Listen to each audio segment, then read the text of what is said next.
പ്രിയമുള്ളവരെ, സഖാവ് സീതാറാം യെച്ചൂരി ഈ വേദിയിലേക്ക് എത്തിച്ചേർന്നുകൊണ്ടിരിക്കുന്നു. പുറത്തുള്ള മുഴുവൻ സുഹൃത്തുക്കളും സഖാക്കളും വിശിഷ്ട വ്യക്തികളും ഹാളിനകത്തേക്ക് കടന്നിരിക്കണമെന്ന് താല്പര്യപ്പെടുന്നു. സഖാവ് സീതാറാം യെച്ചൂരി അല്പനിമിഷങ്ങൾക്കകം ഈ വേദിയിലേക്ക് എത്തിച്ചേരും. പുറത്തുള്ള സഖാക്കളും സുഹൃത്തുക്കളും മറ്റു പ്രിയപ്പെട്ടവരും വേദിക്കകത്തേക്ക് ഹാളിനകത്തേക്ക് കടന്നിരിക്കണമെന്ന് താല്പര്യപ്പെടുന്നു.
EMS സ്മൃതി ഉദ്ഘാടകൻ സഖാവ് Sitaram Yechury, CPIM general secretary രാമനിലയത്തിൽ എത്തിച്ചേർന്നിട്ടുണ്ട്. സഖാവ് ഉടൻ തന്നെ വേദിക്കരികിലേക്ക് എത്തിച്ചേരുന്നതാണ്. പ്രിയമുള്ള സഖാക്കളെ, സുഹൃത്തുക്കളെ, എല്ലാവരും ഹാളിനകത്തേക്ക് കടന്നിരിക്കണമെന്ന് അഭ്യർത്ഥിക്കുന്നു. ഉദ്ഘാടകനായ CPIM ജനറൽ സെക്രട്ടറി സഖാവ് സീതാറാം യെച്ചൂരി രാമനിലയത്തിൽ എത്തിച്ചേർന്നിട്ടുണ്ട്. സഖാവ് അല്പസമയത്തിനുള്ളിൽ വേദിക്കരികിൽ എത്തിച്ചേരുന്നതാണ്.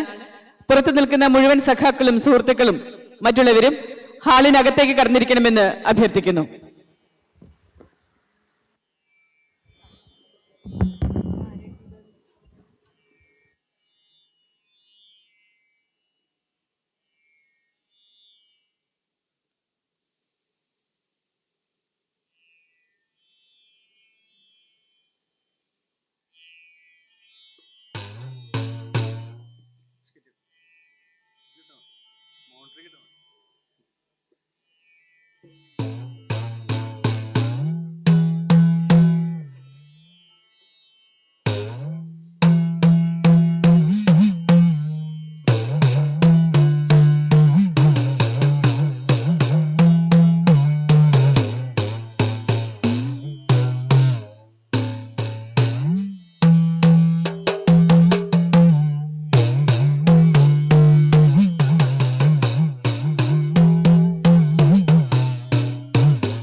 ഇടയ്ക്കമൊഴിയുന്നതും മനുഷ്യൻ മൊഴിയുന്നതും കേൾക്കുന്നവന്റെ കാതിൽ സമാധാനം സൃഷ്ടിക്കുന്ന കാലത്തിലേക്ക് ലക്ഷ്യമിട്ടുകൊണ്ട് EMS സ്മൃതി.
EMS എന്ന മൂന്നക്ഷരം കേരളത്തിന്റെ സാമൂഹിക അന്തരീക്ഷത്തിനുമേൽ കൊടുങ്കാറ്റായി ആഞ്ഞടിച്ച ഒരു ഭൂതകാലം ചരിത്രത്തിന്റെ ഏടുകളെ ഇപ്പോഴും വിറപ്പിച്ചുകൊണ്ടേയിരിക്കുന്നു.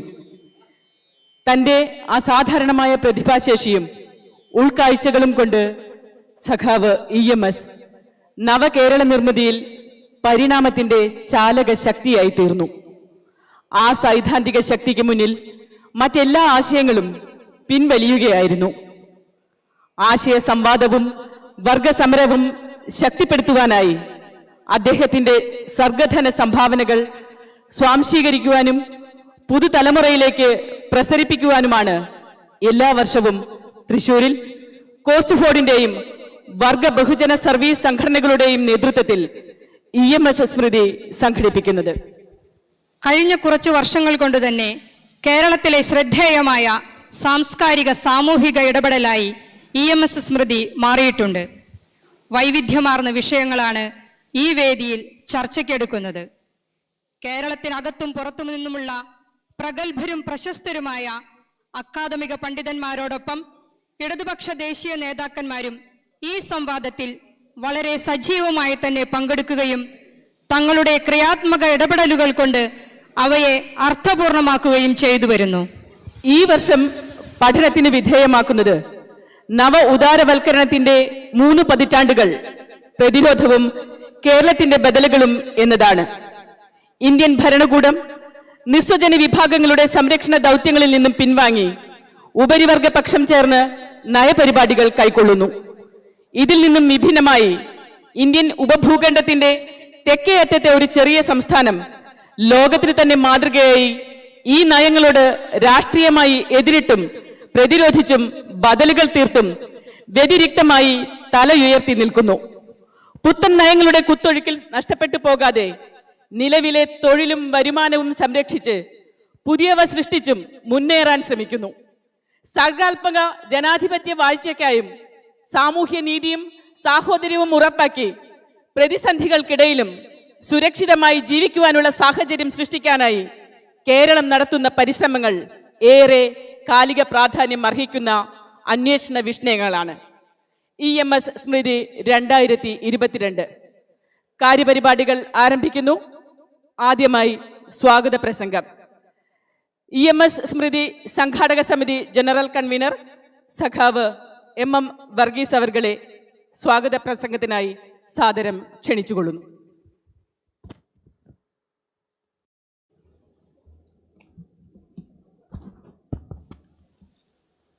പ്രിയപ്പെട്ട സഖാക്കളെ, സുഹൃത്തുക്കളെ, EMS സ്മൃതി അത് ഇന്നും നാളെയുമായി ഇവിടെ സംഘടിപ്പിച്ചിരിക്കുകയാണ്. EMSൻ്റെ ജന്മദിനമായിട്ടുള്ള ജൂൺ 13, അതോടൊപ്പം 14, 2 ദിവസങ്ങളിലായിട്ടാണ് ഈ സ്മൃതി സംഘടിപ്പിച്ചിരിക്കുന്നത് എന്ന് എല്ലാവർക്കും അറിയാം. EMS നമ്മെ വിട്ടുപിരിയുന്നത് 1998 മാർച്ച് 19 98 മുതൽ തന്നെ എല്ലാ വർഷവും തുടർച്ചയായി നല്ല നിലയിൽ ആളുകളെ പങ്കെടുപ്പിച്ചുകൊണ്ടുള്ള സ്മൃതി പരിപാടികൾ നമ്മൾ സംഘടിപ്പിച്ചു വരികയാണ്.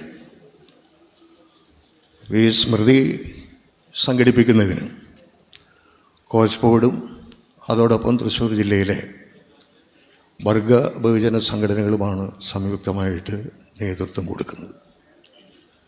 പോയ വർഷങ്ങളിൽ 2020 ഈ സ്മൃതി സംഘടിപ്പിക്കാൻ നമുക്ക് കഴിഞ്ഞില്ല, കോവിഡ് വ്യാപനത്തിൻ്റെ പശ്ചാത്തലത്തിൽ. 2021 കഴിഞ്ഞ വർഷം ഓൺലൈനായിട്ടാണ് ഈ പരിപാടി സംഘടിപ്പിച്ചത്. ഇവിടെ അക്കാഡമിക് രംഗത്തും അതുപോലെ രാഷ്ട്രീയ രംഗത്തുമെല്ലാം ഇടപെടുന്ന തൃശ്ശൂരിലെ പ്രധാനപ്പെട്ട ആളുകൾ പങ്കെടുക്കുന്ന ഒരു വേദി എന്ന നിലയിലാണ് കഴിഞ്ഞ കാലങ്ങളിലെ നമ്മുടെ അനുഭവങ്ങൾ വിലയിരുത്തുമ്പോൾ നമുക്ക് മനസ്സിലാക്കാനായിട്ട് കഴിയും. EMSനെ സംബന്ധിച്ച് ഏറെ കാര്യങ്ങൾ പറയേണ്ടതായിട്ടില്ല. അത് ഒരു അധിക പ്രസംഗമായിട്ട് മാറും എന്ന നല്ല ബോധ്യം ഉള്ള ഒരാളാണ് ഞാൻ. എങ്കിലും ഇന്നത്തെ കേരളം രൂപപ്പെടുത്തുന്നതിൽ ഒരു വ്യക്തി എന്നുള്ള നിലയിൽ ഏറ്റവും കൂടുതൽ സംഭാവന ചെയ്ത മഹത് വ്യക്തിത്വത്തിൻ്റെ ഉടമയാണ് EMS എന്ന് നമുക്കറിയാം. 1957 കമ്മ്യൂണിസ്റ്റ് ഗവൺമെൻറ്, EMS മുഖ്യമന്ത്രിയായിട്ടുള്ള ഗവൺമെൻറ്, ആ ഗവൺമെൻറ്റിൻ്റെ ഇടപെടലുകളാണ് ഇന്നത്തെ കേരളം രൂപപ്പെടുത്തുന്നതിന് അസ്ഥിവാരമിട്ടത് എന്നത് എല്ലാവരും സമ്മതിക്കുന്ന ഒരു കാര്യമാണ്. ഭൂബന്ധങ്ങളിൽ വന്ന മാറ്റങ്ങൾ, വിദ്യാഭ്യാസ രംഗത്തെ ഇടപെടലുകൾ, അധികാര വികേന്ദ്രീകരണവുമായി ബന്ധപ്പെട്ട ഇടപെടലുകൾ, ഇതെല്ലാം നമുക്ക് അറിവുള്ള കാര്യമാണ്. 1967 അധികാരത്തിൽ വന്ന ഗവൺമെൻറ്റിനും നേതൃത്വം കൊടുത്തത് EMS തന്നെയാണ്. അപ്പോൾ മികച്ച ഒരു ഭരണാധികാരി എന്ന നിലയിൽ, അല്ലെങ്കിൽ ആധുനിക കേരളത്തെ രൂപപ്പെടുത്തുന്ന കാര്യത്തിൽ ഏറ്റവും അധികം ഇടപെട്ട ഉന്നതനായ നേതാവായിരുന്നു EMS എന്നതാണ് വസ്തുത. ഭരണാധികാരി എന്ന നിലയിൽ മാത്രമല്ല, നന്നേ ചെറുപ്പം മുതലേ പൊതുരംഗത്ത് തൻ്റെ സ്വന്തം സമുദായത്തെ, നമ്പൂതിരി സമുദായത്തെ, അതിൻ്റെ അനാചാരങ്ങൾക്കും അന്ധവിശ്വാസങ്ങൾക്കുമെതിരായി നമ്പൂതിരിയെ മനുഷ്യനാക്കാൻ എന്ന നിലയിലുള്ള ഇടപെടലുകളെല്ലാം നമുക്ക് അറിവുള്ള കാര്യമാണ്. EMS സ്വാതന്ത്ര്യ സമരത്തിൽ പങ്കെടുത്തതിൻ്റെ അനുഭവങ്ങൾ, അതോടൊപ്പം അദ്ദേഹം നൽകിയിട്ടുള്ള സംഭാവനകൾ, പ്രത്യേകിച്ച് CPMനെ സംബന്ധിച്ചിടത്തോളം നിരവധി വർഷക്കാലം, 12-13 വർഷക്കാലം CPMൻ്റെ ജനറൽ സെക്രട്ടറി എന്ന നിലയിൽ അദ്ദേഹം പ്രവർത്തിച്ചിരുന്നു. അവിഭക്ത കമ്മ്യൂണിസ്റ്റ് പാർട്ടിയുടെ ജനറൽ സെക്രട്ടറി എന്ന നിലയിലും EMS പ്രവർത്തിക്കുകയുണ്ടായി. ഇവിടെ EMS ജീവിച്ചിരുന്ന കാലത്ത് ഒരു മാർക്സിസ്റ്റ് ആചാര്യൻ എന്ന നിലയിൽ എല്ലാ അർത്ഥത്തിലും ഉയർന്നു വരുന്ന രാഷ്ട്രീയ പ്രശ്നങ്ങൾക്ക്, ആശയ പ്രശ്നങ്ങൾക്കെല്ലാം EMSൻ്റെ മറുപടികൾ, തുടർച്ചയായ അദ്ദേഹത്തിൻ്റെ എഴുത്തുകൾ, ലേഖന പരമ്പരകൾ, അതെല്ലാം നമുക്ക് എല്ലാ അർത്ഥത്തിലും മാർഗദർശിയായിരുന്നു എന്ന കാര്യത്തിൽ യാതൊരു തർക്കവുമില്ല. EMSനെ രൂപപ്പെടുത്തുന്നതിൽ തൃശ്ശൂർ പട്ടണത്തിൻ്റെ പങ്ക് അത് ഓർത്തെടുക്കാതെ നമുക്ക് പോകാനായിട്ട് കഴിയില്ല. തൻ്റെ വേദപഠനം ആരംഭിക്കുന്നത് ഇവിടെ തൃശ്ശൂർ ബ്രഹ്മസം മഠത്തിൽ നിന്നാണ്. ഒരു വിദ്യാർത്ഥി എന്ന നിലയിൽ, കോളേജ് വിദ്യാർത്ഥി എന്ന നിലയിൽ തൃശ്ശൂർ സെൻറ്റ് തോമസ് കോളേജിൽ അദ്ദേഹം പഠിച്ചിരുന്നു, വിദ്യാർത്ഥിയായിരുന്നു എന്ന് നമുക്കറിയാം. സെൻറ് തോമസ് കോളേജിൽ നിന്നാണ് വിദ്യാഭ്യാസം അത് ഉപേക്ഷിച്ചുകൊണ്ട് സ്വാതന്ത്ര്യ സമരത്തിൽ പങ്കെടുക്കുന്നതിന് വേണ്ടി സഖാവ് EMS ഇവിടെ നിന്നാണ് കോഴിക്കോട് കടപ്പുറത്തേക്ക് പോകുന്നത്. അപ്പോൾ എല്ലാ നിലയിലും അപ്പോൾ സഖാവ് EMSൻ്റെ ഓർമ്മകൾ നിലനിർത്തുക, കേവലമായിട്ടുള്ള ഓർമ്മകൾ നിലനിർത്തുക എന്നതല്ല, രാഷ്ട്രീയ രംഗത്ത് ആശയരംഗത്ത് അദ്ദേഹത്തിൻ്റെ ഇടപെടലുകൾ അത് കാലികമായിട്ടുള്ള വിഷയങ്ങളുടെ പശ്ചാത്തലത്തിൽ വിഷയങ്ങളെ അപ്ഡേറ്റ് ചെയ്യുന്ന വിധത്തിൽ അക്കാഡമിക് തലത്തിൽ രാഷ്ട്രീയ തലത്തിൽ ഉള്ള ഇടപെടൽ എന്ന നിലയിലാണ് നമ്മൾ കഴിഞ്ഞ വർഷങ്ങളിൽ EMS സ്മൃതി സംഘടിപ്പിച്ച് വരുന്നത്.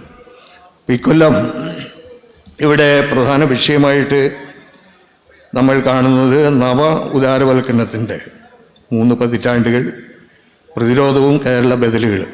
ഇതാണ് നമ്മുടെ പ്രധാനപ്പെട്ട വിഷയം.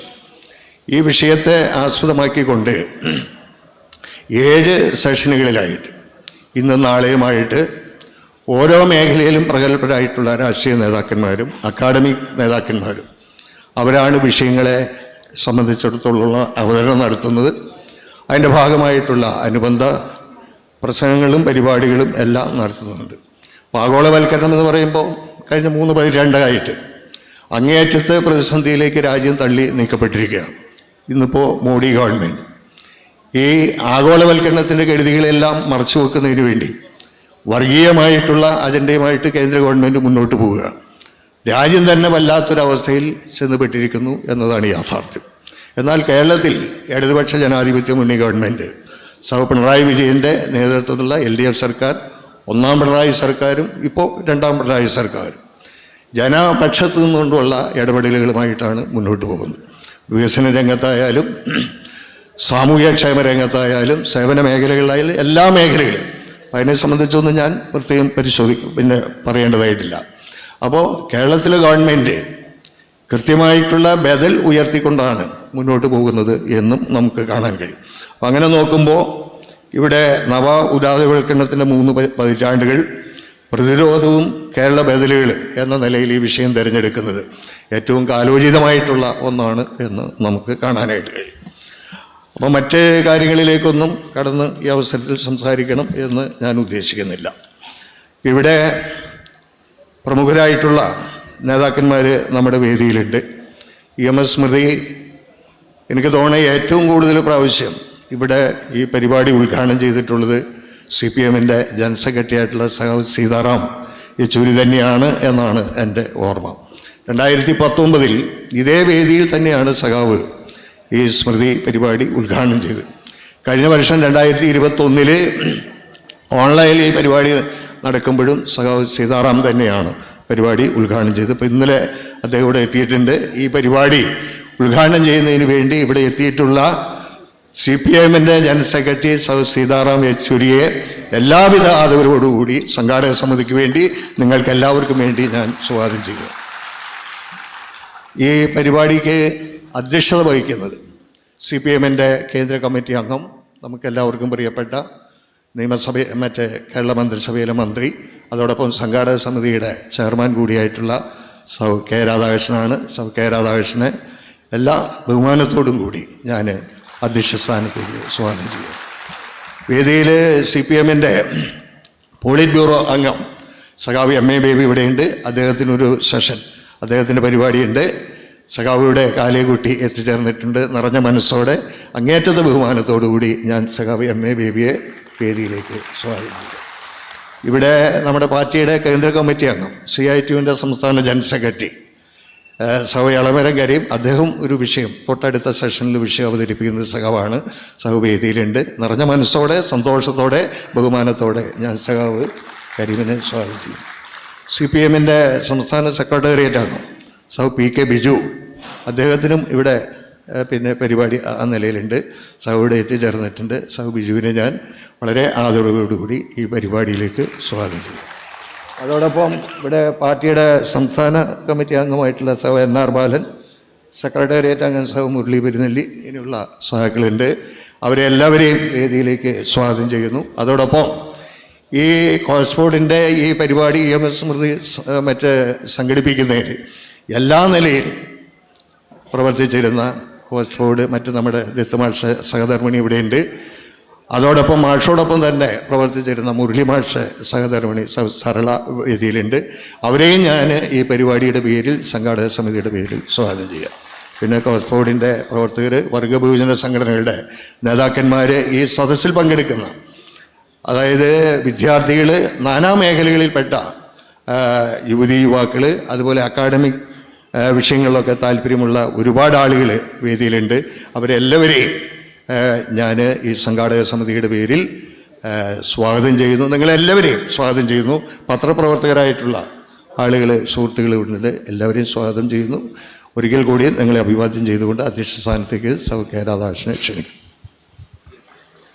പട്ടികജാതി പട്ടികവർഗ പിന്നോക്കക്ഷേമ ദേവസ്വം വകുപ്പ് മന്ത്രിയും CPIM കേന്ദ്ര കമ്മിറ്റി അംഗവും EMS സ്മൃതി സംഘാടക സമിതി ചെയർമാനും കൂടിയായ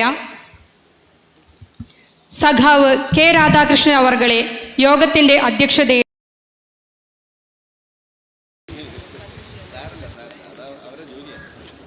നമ്മുടെ പരിപാടി കവറുകൾ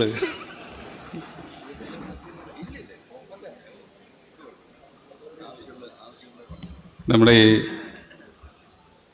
EMS സ്മൃതി ഉദ്ഘാടനം ചെയ്യുന്ന കമ്മ്യൂണിസ്റ്റ് പാർട്ടി ഓഫ് ഇന്ത്യ മാർക്സിസ്റ്റിൻ്റെ ജനറൽ സെക്രട്ടറിയും നമ്മുടെ എല്ലാം പ്രിയപ്പെട്ട നേതാവുമായിട്ടുള്ള സഖാവ് സീതാറാം യെച്ചൂരി,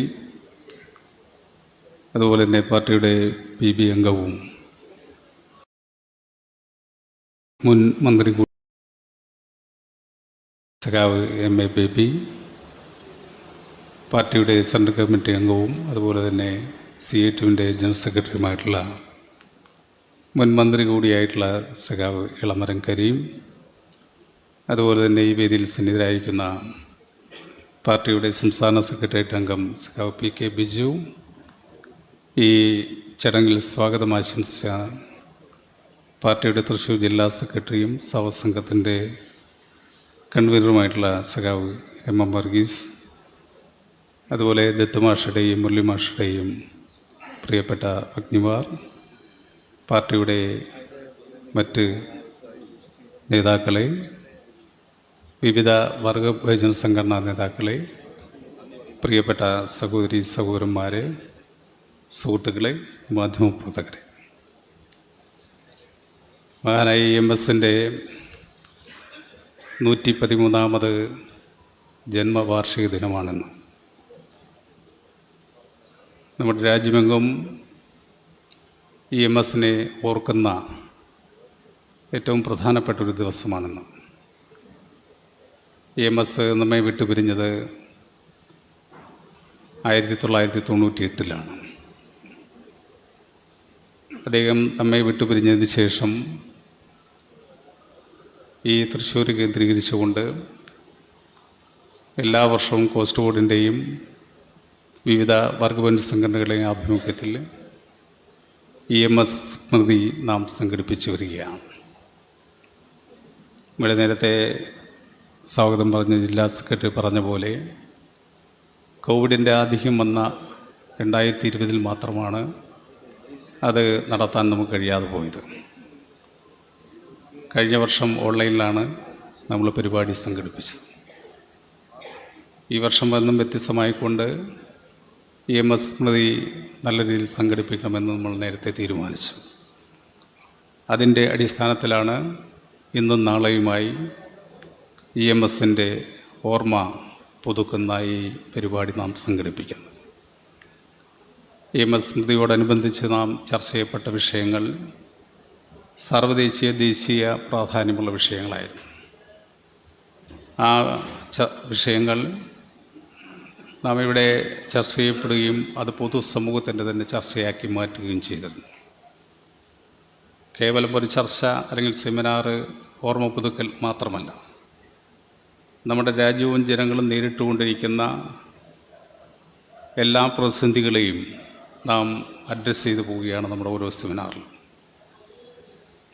ഇത്തവണ നാം എടുത്ത വിഷയം ഇവിടെ നേരത്തെ സ്വാഗത പ്രാസംഗിൽ ചൂണ്ടിക്കാണിച്ചു.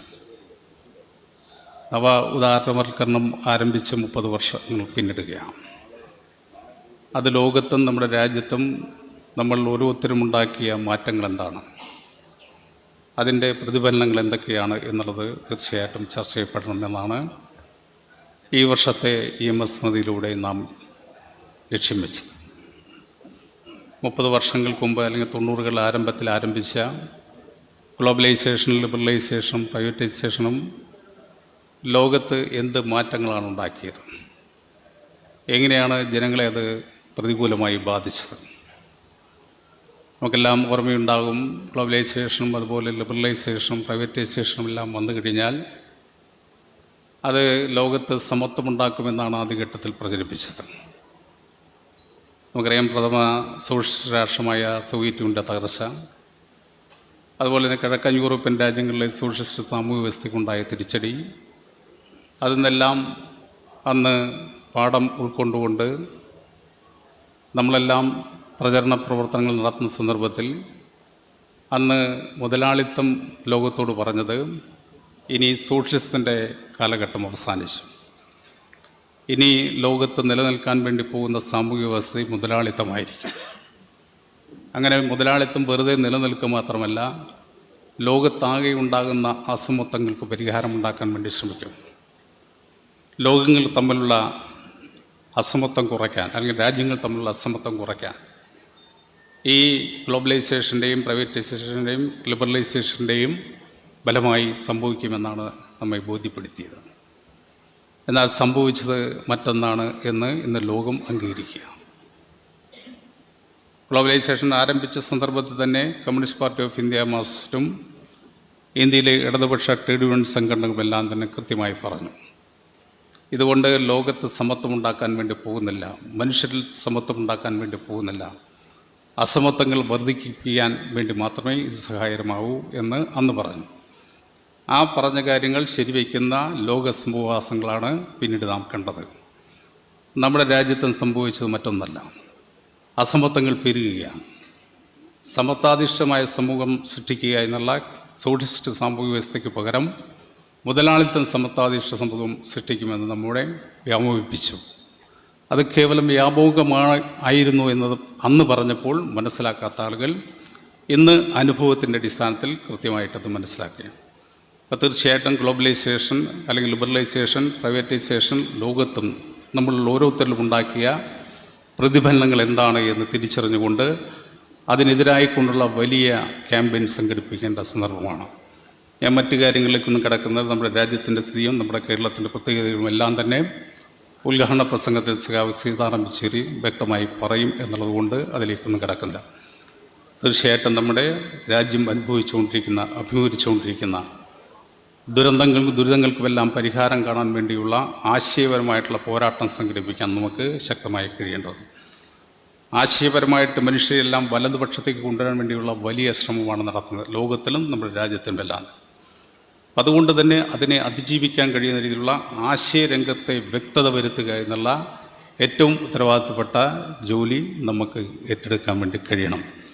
അതിന് മഹാനായ EMSൻ്റെ ഓർമ്മ നമുക്കെന്നും വഴികാട്ടിയായി നിൽക്കും എന്ന് മാത്രം ഈ സന്ദർഭത്തിൽ സൂചിപ്പിച്ചുകൊണ്ട് ഈ വർഷത്തെ EMS സ്മൃതിയുടെ ഔപചാരികമായ ഉദ്ഘാടന കർമ്മം നിർവഹിച്ചുകൊണ്ട് സംസാരിക്കുന്നതിന് വേണ്ടി നമുക്കറിയാം, ഇന്ത്യൻ കമ്മ്യൂണിസ്റ്റ് പ്രസ്ഥാനത്തിനും ഇടതുപക്ഷ പ്രസ്ഥാനത്തിനും നമ്മുടെ രാജ്യത്തെ നയിച്ചുകൊണ്ടിരിക്കുന്ന നമ്മുടെ പ്രിയപ്പെട്ട സഖാവ് സീതാറാം യെച്ചൂരിയെ വളരെ സ്നേഹപൂർവ്വം ഇത് ഉദ്ഘാടനം ചെയ്യുന്നതിന് വേണ്ടി ക്ഷണിച്ചുകൊണ്ട് ഞാൻ എൻ്റെ ചെറിയ വാക്കിൽ നിർത്തുന്നു. ഈ സമ്മേളനത്തിൽ പങ്കെടുക്കുന്ന മുഴുവൻ സഹോദരന്മാർക്കും സുഹൃത്തുക്കളും സഖാക്കൾക്കും ഈ സംഘാടക സമിതിയുടെ പേരിലുള്ള ഊഷ്മളമായ അഭിവാദ്യങ്ങൾ അർപ്പിച്ചുകൊണ്ട് ഞാൻ എൻ്റെ വാക്കുകൾ നിർത്തുകയാണ്. അഭിവാദ്യങ്ങൾ നൽകുന്നു. ആദരണീയനായ ഉദ്ഘാടകൻ, മുൻ രാജ്യസഭാംഗവും CPM ജനറൽ സെക്രട്ടറിയുമായ സഖാവ് സീതാറാം യെച്ചൂരി അവർകളെ സാദരം ക്ഷണിച്ചോളുന്നു.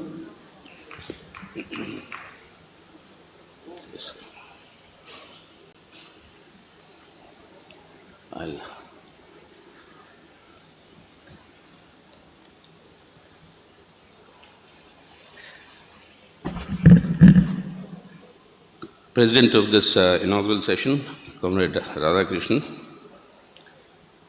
Comrade M.A. Baby, member of the Politburo Bureau of the CPIM, Comrade Kareem, Central Committee member of the CPIM, Comrade P.K. Biju, State Secretariat member of the CPIM, all the others on the dais, and my dear comrades and friends.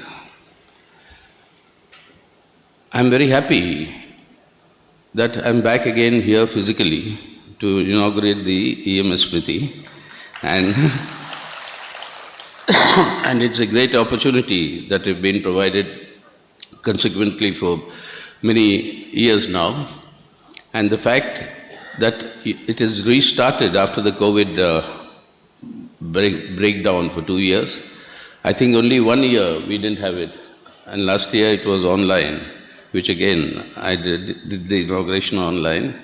So I'm very happy that I'm here back again with all of you to share some of my thoughts on the subject that you have given. At the same time, since we are meeting here physically for the first time after Dutt Master and then Murli Master both passed away, I think it's only fitting that I must express my unhappiness and sadness that they are not here, because they have been the moving spirit in keeping this alive for all these years. But I'm glad that new comrades have taken over the responsibility. So wish you all the success in the coming years. I've been asked to speak on 3 decades of neoliberalism, resistance, and the Kerala alternatives. Now this is a very vast canvas, so I do not wish to really cover or cannot cover all the aspects that I may want to cover and talk about, but I will concentrate basically on the politics of neoliberalism, because the economics of it I'll briefly mention, but there are many eminent economists who are here. In the next section, they'll all be speaking on the economics of it. But the last 30 years of neoliberalism, if you in a nutshell, if you want to put it, neoliberalism is a trajectory, an ideological trajectory which has guided global capitalism for the last 30 years, particularly after the fall of since the fall of the USSR, dismantling of socialism there. It is essentially profit-centric. The alternative will essentially have to be people-centric.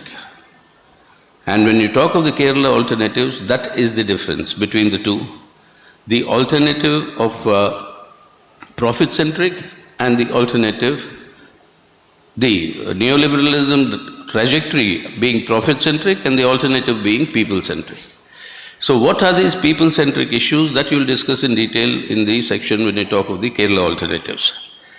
But the impact of neoliberalism in India since the reforms in 1991, if you just look at 2 issues that I'll just like to flag before getting to the area of politics of neoliberalism, that in India during these 3 decades, if you take one measure, the measure of poverty among the Indian people, unfortunately, with this Modi government coming to office, along with the Planning Commission, they have also abandoned what was traditionally the measure of poverty, that is the nutritional status. That is, which was fixed at 2,200 calories per day in rural India and 2,100 calories per day in urban India. According to this norm, the NSS large sample survey that was done in 93-94 showed 58% in rural and 57% in urban India to be below this poverty norm. The next similar survey in 2011-12 showed a rise during these neoliberal years, which from 58 in rural India it grew to 68, and from 57 in urban India it went up to 65. The next large sample survey, that you can comparable survey, was in 2017-18. But this was not allowed to be made public by the Modi government, along with many other reports that were not complementary to the government and its policies because of their impact, and they were suppressed. One feature of this Modi government has been to distort the data and actually downgrade our world-acclaimed data collection methods and thereby project a doctored picture of what is the reality, which is happening in every sphere, but in the economic sphere as well. But this data from this 2017-18 survey somehow leaked to the media, and what it shows is really alarming. There's a decline, an absolute drop of 9% in per capita real consumption expenditure. 9% drop over the 68% in rural and 65% in urban being already poor. And this 9% drop, which means there's an unprecedented increase in absolute poverty levels. And this is exactly the profit-centric neoliberalism trajectory. And since the COVID pandemic struck, even before that, the situation was worse. Now it is much worse than what the 2017-18 figures show. So absolute poverty in our country, to a large section of our people, which is not visible to many of us here, and there are reports today that tell you wherever there is free distribution, like our Sikh community does, free food in their gurdwaras, which they call the langar. The queues are huge now, including in your metro cities, etc., for free food. The absolute level of poverty decline is the indication of neoliberalism's trajectory, whose entire concentration is profit-centric. That is why all the global indices, the global hunger index today places India in a serious category. Our own National Family Health Survey 5 shows an alarming growth in malnutrition, particularly amongst children. Today came the news that India's increase in longevity is by far the lowest that has been achieved in the last 10 years, comparable to the world average. And that is because of your infant mortality increasing.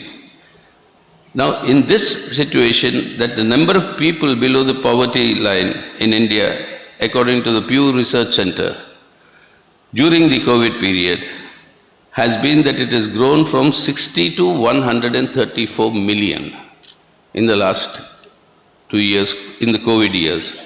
And they estimate that India has contributed 57.3% to the growth of global poor in the last year.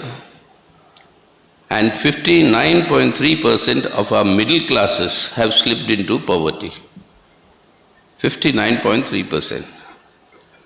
Now, this is the reality of the 3 decades of neoliberal policies in India.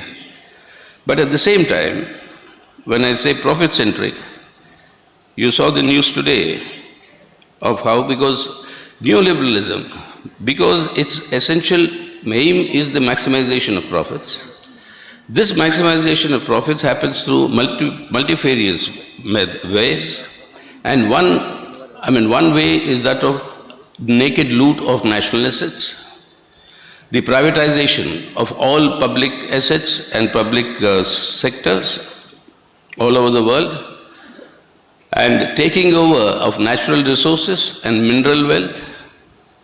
And all these are accompanied by the growth of crony capitalism. And in the Indian context, which I'll come to later, the politics of neoliberalism, the emergence of a corporate communal nexus. And remember, in this context, keep it in your background, that it was Mussolini who defined fascism as the fusion of corporates with governance. So fusion, this is his quotation, is the fusion of corporates with government or governance. That is the definition of fascism that he had given. And today you've seen that news. Now it's verified, not verified, truth may not ever come out, that there was pressure for a power plant in Sri Lanka, and the condition that India put forward that it must go only to Adani's. You had the Rafael deal where the condition was it should only go to the Ambani Junior. Now, this corporate communal nexus has reached an extent whereby I'll just give you one example which will show the manner in which this is really unfolding in our country, which is something we all must understand and take into granted. This is the story of coal exports that are now coming in from Australia. On 27th of December 2021, Adani announced that he is starting the coal export from Australian mine that week. And then on the 4th of April 2022, Government of India announces coal imports from Australia to attract zero duty. And then on May 21, government announces that the import duty on coal has been reduced to 0%. And then on the 4th of June 2022, the government asks Coal India to be ready to import 12 million tons of coal. And then on June 6th, 2 days later, NTPC awards coal import tenders worth 8,308 crores of rupees to Adani Enterprises. So look at this fusion of corporate with governance. Now this is the characteristic of this neoliberal trajectory, and it is this sort of a trajectory that is actually prolonging the crisis of global capitalism. Because maximization of profits essentially means intensification of exploitation of the people, intensification of economic exploitation, greater extraction of surplus and surplus value from the production process, and in this process, the people's purchasing power continues to diminish. As people's purchasing power continues to diminish, when the power to buy doesn't exist in their hands, then what is produced under capitalism cannot be sold, and once it's not sold, it leads to an overconsumption crisis, or what is called a crisis, and that crisis is a vicious crisis because there is a continuous fall in demand because people don't have purchasing power. But maximization of profits would require greater exploitation. And that is exactly what is happening in these 3 decades globally and in India particularly. That this greater exploitation is resulting in this rise in the levels of poverty that I mentioned earlier. And as a result of this, the economy continuously slides down, moving into a recession, and now we are at the stage of a very serious stagflation. There is high inflation, low output or low GDP growth, which means greater miseries to the people already, over and above already what we have now are undergoing through. So this maximization of profits, which is the essence of both capitalism, but under neoliberalism, it has reached a qualitatively different stage, unhindered by any obstruction, by any international correlation of forces balance, which had socialism on one hand at a point of time, which used to act as a check. Now it's an unhindered path that they're going through, which actually reminds us of what Marx had very prognostically said in The Capital when he writes. He says, I quote, Marx has capitalism has conjured up such gigantic means of production and of exchange. It is like the sorcerer who is no longer able to control the powers of the netherworld, whom he has called up by his spells, unquote.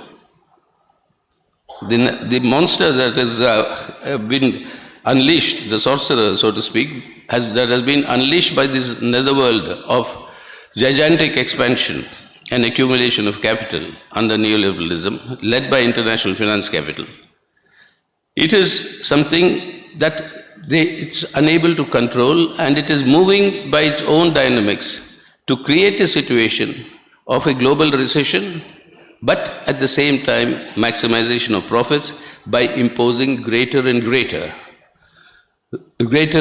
restrictions and attacks on the rights of the working people. And all this means what?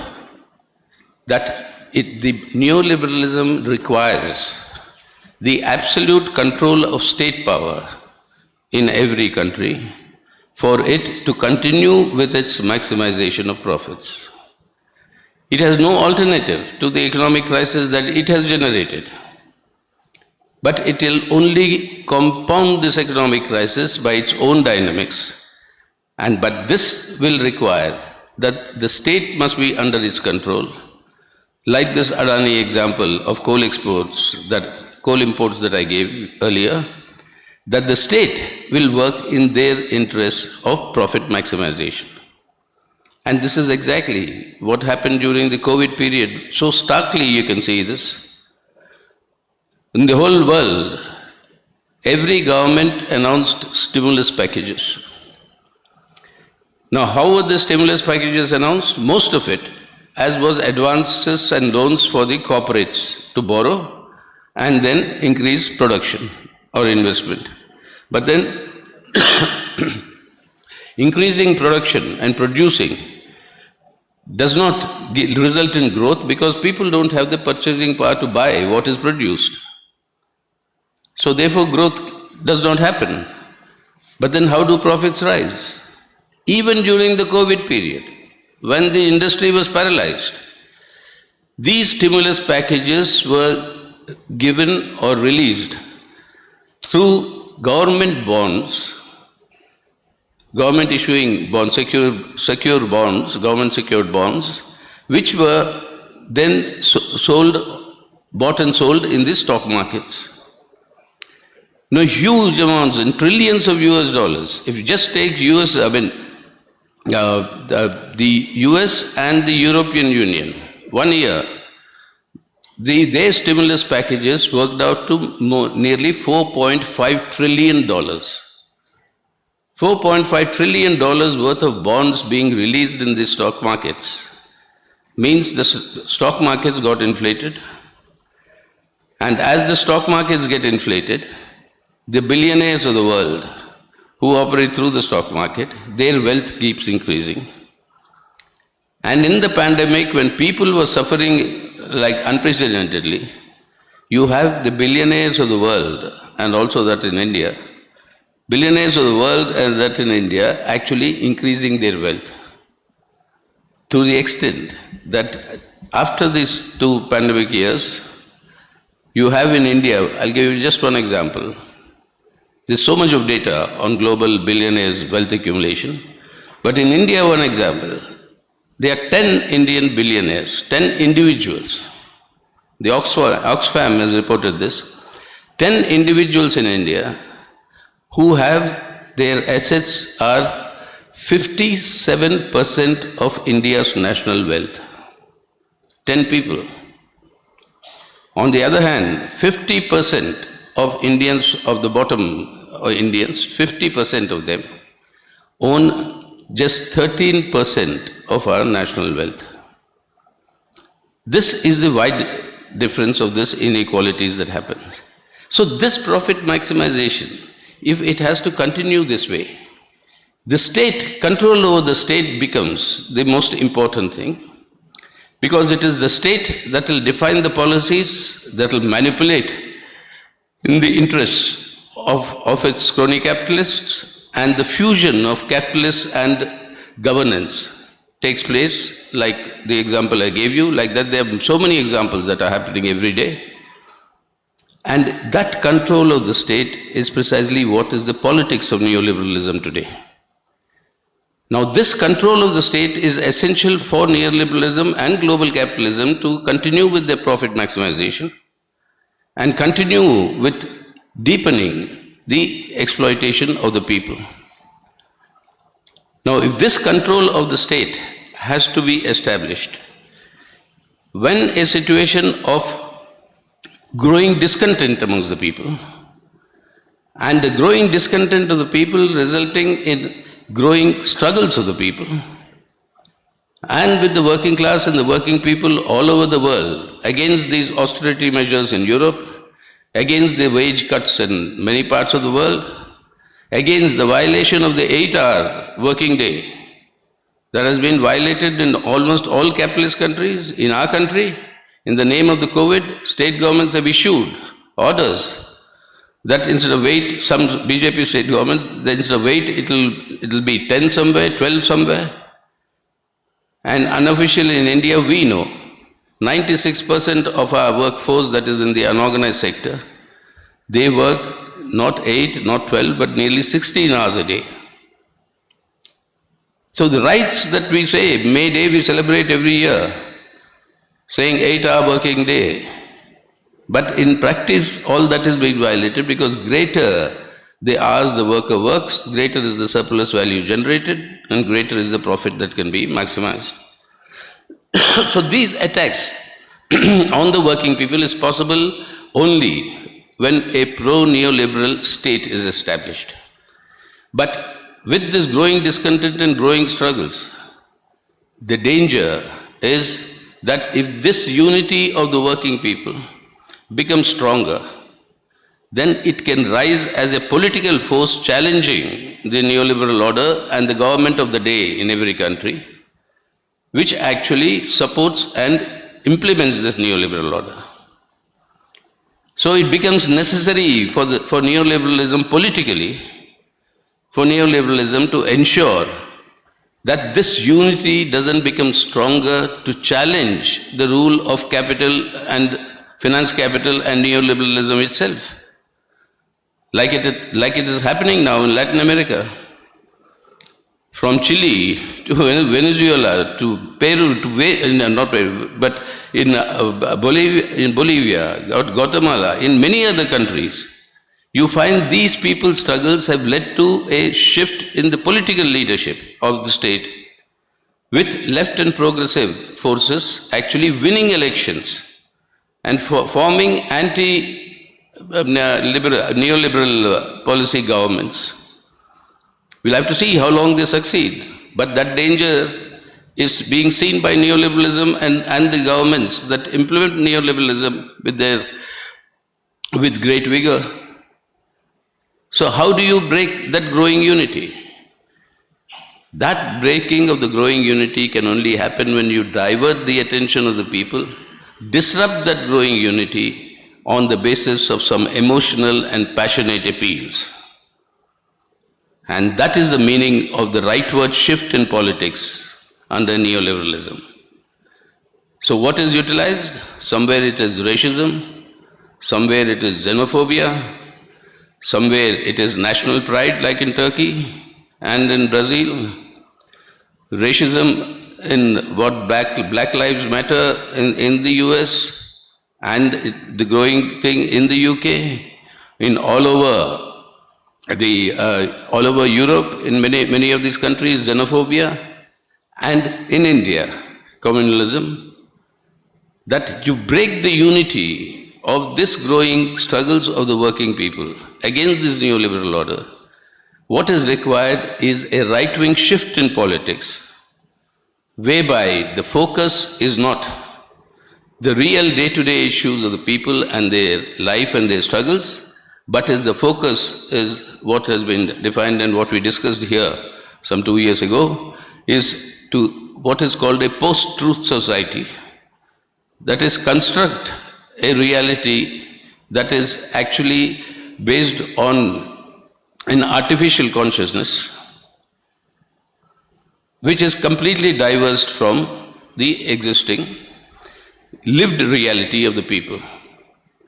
Now, this is the manner in which this growing unity of the people in struggles is sought to be disrupted. And that is the politics of neoliberalism. And you take our case in India itself. We have had this historic farmer struggle where the obstinate and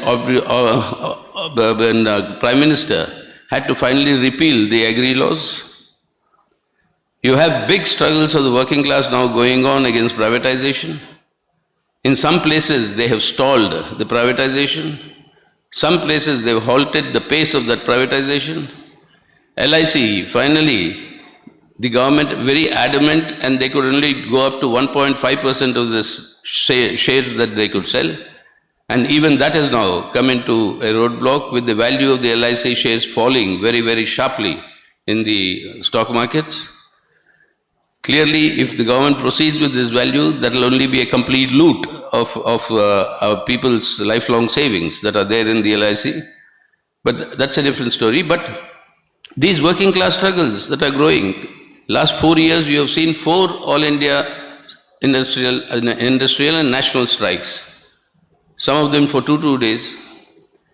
People's struggles on various issues, whether it's the scheme workers, Asha workers, Anganwadi workers, all these struggles are growing in the country.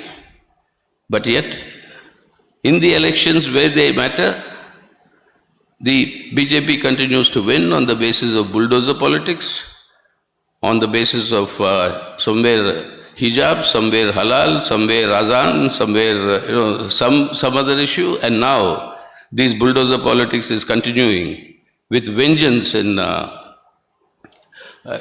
UP, and particularly in the Prime Minister's constituency.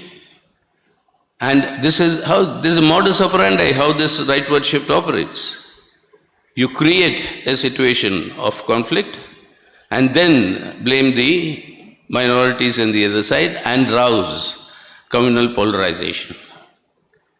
So while neoliberalism itself will lead to this sort of a rightward shift in politics, in India, it is added to the other factor, whereby this Modi government is very aggressively pursuing the fascistic RSS agenda of the Hindutva Rashtra. And this fascistic RSS agenda of the Hindutva Rashtra requires to actually divide our people on the basis of spreading hate and terror, and by creating this sort of a divide between the people, and in India particularly the Hindu-Muslim divide. And there's nothing else that our leaders, their leaders, talk about. Not about what is happening to the people in their lives. But these sort of remarks against the Prophet itself, all the earlier attacks and that sort of been attacks on minority communities that have been going on, raging all over the country, the dehumanization of Indian society, whereby the manner in which women are being brutally assaulted. All this is happening, but you will find our Prime Minister completely silent. Not one word expressed on anything, including the latest instance which got global condemnation of the statements made by their spokespersons. The only thing when he speaks publicly is about a hijab or a halal or a qabristan or a shamshan ghat. The whole purpose is to polarize the society, keep them divided, so that they can continue to politically gain, and in the process aggressively pursue neoliberal reforms. Now, neoliberal reforms are required for the realization of the RSS fascistic agenda of a Hindutva Rashtra also. Why? Because neoliberal reforms, the aggressively implemented, means that cementing of the Indian ruling classes with the BJP.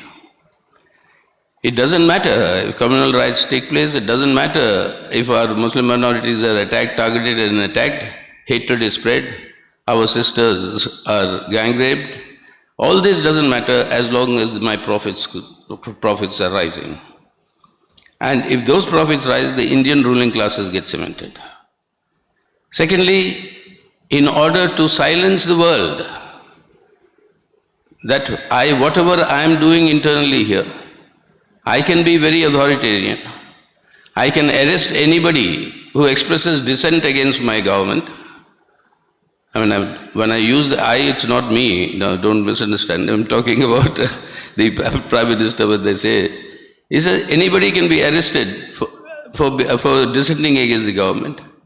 Now just look at this. The spokesperson of the BJP making these comments that drew global condemnation. They are not arrested, but a journalist who reports on a protest action against this in India, in Kanpur, he is arrested. What is the message that is being given? That whatever you do, you are the ones who will be at the receiving end of this sort of a law. 76% rise in the use of UAPA cases under Modi.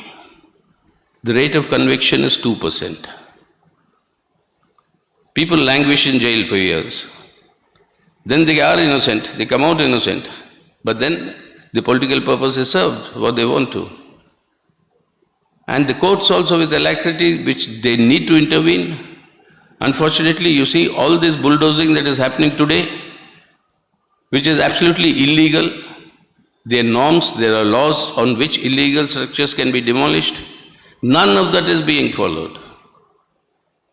But that intervention that is required to implement the constitution and the law of the land, that has to rise to the occasion. But every single institution, independent institution created by the constitution as institutions of checks and balances, the parliament making the government accountable, the judiciary ensuring that the executive of the government does not violate the constitution and the fundamental rights of the citizens, the election commission to conduct a free and fair election, which is actually the reflection of democracy, and to give everybody participating in the election a level playing field. That violated with the electoral bonds that is happening, where muscle power along with money power is defining democracy today in our country, and not a free and fair level playing field. And then of course your ED and the CBI, who act as the political arm of the government against the opposition. But all this, if it has to happen inside India and the world not to condemn it, the offer to the world is you come and loot India. India is open for privatization. Everything is open for privatization. You come and maximize your profits. So global capital, international finance capital, finds this very attractive in the sense that they can maximize their profits with the loot of India, while turning a blind eye to what is actually happening within India when this entire constitutional order is being subverted, sought to be destroyed.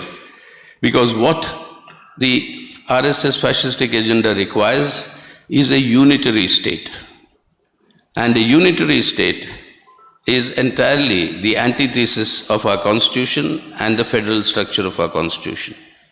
And that is why these attacks on federalism that you find today taking place.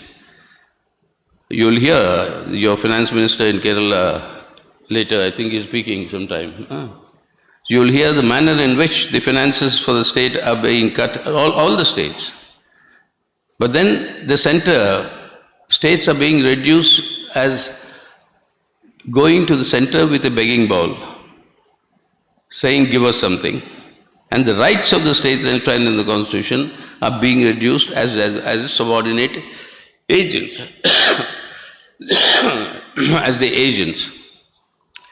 Now, these attacks that are taking place here can only be continued as long as international finance capital, international capital, and global imperialism can be kept on the side of this government to pursue these neoliberal policies, loot our national assets, and provide profits to international capital, international finance capital. That will subdue their criticism of that. And then, after that, what is actually required in other ways is also to become enmeshed with the global strategies of imperialism that is seeking to strengthen its global hegemony. It was soon after the fall of the Soviet Union, nearly 30 years ago, at the beginning of this neoliberal offensive.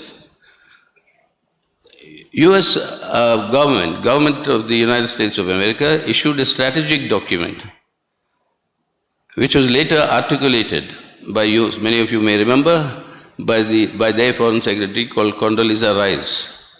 And she was then articulated this as their strategic document. They said they had three objectives. The first is the dissolution of the remaining socialist countries. The second is to render impotent, either through defeat or co-option, third world nationalism, like India's independent foreign policy, etc.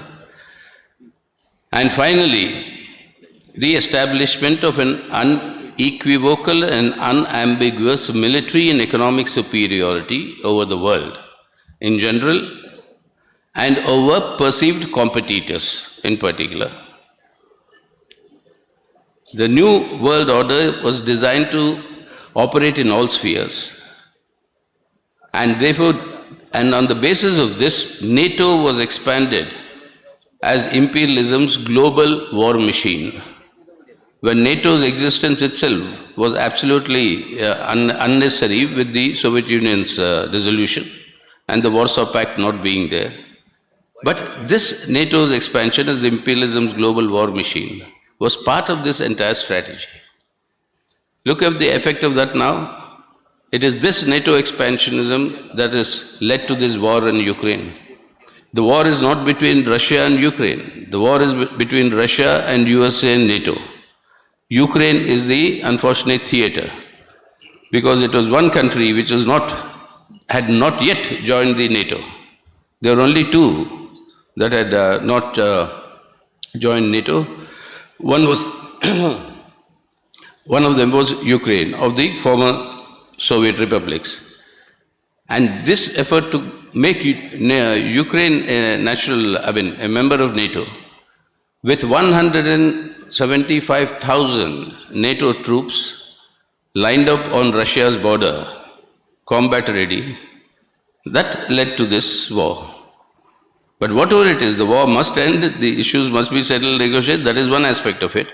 But this strategy of global hegemony, that strategy, one hand Ukraine, the other hand today, at the global level, what used to be earlier, what I read out to you under quotes was over perceived competitors. The main is, of course, China. Earlier it was the containment of China, to use their word. Now the word is the isolation of China. This is leading to new conflicts on the global level. And at that new conflicts, what should India's position be? We stick to our independent foreign policy position, which has actually gained us and helped us and given us a global standing. Instead, under this Modi government, what you see is that India has been systematically reduced as a junior partner of global imperialist strategies, particularly in the Asia Pacific. And you're joining the Quad as a military alliance in the Asia Pacific. And this is being perceived in the world as India becoming a junior partner of US imperialism, which is why our role globally and in world affairs, and particularly with Afghanistan, has all actually diminished. Our relations with our neighbors are getting undermined. But yet, in all this, if we are seen as an appendage of US imperialism, the need to be associated with US imperialism arises also because US imperialism does not obstruct the unfolding of the agenda domestically in India by this Modi regime of aggressively moving towards achieving the fascistic RSS project. So neoliberalism and its politics today dovetail and combine and integrate into the politics of Hindutva and the pursuit of their fascistic order. And therefore, this poses the biggest challenge to to all of us and to the people in their livelihood, in their lives, and for creating a better situation, not only in economic terms for living, but in political terms for where with growth, harmony and welfare we can actually prosper. This is the other way around. Now what is the alternatives? When you talk of the Kerala alternatives, you'll come when I said it's people-centric. Today, even today, within this system, within these conditions, an alternative is possible to improve people's lives. Apart from the Hindutva agenda, the communal question, the hatred and terror politics, etc., that the same amount of money that you have given as tax concessions to the corporates during these Modi years, if that is stopped, instead of giving these tax concessions, use that same money for increasing public investments to build our infrastructure, much needed infrastructure, that will generate crores of new jobs to build that infrastructure, and the new jobs generating our youth getting these jobs, and when they start spending their salaries, then domestic demand rises, people's purchasing power rises. Then all your closed MSME factories and your small factories, they'll start reopening because people are demanding, because they now have money. We can build our infrastructure, create jobs, and increase domestic demand. That alternative is there clearly in front of us. But if you do that, the profits of your corporates will decrease.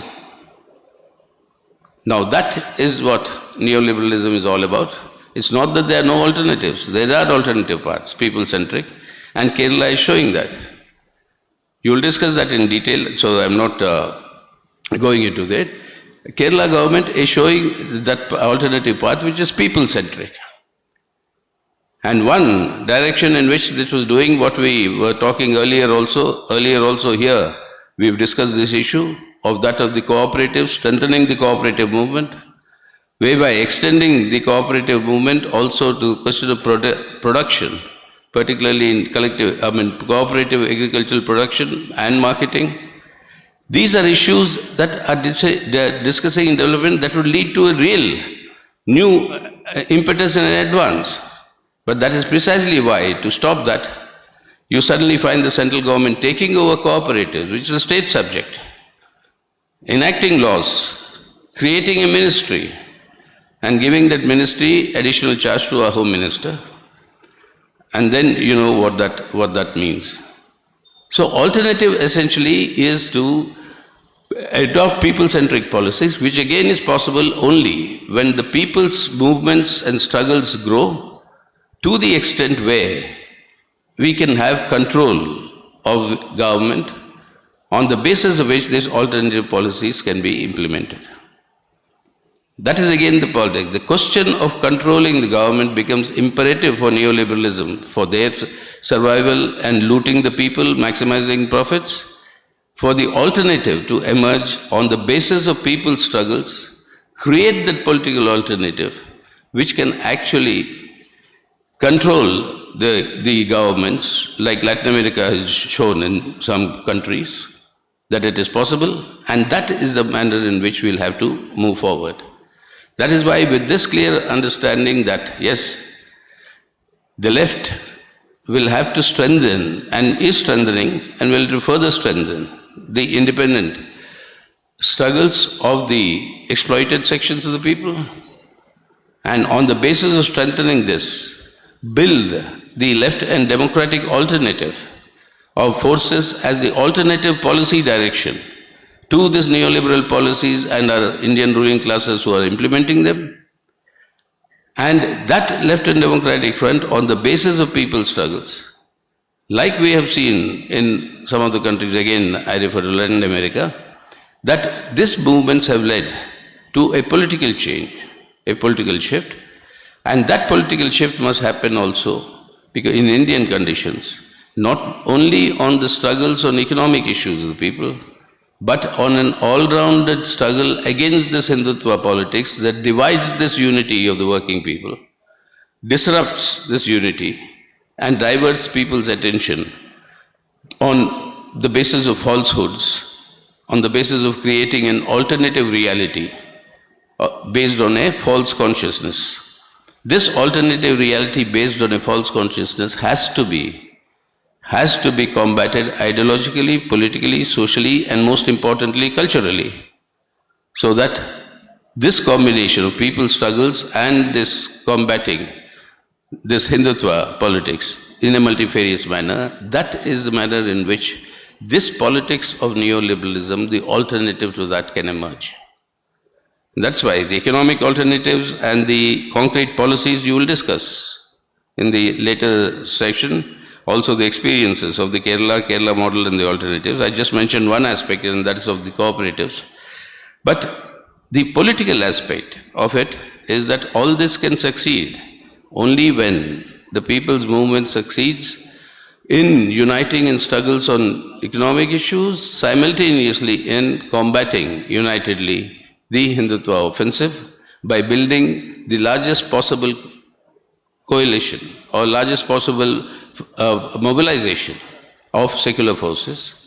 And that has to be done along with strengthening the left and democratic alternative. I think it's time that this political alternative to neoliberalism and the pursuit of the fascistic Hindutva agenda will have to be strengthened, and they know, our class enemies, more than us, that it's only the left, particularly the CPIM, that's capable of taking this direction and strengthening the struggle for this alternative. That's why they'll target us. They'll find all sorts of issues to target us. Even when they don't find issues, they'll create issues to target us. And that will happen, which we'll have to combat. But this is essential today for at the global level apart, where we should cooperate with all those forces. But in India, it is essential that this alternative to neoliberalism and Hindutva politics will have to be further strengthened. I think this year's EMS Smriti must in depth discuss these issues and all the contributions. I'm sure there will be very valuable contributions coming by others who will participate. All that must be collated together so that it can help us draw correct policy lessons from it and then strengthen the people's movements for this alternative. So thank you very much, and I formally inaugurate this. സഖാവ് സീതാറാം യെച്ചൂരിയുടെ ഉദ്ഘാടന പ്രസംഗത്തിന്റെ മലയാളത്തിലുള്ള പരിഭാഷയുടെ രത്നചുരുക്കം ഇപ്പോൾ വ്യാസ college English അധ്യാപകൻ doctor Pradeep Kumar വേദിയിൽ അവതരിപ്പിക്കുന്നു.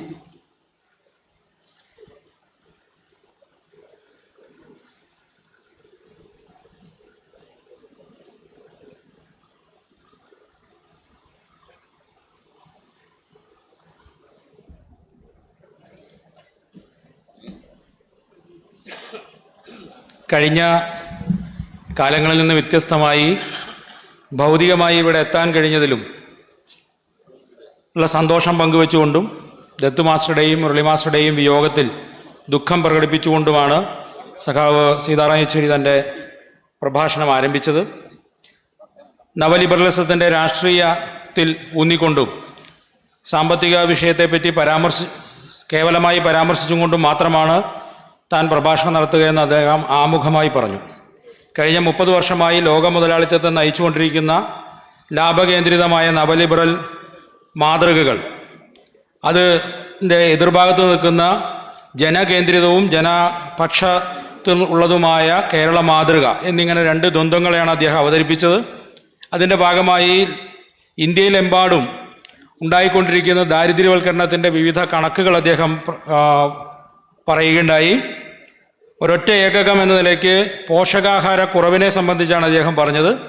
2200 calorie, 2100 calorie എന്നിങ്ങനെ നഗരത്തിലും ഗ്രാമത്തിലും വേണ്ട പ്രതിദിന കലോറിയുടെ കണക്ക് ഏതാണ്ട് കിട്ടാത്ത ആളുകൾ 68, 57 തുടങ്ങിയ ശതമാനങ്ങളായിരുന്നെങ്കിൽ അത് പിന്നീട് 2012-13 കാലത്ത് ഉയരുകയും 17-18 കാലത്ത് വീണ്ടും ഉയരുകയും ചെയ്തു. എന്നാൽ സർക്കാർ ഇത്തരം വിവരങ്ങൾ മറച്ചുവെക്കുകയും ലോകപ്രസിദ്ധമായ ഇത്തരം കണക്കുകൾ പുറത്തേക്ക് വിടുന്ന ലോകപ്രസിദ്ധമായ സ്ഥാപനങ്ങളെ ആക്ഷേപിക്കുകയും ചെയ്യുക എന്ന രീതിയിലാണ് പ്രതികരിച്ചത്. ഏതായാലും കേവല ദാരിദ്ര്യം ഏതാണ്ട് 9% പ്രതിശീർഷ ഉപഭോഗ നിരക്ക് ഉണ്ടായ കുറവിൻ്റെ ഭാഗമായി കേവല ദാരിദ്ര്യം ഇന്ത്യയിൽ വലിയ തോതിൽ വർദ്ധിച്ചിരിക്കുകയാണ്.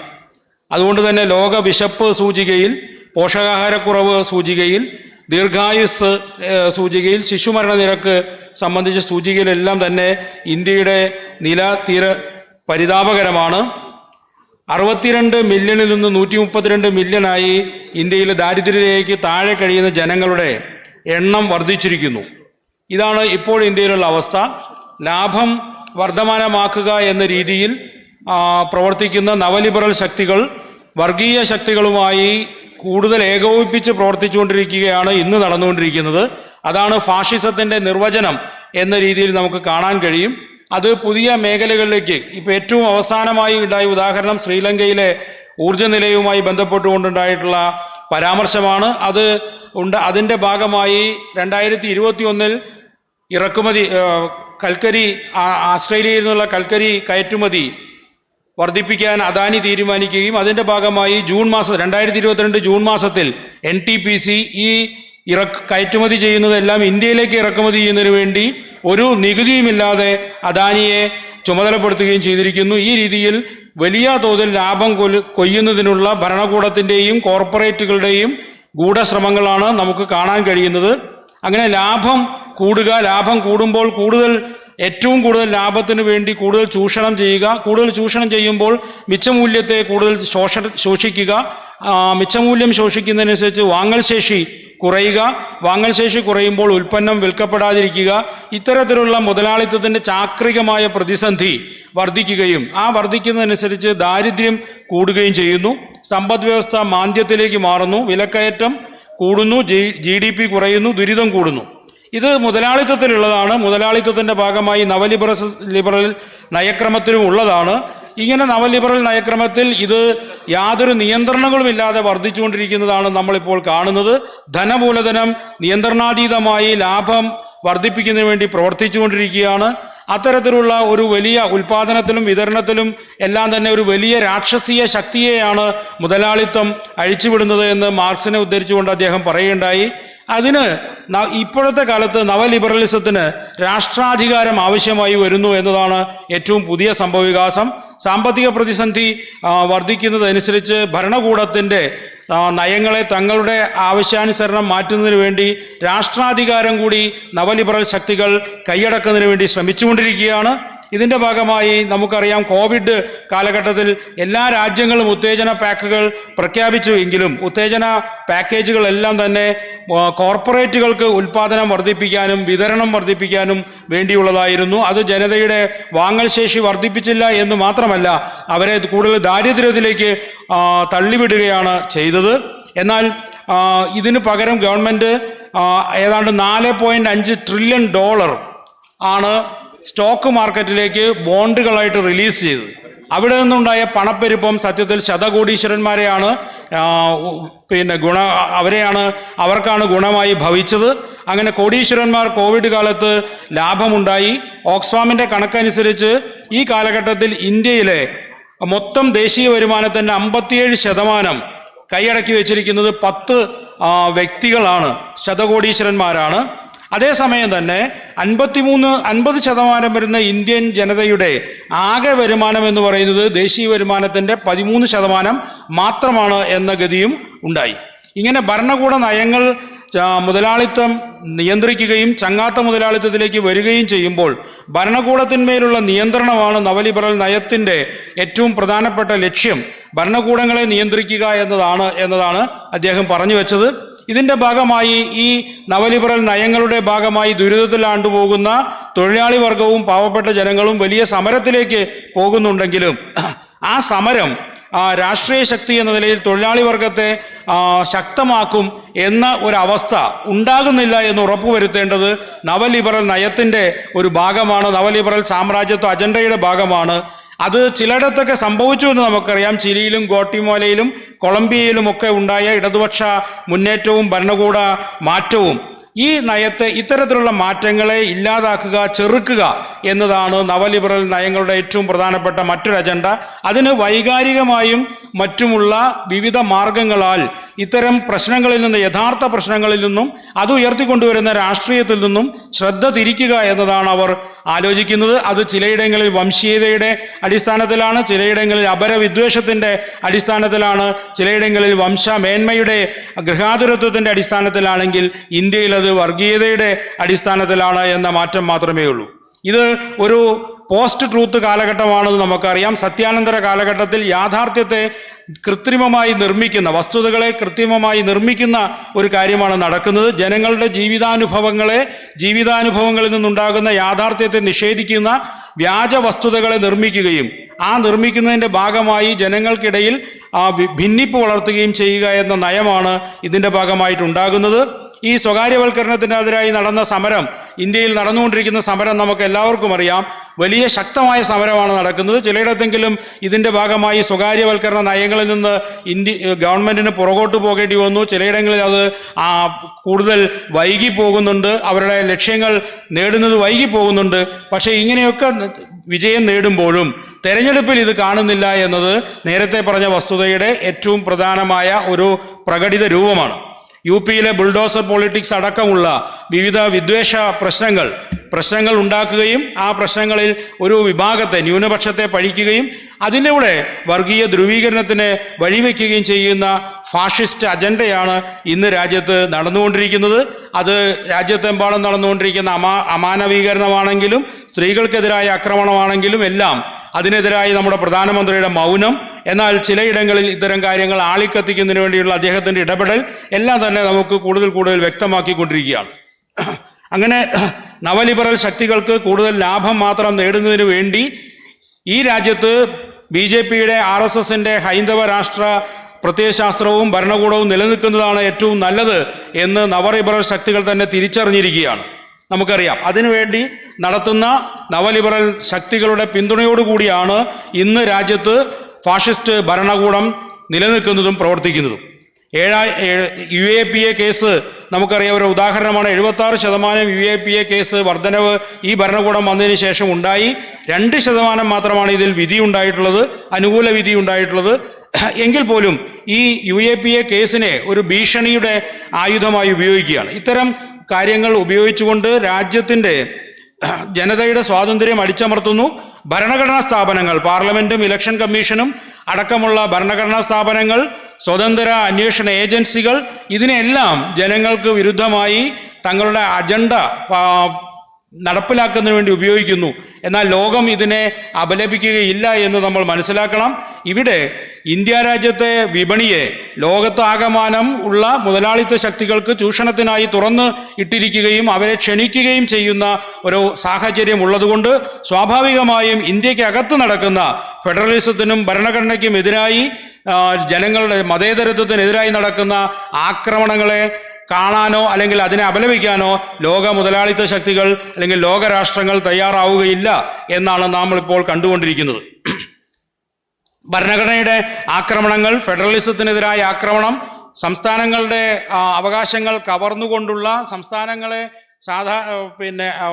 സംസ്ഥാനങ്ങൾക്ക് അവകാശങ്ങളില്ലാത്ത രീതിയിലുള്ള യൂണിറ്ററി ഭരണക്രമം കൊണ്ടുവരാനുള്ള ശ്രമങ്ങൾ, ഇതെല്ലാം ഇന്ന് നടന്നുകൊണ്ടിരിക്കുന്നുണ്ട് എന്ന് നമുക്ക് എല്ലാവർക്കും അറിയാം. ഏതായാലും ഇത്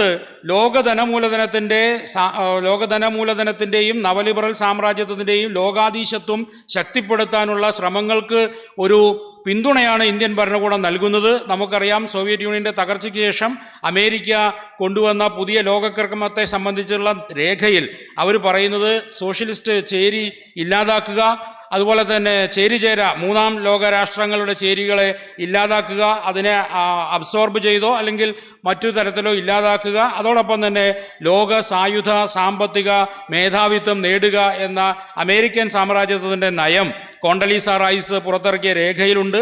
അതിൻ്റെ ഭാഗമായിട്ടാണ് ഇന്ന് നടക്കുന്ന യുദ്ധം പോലും നമുക്ക് കാണാൻ കഴിയുക. കാരണം ലോകത്തിൻ്റെ യുദ്ധ യന്ത്രമായ നാറ്റോയെ ഉപയോഗിച്ചുകൊണ്ട് റഷ്യയെ ഒതുക്കാനുള്ള ശ്രമത്തിൻ്റെ ഭാഗമായിട്ടാണ് ഇന്ന് ഈ യുദ്ധത്തിലേക്ക് നമ്മൾ വലിച്ചിഴക്കപ്പെട്ടിട്ടുള്ളത് എന്ന് നമുക്കറിയാം. അതുപോലെ തന്നെ ചൈനയ്ക്കെതിരായി ചൈനയെ ഒറ്റപ്പെടുത്തുക എന്നുള്ള നയം നടക്കുന്നു.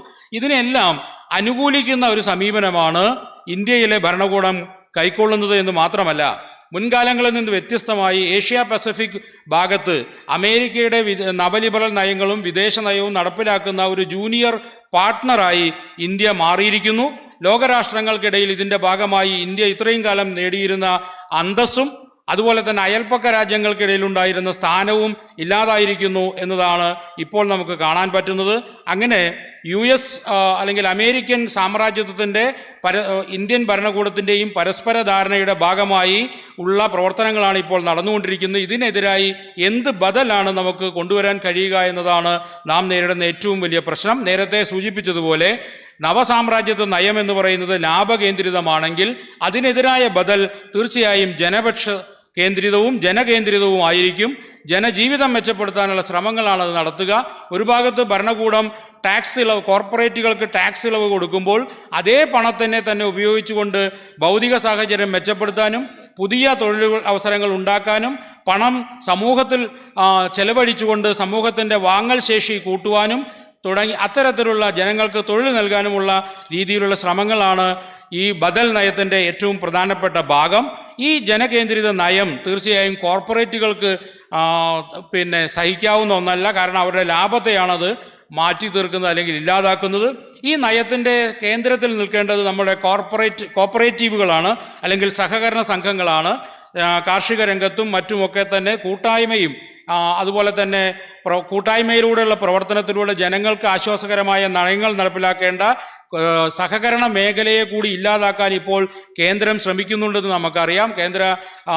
ഇതിനായി സംസ്ഥാന വിഷയമായ സഹകരണ രംഗത്ത് കേന്ദ്രം മന്ത്രാലയം രൂപീകരിക്കുന്നു, അത് ആഭ്യന്തരമന്ത്രിക്ക് ചുമതലയിൽ വിട്ടുകൊടുക്കുന്നു തുടങ്ങിയ നടന്നുകൊണ്ടിരിക്കുകയാണ്. അപ്പോൾ നവലിബറൽ സാമ്രാജ്യത്വ അജണ്ടയുടെ ഏറ്റവും പ്രധാനപ്പെട്ട അജണ്ടയായ ഭരണകൂട നിയന്ത്രണം ഇല്ലാതാക്കി ജനതയ്ക്ക് ഭരണകൂട നിയന്ത്രണം നൽകുന്ന തരത്തിലുള്ള പുതിയ പ്രവർത്തനങ്ങൾ ഉണ്ടാകേണ്ടതുണ്ട്. അതിന് പല വിഭാഗം ജനങ്ങളുടെ സമരത്തെ ശക്തിപ്പെടുത്തുകയും അവരുടെ രാഷ്ട്രീയമായ ദിശാമാർഗം നൽകുകയും രാഷ്ട്രീയമായ മാറ്റത്തിലേക്ക് നയിക്കുക അതിനുവേണ്ടിയുള്ള സമരങ്ങൾ തീർച്ചയായും സാമ്പത്തിക രംഗത്ത് മാത്രം നടന്നാൽ പോരാ, സർവ്വതലങ്ങളിലും നടക്കേണ്ടതാണ്. അതിൻ്റെ ഭാഗമായി ഇന്ന് നിലനിൽക്കുന്ന കപട ബോധ്യത്തെ വർഗീയമായി നിലനിൽക്കുന്ന കപട ബോധ്യത്തെ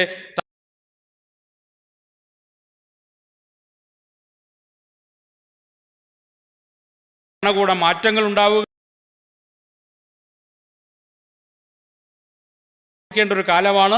അതിന് അതിശക്തമായി പ്രവർത്തിച്ചുകൊണ്ടിരിക്കുന്ന ഒരു സംഘടന എന്ന നിലയ്ക്കാണ് CPIM ഈ രംഗത്ത് നിലനിൽക്കുന്നത്. അതുകൊണ്ടാണ് നമുക്കെതിരെ നിങ്ങളിപ്പോൾ കാണുന്ന പുതിയ ആക്രമണങ്ങൾ ഉണ്ടായിക്കൊണ്ടിരിക്കുന്നത്. അതിനെതിരായും കൂടുതൽ ശക്തമായി പോരാട്ടങ്ങൾ നടത്തുക എന്നതാണ് നമുക്ക് ചെയ്യാനുള്ളത്. ഇത്തരം സെമിനാറുകൾ അതിന് ശക്തി പകരട്ടെ എന്ന് ആശംസിക്കുന്നു എന്ന് പറഞ്ഞുകൊണ്ടാണ് അദ്ദേഹം പ്രസംഗം അവസാനിപ്പിച്ചത്. നന്ദി. പ്രിയമുള്ളവരെ, ഇപ്പോൾ ഒരു ആശയ സംവാദത്തിനുള്ള സമയമാണ്. വേദിയിൽ അവതരിപ്പിക്കപ്പെട്ട വിഷയത്തിൽ ചർച്ച ചെയ്യേണ്ട കാര്യങ്ങൾ പ്രത്യേകം എഴുതി വേദിയിൽ എത്തിക്കണമെന്ന് അഭ്യർത്ഥിക്കുന്നു. ചർച്ചയ്ക്കുള്ള മറുപടി സഖാവ് സീതാറാം യെച്ചൂരി ഇപ്പോൾ തന്നെ വേദിയിൽ നൽകുന്നതാണ്.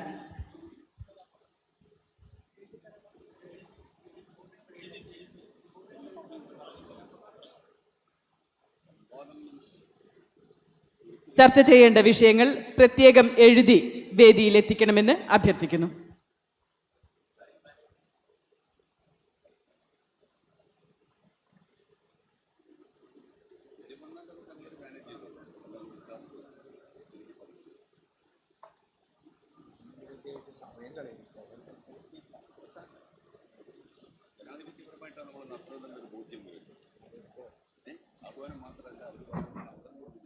പ്രതിനിധികൾക്ക് ചോദ്യങ്ങളൊന്നും ഇല്ലെന്ന് തോന്നുന്നു അല്ലേ?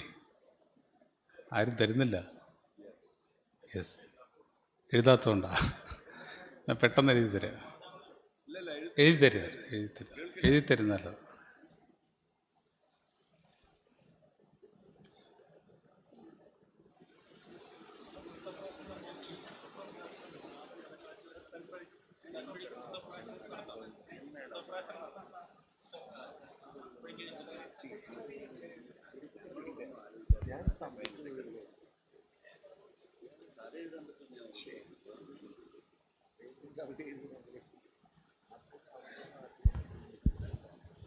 സഖാവ് EMS എഴുതി ചിന്ത പബ്ലിഷേഴ്സ് പ്രസിദ്ധീകരിക്കുന്ന communist movement in Kerala origin and growth എന്ന ഇംഗ്ലീഷ് പുസ്തകത്തിൻ്റെ പ്രകാശന കർമ്മം സഖാവ് സീതാറാം യെച്ചൂരി നിർവഹിക്കുന്നു.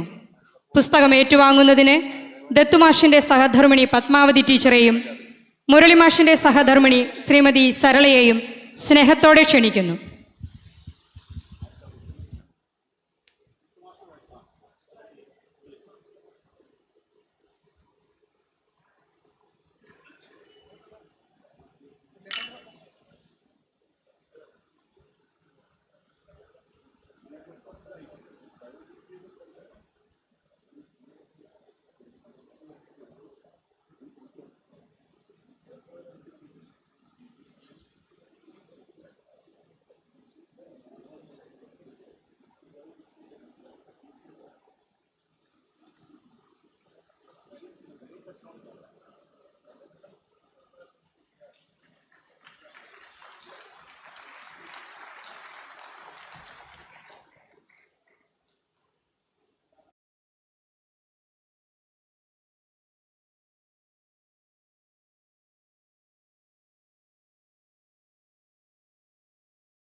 സഖാക്കളെ, ഇവിടെ പ്രതിനിധി സഖാക്കൾ ഉയർത്തിയ ക്വസ്റ്റ്യൻസിലുള്ള ആൻസർ സഖാവ് സീതാറാം നൽകും.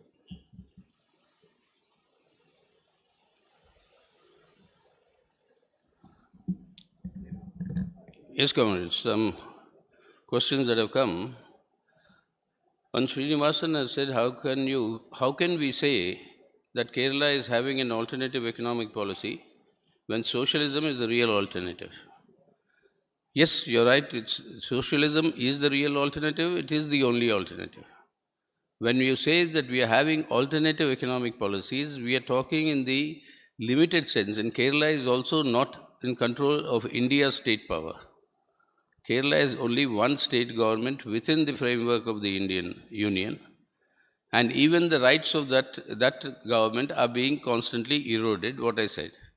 But in spite of that, within that order, to keep people-centric reforms as opposed to profit-centric reforms, that is the manner in which an alternative direction is being pursued. This is not the alternative to neoliberalism. Alternative to neoliberalism will come at the all India level when the present ruling classes are replaced by a set of ruling classes led by the Indian working class that has all the working sections and the marginalized sections of our society. Only then that sort of a state can go into a real alternative. That will be a revolution that has to take place. So that alternative is the actual real alternative to globalization, neoliberalism, and capitalism. But in the process, in the interim period, what are the policies that can provide people some relief as opposed to giving people greater misery and greater exploitation? We are talking of a limited sense of an alternative. It's not a global alternative to neoliberalism that will only come when the state power is in the hands of a ruling classes led by the Indian working class. Then we can move into that direction. So that is not the sort of an alternative we are talking about. We are talking of alternative, people-centric alternative policies. The other question by V.L. Savitri. In this capitalist profit-centered system, working class people will struggle. But what about the marginalized people like women, etc.? It will be even much worse, is it? What can be done for it? You're absolutely right. I mentioned it. I did not go into detail when I was speaking before you, that it is not the working class, not the working people. They are also, marginalized sections are also working people. But because of their identities, they have a greater degree of social oppression on them. And this social oppression increases with the economic exploitation of neoliberalism. So in India, we have to realize, and the party is very conscious, and we realize that in India, the class struggle in India stands on 2 feet. One is economic exploitation, the other is social oppression. Now, unless both these feet start moving together, forget running, you can't even walk forward. So to integrate these sections and their struggles into the struggles of the working class and the working people, that is a very important task, and that is what I meant when I was speaking, when I referred to the Left and Democratic Front. The Left and Democratic Front is not merely a front of the parties. Don't confuse it with the LDF in Kerala. LDF in Kerala is a political alternative to the UDF in Kerala that was established. The Left Democratic Alternative Front that we are talking of at the All India level is of political parties plus social movements, people's movements, and movements of these marginalized groups. And they'll all have to be fused together. And that is the task of the Left Democratic Front, which we have elaborated in our 23rd Party Congress political resolution. For greater detail, you could go into that, about how this fusion has to be achieved, and that is what we are attempting to do. In this neoliberal scenario, purchasing power of the people are continuously diminishing. This will affect the corporate sector too. Without purchasing power, the goods produced by corporates will remain unsold. Then their interest is also going to be affected, and their profits. So when will they do to overcome this scenario? You're right, absolutely. That's what I meant. That is why neoliberal policies actually perpetuate and accentuate this economic crisis, because people's purchasing power constantly keeps declining. Now, what do? they do what you call, they put purchasing power in the people not through productive activity, not through earning capacities, but creating certain governmental schemes, give limited purchasing power that will be sufficient for the corporate sector to maintain or slightly increase its levels of profits. And that is through your schemes that will be announced, somewhere direct tax benefits, somewhere to certain sections, identified sections like Dalits, like tribals, like women, give certain social welfare schemes so that some money reaches their hands, and that when spent will create the sort of a demand that is necessary only to maintain. But that is not also sufficient for them to proceed. There's another question which was asked, so I'll combine that with this, which is how does stock markets affect people? So when people don't have purchasing power, how do these corporates continue to make their profits and increase their wealth? How during the COVID years, your big corporates in India, the Ambanis and the Adanis, etc., how did their wealth increase? And that is where the stock market plays the role. The question is, what is the effect on the people? The people are not really involved in the stock market. The percentage of people who are involved in the stock market would be probably less than 2%, not even of our population, who are actually trading in stocks. But the impact of the stock market is, it is called under finance capital, it is called the capitalization of your assets. As your stock prices rise, your asset value rises.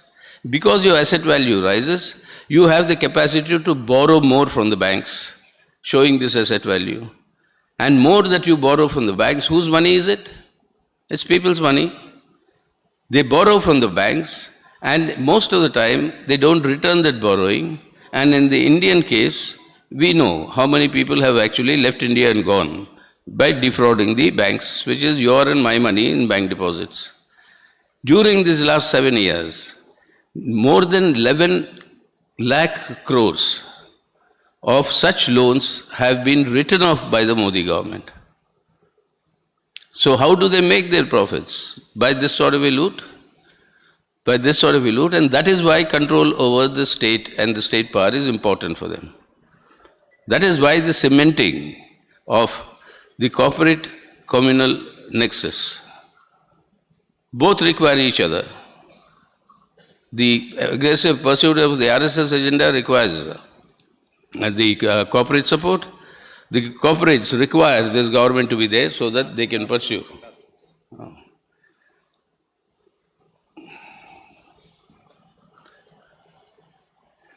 Yeah, so that is that. Those effect on the people, the stock market does it.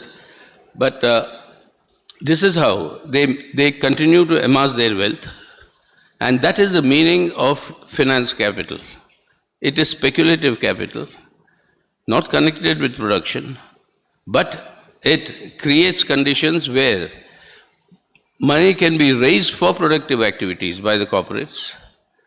And since people don't have the purchasing power to buy what they will produce, that money is not returned and the banks are looted, and this government protects such people who loot our savings and leave the country. Then there's one question that says, how does neoliberalism destroy through cooperative sector? Neoliberalism cannot destroy through cooperative sector alone. But the cooperative sector is the alternative to stop the march of corporate control over agriculture, for instance, which is what these laws were all about. How do you stop that from happening? You can stop that from happening with a very strong cooperative movement. And that strong cooperative movement will have to be built, and that will be also part of the political struggle against neoliberalism. So cooperative sector cannot destroy neoliberalism, but it shows an alternative people-centric path. All this should build up into that movement of intensification of class struggles and the rise of the people in protest, so that this state can be replaced. That is the ultimate objective. Alternative can only come when the state is not in the hands of this corporate communal nexus. Then there's one question which says how to deal with capitalism and globalization. Now, this is a very interesting question. I thought for 1 hour I spoke only on that point. About how to deal with capitalism and globalization. I mean, there's an old saying in our culture that somebody, after listening to the whole story of Ramayana, asked the question, what is the relation between Sita and Ram? So after 1 hour of my lecture, you asked the Sita Ram that question. What is the relation between? So that is what I tried to explain in this 1 hour. Poverty grows in India, but communism is not growing. Why? For 34 years, we had a government in West Bengal. Still, we couldn't expand in other Indian states. Why? Now, this is a question that the party itself has been discussing, asking, and analyzing. And the main point is that communism is something that cannot be imported or exported. It has to grow on the basis of the people's consciousness in every part of the country. And given India's diversity and India's plurality, different places you have different conditions that have to be utilized. Now, this is where the importance of the integration of our economic struggles along with struggles against social oppression come. Growth in most of these backward areas can only happen when we take up the issues of the people connected with also their social conditions of existence. That is why I always keep saying, in the earlier days, the slogan that used to be given by our legendary leaders like BTR, used to be in every factory where the chimney shows the smoke, where the factory is working, there should be a red flag. Correct? The workers should be organized, the union should be formed, the red flag should be there. That is absolutely correct. But along with that, on every well in a village where the Dalit is not allowed to drink that water, on that well also the red flag must be flowing. Only then this fusion will happen, and only then we can have some sort of a change in the country. That is what we are trying to do. But also the other thing is, remember, communism is not growing the way you say. The normal perception in our democracy is that the strength of the party is assessed or weighed by the parliamentary strength. How much are you there, how many state governments you have, etc. That's a very important yardstick in a democracy. What is your parliamentary position? But for the Communist Party and the Communist movement, there is another important yardstick. And that yardstick is your capacity for mobilizing people in struggles and impacting on the agenda of the country. And there, in that sphere, if you look at it from that yardstick, during these last 4 years itself, if you look at it, whether it is the farmer struggles, whether it is in the farmer struggle, we also created a broad organization of nearly 500 farmers' organizations called the Sanyukt Kisan Morcha. But there was a work of more than 2 years, nearly 3 years, of work that was put in by our comrades and our Kisan Sabha in bringing these organizations together. Before this farmers' agitation struggle began, a national body of farmers' organizations was formed, which had nearly 250 organizations. And that body converted itself into Sanyukt Kisan Morcha at the time of the farmer struggle. And forming that body, a lot of struggles happened in between. Huge mobilization of peasantry and the working class took place in Delhi before the 2019 election, after that. And that was what led to moving of 2 private bills in the parliament. One of them was moved by the CPIM MP then, K.K. Ragesh. One was on MSP and one was on loan waiver. So all this build up and everything else, and finally the way in which that set the agenda before India. This Modi government had to finally withdraw what they had proposed and the laws that they brought in, that had their impact. Likewise, in the working class movement, in the struggle of the women, the scheme workers, our students, in our youth, these struggles are setting the agenda also before the country. So the capacity to set the agenda before the country is also a yardstick, not only your electoral presence. So that is how, if you have to measure whether the Communist Party is declining or rising, you'll have to use both the yardsticks. On the electoral yardstick, yes, there's a decline. And the reason for the decline, I told you, I gave you only one aspect of the fusion of the social oppression along with economic exploitation. But there are also other aspects that need to be taken into account in our diversity. What are problems, for example, in Tamil Nadu are not the problems in Bihar and UP, or what are problems in Bihar are not the problems in UP. Why the caste census is so important for North Indian political parties, but it is absolutely irrelevant for some other states. It's because of the different social realities that are there. That must be borne in mind. So these are the, I think the questions you have given me. That's it? So that's it. So next time when I come, please don't be like that person who hears the story of Ramayana and asks the question of Sita and Ram. So thank you very much.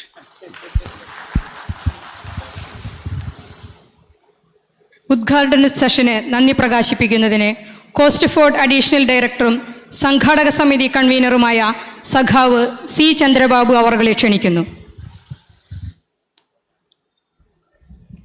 വേദിയിലും സദസ്സിലുമുള്ള ബഹുമാന്യരെ, കഴിഞ്ഞ 24 വർഷങ്ങളായി Covid കാരണം ഒരു വർഷം മാത്രം മുടങ്ങിയ അതാണ് നമ്മുടെ EMS സ്മൃതി പരിപാടി. വളരെ ഭംഗിയായി നമുക്ക് ആവിഷ്കരിക്കാൻ കഴിഞ്ഞത് മുഴുവൻ പേരുടെയും സഹായവും സഹകരണം കൊണ്ടാണ്. വരുന്ന വർഷം 25ാം വർഷമാണ്. ഇതിനേക്കാൾ കൂടുതൽ വൈവിധ്യമാർന്ന കൂടുതൽ പങ്കാളിത്തമുള്ള പരിപാടികൾ നടത്താൻ കഴിയട്ടെ എന്നാഗ്രഹിക്കുന്നു. ഈ ഉദ്ഘാടന സമ്മേളനത്തിന് അധ്യക്ഷം വഹിച്ച ഈ സംഘാടക സമിതിയുടെ അധ്യക്ഷൻ കൂടിയായ കെ രാധാകൃഷ്ണൻ അവർക്ക് സംഘാടക സമിതിയുടെ പേരിലും എൻ്റെ വ്യക്തിപരമായ പേരിലും നന്ദി പ്രകാശിപ്പിച്ചുകൊള്ളുന്നു.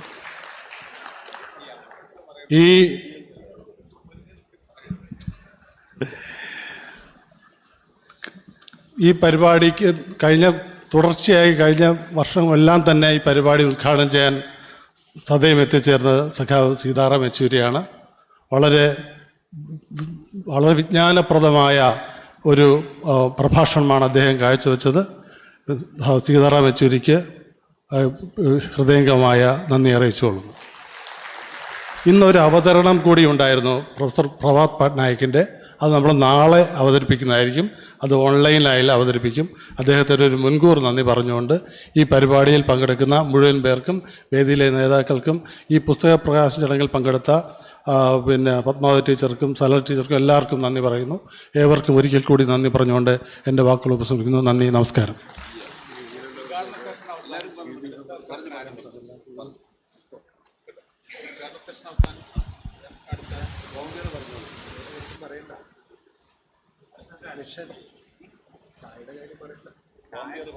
അടുത്ത നമ്മൾ ബ്രേക്ക് ചെയ്യുന്നില്ല, നമ്മൾ കുറച്ചുകൂടെ സമയം പോയിരിക്കുകയാണ്. അടുത്ത സെഷൻ ആരംഭിക്കുന്നു. അതെ, ആർക്കെങ്കിലും പുറത്ത് പോകണമെന്നുണ്ടെങ്കിൽ ഇടയ്ക്ക് പോവാം. ഒരു കാര്യം കൂടി സൂചിപ്പിക്കാനുണ്ട്. ഇന്നിവിടെ പ്രകാശനം ചെയ്ത പുസ്തകം 410 രൂപ മുഖവിലയുള്ളതാണ്. അത് 300 രൂപയ്ക്ക് ദേശാഭിമാനി ബുക്ക് സ്റ്റാളിൽ ലഭിക്കുന്നതാണ്. അടുത്ത പരിപാടി തുടരുന്നു. EMS സ്മൃതി 2022 ഒന്നാമത്തെ സെഷൻ ഇവിടെ സമാപിക്കുന്നു. അടുത്ത സെഷൻ ഉടനെ ആരംഭിക്കുന്നതാണ്. ഈ സെഷനിൽ വേദി പങ്കിടുന്ന സഖാക്കളെ ആദരവോടെ ക്ഷണിക്കുന്നു.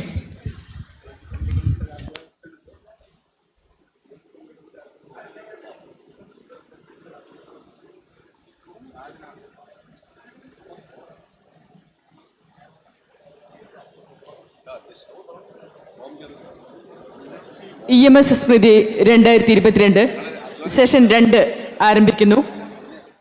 സെഷൻ 2 സ്വാഗതം പറയുന്നത് EMS സ്മൃതി സംഘാടക സമിതി വൈസ് ചെയർമാൻ സഖാവ് PK ഷാജൻ അവർകളാണ്. സഖാവ് പി കെ ഷാജിനെ സ്വാഗത പ്രസംഗത്തിനായി സാദരം ക്ഷണിച്ചുകൊള്ളുന്നു.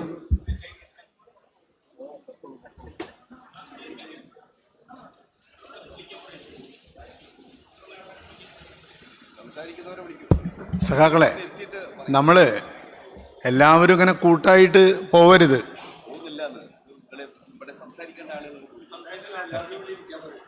എല്ലാവരും അവിടെ ഇരിക്കണം. നമ്മുടെ സംസാരിക്കുന്ന പ്രധാനപ്പെട്ട നമ്മുടെ നേതാക്കളുണ്ട്. ഒന്ന് നമ്മുടെ പ്രൊഫസർ സുർജിത് മഞ്ചുന്ദാർ വേദിയിൽ വരേണ്ടതാണ്. ആളില്ല.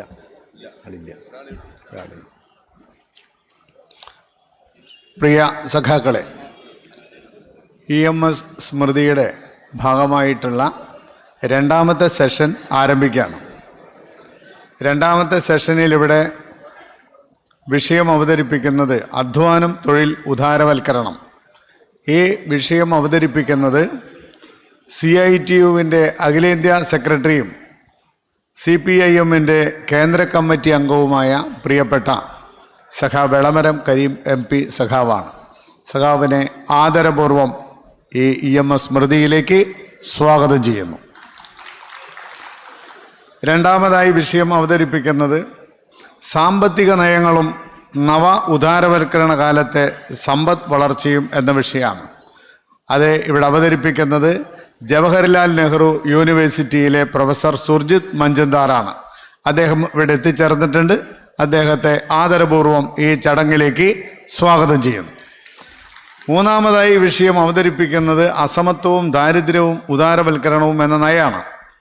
അത് പ്രൊഫസർ മധുര സ്വാമിനാഥനാണ്. അവർ 2 ദിവസം മുൻപ് തന്നെ ഈ പരിപാടിയിൽ പങ്കെടുക്കാൻ വേണ്ടി ഇവിടെ എത്തിച്ചേർന്നിട്ടുണ്ട്. പക്ഷേ കോൾഡും ചില ശാരീരിക പ്രശ്നങ്ങളും കാരണം ഇവിടെ ഹാജരാകുന്നില്ല. അദ്ദേഹത്തിൻ്റെ അസാന്നിധ്യത്തിലും അവരെ ഈ ചടങ്ങിലേക്ക് സ്വാഗതം ചെയ്യാണ്. ഇവിടെ ഈ ചടങ്ങിൽ അധ്യക്ഷത വഹിക്കുന്നത് നമുക്കേവർക്കും പ്രിയപ്പെട്ട പാർട്ടിയുടെ സംസ്ഥാന സെക്രട്ടേറിയറ്റ് അംഗം സഖാവ് ഡോക്ടർ PK ബിജുവാണ്. സഖാവിനെയും ഈ ചടങ്ങിലേക്ക് സ്വാഗതം ചെയ്യുന്നു. ഈ വേദിയിലും സദസ്സിലും എല്ലാം ഒരുപോലെയുള്ള പ്രഗത്ഭരാണ് പങ്കെടുക്കുന്നത്.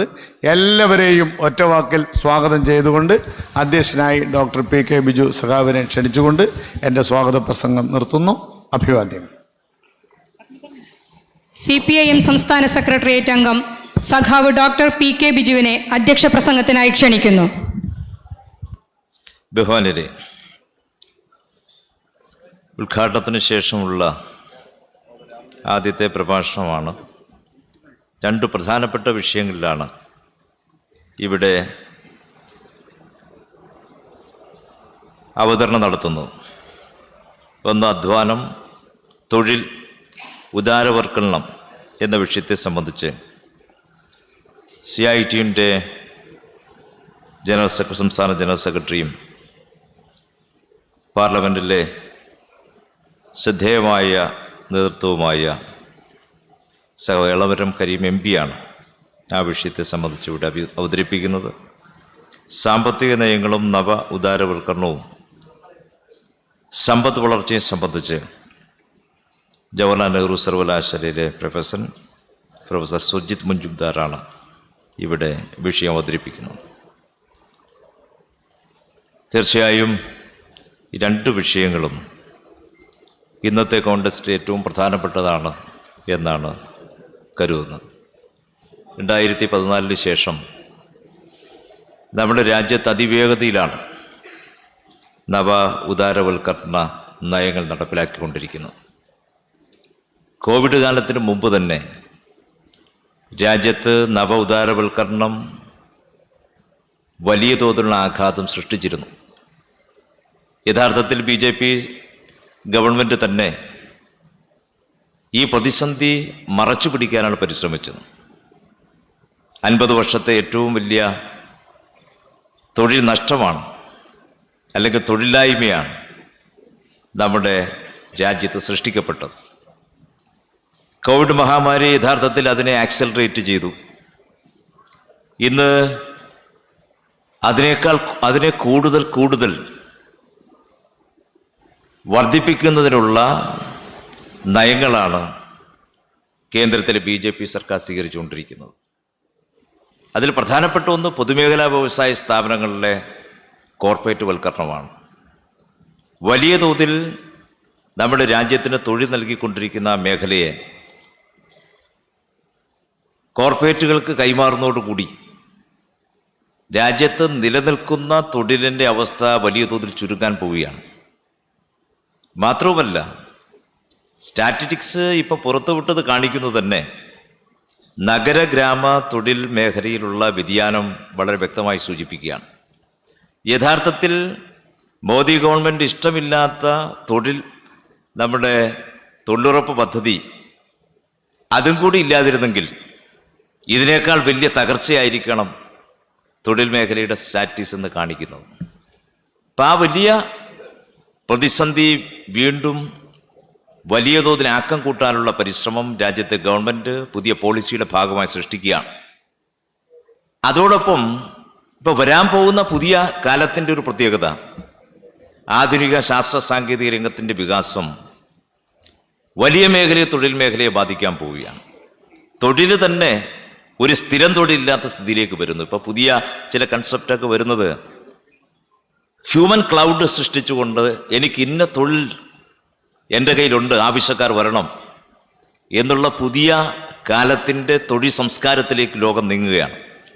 ഇതെല്ലാം യഥാർത്ഥത്തിൽ സാധാരണ ജനജീവിതത്തെ വലിയ തോതിൽ ബാധിക്കുന്ന വിഷയങ്ങളാണ്. സാമ്പത്തിക രംഗത്തും തൊഴിൽ രംഗത്തുമുള്ള ഈ പുതിയ പ്രവണതകളെ സംബന്ധിച്ചെല്ലാം ഈ രണ്ട് ബഹുമാന്യരായ പ്രഭാഷകരും അവരുടെ അഭിപ്രായങ്ങൾ ഇവിടെ പങ്കുവെക്കും. നിങ്ങൾക്കതിന് സംവദിക്കാനുള്ള അവസരമുണ്ട്. അതിൻ്റെ അടിസ്ഥാനത്തിൽ വളരെയേറെ സജീവമായ ചർച്ചയ്ക്കും അതിൻ്റെ അടിസ്ഥാനത്തിലുള്ള പുതിയ അറിവുകൾ സമാഹരിക്കുന്നതിനും ഈ സെഷൻ സഹായിക്കും എന്നാണ് ഞാൻ കരുതുന്നത്.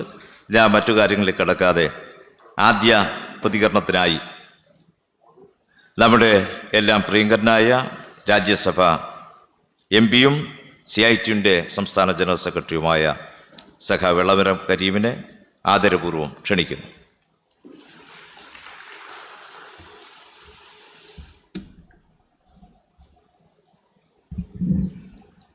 സുഹൃത്തുക്കളെ, സഹോദരി സഹോദരന്മാരെ, മഹാനായ EMSൻ്റെ സ്മൃതി തുടിച്ചു നിൽക്കുന്ന ഈ വേദിയിൽ EMS ജനങ്ങളെ പഠിപ്പിച്ച അധ്വാനിക്കുന്ന വർഗത്തിൻ്റെ വിമോചന ശാസ്ത്രത്തെ അടിസ്ഥാനപ്പെടുത്തിയാണ് എൻ്റെ വിഷയം ഞാൻ അവതരിപ്പിക്കുന്നത്. തൊഴിൽ, അധ്വാനം, തൊഴിൽ, ഉദാരവൽക്കരണം, ഇതാണ് സബ്ജക്റ്റ്. എനിക്ക് ശേഷം പ്രൊഫസർ സുർജിത് മജൂംദാർ സംസാരിക്കാറുണ്ട്. ഈ വിഷയം വളരെ സങ്കീർണവും വളരെ വിപുലവുമാണ്. ഞാൻ കഴിയാവുന്നത്ര ചുരുക്കി എൻ്റെ അഭിപ്രായങ്ങൾ അവതരിപ്പിക്കാം. അധ്വാനം നമ്മളെല്ലാവരും സാധാരണ കേൾക്കുന്ന ഒരു വാക്കാണ്. ഈ ലോകത്ത് കാണുന്ന എല്ലാ സമ്പത്തിൻ്റെയും സൃഷ്ടാവ് മനുഷ്യാധ്വാനമാണ്. അതുകൊണ്ട് പൊതുവിൽ പറയാറുണ്ട്, എല്ലാ സമ്പത്തിൻ്റെയും പിതാവ് മനുഷ്യാധ്വാനമാണ്, മാതാവ് ഈ ഭൂമിയുമാണ്. ഭൂമിയിൽ കാണുന്ന അല്ലെങ്കിൽ ഭൂമിയിലുള്ള വസ്തുക്കളിന്മേൽ മനുഷ്യാധ്വാനം ചെലുത്തിയാണ് ഓരോ ഉൽപ്പന്നങ്ങളും രൂപാന്തരപ്പെടുത്തുന്നത്. അത് സൃഷ്ടിക്കലല്ല, നിലവിലുള്ള രൂപത്തിൽ നിന്ന് പുതിയ രൂപത്തിലേക്ക് മനുഷ്യൻ്റെ ഏതെങ്കിലും ആവശ്യങ്ങൾ നിർവഹിക്കുക എന്ന ഗുണമുള്ള ഒരു വസ്തുവാക്കി അതിനെ രൂപാന്തരപ്പെടുത്തുകയാണ് ഈ അധ്വാനത്തിലൂടെ ചെയ്യുന്നത്. അധ്വാനം കുടികൊള്ളുന്നത് മനുഷ്യനിലാണ്. ഈ അധ്വാന പ്രവൃത്തി മനുഷ്യൻ വെറും കൈകൾ കൊണ്ട് ചെയ്യുന്നതല്ല, അവർ എന്തെങ്കിലും ഉപകരണങ്ങൾ ഉപയോഗിക്കും. ആദ്യകാലത്ത് വളരെ പ്രാകൃതമായ തൊഴിലുപകരണങ്ങളാണ് ഉണ്ടായിരുന്നത്. എന്തെങ്കിലും വടിയോ കല്ലോ. പിന്നീട് അത് പതുക്കെ പതുക്കെ ഇങ്ങനെ രൂപാന്തരപ്പെട്ടു വന്നു. ഒരു മനുഷ്യൻ അല്ലെങ്കിൽ ഒരു മനുഷ്യ സമൂഹം ഒരു കാലഘട്ടത്തിൽ എങ്ങനെ ജീവിച്ചിരുന്നു എന്ന് മനസ്സിലാക്കാൻ ആ കാലത്ത് അവർ ഉപയോഗിച്ചിരുന്ന അധ്വാന ഉപകരണങ്ങൾ ഏത് രൂപത്തിലുള്ളതായിരുന്നു എന്ന് പരിശോധിച്ചാൽ മതി. അധ്വാന പ്രവർത്തനം എങ്ങനെ മനുഷ്യനെ മുന്നോട്ട് നയിച്ചു എന്നത് അത് സംബന്ധിച്ച് ഒരുപാട് സിദ്ധാന്തങ്ങൾ ലോകത്തിന് മുമ്പിലുണ്ട്. എംഗൽസ് അധ്വാനം മനുഷ്യനെ വാനരനിൽ നിന്ന് നരനിലേക്ക് വളർത്തിക്കൊണ്ടുവന്നതിൻ്റെ ശാസ്ത്രം വളരെ മനോഹരമായി വിശദീകരിച്ചിട്ടുണ്ട്. അധ്വാനമാണ് മൂല്യം സൃഷ്ടിക്കുന്നത് എന്ന് മാർക്സിൻ്റെ കണ്ടുപിടുത്തമല്ല. മാർക്സിന് മുമ്പ് തന്നെ സാമ്പത്തിക ശാസ്ത്രജ്ഞന്മാർ അധ്വാന മൂല്യ സിദ്ധാന്തം ആവിഷ്കരിച്ചിരുന്നു. 18-ാം നൂറ്റാണ്ടിലാണ് മുതലാളിത്തം വലിയ തോതിൽ വികാസം പ്രാപിക്കുന്നത്. പുതിയ കണ്ടുപിടുത്തങ്ങൾ, ശാസ്ത്ര സാങ്കേതിക വിദ്യയുടെ വളർച്ചകൾ ഇതെല്ലാം ഉണ്ടാകുന്നതിനനുസരിച്ച് ഉൽപ്പാദന മേഖലയിൽ വലിയ മാറ്റങ്ങൾ വന്നു. മുതലാളിത്ത ഉൽപ്പാദന രീതി നിലവിൽ വന്നു. ആ മുതലാളിത്തത്തിൻ്റെ വികാസത്തോടനുബന്ധിച്ച് തന്നെ എല്ലാ ആചാര മര്യാദകളുടെയും അടിസ്ഥാനത്തിലുള്ള പഴയ സാമൂഹ്യ വ്യവസ്ഥ തകരുകയും ഒന്നിനും ഒരു തിട്ടവുമില്ലാത്ത, എങ്ങോട്ട് പോകുന്നു എന്ന് ഊഹിക്കാൻ പോലും കഴിയാത്ത ക്രമക്കേടുകളുടേതായ ഒരു ക്രമം ലോകത്ത് നിലവിൽ വന്നു. ഈ മുതലാളിത്ത വ്യവസ്ഥയെ സംരക്ഷിക്കുന്നതിന് വേണ്ടിയുള്ള സാമ്പത്തിക ശാസ്ത്രം ആവിഷ്കരിക്കാൻ മുതലാളിത്തത്തിൻ്റെ വക്താക്കൾ നിർബന്ധിതമായി. അങ്ങനെയാണ് പൊളിറ്റിക്കൽ ഇക്കോണമി എന്ന ഒരു ശാസ്ത്രശാഖ തന്നെ രൂപം കൊള്ളുന്നത്. ഇതിൻ്റെ ആദ്യകാല വക്താക്കൾ William Petty, Adam Smith, David Ricardo, Thomas Malthus തുടങ്ങിയിട്ടുള്ള അതിപ്രശസ്തരായ സാമ്പത്തിക ശാസ്ത്രജ്ഞന്മാർ. അവരുടെ എല്ലാം ശാസ്ത്രവീക്ഷണം, സാമ്പത്തിക ശാസ്ത്രം സംബന്ധിച്ചവരുടെ വീക്ഷണം ബൂർഷ്വ വർഗത്തിൻ്റെ പക്ഷത്തു നിന്നുകൊണ്ടായിരുന്നു, മുതലാളി വർഗത്തിൻ്റെ പക്ഷത്തു നിന്നുകൊണ്ടായിരുന്നു. അതിൽ നിന്ന് വ്യത്യസ്തമായ ഒരു വീക്ഷണം ലോകത്തിൻ്റെ മുമ്പിൽ അവതരിപ്പിച്ചത് കാൾ മാർക്സാണ്. 1818 മുതൽ 1883 വരെയുള്ള കാലത്ത് മാർക്സിൻ്റെ വീക്ഷണം അധ്വാനിക്കുന്ന വർഗത്തിൻ്റെ പക്ഷത്ത് നിന്നുകൊണ്ടായിരുന്നു എന്നതാണ് രണ്ടും തമ്മിലുള്ള പ്രകടമായ വ്യത്യാസം.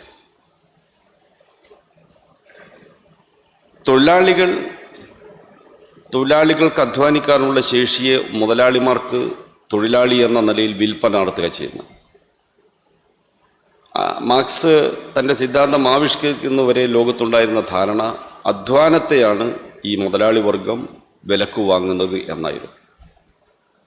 മാർക്സ് പറഞ്ഞു, അധ്വാനത്തെ അല്ല തൊഴിലാളി വിൽക്കുന്നത്, അധ്വാന ശക്തിയെയാണ്. അധ്വാന ശക്തിയും അധ്വാനവും രണ്ടാണ്. അധ്വാന ശക്തി വിനിയോഗിക്കപ്പെട്ടതിന് ശേഷമുള്ള വസ്തുവിലാണ് അധ്വാനം കുടികൊള്ളുന്നത്. അധ്വാന ശക്തി മനുഷ്യരിലാണ് കുടികൊള്ളുന്നത്. അധ്വാന ശക്തി പുനരുൽപ്പാദിപ്പിക്കാൻ കഴിയുന്നതാണ്. ഒരാൾ 8 മണിക്കൂറോ 10 മണിക്കൂറോ അധ്വാനിച്ചാൽ അദ്ദേഹത്തിൻ്റെ അല്ലെങ്കിൽ ആ തൊഴിലാളിയുടെ അധ്വാനശേഷി ചോർന്നു പോകും. അത് ഭക്ഷണം കഴിച്ച് വീണ്ടെടുക്കാം. മാത്രമല്ല, ഒരു 50, 60, 70 കൊല്ലം അധ്വാനിച്ചാൽ അദ്ദേഹം രോഗാതുരനാവും, വാർദ്ധക്യത്തിലേക്ക് പോകും. അപ്പോൾ പുതിയ തലമുറകളിലൂടെ ഈ അധ്വാന ശക്തിയെ നിലനിർത്താം. ഇതിനൊക്കെ ഈ തൊഴിലാളികളുടെ കുടുംബം ആയി ജീവിക്കുന്നതിന് ജീവിതോപാധികൾ ആവശ്യമുണ്ട്. ആ ജീവിതോപാധികളാണ് കൂലിയായി തൊഴിലാളികൾക്ക് ലഭിക്കുന്നത്, വേതനമായി, ശമ്പളമായിട്ടൊക്കെ ലഭിക്കുന്നത്. അപ്പോൾ തൊഴിലാളി വിൽപ്പന നടത്തുന്നത് തൻ്റെ അധ്വാന ശക്തിയാണ്. അധ്വാന പ്രവർത്തനം ആരംഭിക്കുന്നതിന് മുമ്പ് വെളിയിൽ വെച്ച് ഈ അധ്വാന ശക്തിയെ മുതലാളി വില നിശ്ചയിച്ചു വാങ്ങുകയാണ്. അങ്ങനെ വിൽക്കാൻ സ്വാതന്ത്ര്യമുള്ള മനുഷ്യർ മാറുമ്പോൾ മാത്രമേ ഈ വ്യവസ്ഥ നിലവിൽ വരൂ. അടിമ കാലഘട്ടത്തിൽ ഈ മുതലാളിത്ത വ്യവസ്ഥ എന്ന് പറയുന്ന ആ സമ്പ്രദായം ഒരിക്കലും പ്രായോഗികമല്ല. കാരണം അടിമ ഉടമസ്ഥൻ്റെ കീഴിൽ മാത്രമേ ജോലി ചെയ്യാൻ പറ്റൂ. ഫ്യൂഡൽ കാലഘട്ടത്തിലും ഭൂമിയിൽ നിന്ന് സ്വതന്ത്രനായ നിസ്വനായ പ്രോലിറ്റേറിയൻ എന്ന് പറയുന്നൊരു വർഗം ഉയർന്നു വന്നിരുന്നില്ല. അവർ ഭൂമിയുമായി ബന്ധപ്പെട്ടാണ് ജീവിച്ചുകൊണ്ടിരുന്നത്. ആ വ്യവസ്ഥ തകർന്ന് മനുഷ്യർ സ്വതന്ത്രരായി തൻ്റെ അധ്വാന ശക്തിയെ ആർക്കും വിൽക്കാനുള്ള സ്വാതന്ത്ര്യമുള്ള മനുഷ്യരായി മാറുമ്പോഴാണ് അവർക്ക് ഈ അവസ്ഥ വരുന്നത്. അപ്പോഴാണ് ഈ അധ്വാന ശക്തിയെ വില കൊടുത്ത് വാങ്ങാൻ കഴിയുന്നത്. അധ്വാന ശക്തി ഒരു ചരക്കായി മാറുന്ന സമയത്ത്, ഒരു ചരക്ക് എന്ന് പറഞ്ഞാൽ മനുഷ്യൻ്റെ ഏതെങ്കിലും ഒരാവശ്യത്തെ തൃപ്തിപ്പെടുത്തുന്ന വസ്തുവിനെയാണ് നാം കമ്മോഡിറ്റി അല്ലെങ്കിൽ ചരക്ക് എന്ന് വിളിക്കുന്നത്. അധ്വാന ശക്തിയും ഒരു ചരക്ക് പോലെയാവുക. ചരക്കിന് വില നിർണ്ണയിക്കുന്നത് കമ്പോള നിയമങ്ങളെ അടിസ്ഥാനപ്പെടുത്തിയാണ്. കമ്പോള നിയമം എന്ന് പറഞ്ഞാൽ അതിൻ്റെ ലഭ്യത, ആവശ്യകത, ഡിമാൻഡ് ആൻഡ് സപ്ലൈ, ഈ 2 തത്വങ്ങളെ ആസ്പദമാക്കിയാണ് ഇതിൻ്റെ വില നിർണ്ണയിക്കുന്നത്. ഏതെങ്കിലും ഒരു ചരക്ക് ആവശ്യത്തിൽ കൂടുതൽ മാർക്കറ്റിൽ കുമിഞ്ഞുകൂടിയാൽ സ്വാഭാവികമായി അതിൻ്റെ വിലയിൽ കുറവ് വരും. ആവശ്യത്തിന് ലഭ്യമല്ലെങ്കിൽ അതിൻ്റെ വിലയിൽ വർധനവുണ്ടാകും. പക്ഷെ അതെല്ലാം ഒരു നിശ്ചിത അളവിലായിരിക്കും. എത്ര ഡിമാൻഡില്ലെങ്കിലും ഒരു കാറ് 10 രൂപക്കൊന്നും കിട്ടില്ല. ഇനി എത്ര ഡിമാൻഡ് കൂടിയാലും ഒരു മൊട്ട് സൂചിക്ക് 10 ലക്ഷം രൂപയൊന്നും ആവില്ല. ഒരു കുറ്റിക്ക് ചുറ്റുമാണ് ഇതിങ്ങനെ പോവുക. അതാണ് സാമ്പത്തിക നിയമം. അപ്പം എല്ലാ ചരക്കുകളും പോലെ മനുഷ്യൻ്റെ അധ്വാനവും ഒരു ചരക്കായി മാറുന്നു മുതലാളിത്ത വ്യവസ്ഥയിൽ. ആ ചരക്കിന് ഈ കമ്പോള നിയമങ്ങളെല്ലാം ബാധകമാണ്. ധാരാളം തൊഴിൽ ചെയ്യാനുള്ളവർ മാർക്കറ്റിലുള്ളപ്പോൾ അവരുടെ അധ്വാന ശക്തിക്ക് വില കുറയും. അപ്പം ഈ അധ്വാന ശക്തി വില കുറച്ച് കിട്ടുന്നതിന് തൊഴിലില്ലാത്ത ഒരു പട്ടാളം ഉണ്ടായിരിക്കേണ്ടത് മുതലാളിത്തത്തിന് അനിവാര്യമാണ്. തൊഴിലില്ലായ്മ മുതലാളിത്തത്തിൻ്റെ സൃഷ്ടിയാണ്. എങ്കിൽ മാത്രമേ അവർക്ക് ഈ വലിയ പ്രോഫിറ്റ് ഉണ്ടാക്കാൻ പറ്റൂ. കമ്പോളത്തിൽ വില പേശി ഈ അധ്വാന ശക്തി വാങ്ങുന്ന മുതലാളി തൊഴിലുടമയാണ്. അയാൾ ഏത് വിധത്തിൽ അധ്വാനിക്കണം എന്ന് തീരുമാനിക്കുന്നത്. അതിനുപയോഗിക്കേണ്ട യന്ത്രങ്ങൾ, സാങ്കേതിക വിദ്യ, തൊഴിൽ ക്രമങ്ങൾ, ഇതെല്ലാം നല്ല മാനേജ്മെൻറ്റുകളിലൂടെ പരമാവധി ഉപയോഗിച്ച് സമ്പത്ത് ഉൽപ്പാദിപ്പിക്കുന്ന പ്രക്രിയയാണ് മുതലാളിത്തം ചെയ്തുകൊണ്ടിരിക്കുന്നത്. നല്ല മാനേജ്മെൻ്റ് ആണെങ്കിൽ ഒരു വ്യവസായത്തിലുള്ളതെങ്കിൽ കൂടുതൽ ഉൽപ്പന്നങ്ങൾ ഉൽപ്പാദിപ്പിക്കാൻ ഈ അധ്വാന ശക്തിയെ വിനിയോഗിക്കാൻ സാധിക്കും. പക്ഷെ എത്ര ഉൽപ്പാദനം നടന്നാലും മുൻകൂട്ടി നിശ്ചയിച്ച വേതനം മാത്രമേ തൊഴിലാളികൾക്ക് നൽകേണ്ടതുള്ളൂ. തൊഴിലാളികളുടെ വേതനം നിർണ്ണയിക്കുന്നതിൻ്റെ അടിസ്ഥാനം എന്താ? അവരുടെ ശരീരത്തിൽ നിന്ന് അധ്വാന പ്രവർത്തനം നടത്തുമ്പോൾ ചോർന്നു പോകുന്ന അധ്വാന ശക്തിയെ വീണ്ടെടുക്കാൻ ആവശ്യമായ വസ്തുക്കൾ വാങ്ങാനുള്ള പ്രതിഫലം, അതിനുള്ള വില, കൂലി, അതാണ് കൂലിയുടെ നിശ്ചയം. നമ്മൾ സാധാരണ മിനിമം കൂലി എന്നൊക്കെ പറയുന്നില്ലേ? മിനിമം കൂലിയുടെ അടിസ്ഥാനം എന്താ? അല്ലെങ്കിൽ ഒരു വേതന ഘടനയുടെ അടിസ്ഥാനം എന്താ? ഒരു മനുഷ്യന് മനുഷ്യനായി ജീവിക്കാൻ ആവശ്യമായ ആരോഗ്യം ലഭ്യമാകുന്നതിന് വേണ്ട വസ്തുക്കൾ കമ്പോള വിലക്ക് വാങ്ങാനുള്ള ചുരുങ്ങിയ പണം, ചുരുങ്ങിയ നിലയിൽ ജീവിക്കാൻ. ഇതെല്ലാം നിർണ്ണയിക്കാൻ ഒരു സ്റ്റാറ്റിസ്റ്റീഷ്യൻ വിചാരിച്ചാൽ കുറച്ച് സമയം കൊണ്ട് സാധിക്കും. ഇപ്പോൾ ലോകാരോഗ്യ സംഘടന ഒരു മനുഷ്യനായി ജീവിക്കാൻ 2700 കലോറി ഊർജം വേണം എന്ന് കണക്കാക്കുന്നു. അതിപ്പോൾ 2300 ആയാലും 1800 ആയാലും ജീവിച്ചു പോകാം. അത്രയും കലോറി ഊർജം ഒരു ദിവസം മനുഷ്യന് ലഭിക്കണമെങ്കിൽ അതിനാവശ്യമായ ഭക്ഷണം കഴിക്കണം. അത് കപ്പയാവാം, അരിയാവാം, ഗോതമ്പാവാം, അവനും ഇഷ്ടമുള്ളത് ലഭിക്കുന്നത് എന്താണോ നാട്ടിലെ രീതി, അതനുസരിച്ച്. അപ്പോൾ ഈ കിട്ടുന്ന കൂലി കൊണ്ട് അത്രയും ഭക്ഷ്യവസ്തുക്കൾ വാങ്ങാൻ സാധിക്കണം. അതാണ് കൂലിയുടെ അടിസ്ഥാനം. അല്ലാതെ നമുക്ക് നിശ്ചയിക്കുന്ന മാതിരി ഒരു കുറഞ്ഞ കൂലി നിശ്ചയിക്കുകയല്ല. മനുഷ്യൻ എന്ന നിലയിൽ സാമൂഹ്യ ജീവിതത്തിൻ്റെ ഭാഗമായി അദ്ദേഹത്തിന് വസ്ത്രധാരണം വേണം. അപ്പോൾ വസ്ത്രം വാങ്ങണം. രോഗം വന്നാൽ ചികിത്സിക്കണം. പാർപ്പിടം വേണം.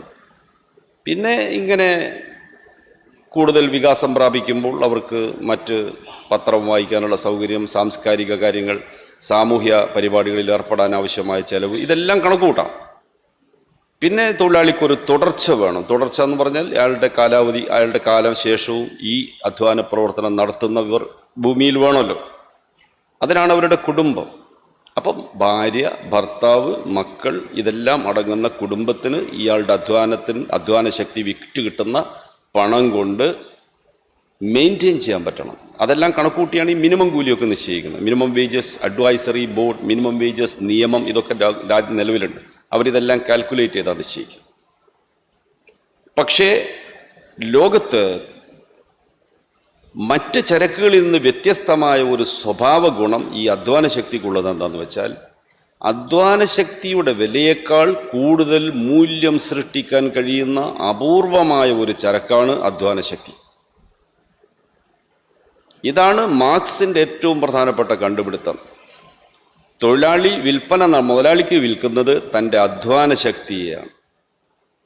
അതിന് മാർക്കറ്റിൻ്റെ നിയമമനുസരിച്ച് ലഭ്യമാകുന്ന കൂലിയേക്കാൾ, വേതനത്തേക്കാൾ അല്ലെങ്കിൽ ശമ്പളത്തേക്കാൾ കൂടുതൽ മൂല്യം ഉൽപ്പാദിപ്പിക്കാൻ ശേഷിയുണ്ട്.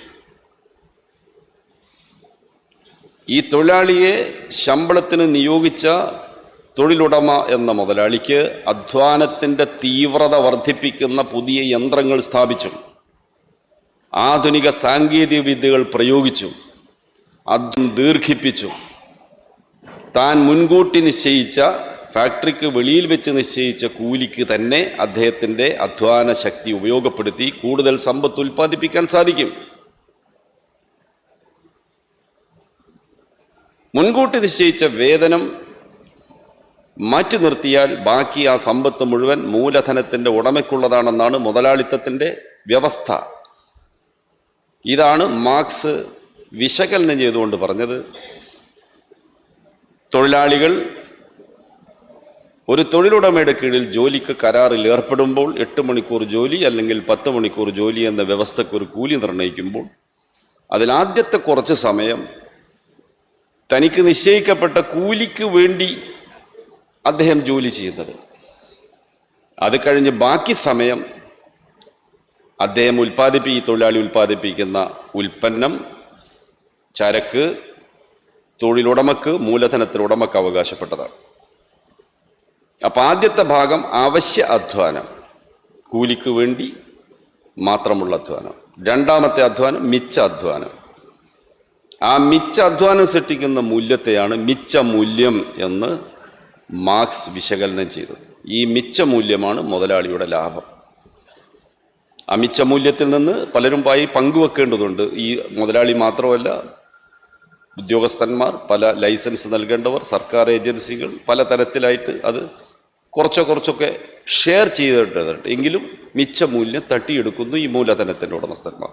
ഇതാണ് മുതലാളിത്ത വ്യവസ്ഥ. ഈ മുതലാളിത്തം രൂപം കൊണ്ട നാൾ മുതൽ തന്നെ തൊഴിലെടുക്കുന്നവർ ഈ യാഥാർത്ഥ്യം മനസ്സിലാക്കാൻ ശ്രമിച്ചു. പ്രത്യേകിച്ച് 1848 കമ്മ്യൂണിസ്റ്റ് മാനിഫെസ്റ്റോ പ്രസിദ്ധീകരിക്കപ്പെട്ടതിന് ശേഷം ലോക തൊഴിലാളികളോട്, അധ്വാനിക്കുന്ന മുഴുവൻ ജനതയോടും സംഘടിക്കാനും പോരാടാനുമുള്ള ആഹ്വാനം, നിങ്ങൾക്ക് നഷ്ടപ്പെടാൻ ചങ്ങലകൾ മാത്രമാണ്, കിട്ടാനുള്ളൊരു പുതിയ ലോകം എന്ന ആഹ്വാനം ലോകത്തിലെ മുഴുവൻ തൊഴിലാളികളെയും ആവേശം കൊള്ളിച്ചതാണ്. അതിൻ്റെ അടിസ്ഥാനത്തിൽ അവർ ചിന്തിക്കാൻ തുടങ്ങി. ജോലി സമയം 8 മണിക്കൂർ, ബാക്കി സമയങ്ങൾ വിനോദത്തിനും വിശ്രമത്തിനുമായി മാറ്റിവെക്കണമെന്ന മുദ്രാവാക്യവുമായി അമേരിക്കയിലെ ചിക്കാഗോവിൽ തൊഴിലാളികൾ തെരുവിലിറങ്ങി. അതിൻ്റെ സ്മരണയാണ് നമ്മുടെ മെയ് ദിനം. ഇങ്ങനെ എണ്ണമറ്റ സമരങ്ങൾ വന്നു. മുതലാളിത്തത്തിൻ്റെ ആദ്യ കാലഘട്ടങ്ങളിൽ തങ്ങളുടെ എല്ലാ യാതനകൾക്കും പ്രയാസങ്ങൾക്കും ഉത്തരവാദി യന്ത്രങ്ങളാണെന്നായിരുന്നു തൊഴിലാളികളുടെ ധാരണ. അതുകൊണ്ട് ആദ്യത്തെ തൊഴിലാളി സമരങ്ങളെല്ലാം യന്ത്രങ്ങൾ നശിപ്പിക്കുന്ന വിധത്തിലായിരുന്നു. പിന്നീട് ശാസ്ത്രീയമായ വിശകലനത്തിലൂടെ മുതലാളിത്ത വ്യവസ്ഥയെക്കുറിച്ച് മനസ്സിലാക്കാനും ഈ വ്യവസ്ഥ എങ്ങനെ കടമുഴക്കിയെറിയാം എന്നതിൻ്റെ സിദ്ധാന്തം മനസ്സിലാക്കാനും തൊഴിലാളി വർഗത്തിന് സാധിച്ചു. അങ്ങനെയാണ് 1917 ലോകത്തിൽ ആദ്യത്തെ സോഷ്യലിസ്റ്റ് രാഷ്ട്രം ഉദയം കൊള്ളുന്നത്.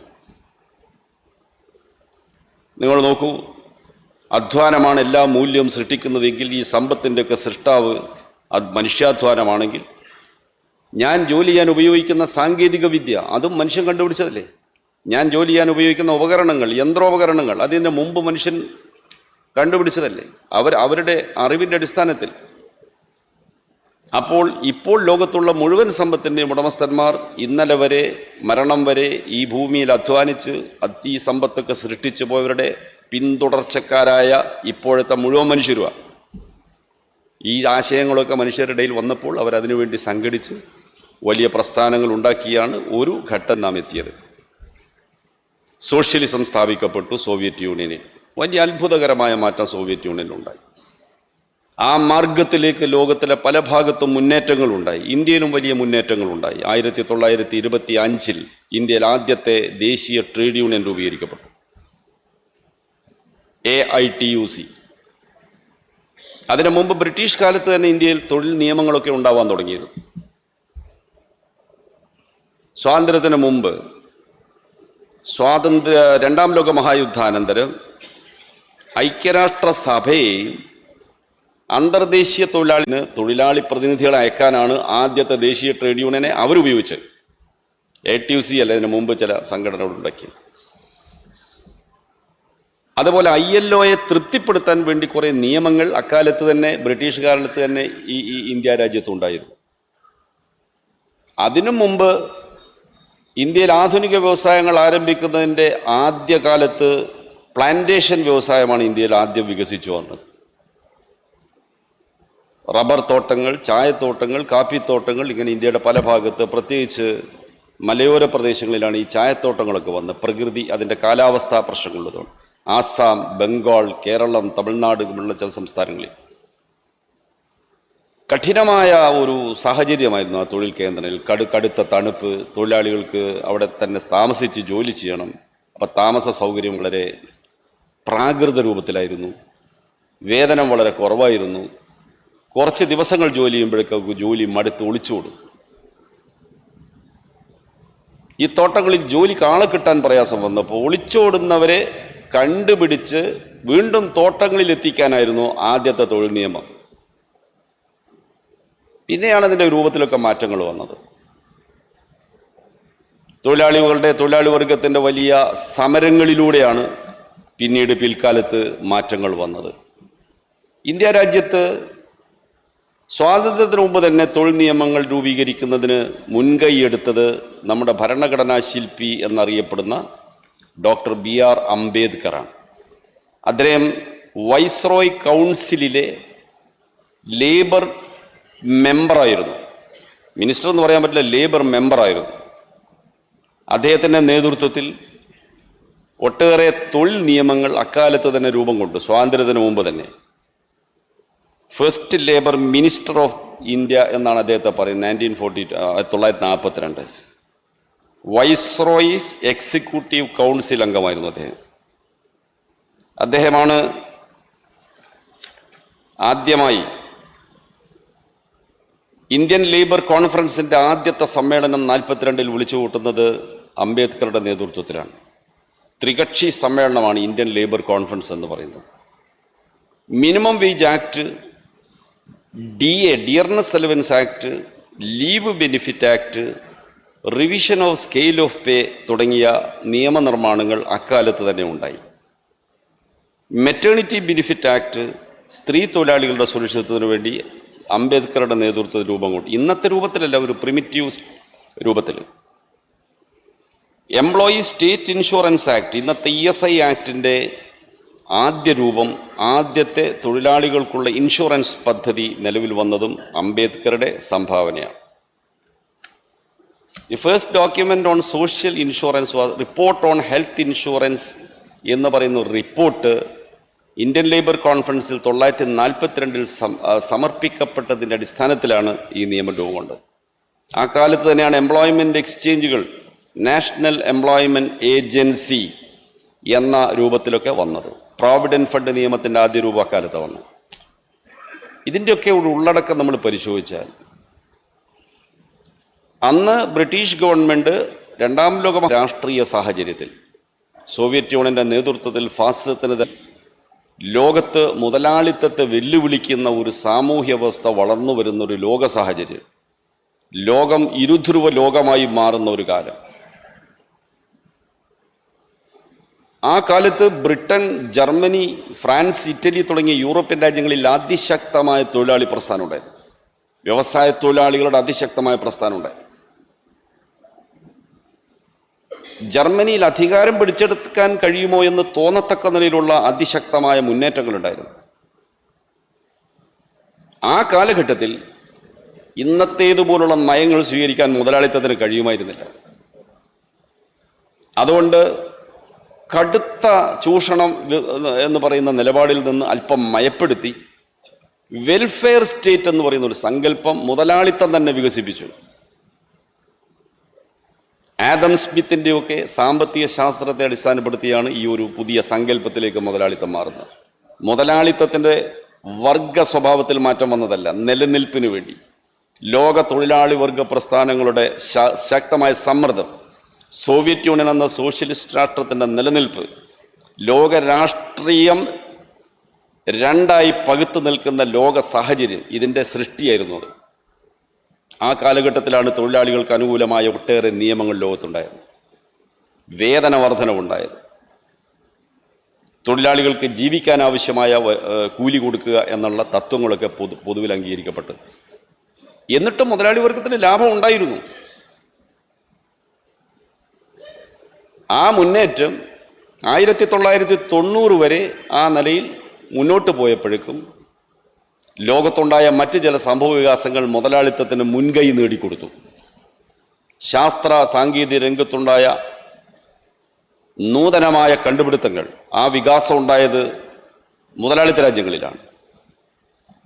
Information technology, biotechnology, nano technology തുടങ്ങിയ പുതിയ ശാസ്ത്രവിദ്യകളുടെ വമ്പിച്ച വികാസമുണ്ടായി. അതെല്ലാം ഉൽപ്പാദന മേഖലയിലേക്ക് വിന്യസിച്ചപ്പോൾ ഉൽപ്പാദന മേഖല വലിയ തോതിൽ വളർന്നു. സമ്പത്ത് ഉൽപ്പാദനം അതിശക്തമായി വളർന്നു.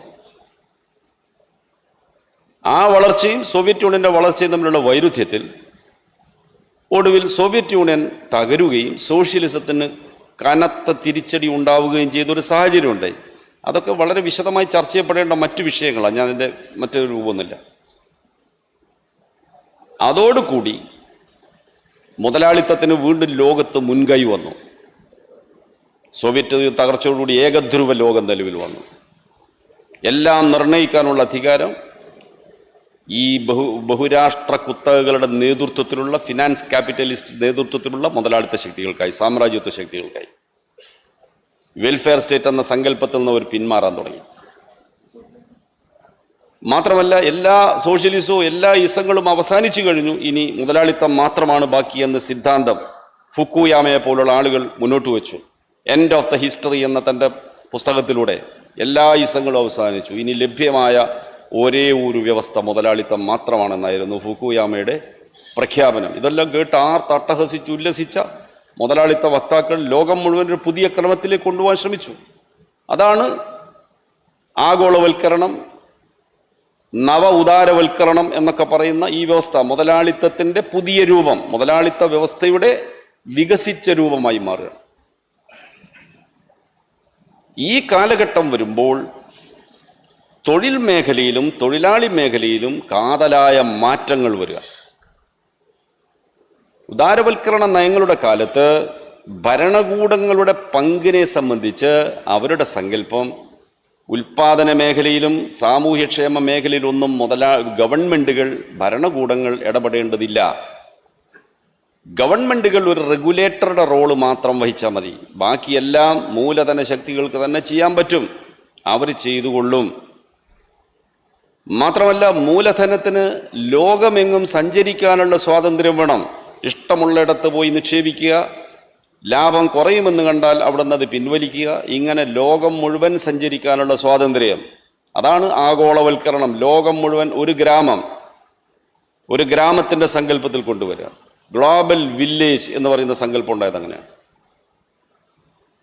ഇങ്ങനെയുള്ള ആശയങ്ങളുടെ കാലത്ത് വെൽഫെയർ സ്റ്റേറ്റ് എന്ന സങ്കല്പം പോയി. തൊഴിലാളികൾക്ക് എന്തെങ്കിലും ആശ്വാസം, ആനുകൂല്യം, ക്ഷേമം ഉണ്ടാക്കണമെന്ന തത്വശാസ്ത്രം ഉണ്ടായിരുന്നതെല്ലാം നഷ്ടപ്പെട്ടു. പുതിയ ആക്രമണം അധ്വാനിക്കുന്ന വർഗത്തിൻ്റെ മേൽ ലോകമെമ്പാടും വരാൻ തുടങ്ങി. ഇന്ത്യയിൽ 1991 മുതലാണ് പ്രത്യക്ഷത്തിൽ ഈ നയം നടപ്പാക്കാൻ തുടങ്ങുന്നത്, നരസിംഹറാവുവിൻ്റെ കാലത്ത്. എന്നാൽ 1985 രാജീവ് ഗാന്ധി അധികാരത്തിൽ വന്നപ്പോൾ തന്നെ ഈ നയത്തിലേക്കുള്ള മാറ്റം ആരംഭിച്ചു കഴിഞ്ഞിരുന്നു, പരസ്യമായി പ്രഖ്യാപിക്കാതെ. വിദേശ മൂലധനത്തിന് ഇന്ത്യയിൽ പ്രവേശിക്കാനുള്ള സ്വാതന്ത്ര്യം ആദ്യമായി കൊടുത്ത രാജീവ് ഗാന്ധി ഗവൺമെൻറ്റാണ്. അതിൻ്റെ ഏറ്റവും പ്രകടമായ ഒരു സംഭവമായിരുന്നു സുസുക്കിയുടെ വരവ്. മാരുതി കാറിൻ്റെ ഉൽപ്പാദനം, സുസുക്കി ഇന്ത്യയിലേക്ക് വന്നു. ഇന്ത്യ ഗവൺമെൻറ്റും സുസുക്കിയുമായി സാങ്കേതിക സഹകരണ കരാറുണ്ടാക്കി കാർ ഉൽപ്പാദനം ആരംഭിച്ചു. പുതിയ സാങ്കേതിക വിദ്യ ഉപയോഗിച്ചുണ്ടാക്കിയ കാറ് ഇന്ത്യൻ കമ്പോളത്തിൽ വന്നപ്പോൾ പഴയ അംബാസഡറിനെയും പ്രീമിയറിനെയും ഒക്കെ കവച്ച് വെച്ച് അത് മാർക്കറ്റ് കൈയടക്കി. നമ്മുടേത് പഴഞ്ചൻ സാങ്കേതിക വിദ്യയായിരുന്നു. അതിനെ തുടർന്ന് ഒട്ടേറെ DCM, Toyota, Delhi cloth mills എന്ന് പറയുന്ന തുണി കമ്പനി ടൊയോട്ടയുമായി കരാറുണ്ടാക്കി. Light commercial vehicles, BPL, Sanyo, Birla, Yamaha, ഇങ്ങനെ ഒട്ടേറെ. ഇതെല്ലാം രാജീവ് ഗാന്ധിയുടെ കാലത്ത് ആരംഭിച്ചു. പുത്തൻ സൂര്യോദയ വ്യവസായങ്ങളെന്ന് ബൂർഷ്വാ മീഡിയ തുള്ളിച്ചാടിക്കൊണ്ടതിനെ വിശേഷിപ്പിച്ചു. പഴഞ്ചനൊക്കെ പോയി.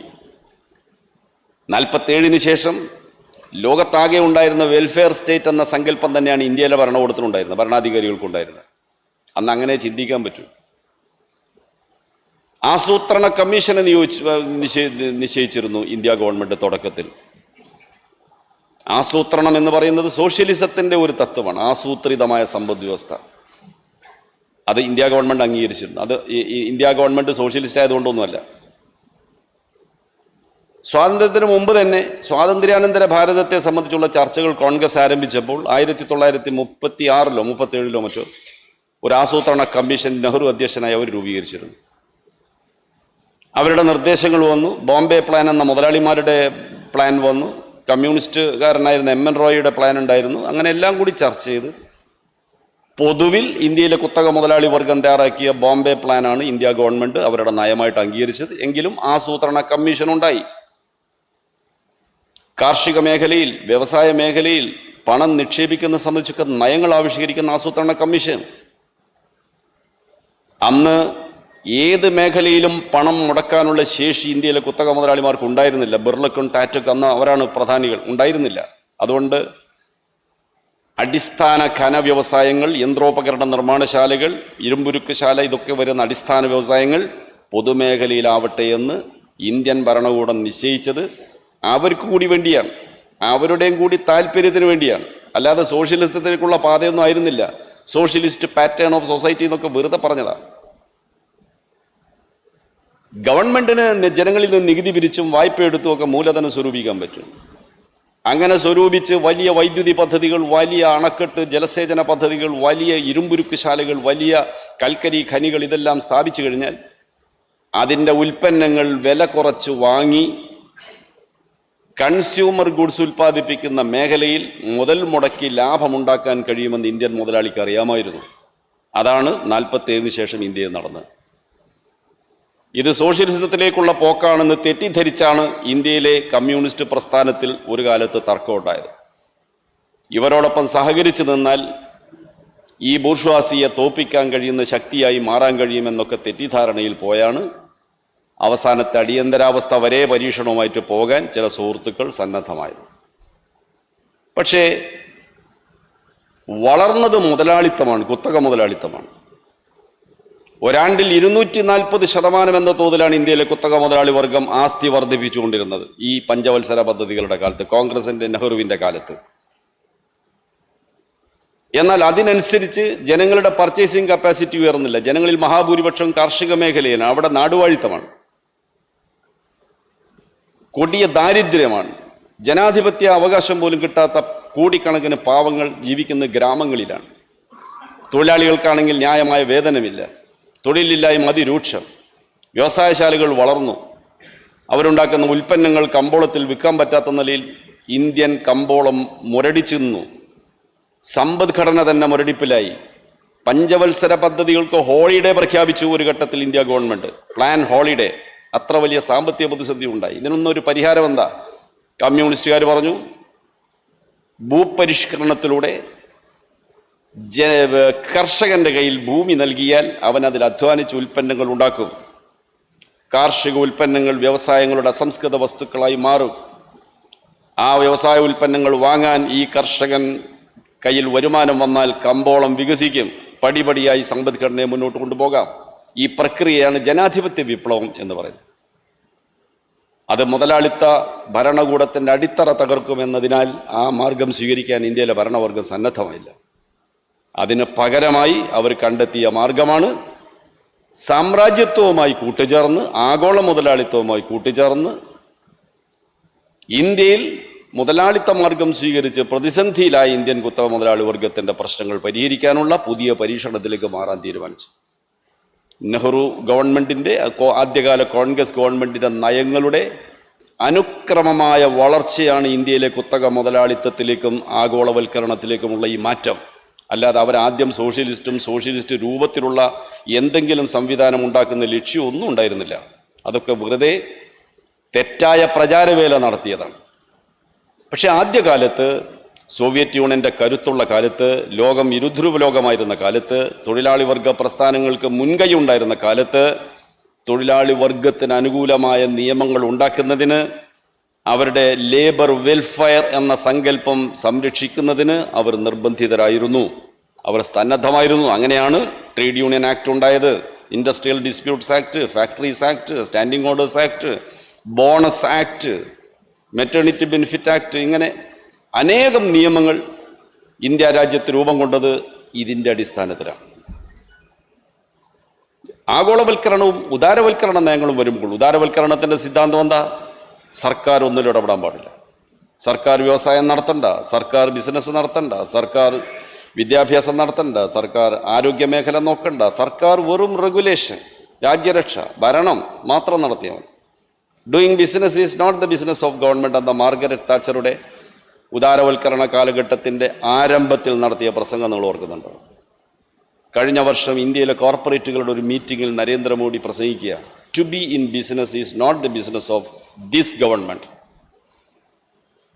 ഒക്കെ നിങ്ങൾ ചെയ്താൽ മതി, നിങ്ങൾക്കതിനുള്ള എക്സ്പെർട്ടൈസ് ഉണ്ട്, നിങ്ങൾക്കതിനുള്ള മൂലധനമുണ്ട്, നിങ്ങൾ ചെയ്തോളൂ, ഞങ്ങൾ ആവശ്യമായ റെഗുലേഷൻ ഉണ്ടാക്കിത്തരാം. ഇതാണ് ആഗോളവൽക്കരണം. ഈ കാലഘട്ടത്തിൽ തൊഴിലാളി ഒരു അനാവശ്യ വാക്കാണ് അവർക്ക്. തൊഴിൽ മേഖലയിൽ ട്രേഡ് യൂണിയൻ ഫ്രീ ഇൻഡസ്ട്രി എന്ന ഒരു സങ്കല്പമാണ് ഇപ്പോൾ ഉയർത്തിക്കൊണ്ടുവരുന്നത് ലോകമാകെ. സ്ഥിരം ജോലി എന്നത് ലോകത്ത് മുഴുവൻ ഇല്ലാതായിക്കൊണ്ടിരിക്കുകയാണ്. ലോകത്ത് ഏറ്റവും വലിയ കമ്പനികളിൽ ഒന്നാണ് ഫോക്സ്കോൺ. ഈ ഫോക്സ്കോൺ കമ്പനിക്ക് പ്രത്യേകമായ ഒരു ഉൽപ്പന്നമില്ല, പക്ഷേ ലക്ഷക്കണക്കിന് തൊഴിലാളികളെയാണ് അവർ എൻഗേജ് ചെയ്തിരിക്കുന്നത്. പിന്നെ അവരെന്താ ചെയ്യുന്നത്? ലോകത്തിലുള്ള പല ഇലക്ട്രോണിക് കമ്പനികളുടെയും ഉൽപ്പന്നങ്ങൾ ഉൽപ്പാദിപ്പിക്കുന്ന കോൺട്രാക്റ്റ് എടുക്കുകയാണ്. അതിൻ്റെ ഡിസൈൻ, അതിൻ്റെ ടെക്നോളജി അതെല്ലാം മാതൃ കമ്പനി നൽകുന്നു, അതനുസരിച്ച് ഇവർ ഉൽപ്പാദിപ്പിച്ച് നൽകുന്നു. ഫോക്സ്കോൺ കമ്പനിയിലെ തൊഴിലാളികൾ ജോലി ചെയ്യുന്ന ആർക്ക് വേണ്ടിയാണെന്ന് അവർക്കറിയില്ല. അവരുടെ ഇമ്മീഡിയറ്റ് എംപ്ലോയർ എന്ന് പറഞ്ഞാൽ ഫോക്സ്കോൺ മാനേജ്മെൻ്റാണ്. പക്ഷേ ഉൽപ്പന്നം ആപ്പിളിൻ്റേതാണ് അല്ലെങ്കിൽ സോണിയുടേതാണ്. ഫോക്സ്കോൺ കമ്പനിയിൽ സൗത്ത് കൊറിയയിലുള്ള ഒരു കമ്പനിയിലെ തൊഴിലാളികളുടെ വേതനത്തെ സംബന്ധിച്ച് ഒരു ആർട്ടിക്കിൾ വന്നിരുന്നു. നൈക്ക് ഷൂ അവർ ഉൽപ്പാദിപ്പിക്കുന്നു, നൈക്ക് കമ്പനിയുടെ ഷൂ. നൈക്ക് ഷൂയുടെ പരസ്യത്തിന് പരസ്യ മോഡൽ വാങ്ങുന്ന ഒരു വർഷത്തെ പ്രതിഫലത്തേക്കാൾ കുറവാണ് ഉൽപ്പാദിപ്പിക്കുന്ന ഫാക്ടറിയിലെ തൊഴിലാളികളുടെ ഒരു വർഷത്തെ വേതനം. എന്തൊരു അന്തരമാണ് നിങ്ങൾ ആലോചിച്ച് നോക്കൂ. സ്ഥിരം ജോലികൾ ഇല്ലാതായി, എല്ലാം കോൺട്രാക്റ്റ്, ഔട്ട്സോഴ്സിങ്, കാഷ്വൽ, ടെമ്പററി എന്ന വിധത്തിലേക്ക് തൊഴിൽ മേഖല മാറി. അങ്ങനെ മാറുമ്പോഴുള്ള പ്രശ്നം എന്താ? ബാർഗെയിനിങ് കപ്പാസിറ്റി കുറയും. കളക്റ്റീവ് ബാർഗെയിനിങ്ങിലൂടെയാണ് തൊഴിലാളികൾ വല്ലതും നേടിയെടുക്കുന്നത്. ബാർഗെയിൻ ചെയ്യണമെങ്കിൽ അവൻ്റെ ട്രേഡ് യൂണിയൻ വേണം. സ്ഥിരം ജോലിക്കാർക്ക് ട്രേഡ് യൂണിയൻ രൂപീകരിച്ച് പോരാട്ടം നടത്താൻ പറ്റൂ. കാഷ്വൽ ആണെങ്കിൽ അത് കാഷ്വൽ എന്ന നിലയിൽ അവരെ ഉടനെ ജോലിയിൽ നിന്ന് ഒഴിവാക്കാം. ടെമ്പററി ആണെങ്കിൽ പിറ്റേ ദിവസം ഒഴിവാക്കാം. ഈ സമ്പ്രദായം ലോകം മുഴുവൻ വ്യാപിച്ചു, അഭ്യസ്ത വിദ്യർക്കിടയിലും വന്നു. പുതിയ സാങ്കേതിക വിദ്യ ഇതിനെല്ലാം സൗകര്യങ്ങൾ ഉണ്ടായിക്കൊടുത്തു. ഒരു ഉൽപ്പന്നത്തിൻ്റെ വിവിധ ഭാഗങ്ങൾ ലോകത്തിൻ്റെ പല ഭാഗങ്ങളിലായി ഉൽപ്പാദിപ്പിച്ച് ഒരിടത്ത് കൊണ്ടുവന്ന് അസംബിൾ ചെയ്ത് എവിടെയും മാർക്കറ്റിലിറക്കാം.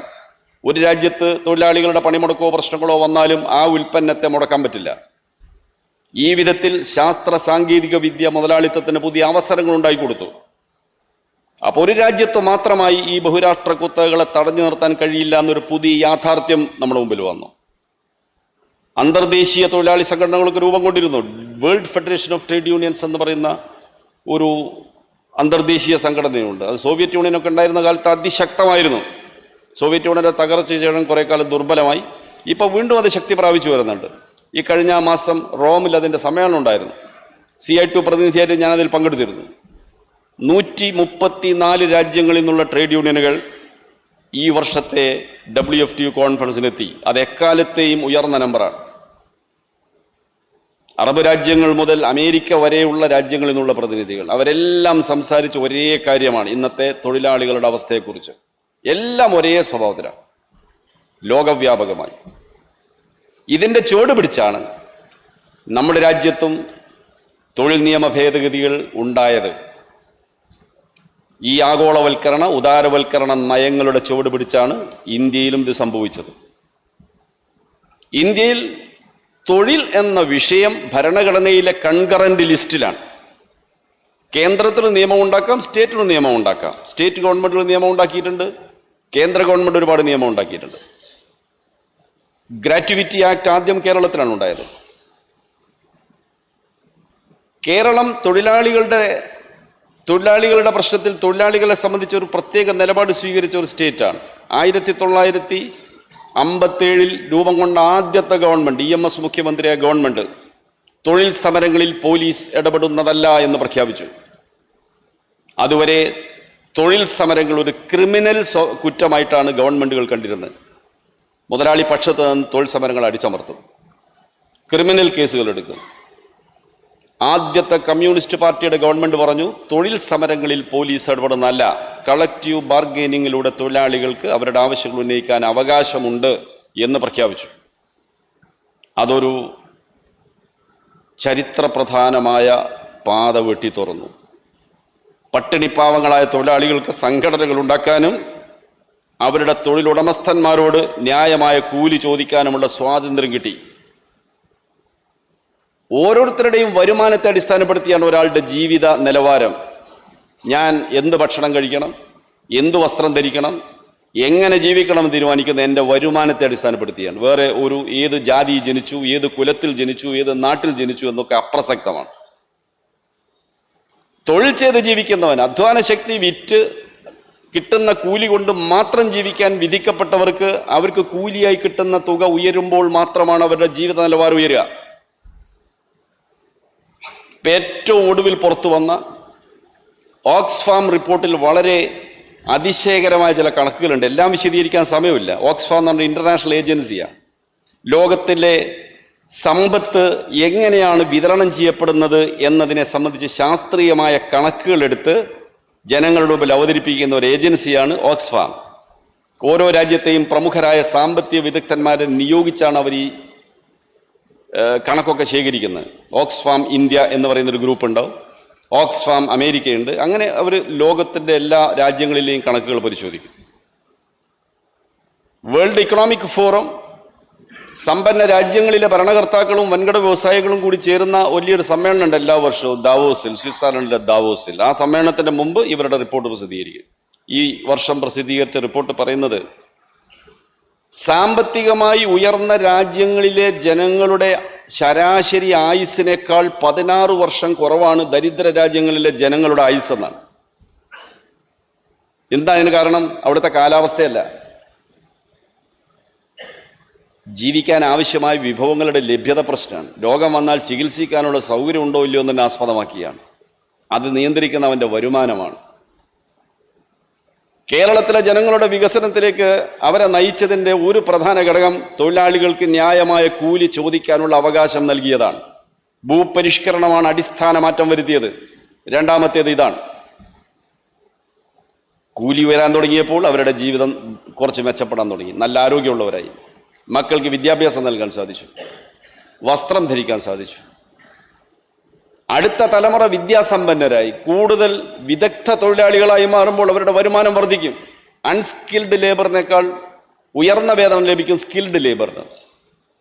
അതിനുള്ള ട്രെയിനിങ്, പഠനം നൽകാൻ ആ കുടുംബത്തിന് ശേഷിയുണ്ടെങ്കിൽ മാത്രമേ ഈ പ്രക്രിയ നടക്കൂ. അങ്ങനെ വരുമ്പോൾ ആ കുടുംബം പിന്നെയും അഭിവൃദ്ധിപ്പെടും.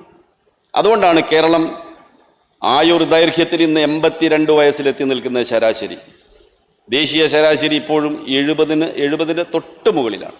73, 74 ആ നിലയിലാണ് ദേശീയ ശരാശരി. നമ്മളാണ് ആയുർദൈർഘ്യത്തിൽ മുന്നിൽ നിൽക്കുന്നത്, 82 വയസ്സ്. ഇപ്പോൾ ഏറ്റവും വലിയ പ്രശ്നം പ്രായമായിട്ട് ആൾ മരിക്കുന്നില്ല എന്നുള്ളതാണ് ഒരു പ്രശ്നം. സർക്കാർ സർവീസിൽ ജോലി ചെയ്യുന്ന ആളുകൾ സർവീസ് കാലത്ത് ശമ്പളം വാങ്ങുന്നതിനേക്കാൾ കൂടുതൽ പെൻഷൻ വാങ്ങുന്ന നാടായി കേരളം മാറി. എന്ന് വെച്ചാൽ നമ്മുടെ ജീവിത അഭിവൃദ്ധിയാണത് കാണിക്കുന്നത്. എല്ലാവരും സ്കൂളിൽ പോകുന്ന നാടായി കേരളം മാറി. 5 വയസ്സ് തികയുന്ന മുഴുവൻ കുട്ടികൾ സ്കൂളിൽ പോകുന്ന ഇന്ത്യ രാജ്യത്തെ ഏക സംസ്ഥാനമാണ് കേരളം. 100 കുട്ടികൾ സ്കൂളിൽ ചേർന്നാൽ 98 പേരും 10ാം ക്ലാസ് വരെ എത്തുന്ന ഇന്ത്യയിലെ ഏക സംസ്ഥാനമാണ് കേരളം. യു പിയിലൊക്കെ ഒരു 5ാം ക്ലാസ്സിലെത്തുമ്പോഴേക്കും ഒരു 45-46% കുട്ടികൾ ഡ്രോപ്പ് ഔട്ടാവും.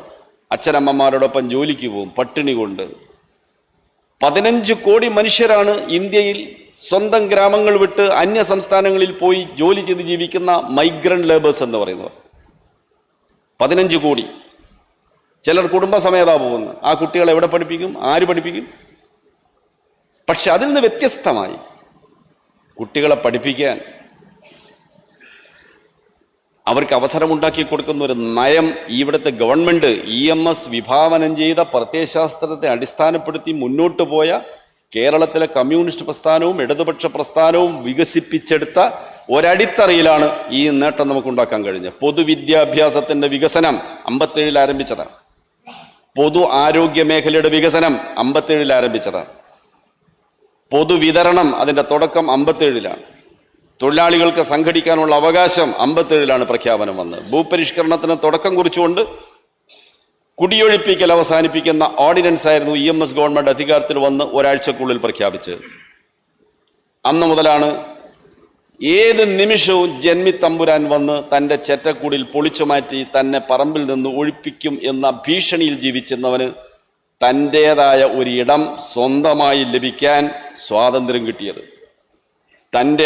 തൻ്റേതായ ഒരിടം കാലുറപ്പിച്ച് നിർത്താൻ കിട്ടിയത് മുതലാണ് അവന് തൻ്റെ ഇടമുണ്ടായത്.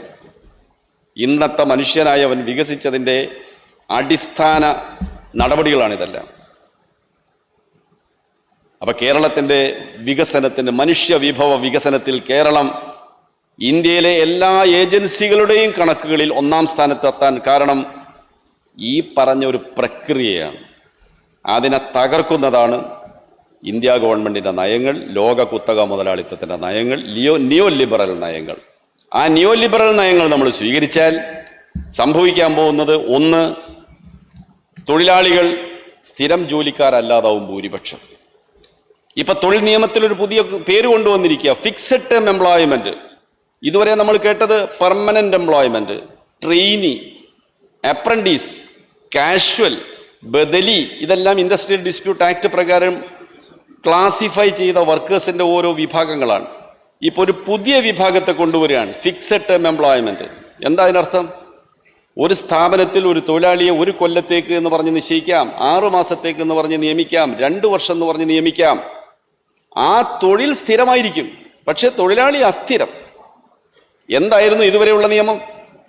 ഒരു സ്ഥലത്ത് കരാറടിസ്ഥാനത്തിലോ താൽക്കാലിക അടിസ്ഥാനത്തിലോ സ്ഥിരമായി 2 വർഷമെങ്കിലും ജോലി ചെയ്താൽ അവരെ സ്ഥിരപ്പെടുത്തണമെന്നായിരുന്നു ഇതുവരെ ഉണ്ടായിരുന്ന വ്യവസ്ഥ. അത് പോയി. ഫിക്സഡ് ടൈം എംപ്ലോയ്മെന്റായി നിയമിക്കപ്പെടുന്നയാളെ കാലാവധി കഴിഞ്ഞാൽ പിരിച്ചുവിടാം. ഒന്നും ചെയ്യാൻ കോടതിയിൽ പോയാൽ പോലും രക്ഷയില്ല, പാർലമെന്റ് പാസാക്കിയ നിയമമാണ്. കാലാവധിക്ക് മുമ്പ് പിരിച്ചുവിടണമെങ്കിൽ അതിനും വകുപ്പ് വെച്ചു കൊടുത്തിട്ടുണ്ട്, നിയമത്തിൽ വ്യവസ്ഥയുണ്ട്. ഫിക്സഡ് ടൈം എംപ്ലോയ്മെന്റ് നിലവിൽ വന്നു.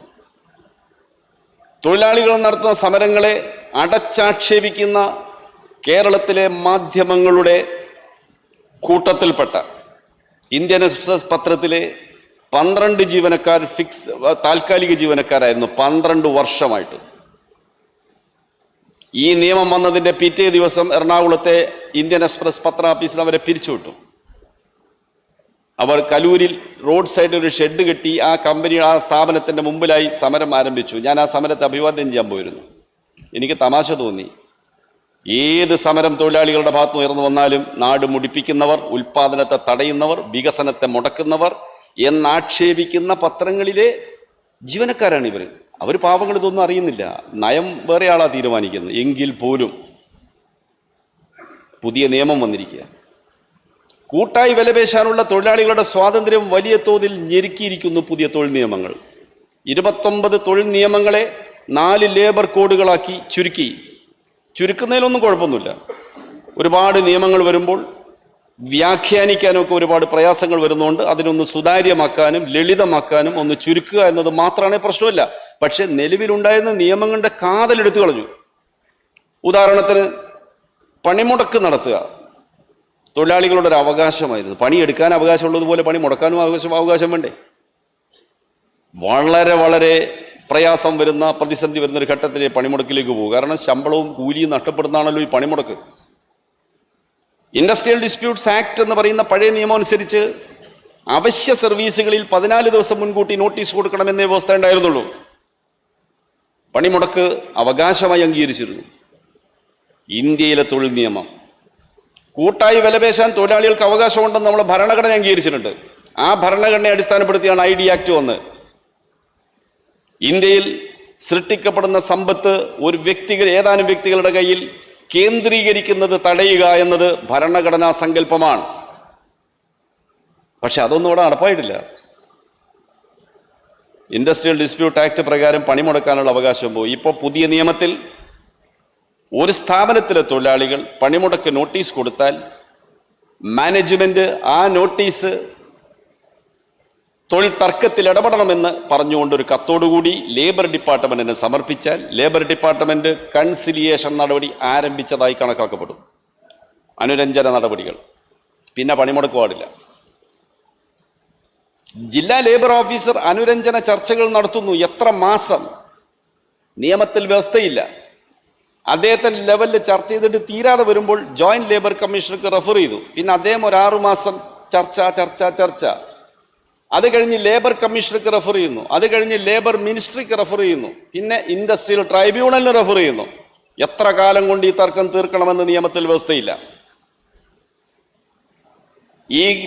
ഈ പ്രൊസീജിയർ നടക്കുമ്പോൾ അതിനുള്ളിൽ പണിമുടക്ക് നടത്തിയാൽ പണിമുടക്കിന് ആഹ്വാനം ചെയ്ത ട്രേഡ് യൂണിയനിൽ നിന്ന് പണിമുടക്ക് മൂലം സ്ഥാപനത്തിന് എന്തെങ്കിലും നഷ്ടമുണ്ടായതായി കമ്പനി കണക്കാക്കിയാൽ ആ നഷ്ടം ട്രേഡ് യൂണിയൻ കൊടുക്കണം. ആ സന്ദർഭത്തിൽ നടന്ന പണിമുടക്ക് നിയമവിരുദ്ധമായി പ്രഖ്യാപിക്കപ്പെടും. ആ നിയമവിരുദ്ധ പണിമുടക്കിൽ പങ്കെടുക്കുന്ന തൊഴിലാളികളുടെ ഓരോ ദിവസത്തെ പണിമുടക്കിനും 8 ദിവസത്തെ വേതനം എന്ന തോതിൽ അവരുടെ ശമ്പളത്തിൽ നിന്ന് പിടിച്ചു വെക്കാം. ഇതൊക്കെ പറയുന്നത് കേൾക്കുമ്പോൾ നിങ്ങൾക്ക് തോന്നുന്നൊക്കെ നടക്കുന്ന കാര്യമാണോ? കഴിഞ്ഞ മാർച്ച് 28, 29 തീയതികളിലെ ദേശീയ പണിമുടക്കിൽ പങ്കെടുത്തതിൻ്റെ പേരിൽ കേരളത്തിലെ കൊച്ചിൻ റിഫൈനറിയിലെ CITU യൂണിയനിൽപ്പെട്ട തൊഴിലാളികൾക്ക് 16 ദിവസത്തെ ശമ്പളം അവർ നേരത്തെ ജോലി ചെയ്ത ദിവസങ്ങളിലെ ശമ്പളത്തിൽ നിന്ന് പിടിച്ചെടുക്കുമെന്ന് നോട്ടീസ് കൊടുത്തു മാനേജ്മെന്റ്. സെൻട്രൽ പബ്ലിക് സെക്ടറാ. കേരളം ആയതുകൊണ്ട് അത് നടപ്പായിട്ടില്ല. കേരള ലേബർ മിനിസ്റ്റർ അവരെ വിളിച്ചു പറഞ്ഞു, ഇതൊന്നും കേരളത്തിൽ നടപ്പാക്കാൻ സമ്മതിക്കില്ല. ട്രേഡ് യൂണിയനോട് ശക്തമായ നിലപാടെടുത്തു. അതുകൊണ്ട് കേരളത്തിൽ നടപ്പായിട്ടില്ല. പക്ഷെ ആ വാൾ ഇപ്പോഴും അവരുടെ തലക്ക് മുകളിലുണ്ട്. നോട്ടീസ് പിൻവലിച്ചിട്ടില്ല. എങ്ങനെ പണിമുടക്ക് സമരം നടത്തും? കൂട്ടായ വിലപേശലില്ലാതെ എങ്ങനെ വേതനം ഉയരും? വേതനം ഉയരുന്നല്ലാതെ എങ്ങനെ തൊഴിലാളികളുടെ ലിവിങ് സ്റ്റാൻഡേർഡ് ഉയരും? എങ്ങനെ മക്കൾക്ക് വിദ്യാഭ്യാസം നൽകാനുള്ള വരുമാനം നേടിയെടുക്കും? നിസ്സഹായനായി നിരായുധനായ അധ്വാന ശക്തി വിറ്റ് വല്ലതും കിട്ടിയിട്ടില്ലെങ്കിൽ ജീവിക്കാൻ കഴിയാത്ത ഈ തൊഴിലാളികൾ, അവരെ നിരായുധരായി ഈ തൊഴിലുടമകളിലേക്ക് എറിഞ്ഞു കൊടുത്തിരിക്കുകയാണ് ഈ ഉദാരവൽക്കരണ നയത്തിന്റെ ഭാഗമായ ഈ നിയമം. ഇതാണ് ഉദാരവൽക്കരണം. ഒരു കണക്കൊക്കെ ഉണ്ടാക്കാറുണ്ട്. എന്നാൽ ആക്റ്റീവായി എന്തെങ്കിലും ജോലിക്ക് പോയിക്കൊണ്ടിരിക്കുന്ന ആളുകൾ 56 കോടി എന്നാണ് കണക്കാക്കുന്നത്. ഇതൊന്നും കൃത്യ എണ്ണാവൂല. കൃത്യ എണ്ണം കണക്കാക്കുന്ന ഒരേ ഏജൻസിയും ഇല്ല. എന്തെങ്കിലും ജോലിക്ക് പോകുന്നവർ 56 കോടി. ഈ 56 കോടിയിൽ സ്ഥിരമായ ജോലി, മാസശമ്പളം നിർണയിക്കപ്പെട്ട് മാസം ശമ്പളം ലഭിച്ചുകൊണ്ടിരിക്കുന്നവർ 5 കോടിയിൽ താഴെ മാത്രമാണ്. പട്ടാളം, പോലീസ്, സർക്കാർ ഉദ്യോഗസ്ഥന്മാർ, അധ്യാപകന്മാർ, വൻകിട ഫാക്ടറികളിൽ ജോലിയെടുക്കുന്നവർ, ബാങ്ക് ജീവനക്കാർ, അതിലെ സ്ഥിരം ജീവനക്കാർ, അങ്ങനെയുള്ളൊരു വിഭാഗം. Organised sector employees, all others are unorganised sector or informal sector, അങ്ങനെ പറയാം. അനൗപചാരിക മേഖല 4 കോടിയിൽ പരം നിർമ്മാണ തൊഴിലാളികൾ. അവർക്കാരാണ് എംപ്ലോയർ? അവർക്കെന്താണ് കൂലി? അവർക്കെന്താണ് ആനുകൂല്യം? 5 കോടിയോളം മോട്ടോർ ട്രാൻസ്പോർട്ട് തൊഴിലാളികൾ. Autorickshaw, lorry transport, bus transport, light motor vehicles, ഇതെല്ലാം ഓടിച്ച് ഉപജീവനം കഴിക്കുന്നവർ. മത്സ്യം പിടിക്കാൻ പോകുന്നവർ, മത്സ്യത്തൊഴിലാളികൾ, മത്സ്യം വിൽപ്പന നടത്താൻ പോകുന്നവർ, കടകളിലും വാണിജ്യ സ്ഥാപനങ്ങളിലും ജോലി ചെയ്യുന്ന കോടാനുകോടി തൊഴിലാളികൾ, നല്ല എയർ കണ്ടീഷൻഡ് ഷോറൂമുകളിൽ നല്ല വസ്ത്രമണിഞ്ഞ് സെയിൽസ്മാൻ, സെയിൽസ് ഗേൾസ് എന്ന പേരിട്ട് നിർത്തിയിരിക്കുന്ന സുന്ദരന്മാരെയും സുന്ദരിമാരെയും ഒക്കെ കണ്ടാൽ ഇവർ നന്നായി ജീവിക്കുന്നവരാണെന്ന് നമ്മൾ തെറ്റിദ്ധരിച്ചു പോകും. എന്താണ് അവരുടെ വേതനം? അവർക്ക് പെർമനന്റ് എംപ്ലോയ്മെന്റ് ഉണ്ടോ? അവർക്ക് ജോലിയിൽ നിന്ന് വിരമിച്ചാൽ ഗ്രാറ്റുവിറ്റി കിട്ടാൻ വ്യവസ്ഥയുണ്ടോ? അവർക്ക് ബോണസ് ആക്ട് പ്രകാരമുള്ള ബോണസ് ഉണ്ടോ? അവർക്ക് ESI ആക്ട് ബാധകമാണെന്ന് നിങ്ങൾ ചോദിച്ചു നോക്കിയിട്ടുണ്ടോ? അങ്ങനെ ഒരു ചോദ്യം അവൻ്റെ തലയിൽ വന്നാൽ മുതലാളി അത് മണത്തറിഞ്ഞ് പിറ്റേ ദിവസം ഒഴിവാക്കും. അതിന് മുമ്പിൽ ഒരു കൊടിയും പിടിച്ച് 4 ആൾ നിന്നാൽ ഉടനെ വരും കമന്റ്, അതാ അതും പൂട്ടിക്കാൻ വന്നിരിക്കുന്ന ഒരു സംഘാളികൾ. ഈ ജോലി നഷ്ടപ്പെട്ട് ജീവിതം തകർന്ന് നിരാശപ്പെട്ടു പോകുന്ന പാവപ്പെട്ടവന്റെ ദൈന്യതയെക്കുറിച്ചല്ല ചർച്ച. ഇതും പൂട്ടിക്കാൻ വന്നിരിക്കുന്നു ഇവന്മാർക്ക് വേറെ പണിയൊന്നുമില്ല എന്ന് ആക്ഷേപം വരും. വീട്ടിൽ ജോലി ചെയ്യുന്നവരുണ്ട്, വീട്ടു ജോലിക്കാർ, ഡൊമസ്റ്റിക് വർക്കേഴ്സ്, വീടുകളിലിരുന്ന് ജോലി ചെയ്യുന്ന ഹോം ബേസ്ഡ് വർക്കേഴ്സ് എന്ന് പറഞ്ഞ വേറൊരു വിഭാഗമുണ്ട്. ബീഡി തെറുക്കുന്നവരുണ്ട് വീട്ടിലിരുന്ന്. ബീഡി കമ്പനികൾ ഇലയും പുകയിലയും കൂടി ഇവരുടെ ഏൽപ്പിക്കുന്നു.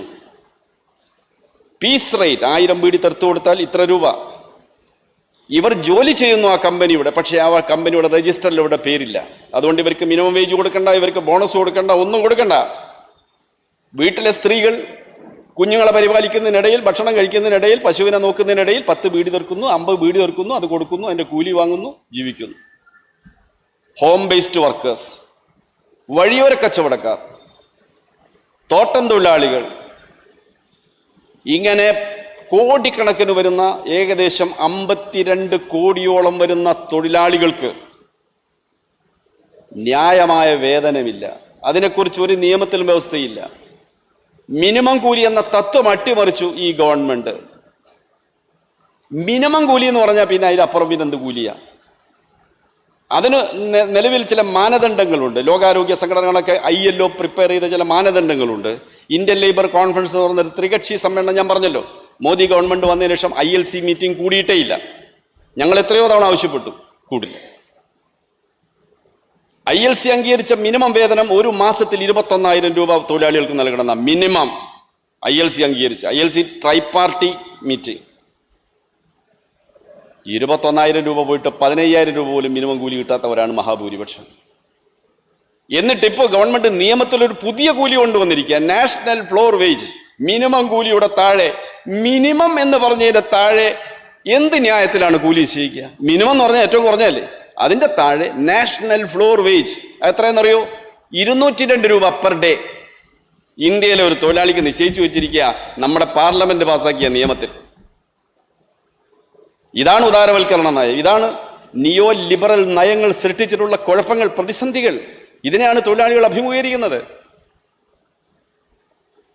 ഇതിനെതിരായി അതിശക്തമായ പോരാട്ടം ഉയർത്തിക്കൊണ്ടുവരണമെങ്കിൽ വർക്കിംഗ് ക്ലാസിന്റെ യൂണിറ്റി ഉണ്ടാവണം. വർക്കിംഗ് ക്ലാസ് മാത്രമല്ല, അധ്വാനിക്കുന്ന മുഴുവൻ വർഗങ്ങളെയും യോജിപ്പിക്കണം. കർഷകർ, ചെറുകിട കർഷകർ, കർഷക തൊഴിലാളികൾ, 25 കോടിയോളം കർഷക തൊഴിലാളികളാണ്. നേരത്തെ പറഞ്ഞ 56 കോടി. ഒരാണ്ടിൽ 27 ദിവസമാണ് അവർക്ക് ജോലി. വിളവെടുക്കുമ്പോഴും കൃഷി ഇറക്കുമ്പോഴും. അത് കഴിഞ്ഞാൽ പിന്നെ ഒരു ജോലിയില്ല. പിന്നെ പശുക്കളെ പോറ്റലോ കാലികളെ പോറ്റലോ എന്തെങ്കിലും നാടൻ ജോലികൾ ചെയ്യലോ, അല്ലെങ്കിൽ കുടുംബസമേതം നഗരങ്ങളിലേക്ക് കുടിയേറി പോവുക, മൈഗ്രന്റ് ലേബേഴ്സ്, അങ്ങനെ ജീവിക്കുക. അവർക്ക് വീടില്ല, അവർക്ക് ഒരു ജീവിത സൗകര്യങ്ങളുമില്ല. ഇന്ത്യൻ ജനതയുടെ അവസ്ഥയാണ്. ഈ തൊഴിലാളികളുടെ ക്ഷേമം ഇന്നത്തെ ഗവൺമെന്റിന്റെ ഒരു അജണ്ടയല്ല. ലോകം മുഴുവൻ തൊഴിലാളികളുടെ അവസ്ഥ ഇതാണ്. ആധുനിക സാങ്കേതിക വിദ്യ പുതിയ തൊഴിൽ സാധ്യതകൾ തുറന്നു വരുന്നില്ലേ? ഉണ്ട്. ഡിജിറ്റൽ പ്ലാറ്റ്ഫോംസ് പുതിയ തൊഴിൽ സാധ്യതയാണ്. ജിഗ് വർക്കേഴ്സ്, ആമസോണിന്റെ നിങ്ങൾ ഓർഡർ ചെയ്താൽ മണിക്കൂറുകൾക്കകം അല്ലെങ്കിൽ ദിവസങ്ങൾക്കകം ആ ഓർഡർ ചെയ്യപ്പെട്ട വസ്തുവുമായി ഒരു ചെറുപ്പക്കാരൻ വരുന്നു, മോട്ടോർ സൈക്കിളിൽ വരുന്നു, നിങ്ങൾക്ക് സാധനം തരുന്നു. ഈ ചെറുപ്പക്കാരനെ അറിയില്ല അവൻ്റെ ഉടമയാരാണെന്ന്, അവൻ്റെ തൊഴിലുടമയാരാണെന്ന്. ആരോട് സമരം ചെയ്യും? ആരോട് ചോദിക്കും കൂലി ആനുകൂല്യം? മനുഷ്യനല്ലേ. ഉടമ എവിടെയോ കിടക്കുന്നു. ജെഫ് ബെസോസിനെ ഇയാൾക്ക് കാണാൻ പറ്റില്ല. ലോകം മുഴുവൻ കോവിഡിൽ മനുഷ്യർ കഷ്ടപ്പെടുമ്പോൾ ലോകത്തിലെ ഏറ്റവും വലിയ മുതലാളിമാരിൽ ഒരാളായ ജെഫ് ബെസോസ് സുഹൃത്തുക്കളോടൊപ്പം ബഹിരാകാശ യാത്ര നടത്തുകയായിരുന്നു. ഒരു ഉല്ലാസയാത്ര, 11 മിനിറ്റ്. ഡിജിറ്റൽ പ്ലാറ്റ്ഫോം ഒരു പുതിയ സാധ്യത തുറന്നു തന്നിട്ടുണ്ട്. പക്ഷെ ആ സാധ്യത നമ്മൾ ഉപയോഗിക്കുമ്പോൾ യൂബർ ടാക്സി ആവട്ടെ, അല്ലെങ്കിൽ ഫ്ലിപ്കാർട്ട് ആവട്ടെ, സ്വിഗ്ഗി ആവട്ടെ, സൊമാറ്റോ ആവട്ടെ, ആരുമാവട്ടെ, അവിടെ എംപ്ലോയർ ആരാന്ന് എംപ്ലോയിക്ക് അറിയില്ല. എംപ്ലോയർ റിലേഷൻഷിപ്പില്ല. ഒരു പുതിയ തൊഴിൽ മേഖല വളർന്നു വരിക. ലക്ഷക്കണക്കിന് ആളുകളാണ് ആ മേഖലയിൽ ജോലി ചെയ്യുന്നത്. അവന് ആരാണ് സ്ഥിരം ജോലി കൊടുക്കുന്നത്? ജീവിക്കാൻ ആവശ്യമായ വേതനം നിർണയിച്ചു കൊടുക്കുന്നത്? ആരാണ് ഇടപെടാൻ കഴിയുക? പുതിയ പുതിയ പ്രശ്നങ്ങൾ വരിക തൊഴിലാളി സംഘടനകളുടെ മുമ്പിൽ, തൊഴിലാളി വർഗത്തിന് മുമ്പിൽ. ഇതിനൊക്കെ അതിജീവിക്കും. ആമസോണിലെ തൊഴിലാളികൾ സംഘടന രൂപീകരിക്കാൻ തീരുമാനിച്ചു അമേരിക്കയിൽ. പതുക്കെ പതുക്കെ അവർ ആരംഭിക്കുന്നത്. നാളെ മറ്റന്നാൾ എല്ലാവരിലേക്കും അതെത്തും. ഈ ജീവിത പ്രശ്നങ്ങൾ അവരെ ചിന്തിപ്പിക്കും. ഈ അന്യായത്തിനെതിരെ പോരാടുക എന്ന മനോഭാവത്തിലേക്ക് ഇന്നല്ലെങ്കിൽ നാളെ അവർക്ക് വരേണ്ടതായിട്ട് വരും. ഞാനതിൽ ശുഭാപ്തി വിശ്വാസമുള്ള ആളാണ്. എത്രമാത്രം ഛിന്ന ഭിന്നമാക്കാൻ ശ്രമിച്ചാലും ഒരു നാൾ അതിനെ അതിജീവിച്ച് വരാനുള്ള ഒരു കഴിവിലേക്ക്, ശക്തിയിലേക്ക് ഈ അധ്വാനിക്കുന്ന വർഗം ചിന്തിച്ചു വരും എന്നുറപ്പാണ്.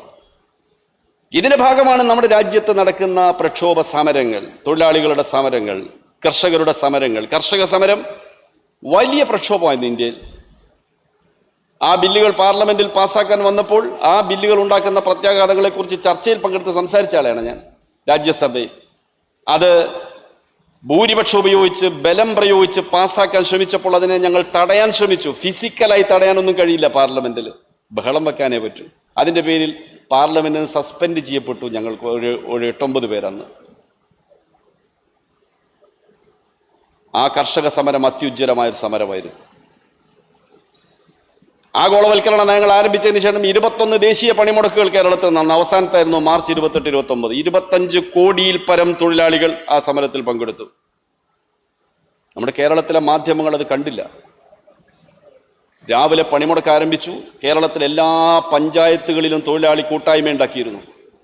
ട്രേഡ് യൂണിയനുകൾ ഒറ്റക്കെട്ടായിട്ട് ഒരുമിച്ച BMS ഒഴികെ. BMS RSSന്റെ സംഘടന, അവർക്ക് പണിമുടക്കാൻ അവകാശമില്ല, അവരുടെ സംഘടന സമ്മതിക്കില്ല. പക്ഷേ മറ്റുള്ളവർ നടത്തിയ പണിമുടക്കിനെതിരായി ഒരു വാക്ക് BMS പറഞ്ഞില്ല. BMSലെ തൊഴിലാളികൾ പണിമുടക്കിനെ എതിർത്തില്ല. അവരുടെ മനസ്സ് നമ്മളോടൊപ്പമായിരുന്നു. ഞങ്ങൾ കാലത്ത് മുതൽ സമര കേന്ദ്രത്തിലുണ്ടായിരുന്നു. ഞാൻ തിരുവനന്തപുരത്തുണ്ടായിരുന്നു. ആയിരക്കണക്കിന് തൊഴിലാളികളാണ് സമര കേന്ദ്രത്തിൽ രാവിലെ തന്നെ ഒത്തുകൂടിയത്. നമ്മുടെ ചാനലുകൾ 8 മണിക്ക് ആരംഭിച്ചു.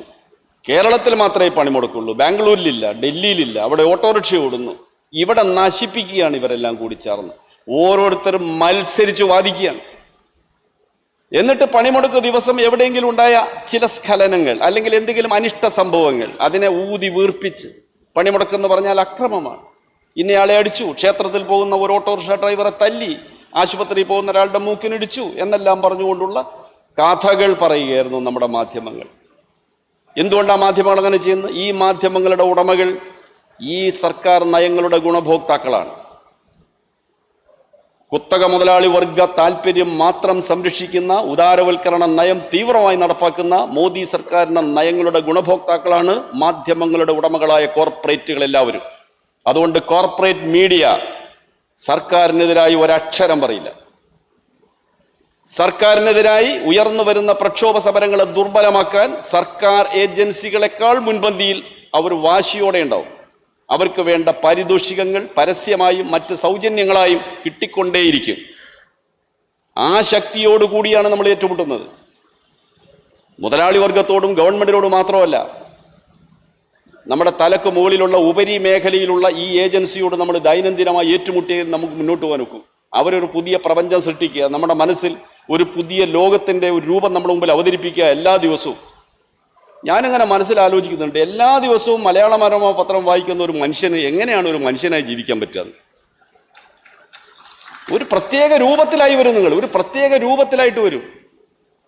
നമ്മളെല്ലാവരും കാണുമ്പോൾ ചിരിക്കുന്നതും താൻ ചായ കുടിച്ചില്ലേ, മുഖത്തൊരു ക്ഷീണം കാണുന്നുണ്ടല്ലോ എന്നൊക്കെ അങ്ങോട്ടും ഇങ്ങോട്ടും ലോഹ്യം പറയുന്നതൊക്കെ നമ്മൾ മനുഷ്യ സഹവാസം ഉള്ളതുകൊണ്ടാണ്.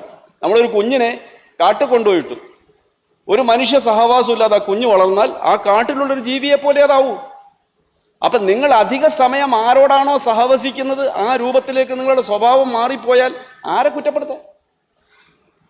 ഇതൊക്കെയാണ് നമ്മുടെ നാട്ടിലെ ഇന്നത്തെ അവസ്ഥ. ഇതിനൊക്കെ അതിജീവിച്ച് പുതിയ പ്രസ്ഥാനങ്ങളായി വരണം.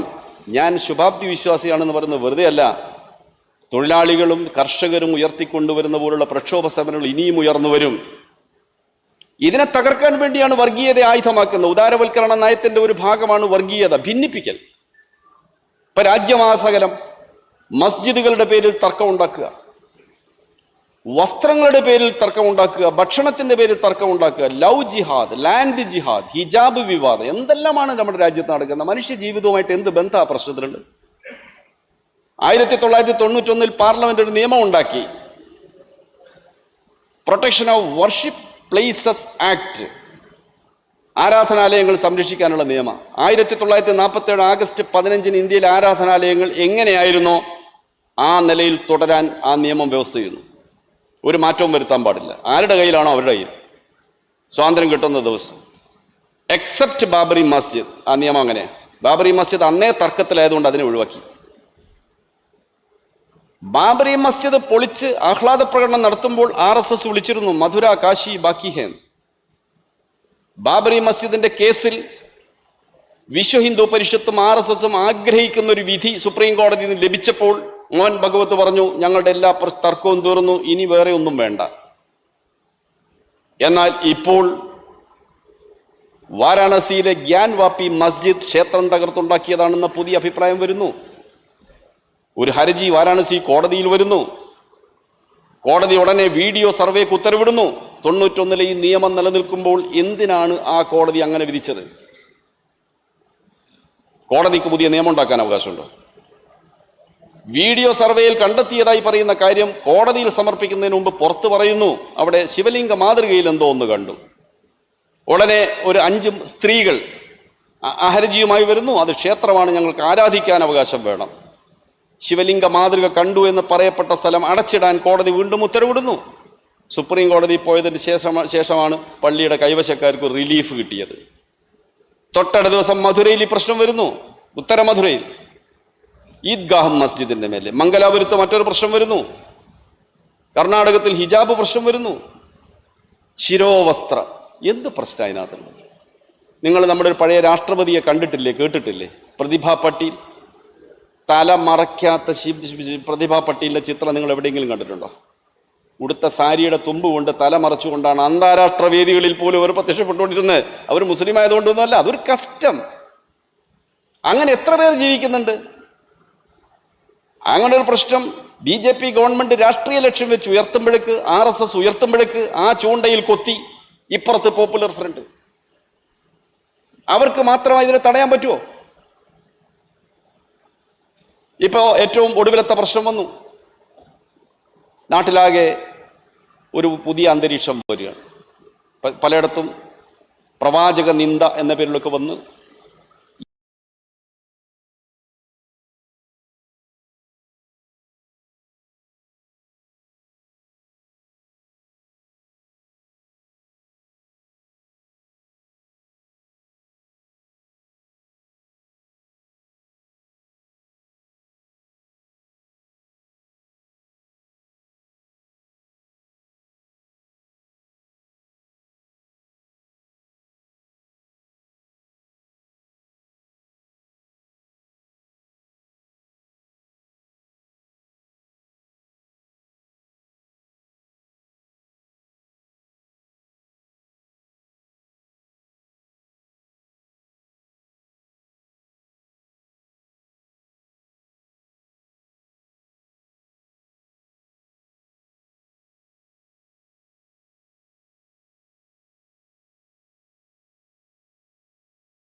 തകർക്കാൻ. ഇതിനെ നാം ജാഗ്രതയോടെ കാണണം. സ്വാതന്ത്ര്യത്തിന്റെ 75-ാം വാർഷികം വരിക. ആസാദി കാ അമൃത വർഷ് എന്ന് പറഞ്ഞുകൊണ്ട് പ്രചരണത്തിലേക്ക് RSS BJPയും പോവുക. സ്വാതന്ത്ര്യ സമരത്തിൽ യാതൊരു പങ്കും വഹിച്ചിട്ടില്ലാത്തവർ, സ്വാതന്ത്ര്യ സമരം നേതൃത്വം നൽകിയ ജനങ്ങൾ, നിരപേക്ഷതയുടെ അടിത്തറയിൽ ദേശീയ മുദ്രാവാക്യവുമായി വന്ന ജനങ്ങളുടെ ആ ചരിത്രത്തെ മാറ്റിമറിക്കാനാണ് അവർ പോകുന്നത്. ഈ ഒരു വസ്തുതകൾ കൂടി നിയോ ലിബറൽ നയങ്ങളെക്കുറിച്ച് പറയുമ്പോൾ ഓർമ്മിച്ചു പോകേണ്ടതുണ്ട് എന്നുകൂടി നിങ്ങളെ ഓർമ്മിപ്പിച്ചുകൊണ്ട് ഞാൻ ഈ വിഷയം അവതരിപ്പിച്ചതായി പ്രഖ്യാപിക്കുന്നു. എല്ലാവർക്കും അഭിവാദ്യങ്ങൾ. Thank you. എനിക്ക് തോന്നുന്നത് അടുത്ത പ്രസൻറ്റേഷനു ശേഷം നമുക്ക് ഇൻട്രാക്ഷൻ സെഷൻ നടത്തുന്നതായിരിക്കും നല്ലത്. അടുത്തതായി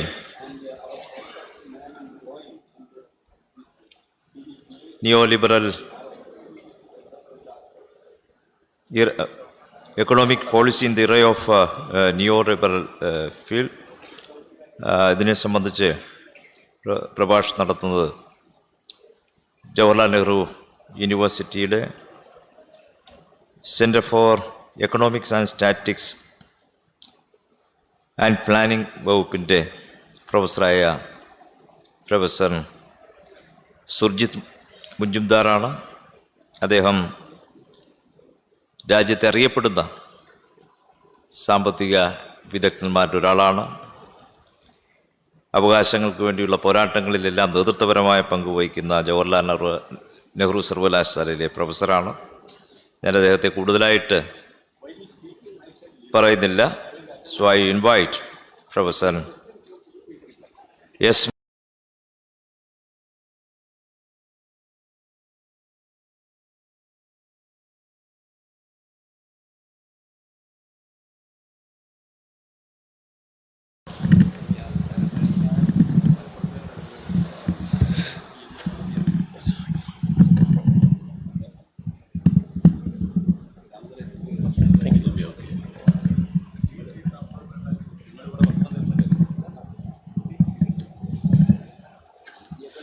Comrade Viju, Comrade Karim, Comrade Shaji, if I got the name correctly, distinguished leaders of the communist movement in Kerala and India who have now moved away from the stage, and comrades and friends who are participating in this, in this seminar. I'd like to first thank Comrade Sudhakaran and other organizers of this event today for the opportunity that I've been given, or the privilege I've been given, to pay my tribute to a great leader of not only the communist movement in India but the world over, Comrade E.M.S. Namboodiripad, in this specific form. Okay, so it's a privilege to have this opportunity to pay my tribute to this great leader.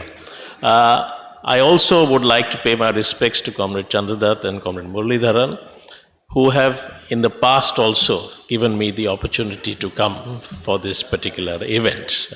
Once I have been here in the past too, and it is sad that they are not here with us today to mark this occasion. I hope I shall be able to do justice to this opportunity by making some small contribution to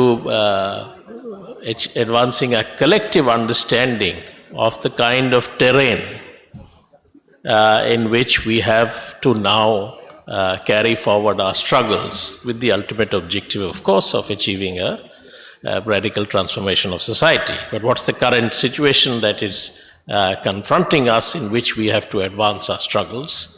I hope I'll be able to make some contribution to understanding that. It was always going to be a very difficult job. It's been made even more difficult by the fact that I have to, in the process, try to persuade everyone to delay going for their lunch, and to do so while speaking in English, which is not the language of first preference of most of the audience present here. But be that as it may, those are the constraints that we have to live with. The broad theme of this seminar refers to, of course, 3 decades of neoliberalism. And I think I'd like to begin by pointing out that this is something of extremely important significance, because what we are currently today at a specific historical juncture in which not only 3 decades of neoliberalism have played themselves out, and a particular trajectory of development has played itself out, not only in India but at the level of capitalism, the global level also. We are today actually, in my view, at a particular juncture in that history in which the contradictions that were inherent in that process, in both the specific pattern of capitalist development that it engineered in India, as well as the contradictions at the level of global capitalism, are all today have reached an extremely acute situation, whereby we are at a juncture where it is possibly, very confidently possible to say that there's no going back to the past. But at the same time, the future is still to be shaped and decided. And I'll try to explain why I am saying that we are at such a critical historical juncture today. Of course, we know about the military conflict that is taking place thousands of miles away. We are familiar with the crisis that we are confronting in India today, the connections between these two are, of course, not always visible because they are not immediate.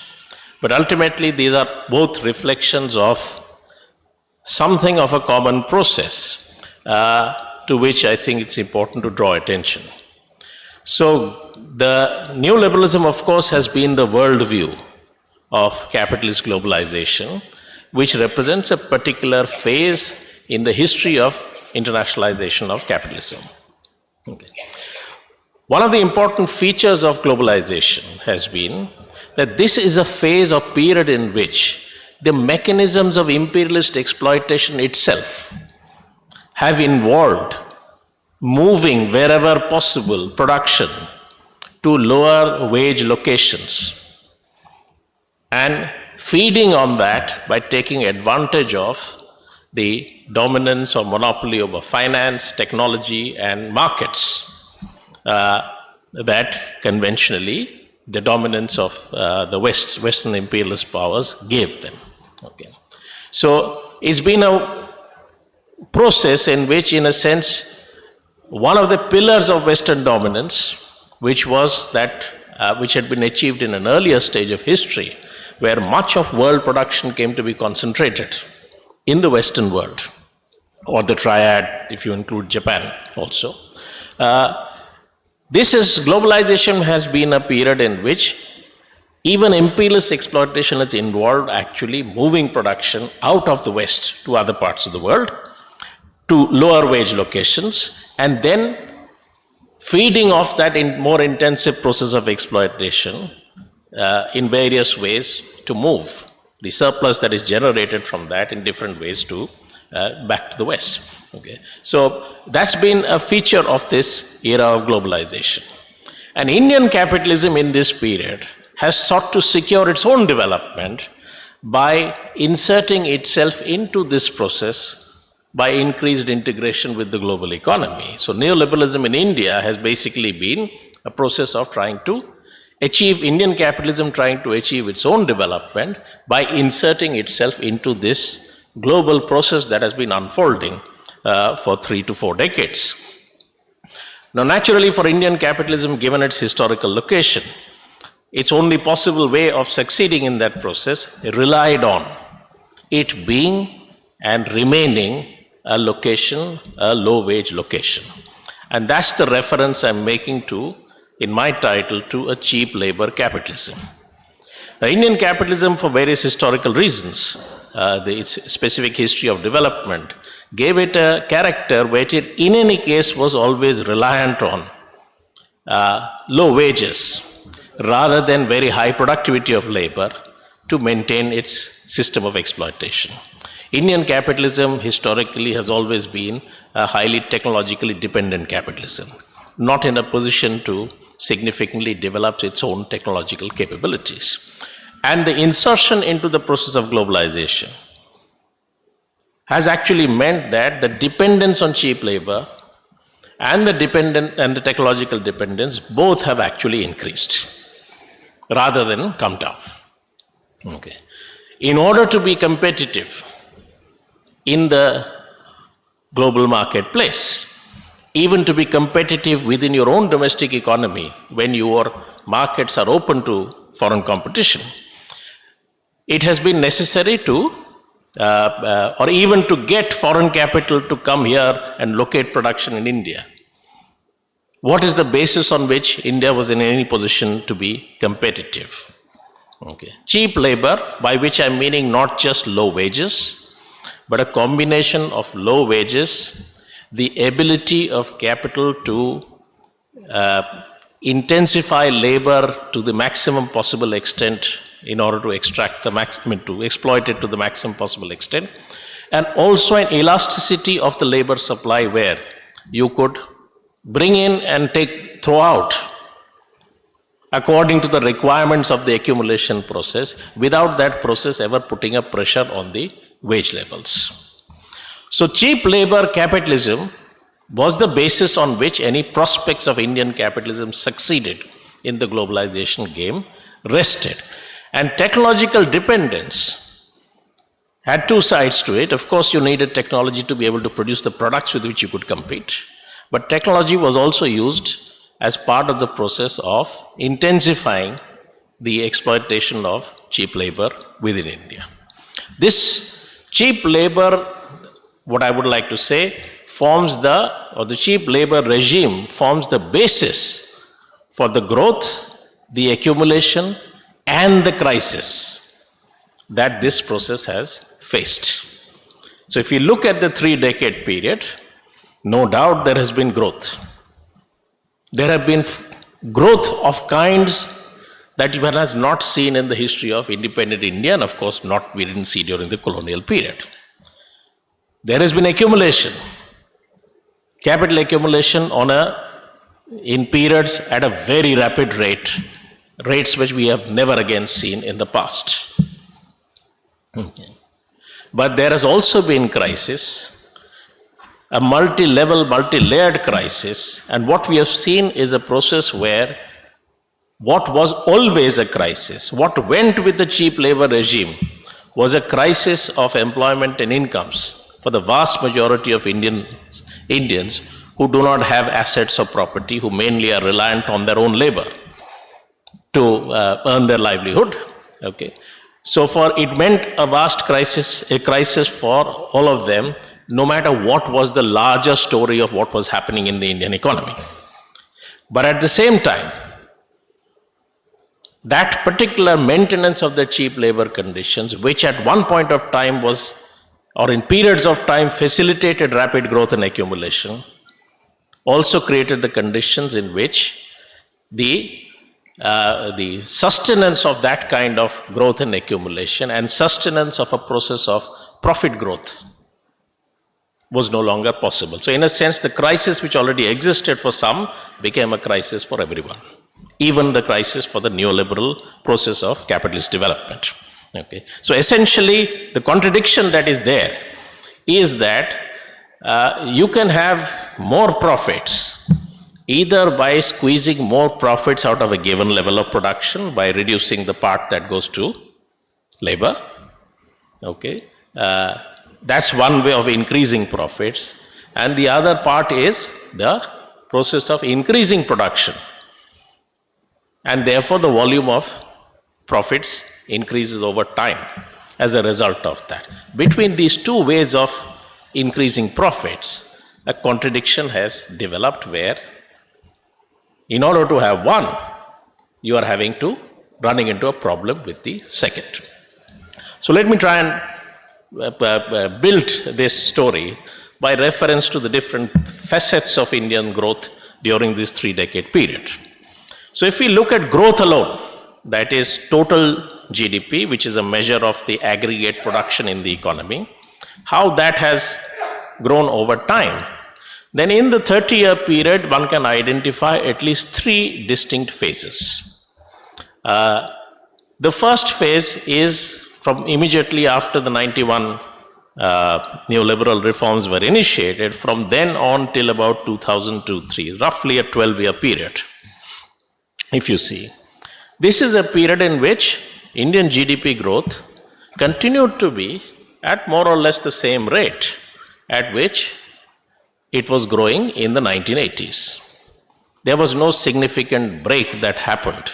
And in fact, in the discussions about liberalization, academic discussions about liberalization globally, there was this debate as to what is the significance of this big-scale liberalization of the 1990s. If it produced no change to the growth rates that had been achieved by a much more limited liberalization of the 1980s. Okay. So that's the first phase. Then there is a phase from roughly 2003 to 2008, the 5 years that precedes the 2008 global crisis, when India becomes a prominent member of a global trend. Okay. There is a global boom in which actually you find that it is the developing countries or countries of the third world which are growing the fastest, and the gap between whose growth and that of the advanced capitalist world increases during this period. Okay. So this is the period in which India also achieves these 8 to 9% growth rates, which again were unprecedented in its history. That's the first time you see after 1991 any significant effect on growth rates. And then comes the global crisis. Initially, it appeared after the global crisis, if you look at the period since then, initially it appeared that Indian growth had weathered the storm. India and China had weathered the storm, and there was all this talk about India and China may actually lead the global recovery after the 2008 global crisis. Okay. And initially, a few years, it looked as if it might be so. But then from the beginning of the second decade of the 21st century, you saw a distinct process of slowing down of GDP growth. Now, what has been the GDP growth since then till now is something that we cannot clearly establish because of the fact that somewhere in between, the government decided to change the GDP series. And what was important about the change in this GDP series, changes have happened in the past also, was there were fundamental changes in the methodology used to construct GDP estimates. And for the period for which you have data from the earlier series as well as the new one, it became clear that the new series was inflating the growth rates as compared to what was being shown by the old series. Okay. So since then, what the average growth path story has been is something that we can't quite clearly establish. Different method estimates, even the chief economic advisor to this government in its previous term, Arvind Subramanian, did an estimate from other indicators according to which India's GDP growth rate, which in the 2011-12 to 2015-16 period, 16-17 period, was, as per the official GDP series, about 7%. His estimate was that it was closer to about 4.5%. Okay, so there was a significant gap between these two. Okay, so there is that story about the GDP growth rate, but it's the significant expert opinion also would be is now argues that the new series of GDP overestimates Indian GDP growth rate. The actual growth rate is actually lower. But even with the new GDP series, you see that after 2016-17, successively every year, successively every quarter, you are seeing GDP growth slowing down. And before anyone in the world had heard about COVID, the year 2019-20 itself was already a year in which everyone was talking about a slowdown in the Indian economy. Okay, because even the new GDP series was showing significantly lower growth rates. But there have been also compelling arguments to the effect that even this trend has not been fully captured, because this is a period in which the economy experienced, in addition to any long-term factors constraining growth, specific shocks. You first had the demonetization, then you had the introduction of the GST, okay, and it was evident to everyone that the effects of both of these on India's unorganized sector was far greater than on the organized sector. I mean, all logic would indicate that that was the case. But the methods of GDP estimation were never adjusted for that. Okay. And we continued to estimate what happens in the unorganized sector by looking at what's happening in the organized sector. Okay. So it's possible that actually the GDP growth rates were the decline was even worse than what has been shown in the GDP series. So broadly, however, therefore, a story emerges that you have one period before 2003 in which you have more or less sustenance of what was the rate of growth earlier. Then you have this explosive growth for a few years, and then that particular process also dies down. And no amount of evidence can be garnered to establish that there has been anything like a return to that period of extremely high growth that you saw during the 5 years preceding the global crisis. Now, if we turn to the components of this growth, let's look at what happened to different sectors within this particular growth. The remarkable feature of Indian growth is that this growth that you have seen in the last 30 years has not been marked by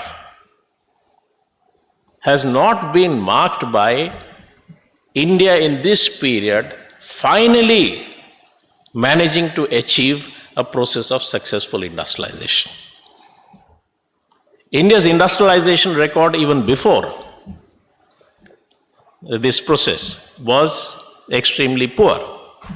Okay. We had developed a large diversified industrial sector, but relative to the size of the economy, its relative importance was still extremely low. Per capita production of industrial products in India in comparison with the rest of the world was extremely low, and this was true even if you compared India with several other third world countries which had also experienced their industrialization only after the Second World War or post-Second World War period in the second half of the 20th century. So compared to many of the Asian peers, India's industrialization record had been very poor. But in these 30 years, that's not been corrected. Instead, you've had a reversal. Okay.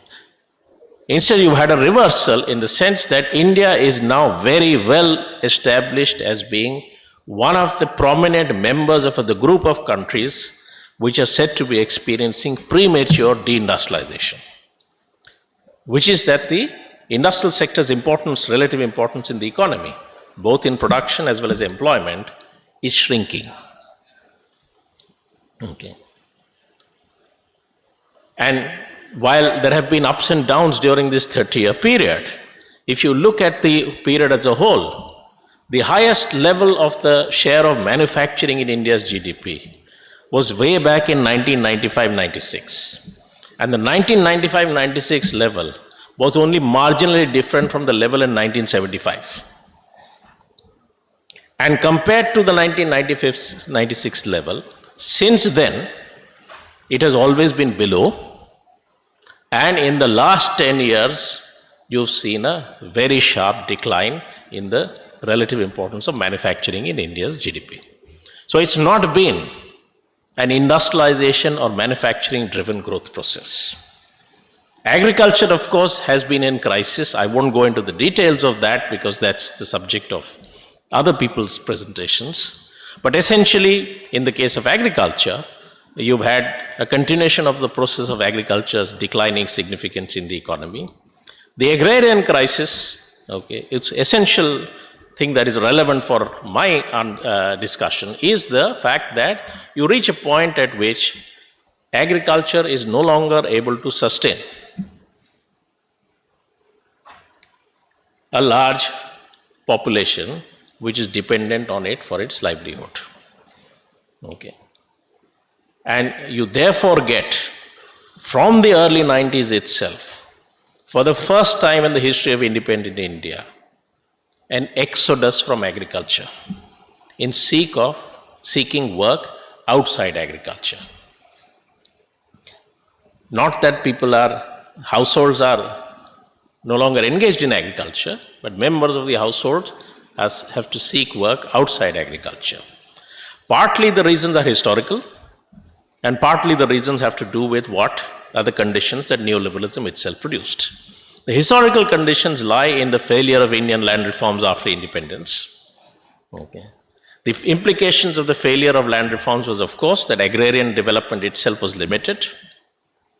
And more importantly, the ability of agriculture to support an industrialization process was also extremely constrained, so that the growth of non-agricultural employment for the entire period since independence remained extremely limited, which is why large number of people remained in agriculture, despite the fact that agriculture was not necessarily generating very high incomes.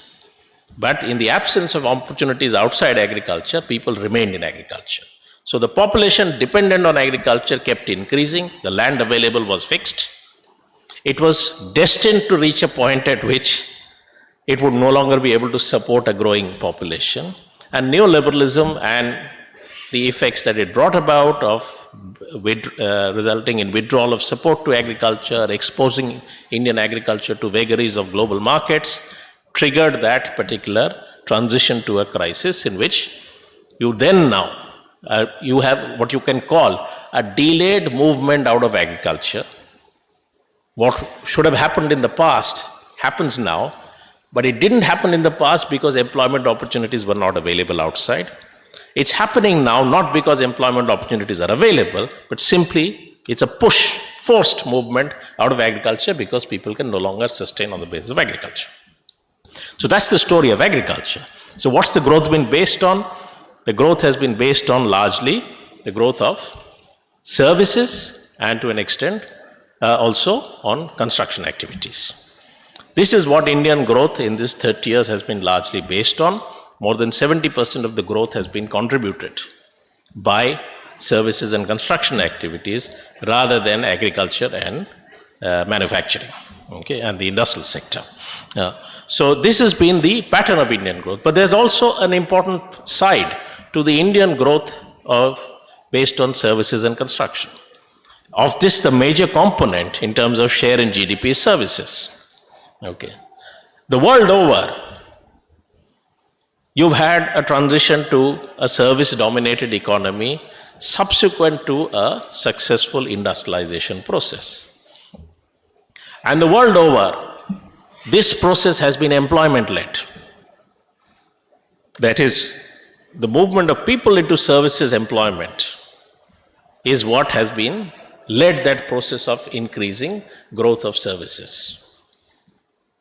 And services share in GDP has followed. It's the exact opposite of what happened during industrialization processes. When industrial output increased, employment followed. But in the case of services, it's employment. So typically, if you look at any major advanced economy, bulk of their employment is in services. But in the Indian, and the share of services in employment is typically higher than the share of services in output. But in the Indian case, that's not true. The services share in employment is lower than its share in GDP, significantly lower. In fact, the gap between share in GDP and share in employment is highest in the case of services as compared to industry and agriculture.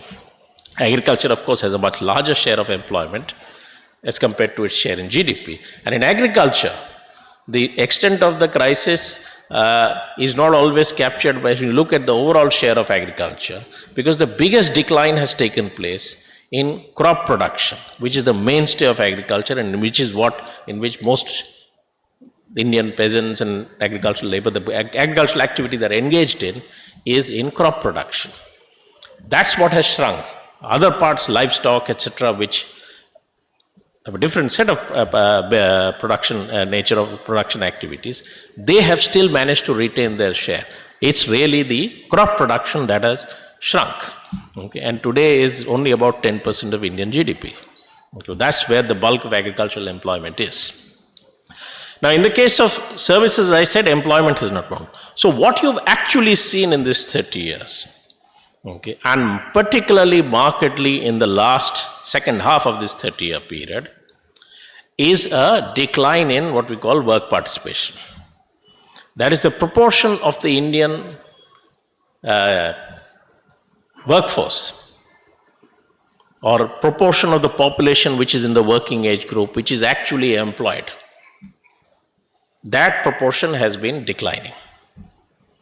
And the gap today is that 60% of the 60% plus of the Indian population is in the working age group. But those who are deemed to be employed are only 35%. That's the scale of the gap, and the proportion of the Indian population which is working, if that you compare with other countries, you find that the only comparable countries where you have comparable ratios are those countries which have highly aged populations. Advanced countries with highly aged populations, which have a very small proportion of younger people. we keep talking about our demographic dividend. That basically means that we have a very large proportion of young people. But the proportion which is actually employed is much less. So what has actually happened over this 30-year period, okay, and which has the way in which the cheap labor regime has been sustained, is that you have an exodus out of agriculture, seeking work elsewhere because agriculture can't sustain. This exodus from agriculture, given the conditions which is driving it, provides you with a supply of labor which is available at extremely low wages. Because what is the alternative for that labor? Is going back to agriculture, which is not able to pay them sufficiently. Okay. And as long as the employment that you are generating falls short of what is available in this quantity, you have a condition where the cheap labor condition is maintained perpetually. So the fate of the 90% of India's population, which is dependent on labor incomes of one form or the other, is that they are now placed in several different categories. There is one section of them, and that is largely made up of women, but now increasingly also men, who are no longer even seeking employment, but who are engaged in different activities in the household or around the household with the objective of sustaining the household, whose income from outside labor activities is extremely limited. So instead of being able to acquire your requirements, you use your own household's, part of the household's labor to meet different requirements of sustaining yourself. And that job largely, of course, falls on women, but now you see an increasing proportion of men also in that category. So that's why you see work participation amongst women being extremely low. Not explained by the fact that their household incomes are so high that they can sit at home and relax. And you have also official time use data which shows you that they are by no means relaxing. Those who are unemployed, not working, are by no means relaxing. They are at work as much as the men are, if not more. But the nature of activities they are engaged in are activities which are not employment, which are not bringing in an income into the household, but essentially compensating for the lack of income. And that way their labor is supporting the sustenance of a cheap labor economy. If that labor was missing, then with the wages being earned by the members of the household, those households would not have been able to sustain. And of course, you need the labor to be sustained also, only then can you make use of it as and when required.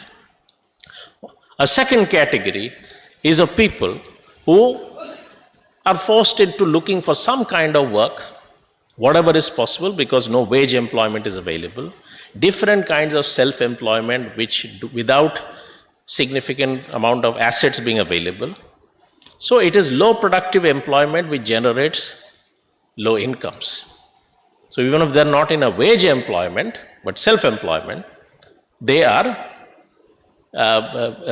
forced to work with low incomes. Part of that self-employment may also be linked up with the capitalist process of production in different forms of outsourcing, where again their low earning levels are taken advantage of. So indirectly they contribute to the surplus in the core of the capitalist process of production.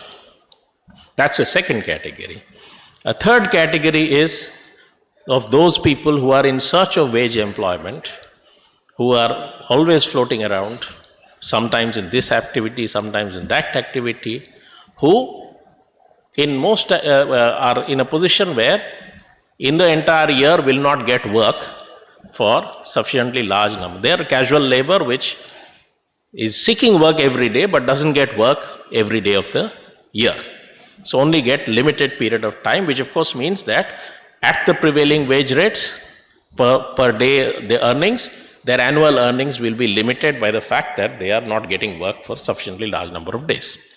And then you have those who are in regular employment, except for a small section of them in white collar employment, some in the public sector, some in the private sector, where you have high salaries.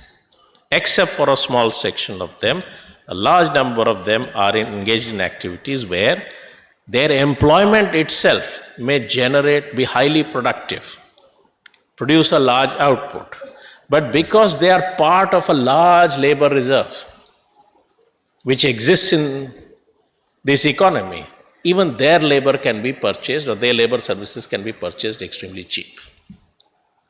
And that's the point at which you see the maximum actual extraction of the surplus. Of course, it depends on the labor of all the people who are outside directly that particular process. This is the process which has allowed Indian growth to generate this kind of high levels of inequality over this 30-year period. Because whatever growth happens, it never generates enough employment to exhaust the labor reserve, keeps the wage level low, allows the use of technologies from abroad to increase productivity.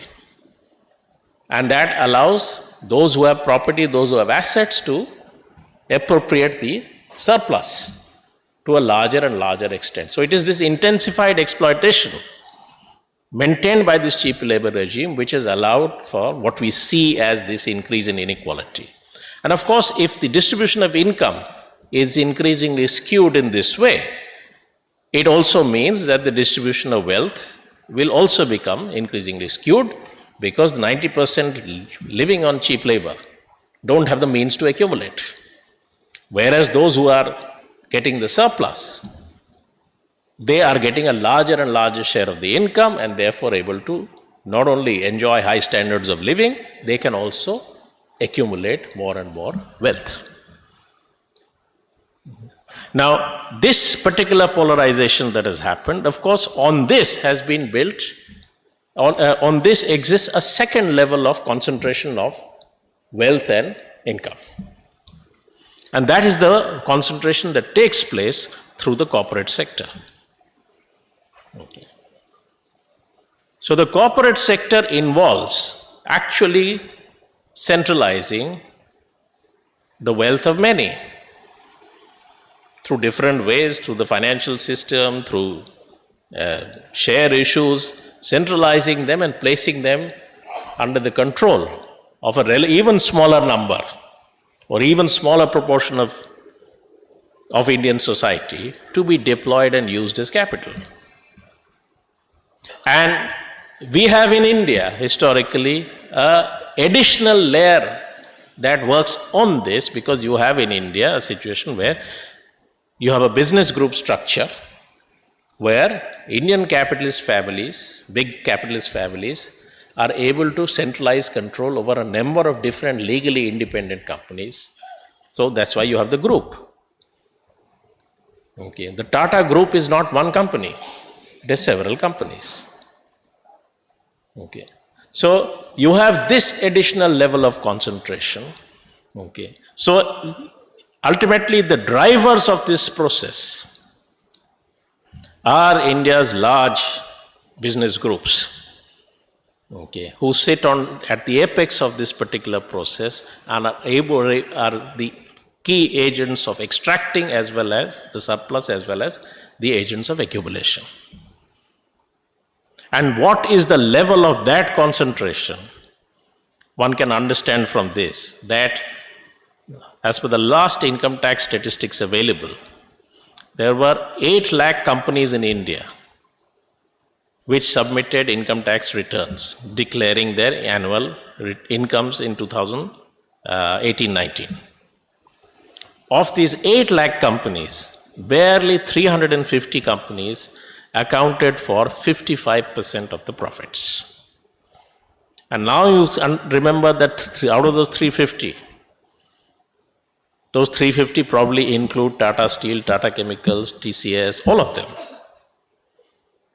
So it's not even 350, but some 50 to 70 at best. business families in India are sitting on top of this entire structure. In a country of 135 crore people. Okay. So they have gained from this process not only in terms of profits but also increasing their stranglehold over the production process within the economy. Okay. Now, of course, this process, however, has its contradictions, and these contradictions have produced cycles within the economy. It's not been one consistent process that you've seen throughout. GDP growth, because of the fact, partly because services and construction dominate that growth, and also because of the more recent changes in GDP calculation methodologies, do not always capture the cycles. If you want to actually see the cycles of the Indian economy, you have to look at manufacturing production and investment, including corporate investment. That is, when are they actually creating new capacities to produce? Okay. If you look at that, then you find that there are several different phases in this 30-year period. So the early 90s, soon after liberalization, you have a period in which investment grows rapidly, driven by the private corporate sector. You have manufacturing production also growing rapidly. But from about 97 onwards, after the East Asian crisis, you have a 6-year period in which that investment collapses. And industrial growth also slows down. 2003, you have a revival of both. And in the case of investment, it is one of the most dramatic phases of investment in the Indian economy. So accumulation-wise, that's the real dramatic phase in the Indian economy, where the proportion of Indian GDP which is invested increases very dramatically in just a 5-year period. Very sharp increase takes place, and annually, roughly about half the new expenditure in the Indian economy is that investment. That is, it is also the source of the major source of increase in demand in the economy, is investment, not consumption. But after the global crisis, it's been a complete reversal, where that particular investment to GDP ratio has been consistently downwards, and overall investment levels have been stagnating. In this particular decade, from 2011-12 till today, even before COVID is true, but of course after COVID it is even more true. If you look at not the GDP data, but you look at the index of industrial production, which was also introduced with the same base year as the new GDP series, and in fact introduced after. If you look at what has happened to manufacturing growth in this period, okay, then that's a picture which shows that in the history of independent India, this has been India's second decade of industrial stagnation. The first decade is after 1965, okay, after the third 5-year plan. At the end of the third 5-year plan, you have what was called the stagnation decade, and the whole debate about what were the causes behind that particular stagnation. So the Nehru-Malanabes strategy engineered a process of rapid industrial growth, particularly during the second and third 5-year plans. That came to a halt in the mid-1960s in the back of 2 years of drought, agricultural failures, war with Pakistan, and things like that. And we never recovered from that for at least 10 to 15 years. So that's referred to as the stagnation decade. Now we actually have a second stagnation decade.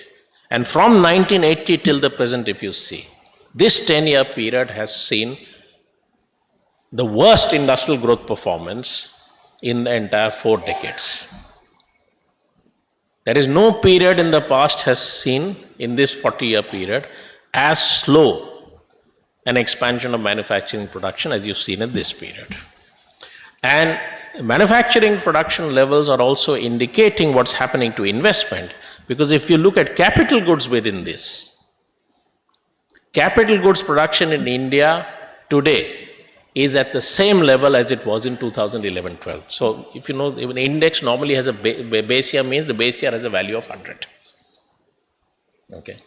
If you look at the value of the index of capital goods from 2011-12 till now, it is often below 900 and never gone above 104.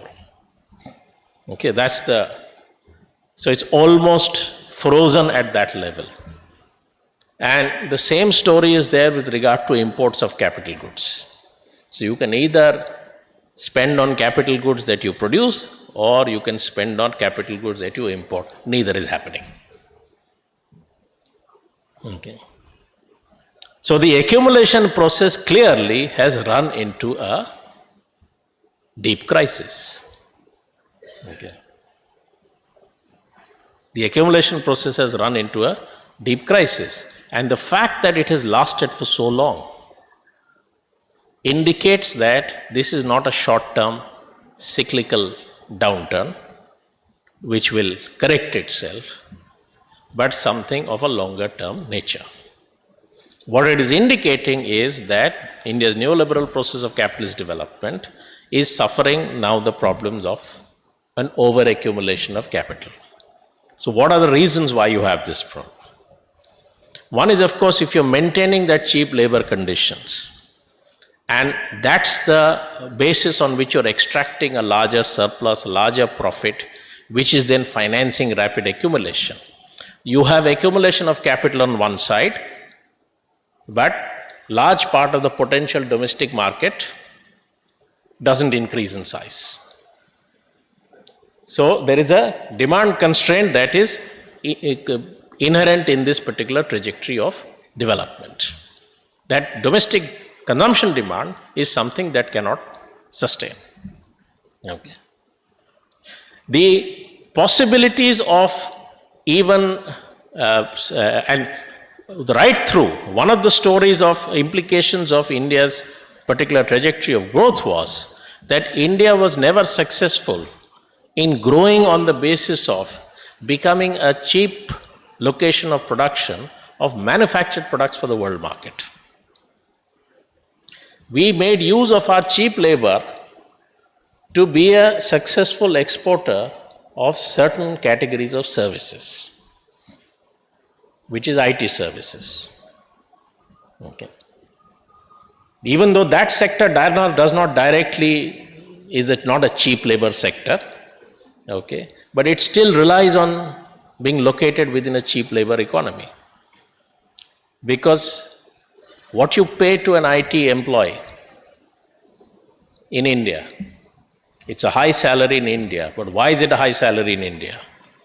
Because what it can buy in India is much more than what can be bought in the United States with the dollar equivalent of that salary converted at the current exchange rate.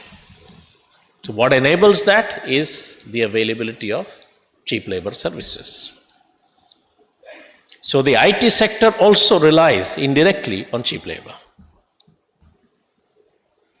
But manufacturing, even with cheap labor, has not been able to be highly successful as a producer for the world market. So what you actually had in India is, with globalization, and this is in contrast to what has happened in several other peer third world economies, is that India's trade deficit, the difference between goods that it buys and the goods that it sells, has actually increased on an average much larger than was the case before 91. There have been ups and downs, but in general, much larger.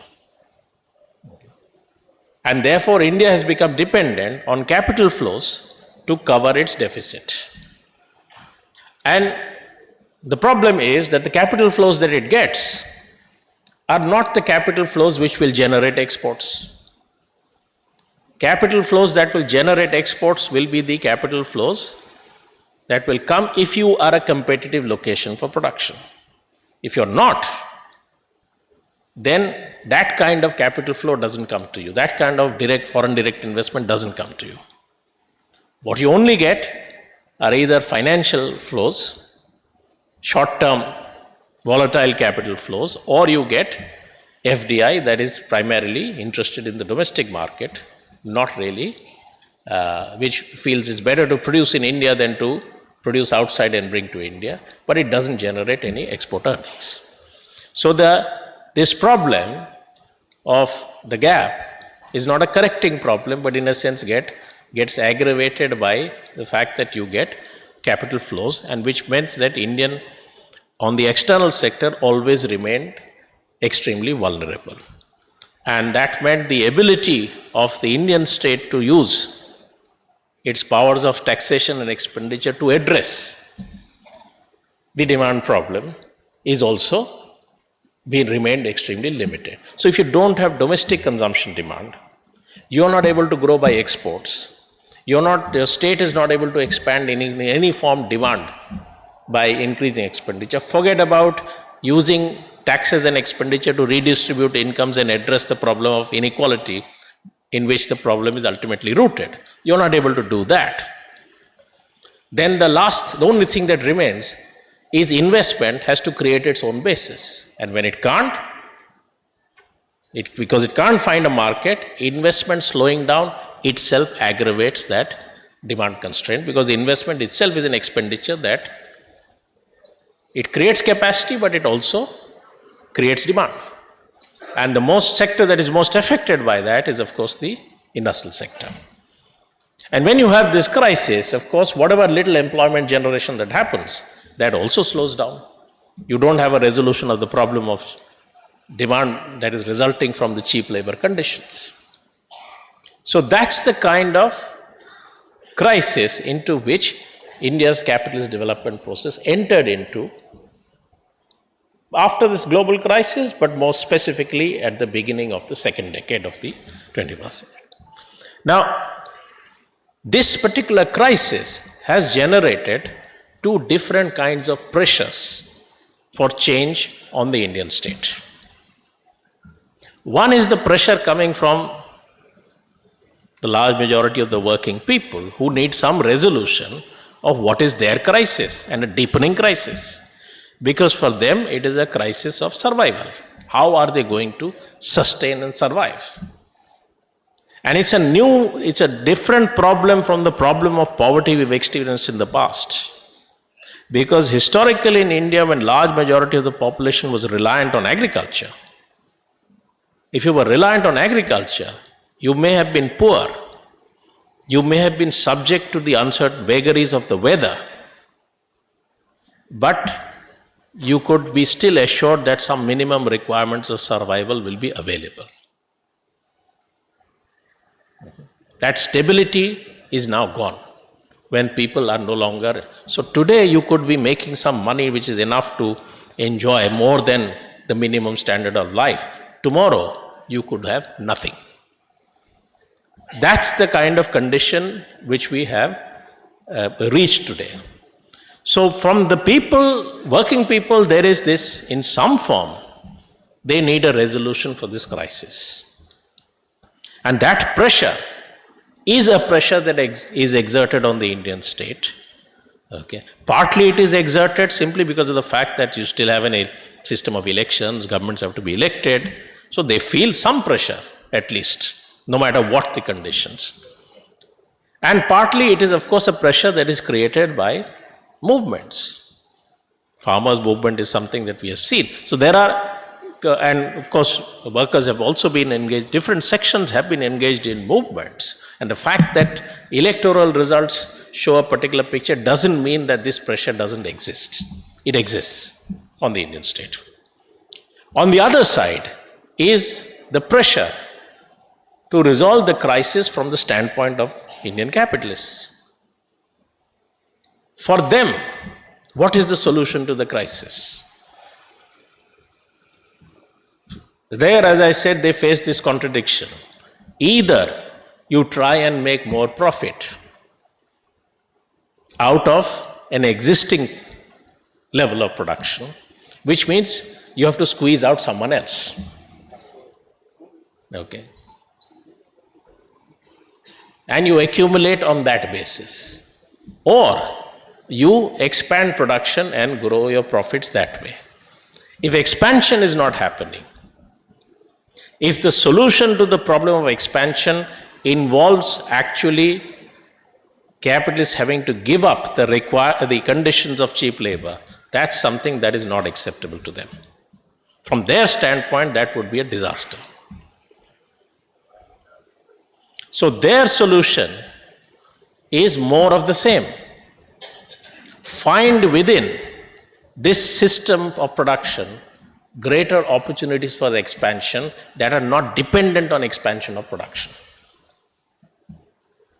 So it has to encroach, it's a more parasitic, encroaching phase of capitalist development in India that we have now entered. So where are you going to expand? What are the sources of expansion? The sources of expansion are, one is of course within existing production activities, if you can squeeze labor a little bit more and intensify the exploitation of workers. But there are limits to that, given the fact that the cheap labor condition has reached such a point that there is not much that you can extract anymore out of intensified exploitation of labor. So if you look at India's organized factory sector, wages are taking only about 12 to 13% of the value added.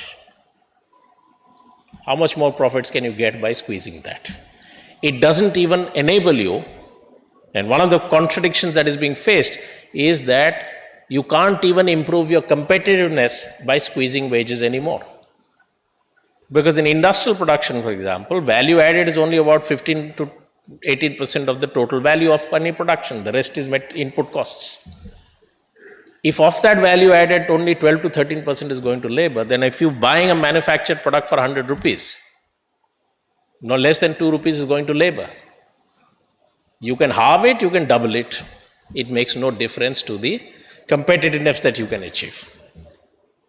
And the extracting more production or productivity out of cheap labor has also limits.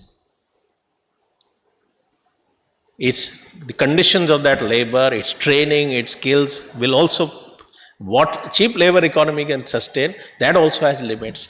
So there's not much that you can get out of that, though the attempt is, of course, to try and extract the maximum there also. The other parts of that process is you encroach on those areas of the economy, those economy which are not under corporate control. So you eat up more, bring more of the activities into your fold at the expense of others. So farm laws was one example of what was the attempt at doing this. That okay, a large part of agriculture and agricultural trade is outside the corporate. It's private, it was not public sector. It's private sector, but not in corporate control. So you bring that, we try and encroach on that and bring it within your fold. That's a pressure. If within capitalists there are some who are unsuccessful, you transfer their assets to the successful ones at dirt cheap prices. So all this writing off of loans and transferring through assets of companies which have not been able to repay that, transfer that to this is part of the process, which of course increases the concentration. So within the capitalists also there are those who are losing out and there are some few who are gaining. So this way, and of course whatever is left of the public sector, you try and bring that also into your fold. And today it has reached a point where a system is being put into place where public sector's job is to first invest and create assets. Once they are proved to be viable, hand them over to the private sector. That's what the asset monetization process is all about. That you sell to the private sector, use those resources to create fresh assets. When they are deemed to be viable, found to be viable, you transfer them to the private sector. If they're not viable, they'll stay with the public sector. So you have this kind of a process that is also being unfolded. Now, between these two competing pressures of change, there is no reconciliation that is possible. One will involve actually increasing taxes, stepping up public expenditure, public sector, in a sense, replacing private sector in so many activities. None of that is something that the capitalist class is acceptable to them. So between these two, there is no reconciliation. And the response, therefore, is the marrying of the interests of the Indian bourgeoisie and its process of capitalist development through neoliberalism with communal ideology as the only way possible for them to tilt this contestation in their favor, as that's the only practical path available to them. And therefore, the problem, the danger of communalism that we are now facing is not just the fact that a certain political formation has acquired a certain significance, but it has the solid backing of the Indian bourgeoisie. And for them, there is no other path.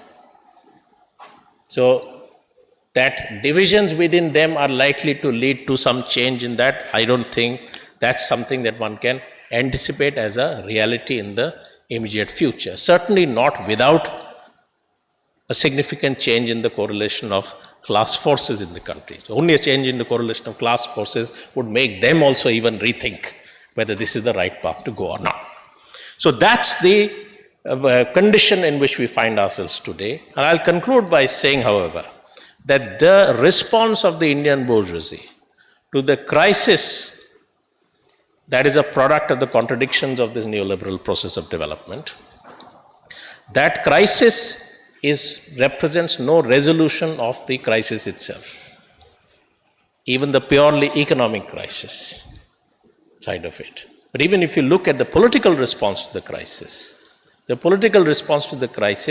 is what can be described as trying to impose some kind of an order on a state of disorder.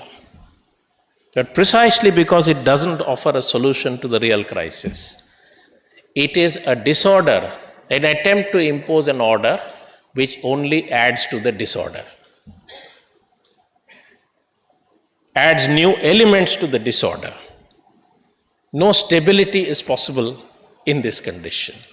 And if you do not have a resolution of the economic crisis with all its dimensions, keeping all its dimensions in mind, and you have this continuous propagation of the state of disorder, the combination of these, what it will produce, is something perhaps they themselves are not able to anticipate.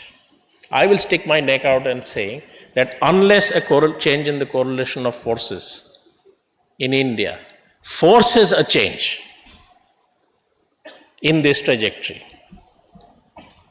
unless it forces a change in this trajectory, then the anarchy that lies ahead is something that we may not be able to anticipate today. Let us not forget, India is not just a multi-religious country with a very large minority which is under target, okay, which is a very large in absolute numbers. It's also a multinational country. And this combination of this crisis, which is a crisis, social crisis of a vast scale, and this poison, what anarchy it will produce in the future is something that we may not be able to anticipate. I just hope that my hypothesis is never actually going to be tested.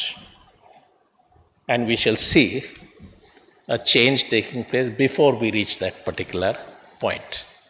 But that, I think, is the challenge before all of us. I think that therefore the challenge is much more than simply trying to either deal with the problem of communalism or deal with the problem of an economic crisis. It is much bigger when you look at the two in their interconnections and in their totality.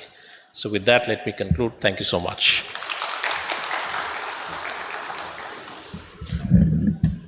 Thank you professor S Musundar. പ്രൗഢഗംഭീരമായ രണ്ട് പ്രഭാഷണങ്ങൾ നമുക്ക് ഈ കേൾക്കാൻ കഴിഞ്ഞു. നമ്മുടെ സമയം 2:15 അടുത്ത സെഷനിലേക്ക് കടക്കേണ്ടതാണ്. ഓൾറെഡി നമ്മൾ 15 മിനിറ്റ് അധികം എടുത്തു കഴിഞ്ഞു. രാവിലെ തുടങ്ങാൻ അല്പം താമസിച്ചതുകൊണ്ടാണ്. ഇനി നമുക്ക് ഒരു ചോദ്യത്തിൻ്റെ സെഷൻ നമ്മൾ വെച്ചിരുന്നു, പക്ഷേ അതിനുള്ള സമയം ഇപ്പോൾ കാണുന്നില്ല. അടുത്ത സെഷനിലേക്ക് നമ്മൾ പോകണം. എന്തെങ്കിലും ചോദ്യങ്ങളുണ്ടെങ്കിൽ സംഘാടക സമിതിക്ക് എഴുതി തന്നാൽ അതനുസരിച്ച് ബന്ധപ്പെട്ട സ്പീക്കേഴ്സിൻ്റെ കയ്യിൽ നിന്നും അതിനെ സംബന്ധിച്ചുള്ള കാര്യങ്ങൾ പ്രതിനിധികൾക്ക് ലഭ്യമാക്കാവുന്നതാണ്. ഈ സെഷൻ ആദ്യ പ്രഭാഷണം ഇളമരം കരീം MP നടത്തുകയുണ്ടായി. ഇന്ത്യയുടെ തൊഴിലാളി വർഗത്തിൻ്റെ ചരിത്രവും ഇന്നത്തെ വർത്തമാനകാല പ്രതിസന്ധിയും അദ്ദേഹം ഇവിടെ അനാവരണം ചെയ്തു. Professor S. മുഷുംദാർ അദ്ദേഹം 30 വർഷത്തെ ഈ പുത്തൻ സാമ്പത്തിക നയം നടപ്പിലാക്കിയതിൻ്റെ ഇന്ത്യ അഭിമുഖീകരിക്കുന്ന പ്രതിസന്ധിയുടെ ആഴം അദ്ദേഹം ഇവിടെ വരച്ചു കാട്ടുകയുണ്ടായി. ഇന്നത്തെ ഇന്ത്യൻ ഭരണാധികാരികൾ പുറത്തു നൽകുന്ന കണക്കുകളുടെ പൊള്ളത്തരം അദ്ദേഹം ഇവിടെ വിവരിക്കുകയുണ്ടായി. തീർച്ചയായിട്ടും കൂടുതൽ ചർച്ചകൾക്കും കൂടുതൽ വിശാലമായ പ്രവർത്തനങ്ങൾക്കുമെല്ലാം സഹായകരമായ 2 പ്രഭാഷണങ്ങളാണ് നടത്തിയത്. ഈ സെഷൻ അവസാനിപ്പിക്കുന്നു. ഇതിൻ്റെ സെഷൻ നന്ദി പറയുന്നതിന് വേണ്ടി KGOയുടെ നേതാവ് സഖാവ് ജയകുമാറിനെ ക്ഷണിക്കുന്നു.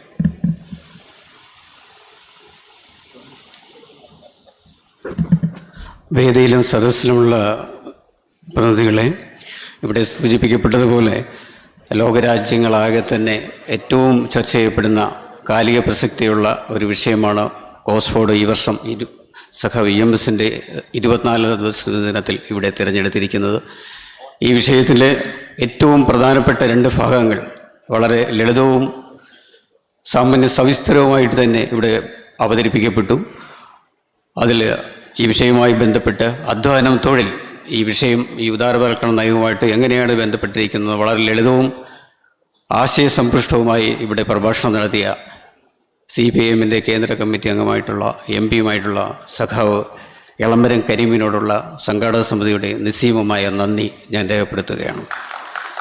അതുപോലെ തന്നെ ഈ നയവുമായി ബന്ധപ്പെട്ട് ആ സാമ്പത്തിക മേഖലയിലെ അതിൻ്റെ സാമ്പത്തിക വളർച്ചയും അതിൻ്റെ സാമ്പത്തിക വശവുമായി ബന്ധപ്പെട്ട് ഏറ്റവും മെച്ചപ്പെട്ട രീതിയിൽ ആശയ സംവാദം നടത്തിയ ജവഹർലാൽ നെഹ്റു യൂണിവേഴ്സിറ്റി ഡൽഹിയിലെ പ്രൊഫസറായിട്ടുള്ള സുർജിത് മജുംദാർ, അദ്ദേഹത്തിനോടുള്ള ഈ സംഘാടക സമിതിയുടെയും ഇവിടെ പങ്കെടുത്തിരിക്കുന്ന മുഴുവൻ പ്രതിനിധികളുടെയും അഗൈതവുമായ നന്ദി രേഖപ്പെടുത്തുന്നു.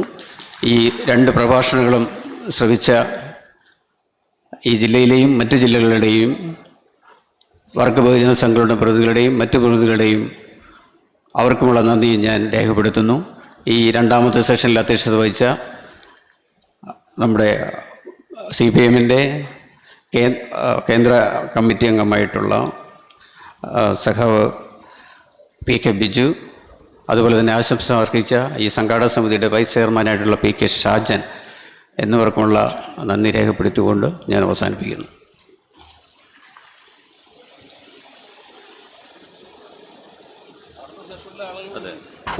ഈ സെഷൻ അവസാനിച്ചതായി അറിയിക്കുന്നു. അതെ, 15 മിനിറ്റ് ഉണ്ടോ? സമയം 15 മിനിറ്റ് സമയം കൊടുക്കുന്നു ഭക്ഷണം കഴിക്കാൻ. സ്വാഗതം പറയേണ്ട ആളുകളുണ്ട്. 15 മിനിറ്റ് ഭക്ഷണം കഴിക്കാൻ.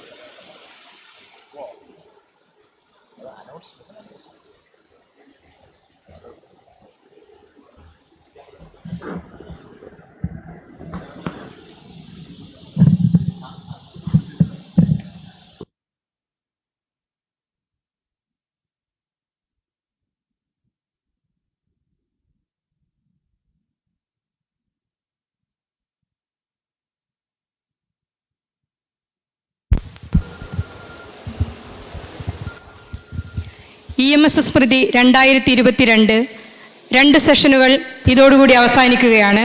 3ാമത്തെ സെഷൻ കൃത്യം 2:45 ചേരുന്നതായിരിക്കും.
സഖാക്കളെ, ഇന്നത്തെ മൂന്നാമത്തെ സെഷൻ ആരംഭിക്കുകയാണ്.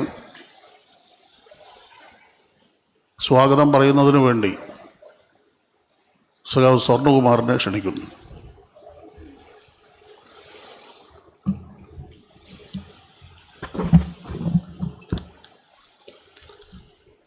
പ്രിയപ്പെട്ട സഖാക്കളെ, സുഹൃത്തുക്കളെ, നവലിബറൽ സാമ്പത്തിക നയങ്ങൾ രാജ്യത്ത് നടപ്പാക്കാൻ തുടങ്ങിയിട്ട് 3 പതിറ്റാണ്ടുകൾ പിന്നിടുകയാണ്. ജനജീവിതത്തിൻ്റെ സമസ്ത മേഖലകളെയും തകർത്തു കഴിഞ്ഞ ഈ നയങ്ങൾ ജനജീവിതത്തെ വളരെ സാരമായി ബാധിക്കുകയും ജീവിത നിലവാരം വളരെയധികം താഴ്ത്തുകയും അതുവഴി രാജ്യം എല്ലാ സൂചികകളിലെയും പുറകോട്ട് പോയി എന്ന് ഇന്ന് ഇവിടെ ഉദ്ഘാടനം നിർവഹിച്ച സഖാവ് സീതാറാം യെച്ചൂരി തന്നെ ചൂണ്ടിക്കാണിച്ചതാണ്. തീർച്ചയായും ഈ നയങ്ങൾ നമ്മുടെ സംസ്ഥാനത്തെയും വളരെ ദോഷകരമായി ബാധിച്ചിട്ടുണ്ട്. നമ്മുടെ സംസ്ഥാനത്തിൻ്റെ സാമ്പത്തിക രംഗത്തിന് നട്ടെല്ലായ കാർഷിക മേഖലയെയും അതോടനുബന്ധിച്ച് മറ്റ് തൊഴിൽ മേഖലയെയും ഈ നയങ്ങൾ അപ്പാടെ തകർത്തെറിഞ്ഞു കഴിഞ്ഞു. ഇതോടൊപ്പം തന്നെ കേന്ദ്ര സർക്കാർ നടപ്പാക്കുന്ന നയങ്ങൾ ഫെഡറൽ തത്വങ്ങളെ ആകെ തകിടമറിക്കുകയും സംസ്ഥാനത്തിൻ്റെ സാമ്പത്തിക ഭദ്രതയെ തന്നെ തകരാറാക്കുകയും ചെയ്ത ഒരു സ്ഥിതിവിശേഷം കൂടിയുണ്ട്. വികസന പ്രവർത്തനങ്ങളും സാമൂഹ്യ സുരക്ഷാ പദ്ധതികളും നടപ്പാക്കാനാവാതെ സാമ്പത്തിക ഞെരുക്കം അനുഭവപ്പെടുന്ന സംസ്ഥാനത്തെ വായ്പ എടുക്കാൻ പോലും അനുവദിക്കാത്ത വിധത്തിലുള്ള നിയന്ത്രണങ്ങളുമായി സർക്കാർ വരിഞ്ഞു കെട്ടുകയാണ്. ഇടതുപക്ഷ സർക്കാരിനെ തകർക്കുക എന്ന ഈ ലക്ഷ്യം വെച്ച് നടത്തുന്ന ഈ നയങ്ങളൊക്കെ തന്നെ അതിന് ബദലായിട്ടുള്ള ജനകീയ പദ്ധതികൾ ഉയർത്തിക്കൊണ്ടാണ് കേരള സംസ്ഥാനം നേരിടുന്നത്. നമുക്കറിയാം, 2 മഹാപ്രളയങ്ങളും കോവിഡ് മഹാമാരിയും ചുഴറ്റിയറിഞ്ഞ സംസ്ഥാനത്തിൻ്റെ സമ്പദ് വ്യവസ്ഥയെ ഒട്ടും തകരാതെ കാത്തുരക്ഷിക്കുകയും ജനജീവിതത്തെ സ്തംഭിപ്പിക്കാതെ മുന്നോട്ട് പോവുകയും ചെയ്ത നയങ്ങളാണ് ഈ കേരള സംസ്ഥാനത്ത് നടപ്പാക്കിയത്. ഈ ബദലുകൾ ലോകമാകെ അതീവ ശ്രദ്ധയോടെ വീക്ഷിച്ചു വരികയുമാണ്. ഈ സാഹചര്യത്തിലാണ് ഈ EMS സ്മൃതിയുടെ ഇന്ന് പുതിയ സെഷനിൽ നവ ഉദാരവൽക്കരണവും കേരളത്തിൻ്റെ സമ്പദ് വ്യവസ്ഥയും എന്ന ഒരു സെഷൻ ഉൾപ്പെടുത്തിയിട്ടുള്ളത്. ഈ ജനകീയ ബദലുകൾ നടപ്പാക്കുകയും അത് ശക്തമായി മുന്നോട്ട് കൊണ്ടുപോവുകയും ചെയ്യുന്ന നേതാക്കളിൽ ഒരാളായ സഖാവ് തോമസ് ഐസക്കിനെയാണ് നമുക്ക് ഈ സെഷൻ കൈകാര്യം ചെയ്യാൻ ലഭിച്ചത് എന്നത് വളരെയധികം സന്തോഷകരമാണ്. മാർക്സിസം ലെനിനിസത്തിന്റെ സിദ്ധാന്തങ്ങൾ പ്രയോഗവൽക്കരിക്കുകയും മാത്രമല്ല നവോദാര സാമ്പത്തിക നയങ്ങൾക്ക് ബദലുകളുണ്ട് എന്ന് ചൂണ്ടിക്കാണിച്ചു കൊടുക്കുകയും ചെയ്ത സഖാവ് TM തോമസ് ഐസക് CPIMന്റെ കേന്ദ്ര കമ്മിറ്റി അംഗവും കേരളത്തിലെ മുൻ ധനകാര്യമന്ത്രിയുമാണ്. സഖാവിന് EMS സ്മൃതിയുടെ സംഘാടക സമിതിക്ക് വേണ്ടി ആദരപൂർവ്വം ഈ വേദിയിലേക്ക് ക്ഷണിക്കുന്നു. ഈ യോഗത്തിൽ ഈ സെഷനിൽ അധ്യക്ഷത വഹിക്കുന്നത് കേരള സ്റ്റേറ്റ് കർഷക തൊഴിലാളി യൂണിയന്റെ ജനറൽ സെക്രട്ടറി സഖാവ് NR ബാലനാണ്. സഖാവ് ബാലേട്ടനെ സ്നേഹപൂർവ്വം സ്വാഗതം ചെയ്യുന്നു. നവ ഉദാരവൽക്കരണവും കാർഷിക പ്രതിസന്ധിയും എന്ന വിഷയത്തെ അധികരിച്ചുകൊണ്ട് സംസാരിക്കാൻ പ്ലാനിംഗ് ബോർഡിന്റെ vice chairman professor VK Ramachandran നമ്മളോട് സമ്മതിച്ചിരുന്നു. പക്ഷെ ചില അത്യാവശ്യ വ്യക്തിപരമായ കാര്യങ്ങളുള്ളതുകൊണ്ട് അദ്ദേഹത്തിന് ഇവിടെ പങ്കെടുക്കാൻ കഴിഞ്ഞിട്ടില്ല. എങ്കിലും നമ്മുടെ ക്ഷണം സ്വീകരിച്ചതിന് അദ്ദേഹത്തിൻ്റെ അഭാവത്തിൽ അദ്ദേഹത്തെ സ്വാഗതം ചെയ്യുന്നു. മേക്കിംഗ് ഇന്ത്യ എന്ന മിഥ്യ എന്ന വിഷയത്തെ അധികരിച്ചുകൊണ്ട് തിരുവനന്തപുരം CDSന്റെ പ്രൊഫസർ R നാഗരാജ് ഈ സെഷനിൽ സംബന്ധിച്ച് നമ്മൾ സംസാരിക്കുന്നുണ്ട്. സഖാവ് നാഗരാജനെ ആദരപൂർവ്വം ക്ഷണിച്ചോളൂ. ഈ സെഷനിൽ നന്ദി പറയുന്നത് കേരള NGO യൂണിയന്റെ നേതാവ് സഖാവ് KV പ്രഫുലാണ്. സഖാവ് പ്രഫുലിനെ സ്നേഹപൂർവ്വം ക്ഷണിക്കുന്നു. ഇവിടെ എത്തിച്ചേർന്ന മുഴുവൻ സഹാക്കളെയും സുഹൃത്തുക്കളെയും പ്രതിനിധികളെയും ഒരിക്കൽ കൂടി ഹാർദമായി സ്വാഗതം ചെയ്തുകൊണ്ട് ഈ യോഗത്തിൻ്റെ അധ്യക്ഷത വഹിക്കുന്നതിന് വേണ്ടി ബാലേട്ടനോട് അഭ്യർത്ഥിക്കുന്നു. കേരള സ്റ്റേറ്റ് കർഷക തൊഴിലാളി യൂണിയൻ ജനറൽ സെക്രട്ടറി സഖാവ് NR ബാലൻ അധ്യക്ഷ പ്രസംഗത്തിനായി ക്ഷണിക്കുന്നു. സഖാക്കളെ, EMS സ്മൃതിയുടെ 3ാമത് സെഷൻ ഇവിടെ ആരംഭിക്കുകയാണ്. അധ്യക്ഷ പ്രസംഗം നടത്തണം എന്ന് ഞാൻ ഉദ്ദേശിക്കുന്നില്ല. ഇവിടെ ഇപ്പോൾ കുറച്ച് കസാലകൾ ഇങ്ങനെ ഒഴിഞ്ഞു കിടക്കുകയാണ്.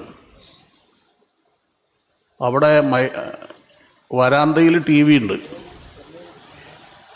അത് ഉദ്ഘാടന പ്രസംഗത്തിന് പതിവിൽ കൂടുതൽ ആളുകൾ വന്നതിൻ്റെ ഭാഗമായി ബാക്കിയുള്ള ഹാള് വിട്ട് ബാക്കിയുള്ള ആളുകൾക്ക് ഇരിക്കാൻ വേണ്ടി താൽക്കാലികമായി അറേഞ്ച് ചെയ്തതാണ്.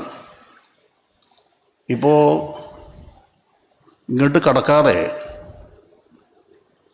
ആ TV-യുടെ മുമ്പിലുള്ള കസാലകളിൽ നമ്മുടെ ആളുകൾ ഇരിക്കുകയാണ്. അതൊരു മര്യാദക്കട. അവിടെ അവരെല്ലാവരും ഹാളിലേക്ക് തന്നെ വരണം. വരുന്നവർ ഈ ഫ്രണ്ടിൽ തന്നെ ഇരിക്കണം. നമ്മുടെ കുറേ സഖാക്കൾ ഇവിടെ വന്നിട്ടുണ്ട്, പക്ഷെ അവർ മൈതാനത്ത് നിന്ന് വർത്താനം പറയാം. അങ്ങനെയുണ്ട് കുറേ ആളുകൾ. ആ മൈതാനത്ത് നിന്ന് വർത്താനം പറയണതായിട്ടുള്ള നമ്മുടെ സഖാക്കളെയും ഹാളിലേക്ക് നിർബന്ധമായി നമുക്ക് എത്തിക്കാനാവണം. ഇംഗ്ലീഷിലാണ് പ്രഭാഷണം എന്ന് കരുതിയിട്ട് പേടിക്കേണ്ട കാര്യമില്ല. പച്ച മലയാളത്തിലാണ് സഖാവ് തോമസ് ഐസക്ക് ലളിതമായി വിഷയം അവതരിപ്പിക്കുക. അതുകൊണ്ട് എല്ലാവരും വന്നവർ ഈ ഹാളിനകത്തേക്ക് കടന്ന് ഈ സദസ്സ് സമ്പുഷ്ടമാക്കണം എന്നഭ്യർത്ഥിച്ചുകൊണ്ട് നവകേരള ഉദാരവൽക്കരണവും കേരളത്തിലെ സമ്പദ് വ്യവസ്ഥയും എന്ന വിഷയത്തെ അധികരിച്ചുകൊണ്ട് ഇവിടെ സംസാരിക്കുന്നതിന് വേണ്ടി ബഹുമാന്യനായ ഡോക്ടർ തോമസ് ഐസക്കിനെ ഞാൻ സ്നേഹപൂർവ്വം ക്ഷണിക്കുന്നു.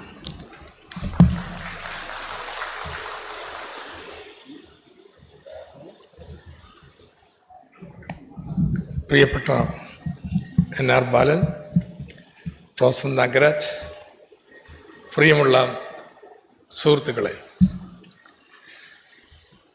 ഈ സെഷൻ എനിക്ക് തോന്നുന്നു സംഘാടകർ വിഭാവന ചെയ്തത് നിയോ ലിബറലിസവും കാർഷിക മേഖലയും നിയോ ലിബറലിസവും വ്യവസായ മേഖലയും മേക്ക് ഇൻ ഇന്ത്യ എന്ന് പറഞ്ഞാൽ അത് തന്നെ,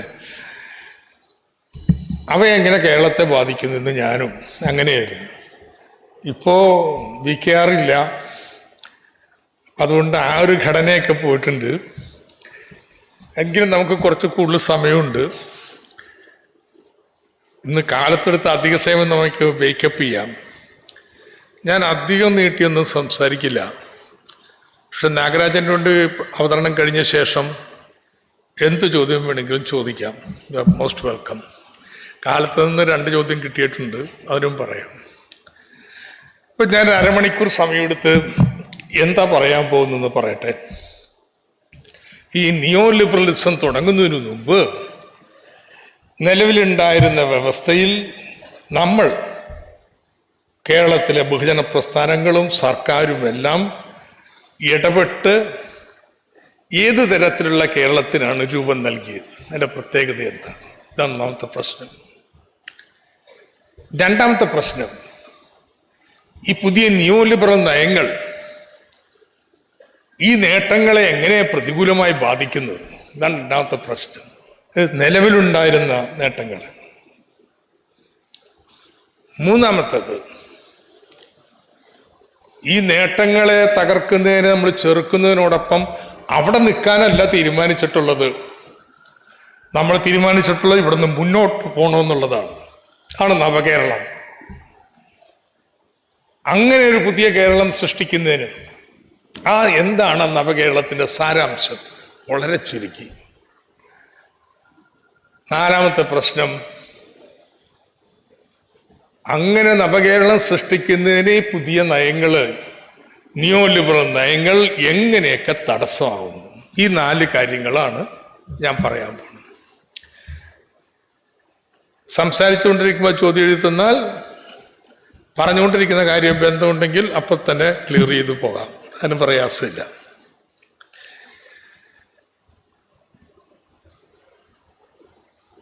നമ്മൾ മറ്റ് സംസ്ഥാനങ്ങളിൽ നിന്ന് വ്യത്യസ്തമായിട്ട് കേരളത്തിൽ അനുവർത്തിച്ച നയം പുനർവിതരണത്തിൽ കൂടുതൽ ഊന്നിക്കൊണ്ടുള്ളതായിരുന്നു. സാധാരണ വികസനത്തെക്കുറിച്ചുള്ള സങ്കല്പം എന്താണെന്ന് വെച്ച് കഴിഞ്ഞാൽ ആദ്യം വ്യവസായവും കൃഷിയും ഒക്കെ വികസിച്ച് നമ്മുടെ സാമ്പത്തിക നില വളരെ ഉയരത്തിൽ മെച്ചപ്പെടണം. അങ്ങ് ചെന്നു കഴിഞ്ഞാൽ പിന്നെ നേട്ടങ്ങൾ കിനിഞ്ഞ് സാധാരണ ജനങ്ങൾക്ക് കൂട്ടി ലഭ്യമാവും. അതിനുവേണ്ടി കാത്തിരിക്കാതെ സാമ്പത്തിക വളർച്ചയുടെ ആദ്യഘട്ടത്തിൽ തന്നെ തുടങ്ങിയപ്പോൾ തന്നെ നമ്മൾ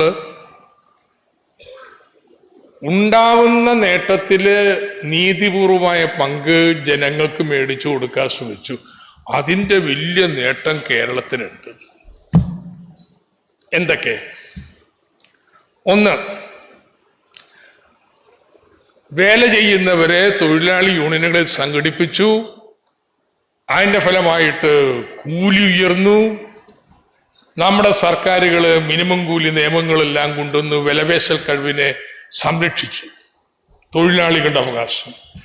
ഇതിൻ്റെ ഫലമായിട്ട് എന്തുണ്ടായി? കേരളത്തിലെ അസംഘടിത മേഖലയിലെ തൊഴിലാളിക്ക് ഒരു ദിവസം 800 രൂപ കൂലി കിട്ടും. നമ്മുടെ അത്രയും വരുമാനമുള്ളവരാ ഗുജറാത്തുകാർ. രണ്ടുപേർക്കും പ്രതിശീർഷ വരുമാനം എടുത്താൽ ഏതാണ്ട് 2 ലക്ഷം രൂപ. പക്ഷെ ഗുജറാത്തിലെ തൊഴിലാളിക്ക് 270 രൂപ. ഇതാ വ്യത്യാസം. കൂലി വർധനവെന്ന് പറഞ്ഞാൽ വരുമാനമുള്ളവരിൽ നിന്ന് ഇല്ലാത്തവനിലേക്ക് കുറച്ച് കൊടുക്കുക എന്നുള്ളതാ. അത് നമ്മൾ ചെയ്തു. രണ്ടാമത്തേത്, ഇതുപോലെ തന്നെ സമ്പത്തും പുനർവിതരണം ചെയ്തു. കൃഷിക്കാരെ സംഘടിപ്പിച്ചു, സമരം ചെയ്തു, ഭൂപരിഷ്കരണം കൊണ്ടുവന്നു. ഈ ഭൂമിയൊക്കെ കൈയടക്കി വെച്ചിരുന്ന ഒരു 5% വരുന്ന ആളുകളുണ്ടായിരുന്നു. അവരുടെ കയ്യിൽ നിന്ന് ആ ഭൂമി എടുത്ത് കേരളത്തിലെ 60% ആളുകൾക്ക് കൊടുത്തു. ഇത് സമ്പത്തിന്റെ പുനർവിതരണമാണ്. മൂന്നാമത്തത്, നാട്ടിൽ പിരിക്കുന്ന നികുതി. ആ നികുതി ഉപയോഗിച്ച് നമ്മൾ മുൻഗണന നൽകിയ എന്തിനാ?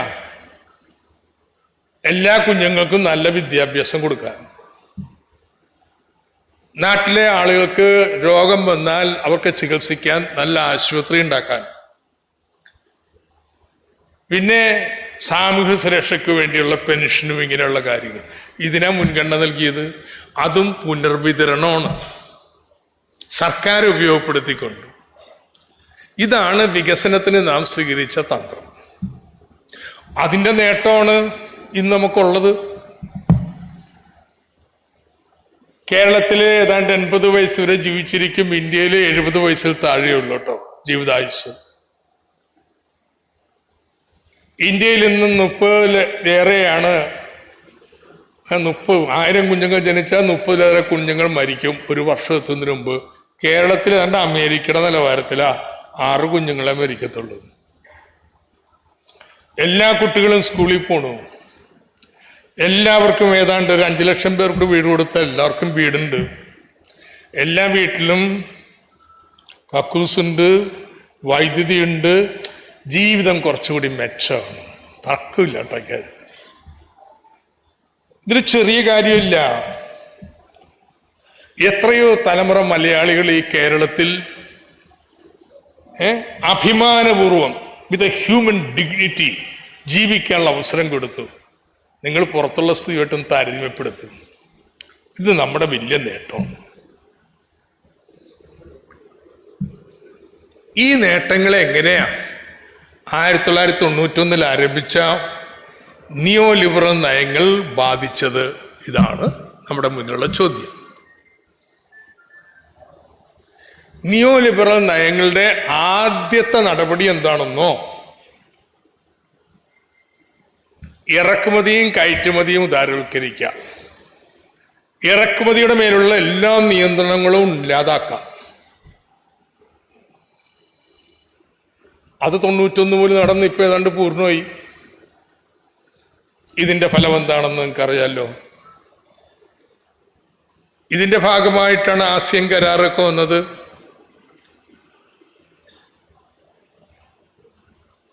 നമ്മുടെ നാട്ടിലേക്ക് ഏറ്റവും പ്രതികൂലമായി ബാധിച്ചത് കേരളമാണ്.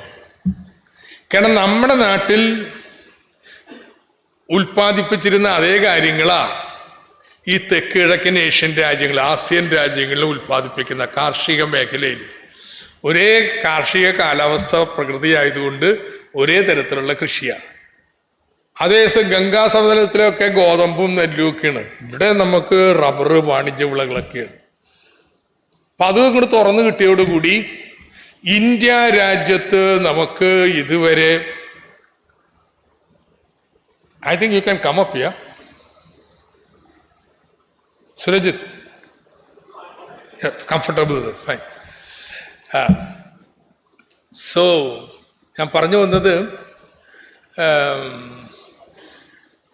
അവിടെ നിന്ന് സ്വതന്ത്ര വ്യാപാരം ഇന്ത്യക്ക് നേട്ടമുണ്ട് കേട്ടോ.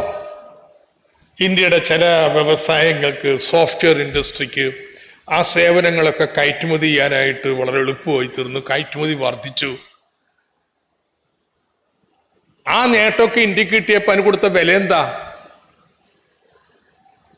കേരളത്തിലെ കൃഷിയോട് മത്സരിക്കുന്ന ഉൽപ്പന്നങ്ങൾ ഇറക്കുമതി ചെയ്യാനുള്ള സ്വാതന്ത്ര്യം. കേരളത്തിന്റെ ചെലവിൽ ബാക്കി ഇന്ത്യൻ പ്രദേശങ്ങൾക്ക് നേട്ടം ഉണ്ടാക്കുന്ന പരിപാടിയാണ്. ഒരു പരിധി വരെ, പൂർണ്ണമായിട്ടല്ല. ഇറക്കുമതി മൂലം കൃഷിക്കുമൊക്കെ പൊതുവിൽ നഷ്ടം ഉണ്ടായിട്ടുണ്ട്. ഇപ്പോഴേ ഏറ്റവും വലിയ നഷ്ടം നോക്കാം. ഇത് വലുതായിട്ട് നമ്മുടെ വളർച്ചയെ ബാധിച്ചു. ശരിക്കും പറഞ്ഞാലേ 80കളുടെ അവസാനം മുതൽ 90കളുടെ ഒരു മധ്യം വരെയും ആസ്യം കരാർ വരുന്നവരെയും നമ്മുടെ കാർഷിക മേഖല 8% വെച്ച പ്രതിവർഷം വളരുന്നത് അത്ഭുതകരമായ വളർച്ചയായിരുന്നു കേട്ടോ. അതിക്ക് മുമ്പ് വളരെ പതുക്കെയായിരുന്നു. വളരെ പതുക്കെയാനുള്ള കാരണം വെച്ച് കഴിഞ്ഞാൽ ഭൂപരിഷ്കരണം കഴിഞ്ഞപ്പോൾ ഈ പുരയിടങ്ങളിലൊക്കെ റബ്ബറെല്ലാം വെച്ചു, തെങ്ങ് വെച്ചു. അതെല്ലാം കായ്ക്കാൻ വേണ്ടി 6-7 വർഷം എടുക്കുമല്ലോ. അപ്പം ആ ഇടക്കാല വേളയിൽ ഉൽപ്പാദനം കുറഞ്ഞിരിക്കും. അതൊക്കെ ഫലഭൂയിഷ്ഠിയം വന്നു. അങ്ങോട്ട് ഉൽപ്പാദനം കുതിച്ച് 8% വെച്ച് കൂടുമ്പോഴാണ് ഈ ആസ്യം കരാറും കാര്യങ്ങളും വരുന്നത്. ടോപ്പ്. പിന്നെ നമ്മുടെ കൃഷിയുടെ നട്ടെല്ല് ഉയർന്നിട്ടില്ല. എന്നാലും സാമ്പത്തിക വളർച്ചയെ അങ്ങോട്ട് മൊത്തത്തിൽ പ്രതികൂലമായി ബാധിച്ചില്ല. എന്താ കാര്യം? ഗൾഫിൽ നിന്ന് വരുന്ന പണവരുമാനം കൂടിക്കൊണ്ടിരുന്നു. അതുകൊണ്ട് ആ പണം എന്ന് പറയുന്നത് ഈ 91-93 ആയപ്പോൾ നമ്മുടെ നാട്ടിൽ നമ്മളെല്ലാവരും കൂടി ഉണ്ടാക്കുന്ന സമ്പത്തിൻ്റെ വരുമാനത്തിൻ്റെ ഒരു 1/3 വരും ഗൾഫിൽ നിന്ന് വരുന്നത്. അത്രയും പണം വന്നുകൊണ്ടിരുന്നുകൊണ്ട് ഈ കൃഷി തകർന്നതിൻ്റെ ക്ഷീണമൊന്നും മൊത്തത്തിൽ കാണാൻ പറ്റില്ല. നമ്മുടെ ഉപഭോഗം വർദ്ധിച്ചു, ഉപഭോഗ സേവനങ്ങൾ കൂടി, അവയുടെ വളർച്ച വേഗത്തിലായതുകൊണ്ട് മൊത്തം സാമ്പത്തിക വളർച്ച എടുത്താൽ നമ്മൾ തിരിച്ചടി ഉണ്ടായില്ല. ദേശീയ ശരാശരിയേക്കാൾ മുകളിൽ നമ്മൾ വളർന്നുകൊണ്ടേയിരുന്നു. അപ്പോൾ പുതിയ നയങ്ങളുടെ ആദ്യത്തെ പ്രത്യാഘാതം കാർഷിക മേഖലയിലാണ്. രണ്ടാമത്തെ എന്ത് ചെയ്തു? ഇങ്ങനെ ഇറക്കുമതി ഉദാരവൽക്കരിച്ചു കഴിയുമ്പോൾ ഇറക്കുമതിയുടെ കുത്തനെ പോയി കൂടും. അപ്പൊ അതെന്താ പരിഹാരം? അവർ പറഞ്ഞത്, അങ്ങനെ ഇറക്കുമതി കൂടുകയാണെങ്കിൽ പിന്നെ ചെയ്യേണ്ടത് നിങ്ങളുടെ വിനിമയ നിരക്ക് എത്ര രൂപ കൊടുത്താൽ ഡോളർ കിട്ടും അത് താത്തണം. ഡീവാല്യുവേഷൻ വേണം. അത് താത്തിക്കഴിഞ്ഞാൽ ഇറക്കുമതി ചെയ്യാൻ ചെലവ് കൂടും. അപ്പൊ ആൾക്കാർ ഇറക്കുമതി കുറക്കും. അങ്ങനെ പറയണേ. അങ്ങനെ 16 രൂപ ഉണ്ടായിരുന്നുള്ളൊരു ഡോളറിന് ഇപ്പൊ എത്രയാ? 78. അന്ന് 16 രൂപ കൊടുത്താൽ ഒരു ഡോളറിന്റെ സാധനം അമേരിക്കയിൽ നിന്ന് മേടിക്കുക. ഇന്ന് ആ സാധനം മേടിക്കാൻ വേണ്ടി 78 രൂപ കൊടുക്കണം. അങ്ങനെ നിലയില്ല കയത്തിലേക്ക് നമ്മുടെ രൂപ പോവുക. അപ്പൊ അവര് പറഞ്ഞു, ഓ ഇതിന്റെ അർത്ഥം എന്താണെന്നറിയാം, ആളുകളുടെ ഈ പണം കൂടുതലുണ്ട്, ഈ സർക്കാരൊക്കെ ആവശ്യത്തിന് ചെലവഴിച്ചുകൊണ്ടിരിക്കുകയാണ്. അങ്ങനെയാണ് സർക്കാരിൻ്റെ ചെലവിനെ നിയന്ത്രിക്കാനുള്ള നിയമങ്ങൾ, FRBM നിയമങ്ങൾ, ധന ഉത്തരവാദിത്വ നിയമങ്ങൾ വന്നത്. ആ നിയമത്തിന് 2 പ്രമാണങ്ങളാണ് ഉള്ളത്. ഒന്നാമത്തെ പ്രമാണം, റവന്യൂ കമ്മി 0. എന്താ റവന്യൂ കമ്മി പൂജ്യമാണെന്ന് വെച്ച അർത്ഥം? റവന്യൂ വരുമാനം എന്ന് വെച്ചാൽ നികുതി വഴി കിട്ടുന്ന വരുമാനമാണ്. ആ വരുമാനത്തിൻ്റെ പ്രത്യേകത എന്താ? വരുമാനം കിട്ടി, പക്ഷെ ഭാവിയിലൊരു ബാധ്യതയില്ല. നികുതിദായകന് നാളെ തിരിച്ചു കൊടുക്കണോ പണം? വേണ്ട. ബാധ്യതയൊന്നും സൃഷ്ടിക്കാത്തതാണ് റവന്യൂ വരുമാനം എന്ന് പറയുന്നത്. അതുപോലെ തന്നെ നമ്മുടെ ശമ്പളം, പെൻഷൻ, പലിശ, ഇങ്ങനെയൊക്കെയുള്ള ചെലവുകൾ, ഇത്തരത്തിലെ ചെലവുകൾ ഒരു ആസ്തിയും സൃഷ്ടിക്കുന്നില്ല, ഒരു അസറ്റും ക്രിയേറ്റ് ചെയ്യുന്നില്ല. ചെലവാക്കിയാൽ തീർന്നു, അത് പോയി, ആ രൂപയാണ്. അതുകൊണ്ട് പുതിയ പ്രമാണം എന്താണെന്ന് വെച്ചാൽ, ബാധ്യത സൃഷ്ടിക്കാത്ത വരുമാനം കൊണ്ട് ആസ്തി സൃഷ്ടിക്കാത്ത ചെലവുകൾ നടത്താൻ പാടും. കടം മേടിക്കുമ്പോൾ ബാധ്യതയുണ്ട്, നാളെ പണം തിരിച്ചു കൊടുക്കണം. അത് മേടിച്ചിട്ട് നാളെ ആസ്തി ഉണ്ടാക്കാത്ത ചെലവുകൾക്ക് ഉപയോഗിച്ചാൽ അത് കുഴപ്പമാണ്. കാരണം കടം തിരിച്ചു കൊടുക്കാൻ പിന്നെ വരുമാനം ഉണ്ടാവില്ല. അതുകൊണ്ട് ഒന്നാമത്തെ പ്രമാണം ഇതാണ്, റവന്യൂ കമ്മി പാടില്ല. നമ്മുടെ വരവും ചെലവും ഒപ്പിച്ചു പോകണം. കടം മേടിച്ചോളൂ, അതിന് നിയമമുണ്ട് കേട്ടോ, അത് തന്നെ പറയാം. പക്ഷെ അത് റോഡ്, പാലം, കെട്ടിടം ഇതൊക്കെ നിർമ്മിക്കാൻ വേണ്ടിയാണ് വേണ്ടത്. ഈ ഒന്നാം പ്രമാണം നമ്മളെങ്ങനെ ബാധിക്കുക കേരളത്തെ? ഇതാണ് പ്രശ്നം. ഇത് ഗൗരവമായിട്ടുള്ള കാര്യമാണ് കേട്ടോ. നമ്മള് മറ്റ് സംസ്ഥാനങ്ങളൊക്കെ വലിയ ഡാമുകളും റോഡുകളും ഒക്കെ പണിതപ്പോൾ നമ്മൾ മനുഷ്യന്മാരിൽ നിക്ഷേപിക്കാനാണ് തീരുമാനിച്ചത്. വിദ്യാഭ്യാസത്തില്, ആരോഗ്യത്തില്, ഇതിലൊക്കെയാണ്. ഒരു ഡാം പണിത് കഴിഞ്ഞാൽ പിന്നെ ചെലവില്ല ഭാവിയിൽ. ഡാമിന് മഴ പെയ്യുമ്പോൾ വെള്ളം നിറഞ്ഞോളും, നിങ്ങൾ വെള്ളം ജലസേനത്തിനും വൈദ്യുതി ഉണ്ടാക്കാനും ഉപയോഗിക്കാം. ഡാമിന് പകരം നിങ്ങൾ 100 കോളേജ് ഉണ്ടാക്കണമെങ്കിലോ എല്ലാ വർഷവും ശമ്പളം കൊടുക്കണ്ടേ? ആവർത്തന ചെലവ് കൂടും. നമ്മുടെ നിക്ഷേപം മുഴുവൻ മനുഷ്യരിലായിരുന്നു, അവർക്ക് വേണ്ടുന്ന വിദ്യാഭ്യാസത്തിന്, ആരോഗ്യത്തിലൊക്കെയായിരുന്നു. അതുകൊണ്ട് നമ്മുടെ റവന്യൂ ചെലവ്, കോളേജ് തുടങ്ങിയാൽ പിന്നെ അധ്യാപന ശമ്പളം കൊടുക്കണ്ടേ, സ്കൂൾ തുടങ്ങിയാൽ അധ്യാപന ശമ്പളം കൊടുക്കണ്ടേ, ആശുപത്രി തുടങ്ങിയാൽ നേഴ്സിനും ഡോക്ടർക്കും ശമ്പളം കൊടുക്കണ്ടേ. അപ്പോ അവർക്ക് വേണ്ടി അത്തരം ചെലവുകളാ നമ്മുടേത്. കടം മേടിക്കുന്ന പണവും പകുതി ഇതിനാ ചെലവാക്കണേ. പണ്ട് അങ്ങനെയും സ്കൂളിലൊക്കെ പണം ഉണ്ടായിക്കൊണ്ടിരുന്നു. അത് പാടില്ല. ബാക്കി ഇന്ത്യയിലെ സംസ്ഥാനങ്ങളൊക്കെ ഏതാണ്ട് ഈ നയം അംഗീകരിച്ചിട്ടുണ്ട്. കേരളം മാത്രം സംഭവിച്ചിട്ടില്ല. സമ്മതിച്ചാൽ പിന്നെ നമ്മുടെ സ്കൂളില്ല, നമ്മുടെ ഈ ആശുപത്രി ഇങ്ങനത്തെ ഇല്ല. എങ്കിലും ഈ റവന്യൂ കമ്മി ഇങ്ങനെ കൂട്ടിക്കൊണ്ടുപോയി കടം മേടിക്കണം മുഴുവൻ ഇതിന് ചെലവാക്കാൻ പറ്റത്തില്ല കേട്ടോ. അത്രയും വന്നാൽ പിന്നെ കേന്ദ്ര സർക്കാരിൻ്റെ കയ്യിൽ വലിയ ആയുധങ്ങളൊക്കെ ഉണ്ട്. വകുപ്പ് 252, വകുപ്പ് 257 ഇഷ്യൂ ഡയറക്റ്റീവ്സ്, നിങ്ങൾ നിയമം തെറ്റിക്കണമെന്ന് പറഞ്ഞ്. പിന്നെ അനുസരിച്ചില്ലെങ്കിൽ 365 വകുപ്പുണ്ട്, നമ്മളെ പിരിച്ചുവിടാം. അപ്പം അങ്ങനെയൊക്കെ ഉള്ളത് കൊണ്ട് വകുപ്പുകളൊക്കെ ഏറെയുണ്ട് അവരുടെ കയ്യിൽ. അപ്പം നമ്മുടെ മുന്നിലുള്ള പ്രശ്നം ഇതാണ്. ഈ കഴിഞ്ഞ കാലത്തെ സാമൂഹ്യക്ഷേമ നിക്ഷേപം അതെങ്ങനെ നിലനിർത്താം, അതിൻ്റെ ഗുണനിലവാരം ഉയർത്തണം. എല്ലാവർക്കും വിദ്യാഭ്യാസം കഴിഞ്ഞപ്പോൾ പഴയ പള്ളിക്കൂടം പോരാ, പുതിയ നല്ല വേണമെങ്കിൽ കാശ് കൊടുത്തോളാം, എന്നാൽ നിങ്ങളുടെ പള്ളിക്കൂടം ഞങ്ങൾക്ക് വേണ്ട എന്നല്ലേ ഇടത്തരക്കാർ ചിന്തിക്കുന്നത്. ആകെ ഒരു കൊച്ചുള്ള അതിന് നല്ല വിദ്യാഭ്യാസം കൊടുക്കണമെന്നല്ലേ. പണ്ടില്ലാത്ത രോഗങ്ങൾ വരികയാണ്. മനുഷ്യന്മാര് 80 വയസ്സ് ജീവിച്ചിരിക്കുമ്പോൾ പണ്ടില്ലാത്ത രോഗം വരില്ലേ? പണ്ട് നമ്മൾ കേരളം ഉണ്ടാക്കിയപ്പോൾ 47-ആം വയസ്സിൽ മരിച്ചു പോകും കേട്ടോ. മഹാരാജാവും ആ കാലത്ത് തന്നെ മരിക്കുമായിരുന്നു.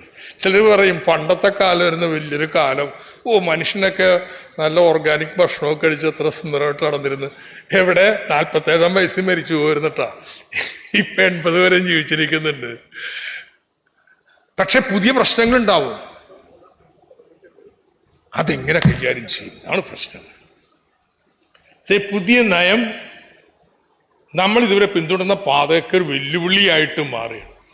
ഇങ്ങനെ വന്നപ്പോഴാണ് ഈ പുതിയ നിയോ ലിബറൽ നയങ്ങൾ തുടങ്ങിയ ശേഷം 6-7 വർഷം കഴിഞ്ഞപ്പോൾ EMSന്റെ ആഭിമുഖ്യത്തിൽ നേതൃത്വത്തിൽ നമ്മൾ ജനകീയാസൂത്രണം ആരംഭിച്ചു. ഇതിനുള്ള ഈ ഗുണനിലവാരം ഉയർത്താൻ വേണ്ടി അത്രയും പണമായിട്ട് നമുക്കങ്ങനെ മുടക്കാൻ പറ്റില്ല. താഴേക്ക് അധികാരവും ഉള്ള പണവും നൽകാം. നമ്മുടെ കുഞ്ഞുങ്ങൾ പഠിക്കാൻ പോണ സ്കൂള്, നമ്മൾ പോണ ആശുപത്രി, അത് മെച്ചപ്പെടുത്താൻ വേണ്ടി എന്തൊക്കെ വേണമെന്ന് ഓരോ പ്രദേശത്തെയും ആളുകളെ പങ്കാളികളാക്കിക്കൊണ്ട് ആസൂത്രണം ചെയ്യുക. താഴത്തുനിന്നും കൂടി വിഭവങ്ങൾ അമാരിക്കുക. സ്വകാര്യവൽക്കരണമല്ല, പങ്കാളിത്തം ഉറപ്പുവരുത്തുന്നു. Not to privatisation but participation. നമ്മളതിന് ഉത്തരം കണ്ടെത്തിയത് അങ്ങനെയാണ്. അതിനിടയിൽ സർക്കാരിൻ്റെ വേറൊരു തീരുമാനമുണ്ട്. അതിലേക്ക് ഞാൻ വരാം. വായ്പയെക്കുറിച്ച് ഇപ്പം തന്നെ പറഞ്ഞേക്കാം. വായ്പ രണ്ടാമത്തെ പ്രമാണം വെച്ച് കഴിഞ്ഞാൽ വായ്പ എടുത്തോളൂ, പക്ഷെ നിങ്ങളുടെ ദേശീയ വരുമാനത്തിൻ്റെ 3%-അപ്പുറം വായ്പ എടുക്കാൻ പറ്റില്ല. 3%-ൽ കൂടുതൽ വായ്പ എടുക്കുന്നുണ്ടോ ഇല്ലയോ എന്നുള്ളത് കേന്ദ്ര സർക്കാരിന് പെട്ടെന്ന് നോക്കിയാൽ അറിയാം കേട്ടോ. റിസർവ് ബാങ്കിൻ്റെ സർക്കാരിൻ്റെ എല്ലാ ദിവസത്തെയും കണക്ക് ദിവസത്തോടെ റിയൽ ടൈമിൽ കിട്ടുന്നതുകൊണ്ട് കൃത്യമായിട്ട് പറയാം നിങ്ങൾ വായ്പ എടുത്ത് എത്രയാണെന്നൊക്കെ. 3%-ൽ കൂടുതൽ ഇട്ട് കഴിഞ്ഞിട്ടുണ്ടെങ്കിൽ പിന്നെ അടുത്ത വർഷം അത് വെട്ടിക്കുറക്കും. അതുകൊണ്ട് പറ്റിക്കാനൊന്നും പറ്റില്ല. അപ്പോൾ ഈ 3% കേന്ദ്രത്തിന് ഈ നിയമം ബാധകമെന്നാ അവർ പാലിക്കാറൊന്നുമില്ല ഒരു കാലത്ത്. നമ്മൾ സംസ്ഥാനങ്ങൾ പേടിയുള്ളതുകൊണ്ട് കേന്ദ്രത്തിന് അനുവാദം വേണം വായ്പ എടുക്കാൻ. അതുകൊണ്ട് നമുക്ക് വേറെ വഴിയൊന്നുമില്ല. കേന്ദ്രം പിന്നെ അവർ തീരുമാനിക്കുന്നതല്ലേ. എങ്കിലും കാര്യങ്ങൾ നടത്തിക്കൊണ്ടുപോണ്ടേ. ഈ 3% വായ്പ കൊണ്ട് മാത്രം കഴിയില്ലല്ലോ. ആൾക്കാർ ചോദിക്കും, വരുമാനം നിങ്ങൾക്ക് കൂട്ടിക്കൂടെ? റവന്യൂ വരുമാനം, അതിന് GST വന്ന് നമ്മുടെ നികുതി ഉള്ളത് അവിടെയും പോയി. അവരൊരു ഇളവും തരാൻ തയ്യാറല്ല. നമ്മുടെ പ്രളയം വന്നപ്പോൾ 1% നമ്മൾ സെസ് ഏർപ്പെടുത്തിയില്ലേ? ലോകം വല്ല ഇടിഞ്ഞു വീണോ? അതുകൊണ്ട് നമ്മളെപ്പോഴും ബാധിക്കാം. കേന്ദ്രത്തിൻ്റെ നികുതി നിങ്ങൾ തീരുമാനിക്കും, സംസ്ഥാനത്തിൻ്റെ നികുതി CGST കേന്ദ്രത്തിന്, SGST സംസ്ഥാനത്തിന്. അതിലൊരു 1% കൂട്ടാനും കുറക്കാനെങ്കിലും അനുവാദം എന്താ? സമ്മതിച്ചിട്ടില്ല. ഇപ്പൊ സുപ്രീം കോടതി ഒരു വിധി പാസാക്കിയിട്ടുണ്ട്. കേന്ദ്രത്തിനുള്ള പോലെ സംസ്ഥാനത്തിന് അധികാരമുണ്ട്, GST കൗൺസിൽ പറഞ്ഞുകൊണ്ട് നടപ്പാവണമെന്നില്ല എന്ന് വരേണ്ടിയിരിപ്പുണ്ട്. അപ്പൊ അതുപയോഗിച്ച് നമുക്ക് ഒത്തീർപ്പിലെത്തി കുറച്ച് അധികാരം കിട്ടുമെന്ന് നമുക്ക് നോക്കണം. ഏതായാലും ഇപ്പം നമ്മുടെ റവന്യൂ ഒന്നും കൂട്ടാൻ പറ്റത്തില്ല. പിന്നുള്ള എന്താണോ കേന്ദ്രം തരുന്നതാ. അതിന് ഫിനാൻസ് കമ്മീഷനാണ് തീരുമാനം എടുക്കുന്നത്.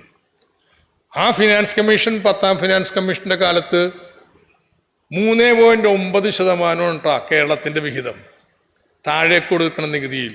ഇപ്പോഴത്തെ ലേറ്റസ്റ്റ് കമ്മീഷൻ പ്രകാരം 1.9%. 3.9 1.9 അപ്പം അതും പോയി. പിന്നെ ഒരു ആശയം ഉണ്ടായിരുന്നു. എന്താ? ഈ പ്ലാൻ ഉണ്ടായിരുന്നു. ഈ പ്ലാനിങ് കമ്മീഷനിൽ വലിയ വലിയ വിദ്വാന്മാരൊക്കെ ഇരിക്കണേ. അപ്പൊ എല്ലാ സംസ്ഥാനങ്ങളോടും ചർച്ച ചെയ്താണ് അവിടെ കാര്യങ്ങളൊക്കെ തീരുമാനിക്കുന്നത്. അപ്പൊ അതിൻ്റെ ഒരു വിഹിതം കിട്ടുമായിരുന്നു. അതിന് ഗാഡ്ഗിൽ എന്ന് പറയുന്ന ഒരു വിദ്വാൻ ഉണ്ടാക്കിയിട്ടുള്ള ഫോർമുലയൊക്കെ ഉണ്ട്. ഇപ്പൊ പ്ലാൻ അവസാനിപ്പിച്ചു. എന്നിട്ട് ഈ ലക്ഷക്കണക്കിന് കോടി രൂപ എങ്ങനെ? അത് മോഡിക്ക് ഇഷ്ടമുള്ളവർക്ക് കൊടുക്കും. മോഡി പോയിട്ട് UP ഇതേ പ്രൊജക്റ്റുകൾ ഉദ്ഘാടനം ചെയ്യണു. 30,000 കോടി രൂപയുടെ പ്രൊജക്ട് ഇവിടെ ഗുജറാത്തിൽ മിനിഞ്ഞാന്ന് ഉദ്ഘാടനം ചെയ്യുന്നു, ആസാമിൽ ഉദ്ഘാടനം ചെയ്തു. കേരളത്തിൽ വന്നിട്ട് വല്ല ഉദ്ഘാടനം ചെയ്തിട്ടുണ്ടോ? നമ്മളിങ്ങനെ വലിയ ഞെരുക്കാണ്. ഇതാണ് പുതിയ നയം, ഞെരുക്കാന്ന് പറഞ്ഞത്. അപ്പൊ നമ്മളിത് പിടിച്ചു നിൽക്കുക. ജനകീയാസൂത്രണം വെച്ച് പഞ്ചായത്തിന് അവിടെ കൂടിയൊക്കെ നന്നായും ചെയ്തു. നമ്മുടെ സ്കൂൾ നന്നായില്ലേ? നമ്മുടെ ആശുപത്രി നന്നായില്ലേ? നമ്മുടെ ചെറുത്തുനിൽപ്പ്, നമ്മുടെ പ്രതിരോധം എന്ന് പറയുന്ന ഇതാണ്. ഇങ്ങനെ പണം വായ്പയായിട്ട് എടുക്കാൻ പറ്റാത്തതുകൊണ്ട് കേന്ദ്രമായാലും സംസ്ഥാനമായാലും ഈ വായ്പ ഇനത്തിൽ പെടാത്ത ക്യാപിറ്റൽ റെസീറ്റ്സ് കണ്ടെത്തണം. വായ്പയിൽ പെട്ടാലേ പിടിക്കുള്ളൂ. വായ്പയിൽ പെടാത്തത് നമ്മുടെ പൊതുമേഖല വിറ്റാൽ ക്യാപിറ്റൽ റെസീറ്റാണ്, റവന്യൂ റെസീറ്റ് അല്ല. പക്ഷെ വായ്പയല്ല, നോൺ ഡെറ്റ് ക്രിയേറ്റിംഗ് ക്യാപിറ്റൽ റെസീറ്റാണ്. അതുകൊണ്ടാണ് ഈ കേന്ദ്രം വിറ്റുകൊണ്ടിരിക്കുന്ന പൊതുമേല. പണക്കാരൻ്റെ നികുതി വഹിക്കാൻ തയ്യാറല്ല, അവർക്ക് ഇളവുകൾ കൊടുത്തുകൊണ്ടിരിക്കുകയാണ്. അവർക്ക് വരുമാനം, എന്നാൽ ഇലക്ഷൻ 5 വർഷം കൂടുമ്പോൾ പലതും ചെയ്യണം നാട്ടുകാർക്ക്. എന്നാൽ പിന്നെ വിത്തെടുത്തുണ്ടാന്ന് പറയും. നമ്മുടെ ഏക ആശ്രയം എന്തായിരുന്നു? കേരളത്തിൽ വ്യവസായങ്ങൾ വരാൻ. നമ്മൾ എപ്പോഴും സംബന്ധിച്ച ഷിപ്പ് യാർഡ് വേണം, പാലക്കാട് കോച്ച് ഫാക്ടറി വേണം. സമരം ചെയ്ത് വിലപേശിയും കേന്ദ്രത്തിൽ നിന്ന് മേടിക്കലാണ്. കേന്ദ്രമുള്ളത് വിൽക്കാൻ പോകുമ്പോൾ അത് പോയില്ലേ? എങ്ങനെ നയം നമുക്ക് തിരിച്ചടിയാവണം നോക്കിക്കേ. ഇങ്ങനെ ഈ പ്രതിസന്ധിയൊക്കെ ഉള്ളപ്പോഴും നമ്മൾ 91 മുതൽ കേരളം പിടിച്ചു നിന്നു. കാര്യങ്ങൾ അധികാര വികേന്ദ്രീകരണത്തിലൂടെയൊക്കെ കൂടുതൽ മെച്ചപ്പെടുത്തി, ജനസേവനവുമെല്ലാം നമ്മുടെ പെൻഷനും ഒക്കെ കൂട്ടി. പക്ഷെ ഇങ്ങനെ പോയാൽ പോരാ. ഈ നേട്ടങ്ങൾ നിലനിർത്തിക്കൊണ്ടുപോയാൽ മാത്രം പോരാ. ഈ നേട്ടങ്ങൾക്കൊപ്പം ചില പുതിയ പ്രശ്നങ്ങളുണ്ട്, അവ പരിഹരിച്ചേ തീരൂ. ഏറ്റവും വലിയ പ്രശ്നം, നമ്മൾ വിദ്യാഭ്യാസം എല്ലാം കൊടുത്തതിൻ്റെ ഫലമായിട്ട് അഭ്യസ്തവിദ്യരുടെ എണ്ണം കൂടുതല. അവർക്ക് പറ്റിയ തൊഴിൽ കേരളത്തിൽ ഉണ്ടാവണില്ല. നല്ല വരുമാനമുള്ള ഉദ്യോഗങ്ങൾ കേരളത്തിൽ ഉണ്ടാവുന്നില്ല. പണ്ട് പ്ലാനൊക്കെ ഉണ്ടായിരുന്നെങ്കിൽ കേന്ദ്ര സർക്കാരിന് മുമ്പിൽ സമരം ചെയ്ത് ലൈസൻസ് വേണമല്ലോ വ്യവസായം തുടങ്ങാൻ, എന്നാൽ കേരളത്തിലേക്ക് 2 ലൈസൻസ് ഇരിക്കട്ടെ. ലൈസൻസിങ് പോയി, പൊതുമേഖലയും പോയി. അപ്പോൾ നമുക്ക് അവിടുത്തെ മുതലാളിമാരെ ക്ഷണിച്ച് ആകർഷിച്ചു കൊണ്ടുവരണം. അവർ പറയുന്നതെന്നറിയാം, ഗുജറാത്തിൽ അവിടെ 5 വർഷത്തേക്ക് വ്യവസായം തുടങ്ങിയാൽ പിന്നെ യൂണിയനില്ല, എല്ലാവരും ടെമ്പററി മതി. നിങ്ങളുടെ കേരളത്തിൽ പറ്റുമോ? പറ്റൂല. നമുക്ക് കളയാൻ പറ്റുമോ? നമ്മുടെ കഴിഞ്ഞ കാല പാരമ്പര്യമല്ലേ, ജനാധിപത്യ അവകാശമല്ലേ, അതൊന്നും വേണ്ടെന്ന് വെക്കാൻ പറ്റത്തില്ല. പാരിസ്ഥിതിക നിയമങ്ങളിൽ ഇളവ് നൽകാൻ പറ്റത്തില്ല. അപ്പൊ പിന്നെ എങ്ങനെയാണ് ഈ മൂലധനത്തെ അങ്ങോട്ട് ആകർഷിക്കുക? പൊതുമേഖലയും കൂടി ഇല്ലെങ്കിൽ ഇവിടെ ഈ വ്യവസായങ്ങൾ വേണം. ഇല്ലെങ്കിലേ കുറച്ച് കഴിയുമ്പോൾ പുതിയ തലമുറ പറയും, ഇവരൊക്കെ നല്ല മനുഷ്യന്മാരാണ് കേട്ടോ, കമ്മ്യൂണിസ്റ്റുകാരൊക്കെ കേരളത്തിൽ എല്ലാവർക്കും വിദ്യാഭ്യാസം കൊടുത്തു, ആരോഗ്യം കൊടുത്തു, ഇതൊക്കെ ചെയ്തു. പക്ഷെ ഇനിയിപ്പോൾ വേണ്ട തൊഴിലാണ്, അതിനവർക്കൊരു പരിപാടിയില്ല. അതുകൊണ്ട് അവർക്ക് വിപ്ലവം കഴിഞ്ഞ പരിപാടിയുള്ളൂ. അതുവരെ ഞങ്ങൾ വേറെ നോക്കട്ടെ എന്ന് പറയത്തില്ല ന്യായമായിട്ട്. അതുകൊണ്ട് ഈ നിയോ ലിബറൽ ചട്ടക്കൂടിൽ തന്നെ നിന്നുകൊണ്ട് നമ്മുടെ ഈ യുവജനങ്ങളുടെ ഈ പുതിയ ആവശ്യത്തിന് പരിഹാരം കണ്ടെത്തണം. ആ പരിഹാരം കാണണമെങ്കിൽ നമുക്ക് മറ്റൊന്നും ചെയ്യാൻ പറ്റില്ല. ഇവിടുത്തെ കോർപ്പറേറ്റുകളോടും ബാക്കിയുള്ളവരോടും പറയണം, കേരളത്തിൽ വന്നോളൂ, നിക്ഷേപിച്ചോളൂ, ഞങ്ങൾ 1ാം ക്ലാസ് ലോകോത്തര ഇൻഫ്രാസ്ട്രക്ചർ കേരളത്തിൽ തരും.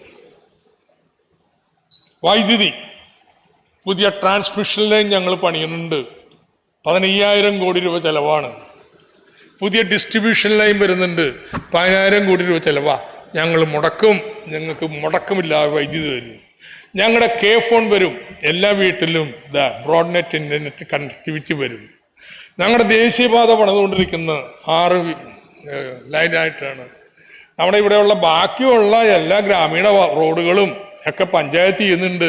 സർക്കാർ വേറെ ഒരു നമ്മുടെ ദേശീയപാതയല്ല, സംസ്ഥാന പാതയും മേജർ ഡിസ്ട്രിക്ട് റോഡ്സും ഒക്കെ കിഫ്ബി വഴി ചെയ്യുകയാണ്, ഏറ്റവും നല്ല റോഡുകൾ. പിന്നെ ഞങ്ങളൊരു 20,000 ഏക്കറെങ്കിലും ഇൻഡസ്ട്രിയൽ എസ്റ്റേറ്റ് ഉണ്ടാക്കിയാണ്. കണ്ണൂർ എയർപോർട്ടിന് ചുറ്റും, പാലക്കാടേക്കുള്ള കോറിഡോറ്, മംഗലാപുരത്തേക്കുള്ളത്, തിരുവനന്തപുരത്ത് capital city region development programme. നിങ്ങൾ വരൂ എന്ന് പറയാൻ പറ്റും. പക്ഷെ ഇങ്ങനെ മുതൽ മുടക്കാനായിട്ട് സർക്കാരിന് വായ്പ എടുക്കാൻ അവകാശമില്ല. കാരണം 3% പറ്റത്തുള്ളൂ. ഈ പറഞ്ഞ കാര്യമൊക്കെ ചെയ്യണമെങ്കിലേ ഒരു 25 വർഷം എല്ലാ വർഷവും ബഡ്ജറ്റിൽ നിന്ന് കുറച്ച് കാര്യം ഈ ക്ഷേമകാര്യങ്ങളെല്ലാം കഴിഞ്ഞ് നമ്മുടെ വിദ്യാഭ്യാസ ആരോഗ്യ ചെലവെല്ലാം കഴിഞ്ഞ് കുറച്ച് മിച്ചം വരുന്നു. അതുകൊണ്ട് കുറച്ച് റോഡ് പണിയുക ഒക്കെ ചെയ്ത് കഴിഞ്ഞാൽ 25 വർഷം കൊണ്ട് പണിയട്ടോ. അപ്പോഴേക്കും ഇന്ത്യ വേറെ വല്ലോടത്ത് എത്തിക്കാണുമെന്ന് നമ്മളിങ്ങനെ കിടക്കും. അപ്പോൾ പിന്നെ എന്താ വഴി? അതിന് കണ്ട സൂത്രമാണ് കിഫ്ബി എന്ന് പറയും. നമ്മളെ പിടിക്കാനൊന്നും പറ്റില്ലണ്ട, നിയമപ്രകാരം തന്നെയുള്ളത്. എന്താ അത് ചെയ്യണേ? സർക്കാരിന് വായ്പ എടുക്കാനല്ലേ അനുവാദം ചോദിക്കേണ്ടത്? സർക്കാരിന് പുറത്ത് നല്ലൊരു കമ്പനി ഉണ്ടാക്കിയ ആ കമ്പനി വായ്പ എടുക്കട്ടെ, എന്നിട്ടൊക്കെ പണിയട്ടെ. അങ്ങനെ കമ്പനി ഉണ്ടാക്കിയിട്ട് ചോദിച്ചാൽ പണം കിട്ടുമെന്നായിരിക്കും സംശയിക്കുന്നത്. നമ്മുടെ പഞ്ചായത്തൊക്കെ എങ്ങനെ വായ്പ എടുക്കണേ? ലൈഫ് മിഷന് ഏത് പഞ്ചായത്ത് എടുത്താലും എല്ലാ വർഷവും ഒരു 25-30 വീട് വെച്ച് EMS പാർപ്പിട പദ്ധതി കഴിഞ്ഞിട്ട് നമ്മൾ വെച്ചുകൊണ്ടിരിക്കുകയാണ്. അങ്ങനെ പോയാൽ ഒരു 20 വർഷം കൊണ്ട് എല്ലാവർക്കും വീട് കൊടുക്കാം. ഒറ്റ കുഴപ്പമുള്ളൂ, ആരൊക്കെ അന്ന് ബാക്കി ഉണ്ടാവും നമുക്ക് അറിഞ്ഞൂടാ. ഇന്ന് കൊടുക്കണം വീടുന്ന്. അതിനെന്താ മാർഗം? നമ്മുടെ പഞ്ചായത്ത് ഹഡ്കോയിനെടുത്ത് പോവും. എന്നിട്ട് പറയും, ദേ ഞങ്ങളുടെ ഫിനാൻസ് കമ്മീഷൻ അവാർഡ് പ്രകാരം എല്ലാ വർഷവും ഞങ്ങൾക്ക് ഇങ്ങനെ പണം കിട്ടും, ഈ തോതിൽ. അതിൽ നിന്ന് ഞങ്ങൾ എടുത്ത് തരാം. സർക്കാർ പറയും അവർ തന്നില്ലെങ്കിൽ ഞങ്ങൾ പിടിച്ചു തരാം. ഹഡ്കോ പൈസ തരും, എല്ലാവർക്കും വീട് വെച്ചു കൊടുക്കും. ഇത് തന്നെ കിഫ്ബിക്ക് ഒരു നിയമം പാസ്സാക്കിയിട്ടുണ്ട്. മോട്ടോർ വാഹന നിങ്ങളുടെ പാതി അതിന് കൊടുക്കും എല്ലാ വർഷവും. അത് കാണിച്ച് കിഫ്ബി ലോകത്ത് എല്ലായിടത്തു നിന്നും വായ്പ എടുക്കും. എന്നിട്ട് നാട്ടിൽ എന്തൊക്കെ വേണോ അതൊക്കെ പണിയും. എന്നിട്ട് 20 വർഷം കൊണ്ട് തിരിച്ചെടുക്കും. പക്ഷെ ഇന്ന് കിട്ടും. ഈ വൈദ്യുതി, ഈ റോഡ്, ഈ ഇൻഡസ്ട്രിയൽ എസ്റ്റേറ്റ്, ഈ ഇന്റർനെറ്റ്, ഇതൊക്കെ ഇന്ന് കിട്ടുന്നതുകൊണ്ട് വ്യവസായങ്ങൾ കേരളത്തിൽ വരും. ഇതാ നമ്മുടെ പരിപാടി. ഇനി പുറത്തുനിന്ന് വന്നില്ലെങ്കിൽ നമ്മുടെ നാട്ടിൽ തന്നെ നമ്മൾ വ്യവസായങ്ങൾ ഉണ്ടാക്കും, സ്റ്റാർട്ടപ്പ് ഒക്കെ ആയിട്ട്. ഇനി അതും പോരെങ്കിൽ എല്ലാ വീട്ടിലും ഇന്റർനെറ്റ് എത്തിയില്ലേ? എല്ലാ കുഞ്ഞുങ്ങളും ഇപ്പൊ കമ്പ്യൂട്ടർ പഠിക്കുന്നില്ലേ? അവരൊക്കെ കമ്പ്യൂട്ടർ വിദ്യ അഭ്യസിപ്പിച്ചിട്ട് വീട്ടിലിരിക്കുന്ന അഭ്യസ്തരായ സ്ത്രീകൾക്ക് വിദേശത്തുള്ള കമ്പനികളോട് പറയാണ്, നിങ്ങളിപ്പോ വർക്ക് ഫ്രം ഹോം അല്ലേ, വീട്ടിലിരുന്നാണ് പണിയെടുക്കുക. വർക്ക് ഫ്രം ഹോം ആണെങ്കിൽ അമേരിക്കയുടെ വീട്ടിലിരുന്ന് പണിയെടുത്താൽ എന്താ, നമ്മുടെ നാട്ടിലെ വീട്ടിലിരുന്ന് പണിയെടുത്താൽ എന്താ, ഞങ്ങൾ ചെയ്തു തരാം. ഇങ്ങനെ അഭ്യസ്തവിദ്യരുടെ തൊഴിലില്ലായ്മ നമുക്ക് പരിഹരിക്കാൻ പറ്റും. ഇതാണ് നവകേരളത്തിന്റെ ഏറ്റവും മർമ്മം എന്ന് പറയുന്നത്.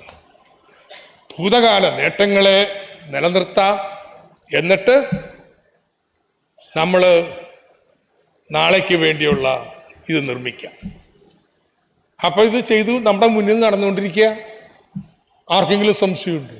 നിങ്ങളുടെ ഓരോരുത്തരുടെയും പഞ്ചായത്തിൽ നടന്നിട്ടുള്ള കാര്യങ്ങളും നോക്കുന്നത് സ്വപ്നെ വിചാരിച്ചിട്ട് ഇതൊക്കെ ഇങ്ങനെ നടക്കും എന്നുള്ളത്.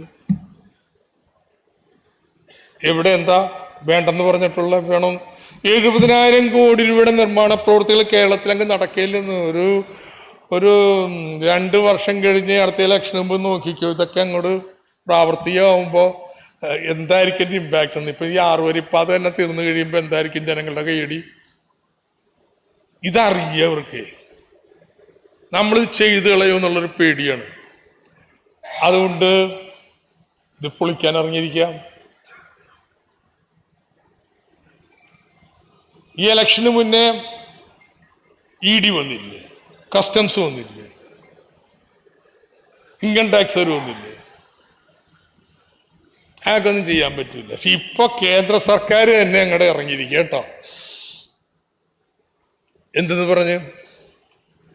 CAG ഇങ്ങനെ പറഞ്ഞിട്ടുണ്ട്, ഈ സ്ഥാപനം എടുക്കണ വായ്പ സർക്കാരിന്റെ വായ്പ തന്നെയാണ്, അതുകൊണ്ട് അത് നിങ്ങളുടെ വായ്പപ്പെടുത്തു എന്നൊക്കെ ഭീഷണിപ്പെടുത്തിക്കൊണ്ടിരിക്കുക. എന്റെ ചർച്ചയൊക്കെ നടക്കട്ടെ. എങ്ങനെയൊക്കെ തടസ്സം ഉണ്ടാക്കാൻ പറ്റും? നഹായ് 2-3 ലക്ഷം കോടി രൂപയാണ് വായ്പ എടുത്തിട്ടുള്ളത് ഈ റോഡ് പണിയാൻ വേണ്ടിയിട്ട്. കേന്ദ്ര സർക്കാരിന്റെ വായ്പപ്പെടുത്തും.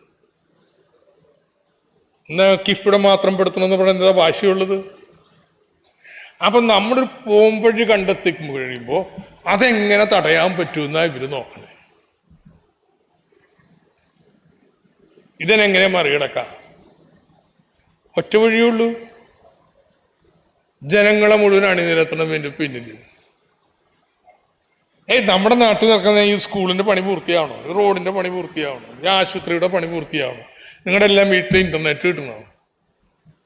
വേണം, ഇത് വേണം എന്ന് കേരളീയർ ഒറ്റക്കെട്ടായി എന്ന് പറയൂ, അവിടെ നിൽക്കും. ഇപ്പം UDF ആദ്യ രാഷ്ട്രീയമായിട്ട് നമ്മളിങ്ങനെ ഒരുപാട് ഇടപെടാൻ തുടങ്ങിയിട്ട് എന്തൊക്കെ ചെയ്യാൻ പോയാൽ ഇനി 3-ാം തവണയും കൂടി പുറത്ത് നിൽക്കേണ്ടി വന്ന കട്ടപ്പുകയാവില്ല അവരുടെ ഭാവി. അപ്പം അതുകൊണ്ട് എങ്ങനെ ഇതിനെ തടയാമെന്ന് അവർ നോക്കണേ. ഈ നിയോ ലിബറൽ വക്താക്കളായിട്ട് മാറിക്കുക അവരാണ് ആദ്യം പറയണത്, ഇങ്ങനെ വായ്പ എടുക്കാൻ പോകണം, ഭയങ്കര കടക്കണി, ശ്രീലങ്ക പോലെ ആവാൻ പോണു, ഇത് ചെയ്യാൻ പോണു. ഇതെല്ലാം അവരെല്ലാം ഏറ്റവും കൂടുതൽ വിമർശകരായിട്ട് ഇറങ്ങിയിരിക്കുന്നത്. BJP ഇവരും തമ്മിൽ അഭിപ്രായ വ്യത്യാസം വല്ലതും. അതാണ് ഈ സെമിനാറിന്റെ പ്രാധാന്യം എന്ന് പറയുന്നത്. നമുക്കിത് ബോധ്യപ്പെട്ടാലല്ലേ നാട്ടുകാരെ പൊതുപ്പെടുത്താൻ പറ്റുള്ളൂ. ഏതാണ്ട് ഞാൻ പറഞ്ഞതുപോലെ ബോധ്യപ്പെടണം കേട്ടോ. എന്നാലും നമുക്ക് യുക്തിപൂർവമായിട്ട് വിദ്യാഭ്യാസമുള്ളവരൊക്കെ പണ്ട് നമ്മുടെ കേരളത്തിൽ ഈ മുതലാളിയുടെ ഒപ്പം നിൽക്കാന്ന് പറഞ്ഞാൽ മോശമായിട്ടാണ് കരുതിയിരുന്നു. അങ്ങനെ ഇരുന്നില്ല. ഇന്നിപ്പം അങ്ങനെയല്ല. ഒരു സെറ്റിന് അപ്പുറത്ത് നിൽക്കുന്നത് ഭയങ്കര, അതാണ് നിയോ ലിബറലിസം ചെയ്യുന്നത്. അവരുടെ യുക്തി, നിയോ ലിബറലിസത്തിന്റെ യുക്തി സോഷ്യൽ ജസ്റ്റിസിനെ അടിസ്ഥാനമാക്കിയുള്ളതാണ്. നമ്മുടെ എല്ലാ ചിന്തയും എല്ലാ നോംസും സാമൂഹ്യ നീതിയിൽ അധിഷ്ഠിതമാണ്. അവരെ സംബന്ധിച്ചിടത്തോളം പ്രോഫിറ്റ് പരമാവധി ലാഭമാക്കാം. അങ്ങനെ എല്ലാവർക്കും പരമാവധി ലാഭം ഉണ്ടാകുമ്പോൾ നാട് നന്നായിക്കൊള്ളൂ എന്നുള്ളതാണ്. വേറൊരു അനുമാനത്തിന്റെ അടിസ്ഥാനത്തിലാണ്, യുക്തി കൊണ്ട് ചെയ്യാൻ പറ്റുന്നതല്ല. രവി C. ചന്ദ്രൻ എന്ന് പറഞ്ഞൊരു ചങ്ങാതി ഉണ്ടല്ലോ, വലിയ യുക്തിവാദി. യുക്തിവാദം വെച്ചിട്ട് അയാൾ കണ്ടെത്തുന്നത് എവിടെയാണ്? മോഡിയുടെ നിയോ ലിബറലിസത്തിലാണ് ഏറ്റവും പരമോന്നതമായിട്ടുള്ള യുക്തി കണ്ടെത്തുന്നത്. നമ്മുടെ പഴയ യുക്തിവാദി തർക്കം എന്തെങ്കിലും ആയിക്കോട്ടെ, പഴയ യുക്തിവാദികൾ അതേ സമയത്ത് ഈ സാമൂഹ്യ നീതിക്ക് വേണ്ടി പോരാടുന്ന പോരാട്ടത്തിന്റെ ഭാഗമായി എന്ന് വരാം. ഈ പുതിയ കക്ഷികൾ അപ്പുറത്താ. അത് നിയോ ലിബറലിസത്തിന്റെ യുക്തിയാണ് കേട്ടോ. അതാ EMS പറഞ്ഞത് യുക്തിവാദികളായിട്ടുള്ള തർക്കത്തിന്റെ കാര്യത്തിൽ. ചില അനുമാനത്തിന്റെ അടിസ്ഥാനത്തിലാണ് യുക്തി വരുന്നത് കേട്ടോ. നിയോ ലിബറലിസം യുക്തി അവരവിടെ കൊണ്ടെത്തുന്നു. അപ്പം നമ്മൾ ഇത് പഠിച്ച് ഇത് കേരളത്തിലെ ജനങ്ങളെ പഠിപ്പിച്ച് അവരെ അണിനിരത്തിക്കൊണ്ട് മാത്രമേ നമുക്ക് ഈ നവകേരള പരിപാടിയിലേക്ക് നീങ്ങാൻ കഴിയും. അതിനുള്ള വലിയ ബഹുജന വിദ്യാഭ്യാസം വളരെ പ്രധാനമായിട്ട് മാറുകയാണ്. അപ്പോൾ ഇതാണ് എനിക്ക് വളരെ ചുരുക്കി ഇപ്പോൾ പറയാനുള്ളത്. അപ്പോൾ ചോദ്യങ്ങൾ വന്നാൽ അതിനോട് മറുപടി പറയാം. നാഗരാജ് എഴുതി തരട്ടെ. നാഗരാജ് ഇപ്പോൾ കൈകാര്യം ചെയ്യട്ടെ, എന്നിട്ട് പറയാം. നാഗരാജ് വർത്താനം പറയട്ടെ, എന്നിട്ട് പിന്നെ എടുക്കാം. സമയങ്ങളെന്താ? You are going to come, he will invite.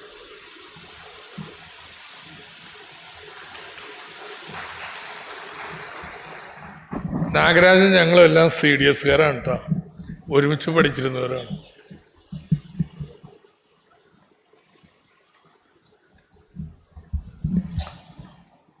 Make in India എന്ന മിഥ്യയെക്കുറിച്ച് പ്രൊഫസർ R. നാഗരാജ് ഇവിടെ സംസാരിക്കും. ആ സഖാവ് സംസാരിച്ചു കൊണ്ടിരിക്കുമ്പോൾ തന്നെ സഖാവ് ഐസക് കൂടെ അവതരിപ്പിച്ച വിഷയത്തെക്കുറിച്ച് എന്തെങ്കിലും സംശയങ്ങളുണ്ടെങ്കിൽ സഖാക്കൾ രേഖാമൂലം എഴുതി തരണം. സഖാവ് നാഗരാജൻ്റെ പ്രഭാഷണം കഴിഞ്ഞാൽ തോമസ് ഐസക് സഖാവ് അതിന് മറുപടി പറയും.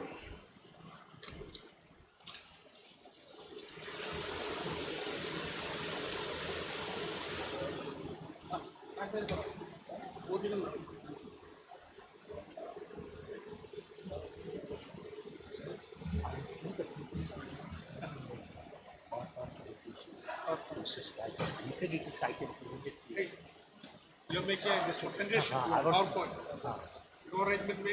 He said, Mr. Sudhakaran said it is there. Yes. Okay. Okay.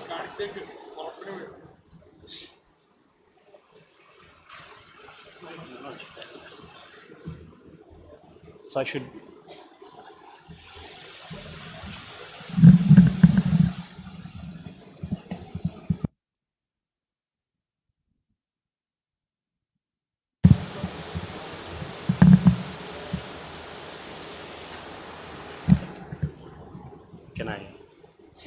Shall I start?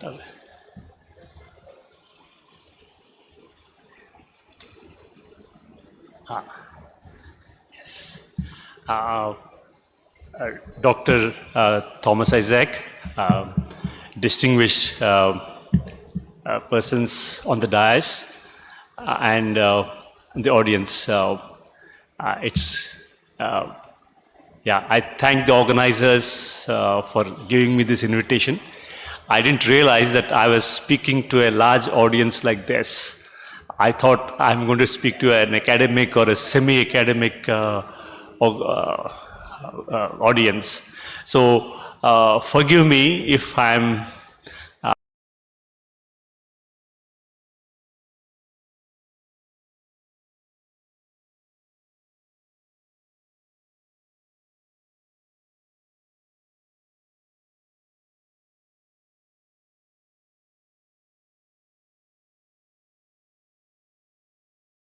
I don't know if time permitting, I would be happy to take questions from the audience.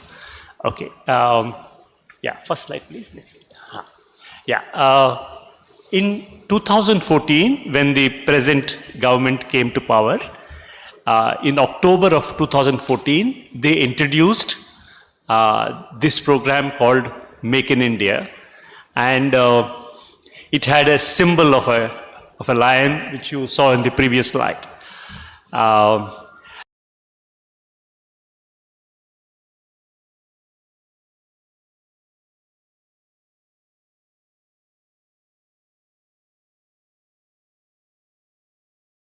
To 12 to 14% per annum per year, from 6 to 7%, which was observed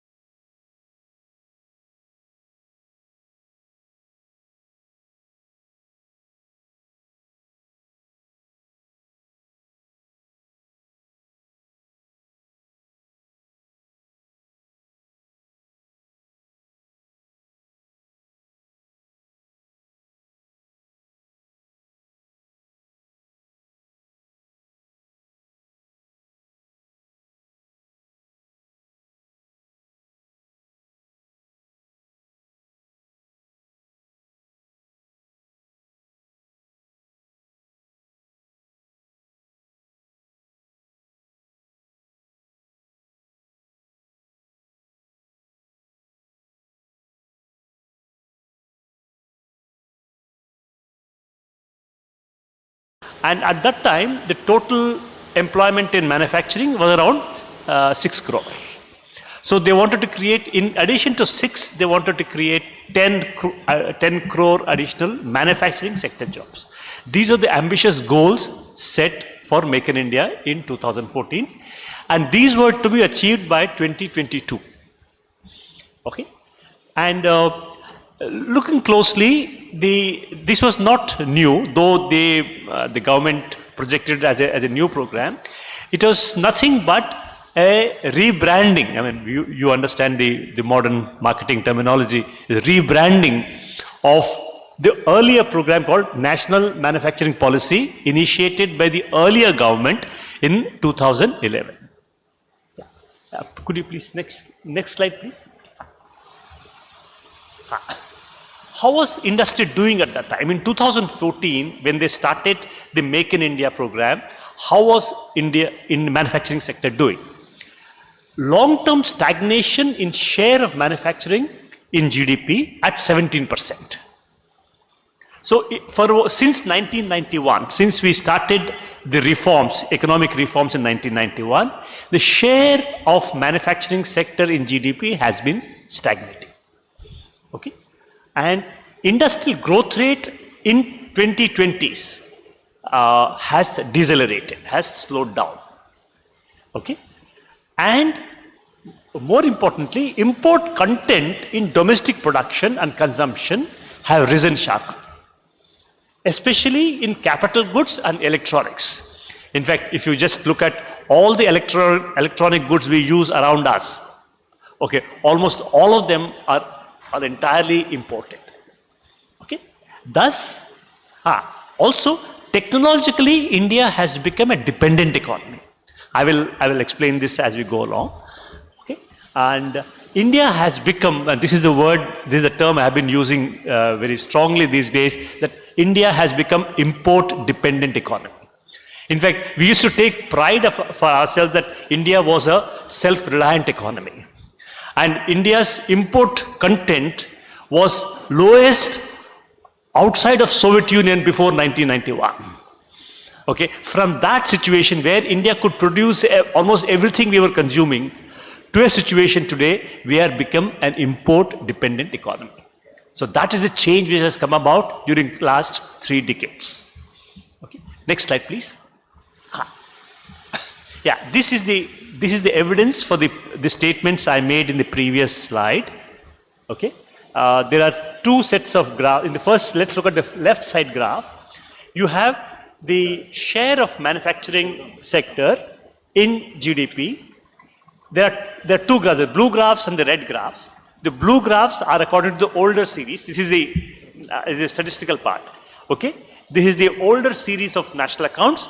By that, it was between 15.1% and 15.8% between 1991 and 2013.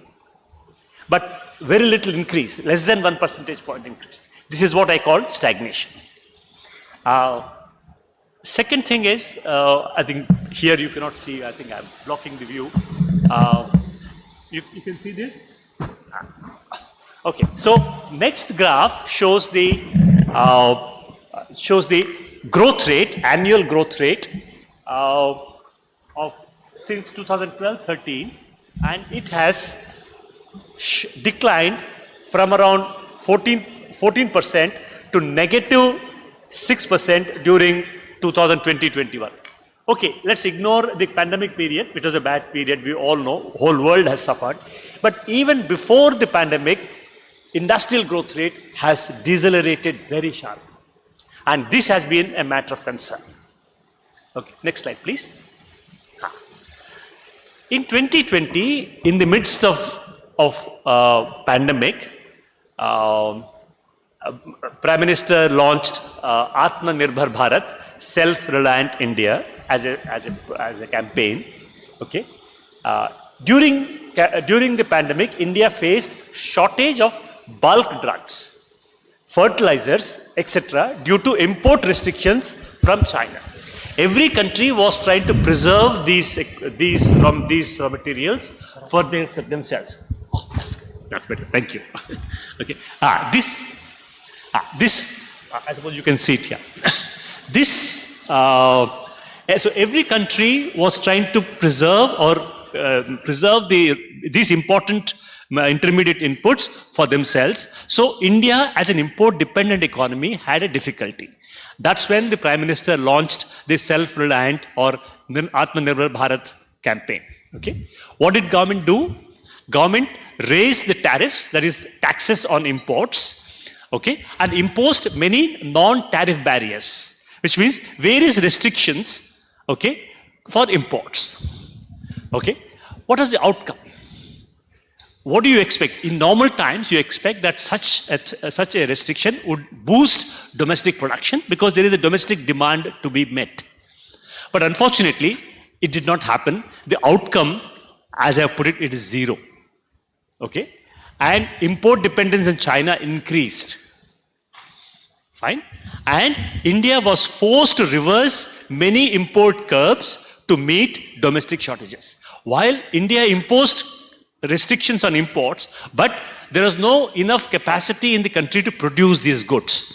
So what happened? India had to revert those curbs. Okay, so and therefore we had no choice but to depend for critical equipment, critical intermediate goods on China and other countries.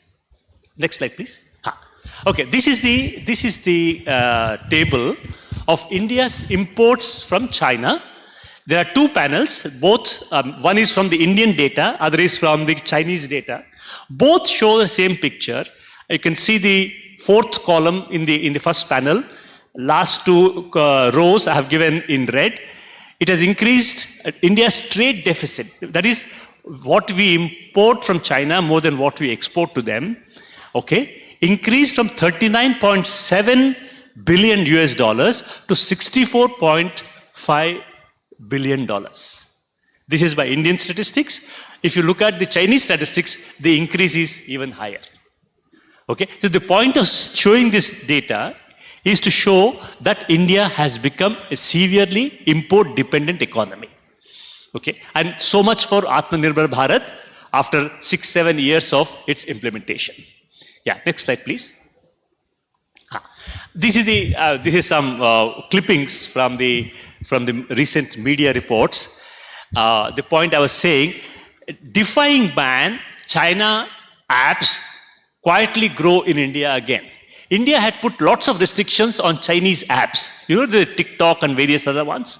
Okay, but there is so much of demand for them in India that government had to go back on its restrictions, which shows that, look, there is a huge demand in the country, and India is not able to supply them, and therefore we continue to be dependent on China. Okay. Similarly, the Chinese curbs on Chinese investments, because of strategic reasons. We had this Galwan crisis. Government had put restrictions of Chinese investments in India. Okay, but Indian investments could not grow, and therefore government had to reverse or go back on the curbs. Okay, this clearly shows that India's dependence on China is structural, which means it cannot be changed by changing the prices and taxes. So we become deeply dependent on China. That's been so nothing has been achieved by 6-7 years of Make in India program. Next slide, please. Okay, this shows investment rate decline. See, if the output has to grow, investments have to grow. Well, this is simple truth of economics. Okay, and you find that India launched many programs: PM Gati Shakti, Make in India, Atmanirbhar Bharat. But Government of India fails to show evidence on reversing the decline in fixed investment rate, which means that while government is busy launching a program after another program, okay, but government does not show evidence on increase in investments which could reduce import dependence or growth in domestic output. Okay, here are two lines on the right side graph. You can see that let's look at the GDP growth rate. GDP at constant prices declined from 16-17 and steeply. Okay, and the red line shows that gross fixed capital formation, that is the fixed investment in machinery and equipment and software. Okay, they have steadily declined as a percentage of GDP from 33% to 29%. This is important because never in the last 70 years, I'm not showing the data here, but you trust me when I'm saying this, never in the last 70 years have we seen such a sharp fall in investments in the country. Okay, while government has been talking about program after program, Gati Shakti, Make in India, Atmanirbhar, but these are not backed up by investments, physical investments, investment in software. Okay, so that in domestic production can go up. So while there is a lot of rhetoric about Make in India, but the reality seems very different. Okay, next slide, please. Okay, this is an elaboration of the previous graph.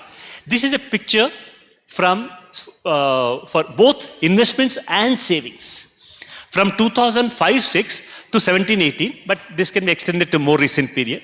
But the trend is similar. You see, both saving and investments have steadily declined over a long period of time, over 10-year period. Okay, if you recall, in the first decade of the 21st century, that is we had the boom period. We had a boom when the economy was growing at 8 to 9%, catching up with China. Okay, that growth was busted after the 2008 financial crisis. But during that boom period, okay, economy's investment rates were rising very rapidly. We were in fact catching up with the East Asian countries like China, Japan, Korea, and others. Okay, but after 2014, our investment rates have been steadily coming down. Okay, And this kind of a decline has never been experienced in the post-independent India. Okay, next slide, please.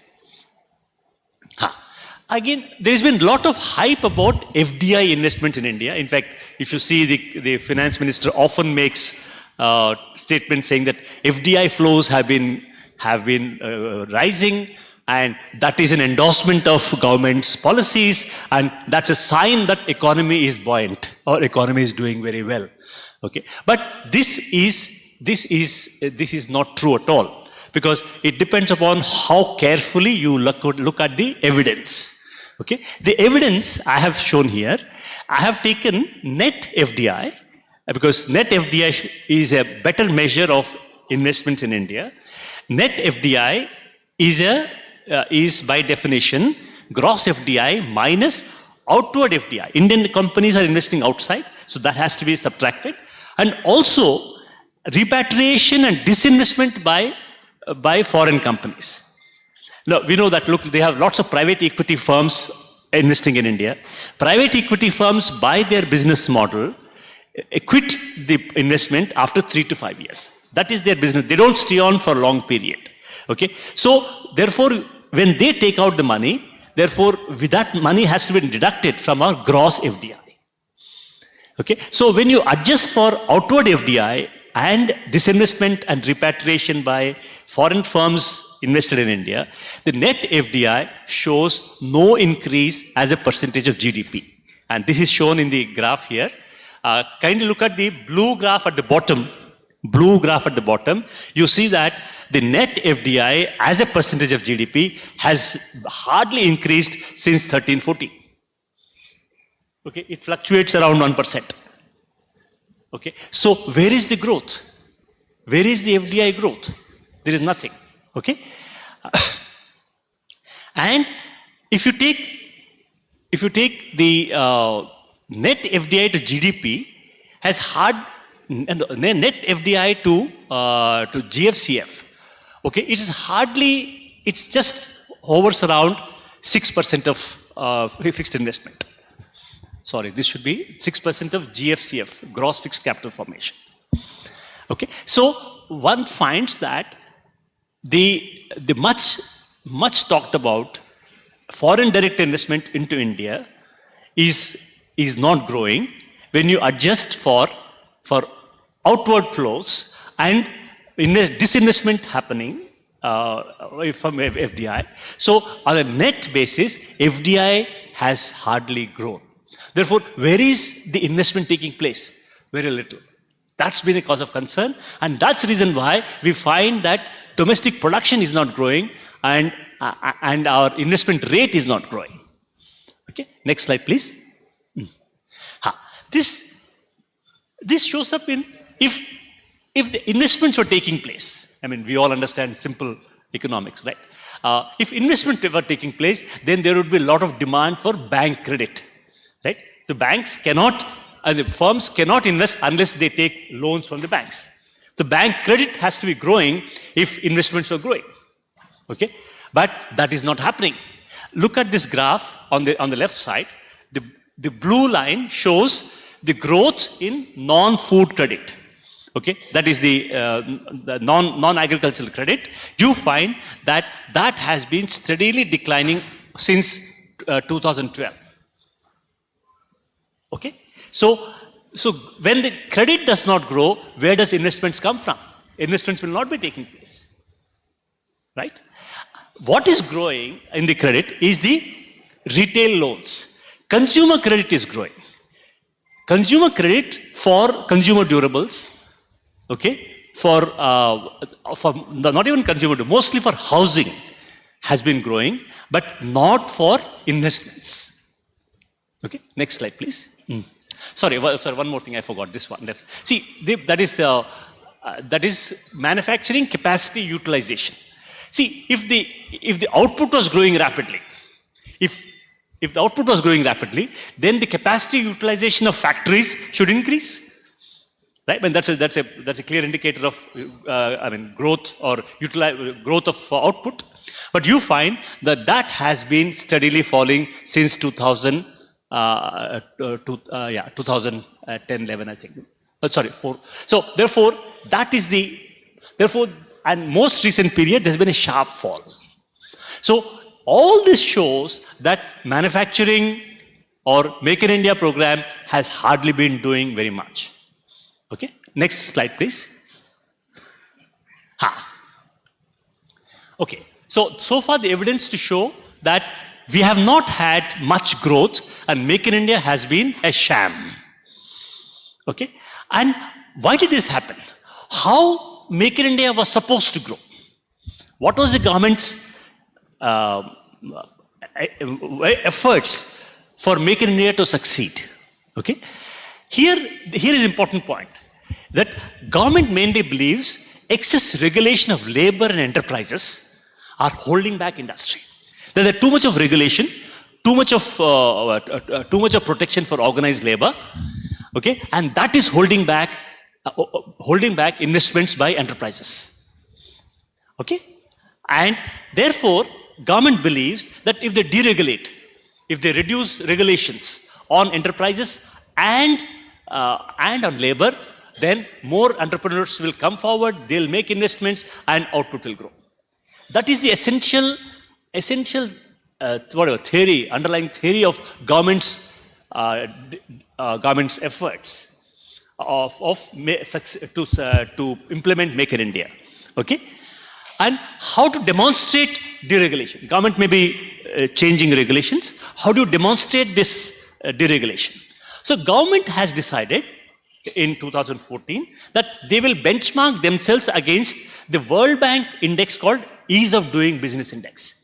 This is an index which World Bank used to prepare till last year for all the countries of the world.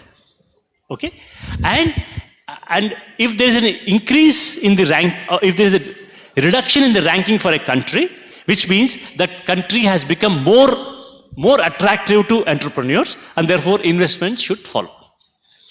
Okay, and government succeeded in increasing, is improving its ranking. India's rank did move up from 142 in 2014 to 51 in 2020. Which means that government made various efforts, okay, which got reflected in the EDB ranking, and ranking went up. Sure, that can be seen as a success. But what does it mean? Has it translated into investments? No, as we have seen before. Okay, next slide, please. Okay. Yeah, what is EDB index? I'll explain. Ranking of countries is according to time taken to get permissions and running businesses. I'm putting it simply, but this is the essential idea behind the EDB index. What is the assumption behind it? That less time taken to get permission, better it is for business. Like it is often said, in Singapore, they say it takes just 1 day to start a business. Whereas in India, it takes 142 days to get a business, to start a business. Therefore, enterprises flourish in Singapore, and they're held back in India. That is the essential argument. Okay? And how is the data collected? Data is collected by corporate consultants. PwC is a big consultant for them to do this job. And who collects the data? Corporate lawyers. So it is done by corporate interests. And how do they do it? They look at de jure, means as per the law, not what it takes in reality. It's not de facto, but it is de jure, which means as per statute. As per statute, there may be 200 regulations, but in effect, they may not be operational at all. Okay, so if you simply go by 200 regulations, you may say that India takes long time, but in effect, it may not take that much of time at all. Okay, so this index is a flawed index. Okay, next slide, please. Okay. Yeah, this is an important. See, what is the evidence of how well this index work globally? I mean, does this index work globally well? Then we can say that it should work in India as well. But you find that, yeah, here, kindly forgive me, there is a mistake here. Without improving, see, Russia improved its rank from 2010 into 120 in 2012 to 20 in 2018 without improving investment flows. It's not with, but without. I'm sorry, this is a typo. Kindly, I'll make the correction and send the revised version. Okay. China witnessed the opposite. China's ranking went down. But which country attracted most investments? We all know. Right? So this index is a useless index. Okay? And more importantly, I think this is a very important point, that this index is a politically motivated index, as the recent events showed up. Okay? It showed a lot of discussion showed that Chile, the Latin American country Chile, whenever a socialist government was in power, the EDB ranking went down. Okay, whereas when the conservative government came to power, then EDB ranking improved. Okay, so this is a flawed index, politically motivated index, and which has been admitted by World Bank's own vice president, Nobel laureate. Okay, so therefore this index has been thoroughly discredited for any objective measurement of hurdles in doing business. Okay, this is so World Bank last year, because of a political issue, they withdraw this index completely. They have stopped stop computing this index. This only goes to show, the point of my giving you this global example is that, look, India was trying to benchmark itself against a bogus international index, which is politically motivated index, and ignored the ground reality to increase investments in the country. And that is the reason why Make in India hardly succeeded. Okay, I have written about this index in Hindu. You can just look it up if you like. Okay, and next slide, please. Okay, more recently, in I think 2020, government launched what they call PLI, what's called Production Linked Incentives. So realizing that EDB was not going anywhere, they introduced production linked incentives, which means that they will give cash incentives to firms if they expand domestic production. Okay, the PLI scheme was launched. This is based on the evidence of the so-called success of increasing domestic production of mobile phones in the country. The government of India claims that India now is one of the largest producers of mobile phones and exports a substantial share of it. Okay, in fact, Samsung has put up a large plant in Noida. Okay, so government uses this to argue that based on this success, PLI should succeed in attracting a lot of investments into capital goods and technology-intensive industries. Okay, but this success of mobile assembly is a spurious success. Yes, it is true. If you look at the numbers, India exports a large number, some couple of million mobile phones, but they are mostly imported components. They are mostly based on imported components. India simply uses its labor to assemble them to export. So the value addition in this is very, very low. So the net gain for the country in terms of assembling these large number of mobile phones is very limited. In earlier days, we used to call it screwdriver technology. See, we simply get the parts and we should assemble them and sell it. The value addition is very small. Okay. In fact, this is a replication of it. Okay. To be fair, screwdriver technology is not bad. Let me be. But if you move from screwdriver to manufacturing components and manufacturing the full product. So if there is a timeline or if there is a strategy of moving from screwdriver technology to production of components and production of the critical components, okay, then India is becoming more self-reliant and really adding value to its exports. But that is not happening. In fact, so the import component in mobile is very high. In fact, it's almost up to 95%. So the mobile phone assembly success, which is often talked about, is again a spurious example. In fact, there is a good academic paper. I have given the reference. One can look at it. Okay. So if you're interested, you can have a look at it. And this has been hardly a success if you look at domestic value addition. Okay. So now they have expanded this to 15 industries. Okay. And this is the latest PLS scorecard taken from news item last week. Applications are invited. Government incentives for 97 schemes. Okay. And potential capex is 99.6. But actual scheme kicked off, the last 2 bars you can see, is very small. Actual potential capex is just 20. So therefore, as of today, PLI is a lot of hype that government is claiming to offer incentives for assembling or production within the country. Okay, but actual investment taking place to undertake that assembly is still very limited.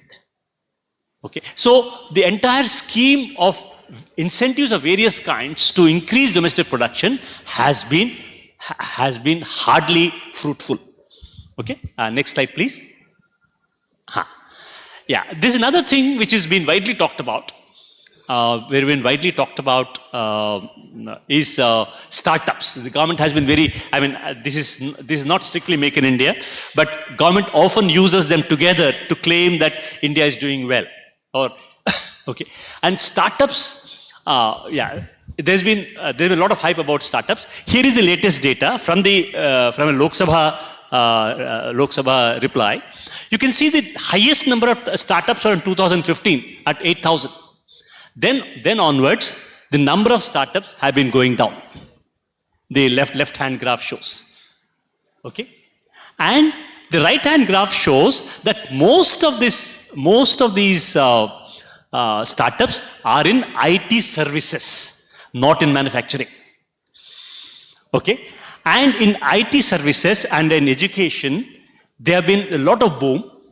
But what they have added to domestic production, we still do not know. And we also know that there has been, most recently, in fact, I was just looking at NDTV video, which showed that most of the educational startups like Beju, Vedantu, etc., have been retrenching workers in a large number. True, these startups did very well during pandemic when well-to-do parents wanted their children to continue education at home. Okay, but once schools restarted, colleges restarted, the demand for these educational startups collapsed, and therefore their business model is collapsing now. Okay, so therefore much hype about startups as a new growth industry, which the old-fashioned people like me do not appreciate, is simply not true, because these are all sort of very short-term profit avenues which has been taken advantage of, but they do not seem to suggest a long-term sustainable growth of manufacturing at all. Okay, so this is the point I wanted to say about the startups. To be fair, let me also say there have been these startups. To be fair to the proponents of this, these startups attracted enormous amount of foreign investment during at least till last year. Okay, when the world interest rates were very low, when the world stock markets were flooded with capital, so lot of foreign money flew into these companies, expecting a quick return. But today, the world situation has changed, and lot of this money has flown out. Lot of FIIs have flown out, and therefore many of the startups have collapsed. Okay, so that's the point. This is a qualification I would like to add to what I've said earlier. Okay, last please. I think next slide. Yeah, and now I am ready to conclude. Okay, Indian industry is stagnating for quite a while. Okay, Make in India was mooted to step up industry and technological progress, reduce import dependence, boost industrial employment. After 8 years, Make in India has failed to meet its goals. What has happened is industrial stagnation, rising import and technological dependence. PLI scheme is yet to take off. And the mobile phone example which I gave is not a positive example as the government claims because of very high import dependence in them. There is very little component manufacturing in India.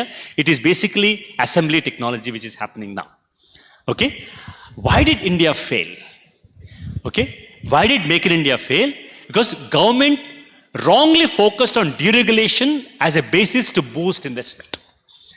Government thought the government regulation was holding back private enterprise, which is not true. Okay? To showcase deregulation, government targeted improving EDB index, ease of doing business index. It's a bogus and politically motivated index. Okay? Last slide, please. Okay? Why did government pursue EDB index? Why did government follow the EDB index? Because, it's my view, probably it is in line with the political belief, minimum government, maximum governance. Okay? So I think, I don't agree with this. I think this is the crux of the problem. Why government focused on EDB, not on real substantial issues like investments, physical investment, okay, technological investments, because their beliefs are different. Okay? What is needed is massive public and private investment in infrastructure and manufacturing. Every experience shows that industrial policy is what is needed to overcome industrial stagnation. For details, I have a paper. You can mention it here. I think I'll stop here. Thank you very much.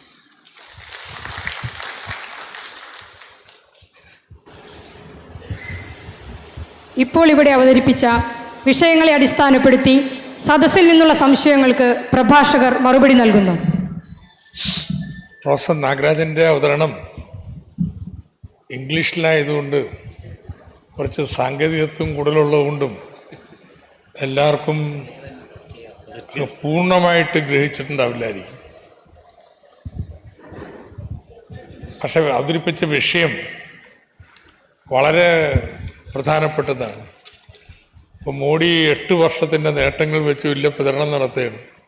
അതിൽ ഏറ്റവും പ്രധാനപ്പെട്ടത് ഈ വ്യവസായ മേഖലയിൽ എന്തോ ഭയങ്കര കുതിപ്പുണ്ടാക്കി ഈ PLI സ്കീമെല്ലാം വെച്ചെന്നുള്ളതാണ്.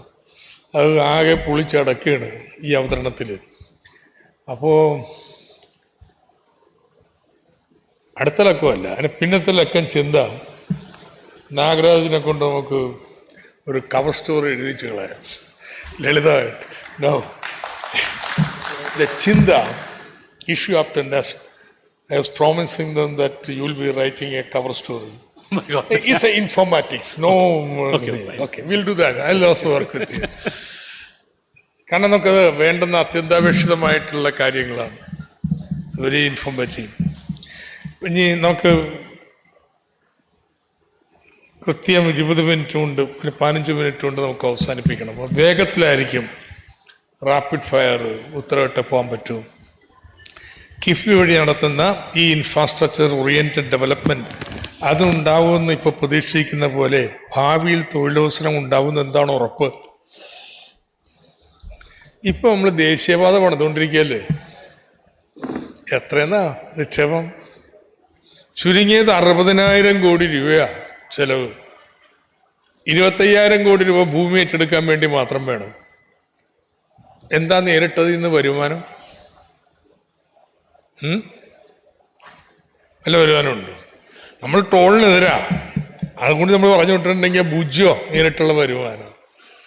These are essential infrastructure. അത് വളർച്ചയ്ക്കുള്ള പശ്ചാത്തലം ഒരുക്കുന്നു. നാഗരാജൻ്റെ അവതരണത്തിൻ്റെ അവസാനത എന്താ ഇന്ത്യ വേണ്ട? ഈ ഞൊടുക്കു വിദ്യ കൊണ്ടൊന്നും പറ്റത്തില്ല. മേജർ ഇങ്ങനെ is of doing business index, അത് ഇത് PLI സ്കീമെന്നും പറഞ്ഞിട്ട് നടന്നിട്ട് കാര്യമില്ല. പബ്ലിക് ഇൻവെസ്റ്റ്മെൻറ്റ് വർദ്ധിപ്പിക്കുക, അത് വ്യവസായ വികസനത്തിനായ അന്തരീക്ഷം ഉണ്ടാക്കും. ആ പോളിസിയാണ് വേണ്ടതെന്നാണ് നാഗരാജൻ്റെ കൺക്ലൂഷൻ. അപ്പം അത് തന്നെയാണ് ഇതിനുള്ള ഉത്തരം. നമ്മൾ ഈ ദേശീയപാതയൊക്കെ പോണത് കേരളം വളർന്നില്ലെങ്കിൽ എന്ത് പറ്റും എന്ന് ചോദിച്ചാലോ, മറ്റു രാജ്യങ്ങളുടെ അനുഭവം കാണിക്കുന്ന ഇതുണ്ടെങ്കിലേ വളരൂ എന്നുള്ളതാണ്. മറ്റ് സംസ്ഥാനങ്ങളൊക്കെ ഒരുപാട് സൗജന്യങ്ങൾ വ്യവസായങ്ങൾ കൊണ്ടുവരാൻ കൊടുക്കുന്നു. അത് നമ്മളങ്ങനെ തൊഴിലവസരങ്ങൾ സൃഷ്ടിക്കാൻ ശ്രമിക്കുന്നില്ല. നമുക്ക് അവരോട്ടും മത്സരിക്കാൻ പറ്റൂല. അല്ലെങ്കിൽ നമ്മൾ തീരുമാനിക്കണം എന്ത്, ഈ സ്കൂളും കോളേജും ആശുപത്രിയൊന്നും വേണ്ടെന്ന്. അപ്പോൾ നമുക്ക് പണം ഉണ്ടാവും, അതൊക്കെ മുതലാളിമാർക്ക് കൊടുക്കാം. അപ്പം പറ്റൂലല്ലോ.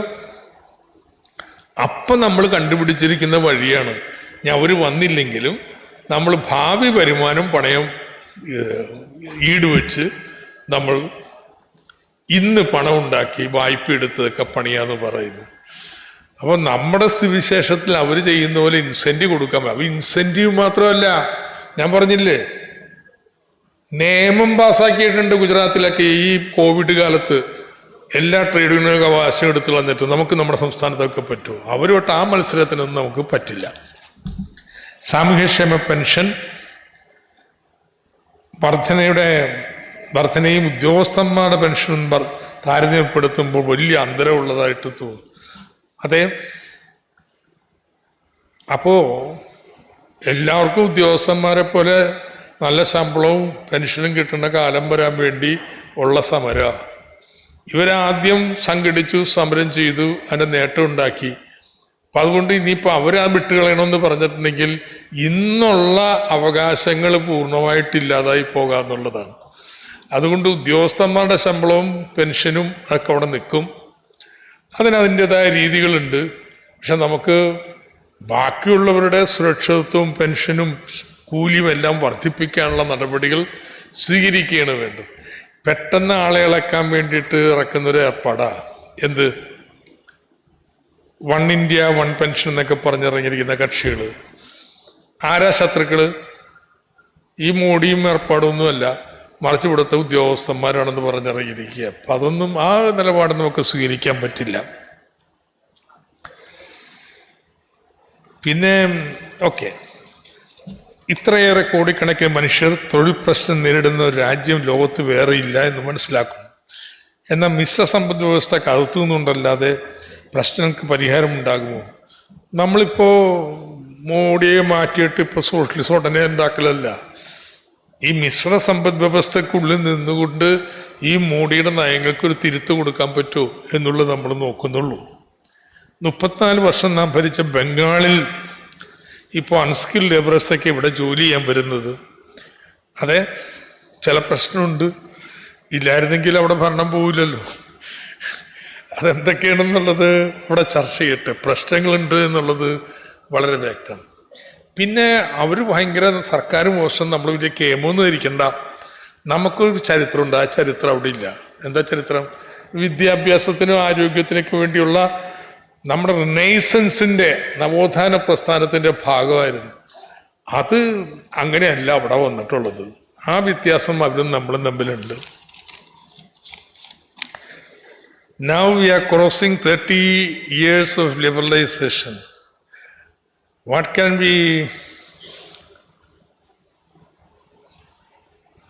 we stand apart from these liberal policies of WTO, GATT, IMF? It is the world reality of all countries, including China. Not only goods and technology, labor force, culture also is being exchanged. Is there any benefit for our country? ഈ new ലിബറലിസത്തിൻ്റെ അടിസ്ഥാന ആദർശം, അടിസ്ഥാന അടവ് നമ്മളെ കൊണ്ടൊക്കെ ഇതല്ലാതെ വേറെ മാർഗമില്ലെന്ന് സമ്മതിപ്പിക്കില്ല. There is no alternative. Tina, ഇതിൽ നിങ്ങൾ ഡേവിഡ് ഹാർവിയുടെ brief history of new liberalism വായിച്ചിട്ടുണ്ടെങ്കിൽ ഒരധ്യായം എങ്ങനെയാണ് കൺസെന്റ് സൃഷ്ടിച്ചത്. അതിൽ പ്രധാനപ്പെട്ട ഒന്നാണ് ഈ പറയുന്ന രീതി. അതുകൊണ്ട് നമ്മൾ പറയാൻ ശ്രമിക്കുന്നത് ഇല്ല, വേറെ മാർഗമുണ്ട്, കൂടുതൽ നീതിപൂർവമായിട്ടുള്ള സോഷ്യലിസത്തിൻ്റെ അടിസ്ഥാനത്വത്തെക്കുറിച്ചല്ല ഞാൻ പറയുന്നത്. കൂടുതൽ നീതിപൂർവമായിട്ട് ജനാധിപത്യപരമായിട്ടുള്ള ഒരു മാർഗമുണ്ട്. അത് കാണിക്കാനാണ് നമ്മൾ ഈ പരിമിതിക്കുള്ളിൽ നിന്ന് കേരളത്തിൽ ശ്രമിക്കുന്നത്. ഈ വംശീയവാദവും വർഗീയതയും ഒക്കെ ന്യൂ ലിബറലിസത്തിനെ വഴിയൊരുക്കാൻ വേണ്ടി ഉപയോഗിക്കുന്ന കാര്യമോ അതില്ലാത്തൊരു കേരളമല്ലേ നമുക്കുള്ളത്. ഇവിടെ നമ്മൾ ജനങ്ങളുടെ ക്ഷേമം, വിദ്യാഭ്യാസം, ആരോഗ്യം ഇതൊക്കെ പൂർണ്ണമായിട്ടും മറ്റുള്ളവരെ അത്ഭുതപ്പെടുത്തിയ രീതി ഒരുക്കി കൊടുക്കുന്നു. അവിടെ നിന്നുകൊണ്ട് നമ്മൾ അഭ്യസ്തവിദ്യരുടെ തൊഴിലില്ലായ്മ പരിഹരിക്കാനുള്ള വലിയൊരു പരിശ്രമം നടത്തുന്നു. ജയിച്ചിട്ടില്ല, ഇങ്ങനെ വേറൊന്ന് സൃഷ്ടിക്കാനുള്ള പരിശ്രമമാണ് ചെയ്യുന്നത്. കേരളം സോഷ്യലിസ്റ്റ് ആവാൻ പോകുന്നില്ല. പക്ഷെ ഈ ന്യൂ ലിബറൽ ഇന്ത്യയിൽ വേറെ ഉണ്ട് മാർഗങ്ങളെന്ന് കാണിക്കാനാണ് നമ്മൾ ശ്രമിക്കുന്നത്. കേരളത്തിനെതിരായി BJP UDF ഉന്നയിക്കുന്ന പരിസ്ഥിതി ആഘാതവുമായി ബന്ധപ്പെട്ട വിഷയത്തിന് വിശദീകരണം തരാമോ? ഈ കേരളയില് ബദലായിട്ട് എന്താ? സുധാകരൻ പറഞ്ഞ ഫ്ലൈറ്റാണ് കേട്ടോ. നമ്മുടെ 5 എയർപോർട്ട് തമ്മിൽ ഷട്ടിൽ സർവീസ് നടത്താമെന്നാണ്, വിമാനം വെച്ച്. ആണ് കോൺഗ്രസിന്റെ ബദല്. ഇതൊക്കെ തമാശക്കോയമാർ എന്തൊക്കെ പറയണേ. ഏറ്റവും കൂടുതൽ മലിനീകരണം സൃഷ്ടിക്കുന്നത് വിമാനമാണ്. വിമാനത്തിന്റെ 20% മലിനീകരണം ട്രെയിൻ സൃഷ്ടിക്കില്ല. ഇവിടെ വിൽക്കുന്നുണ്ട് കേരളിനെ കുറിച്ച് പുസ്തകം. അതിൽ കൃത്യമായി കണക്ക് കൊടുത്തിട്ടുണ്ട്. കേരളയിൽ നിർമ്മിക്കുന്നതിനും അത് നടത്തുന്നതിനും വേണ്ടി സൃഷ്ടിക്കപ്പെടുന്ന കാർബൺ ഫുട് പ്രിന്റ് എന്ത്? ഒരാള് 1 കിലോമീറ്റർ യാത്ര ചെയ്യും. റോഡ് മുഖേനയാണ് അയാൾ പോണെങ്കിൽ അയാൾ എത്ര വരും നോക്കുമ്പോൾ റോഡിന്റെ 10-1 വരത്ത്. സോ ഇതൊന്നും പറഞ്ഞിട്ട് തന്നെ നേരെ കുതിര കയറാൻ നോക്കണ്ട, ഞാനൊരു സംശയമില്ല. അതുകൊണ്ട് ഒരു അടിസ്ഥാനവും ഇല്ലാത്തതാണ്. ഇതിനെ എതിർക്കുന്നവർ ചിന്തിക്കേണ്ടത് ഇന്നിപ്പോ അതില്ലെങ്കിൽ വല്ലതും സംഭവിക്കുമോ ഒന്നും അറിയാൻ പോണില്ല.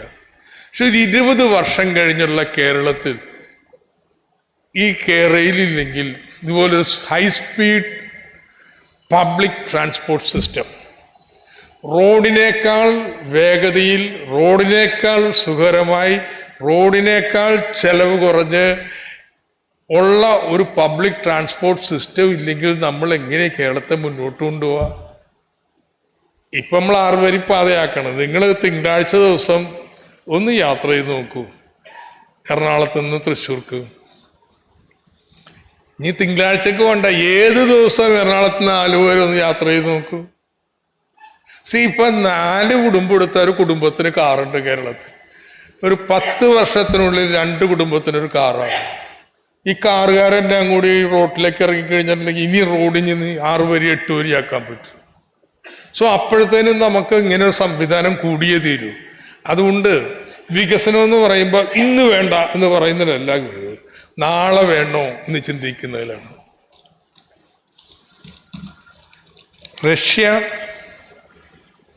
യുക്രൈൻ യുദ്ധത്തില് കുട്ടികൾ തിരിച്ചു വന്ന് അവർക്ക് പഠിപ്പിക്കാൻ വേണ്ടി നമുക്ക് തുടങ്ങണ്ടേ പുതിയ കോളേജുകൾ എന്നുള്ളതാണ്. ഒന്ന്, ഈ കോളേജ് തുടങ്ങിയാലേ ആർക്ക് അഡ്മിഷൻ കൊടുക്കണമെന്ന് ദേശീയ നയത്തിന്റെ അടിസ്ഥാനത്തിൽ തീരുമാനിക്കപ്പെടുന്നതാ. അത് നമുക്കന്ന് ഇവർക്കങ്ങ് അഡ്മിഷൻ കൊടുക്കാൻ പറ്റൂ എന്ന് ചെയ്യാൻ പറ്റില്ല. ഇപ്പോൾ കേന്ദ്ര സർക്കാർ അതിനെക്കുറിച്ച് ഗൗരവമായിട്ട് ആലോചിക്കുന്നുണ്ട്, അല്ലെങ്കിൽ ആലോചിപ്പിക്കണം.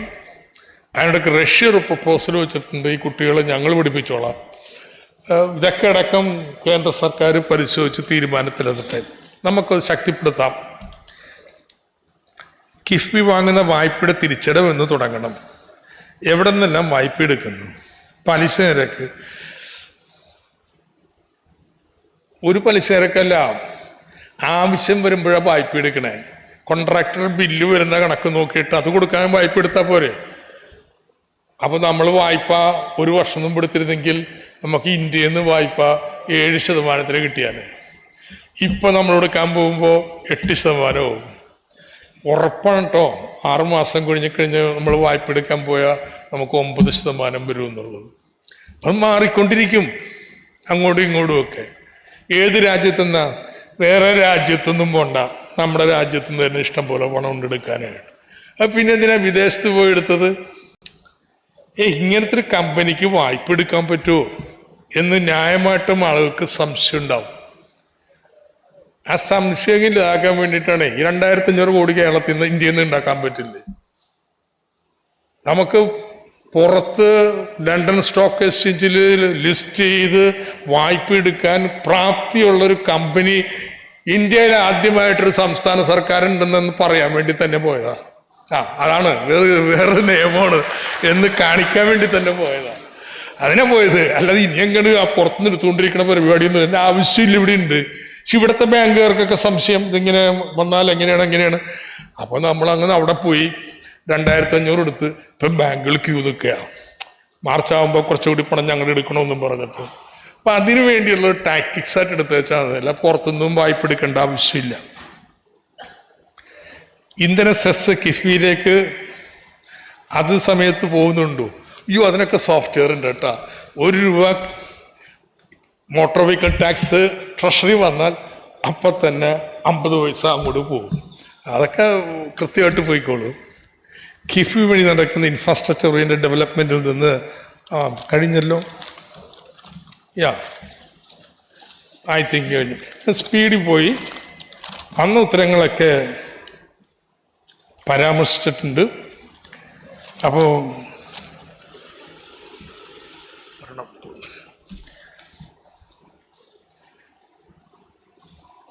മുന്ന കപ്പലിലിരുന്ന് എയർ കണ്ടീഷൻ മുറി നേരെയാക്കിയിട്ട് കാര്യമില്ല. പരിസ്ഥിതി നശിപ്പിച്ച് വികസനം കൊണ്ടുവന്നിട്ട് എന്ത് കാര്യം? ഒന്ന് കേരളം മുങ്ങണ കപ്പലല്ല. ഞാർക്കെങ്ങനെ തോന്നലുണ്ടെങ്കിൽ അത് മനസ്സിൽ വെച്ചാൽ മതി. കേരളം മുങ്ങുന്ന കപ്പലല്ല. 2, ഈ റോഡിൽ ആശ്രയിച്ചുള്ള ഗതാഗതം പരിസ്ഥിതി നശിപ്പിക്കുമെന്ന് സംശയമുണ്ട് ആർക്കെങ്കിലും? ഈ റോഡിൽ വരുന്ന ലോങ് ഡിസ്റ്റൻസ് കാറുകളെല്ലാം തിരുവനന്തപുരത്ത് നിന്ന് കൊച്ചി വരണമെങ്കിൽ കാറെടുത്ത് ഇന്നിപ്പം ഞാൻ വന്ന പോലെ വരേണ്ട ആവശ്യമില്ല.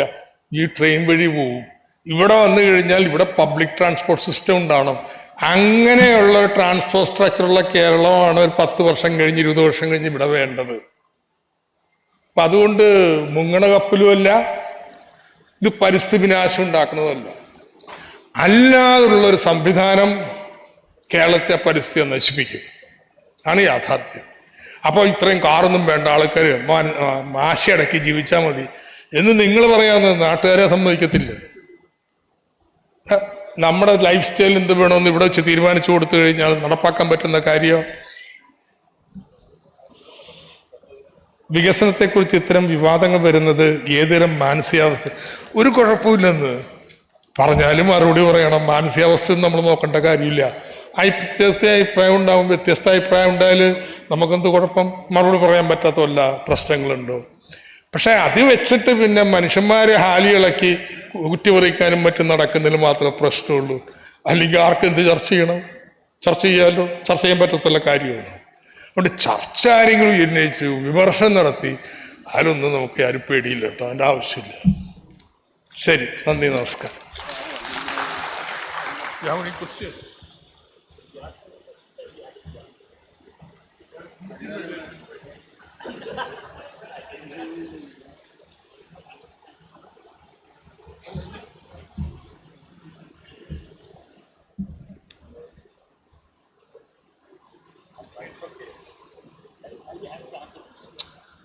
അത് പിന്നെ നോക്കാം.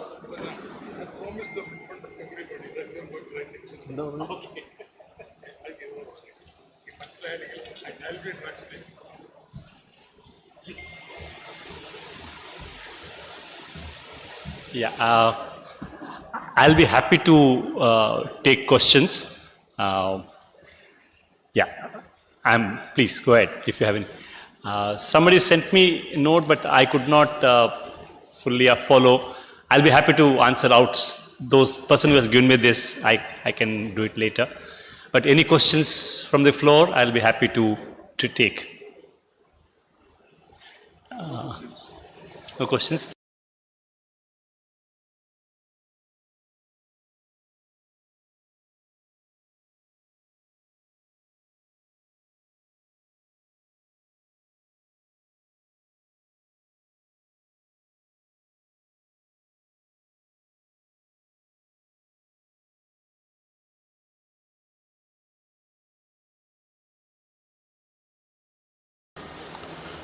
നന്ദി പറയുന്നതിന് വേണ്ടി NGO യൂണിയൻ്റെ സെക്രട്ടറി ഹരിലാലിനെ ക്ഷണിക്കുന്നു.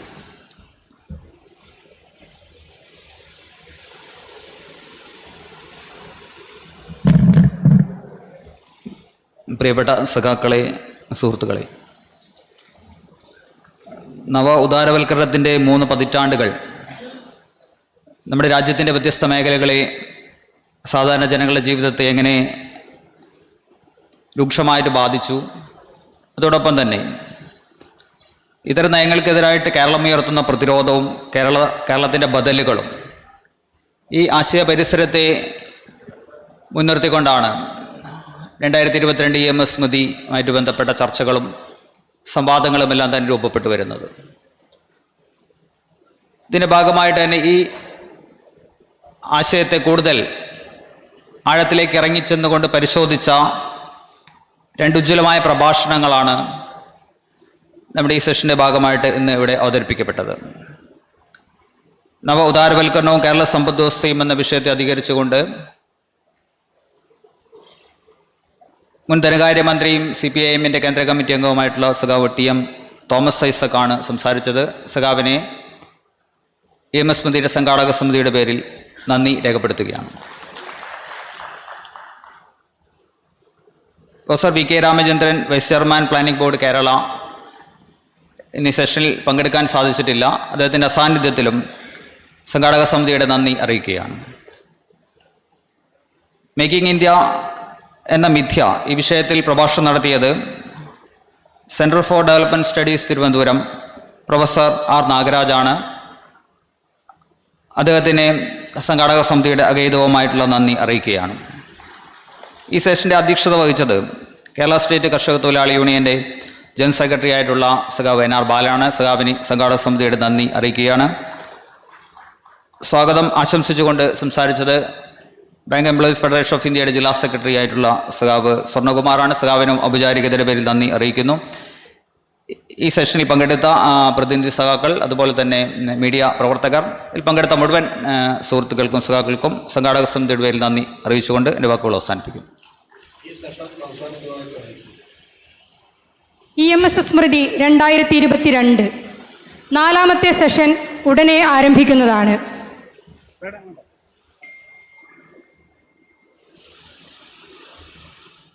നാലാമത്തെ സെഷൻ വേദി പങ്കിടുന്നതിനായി ക്ഷണിക്കപ്പെട്ടിട്ടുള്ള വിശിഷ്ട വ്യക്തിത്വങ്ങളെ ആദരവോടെ ക്ഷണിക്കുന്നു.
വരുന്നില്ലേ?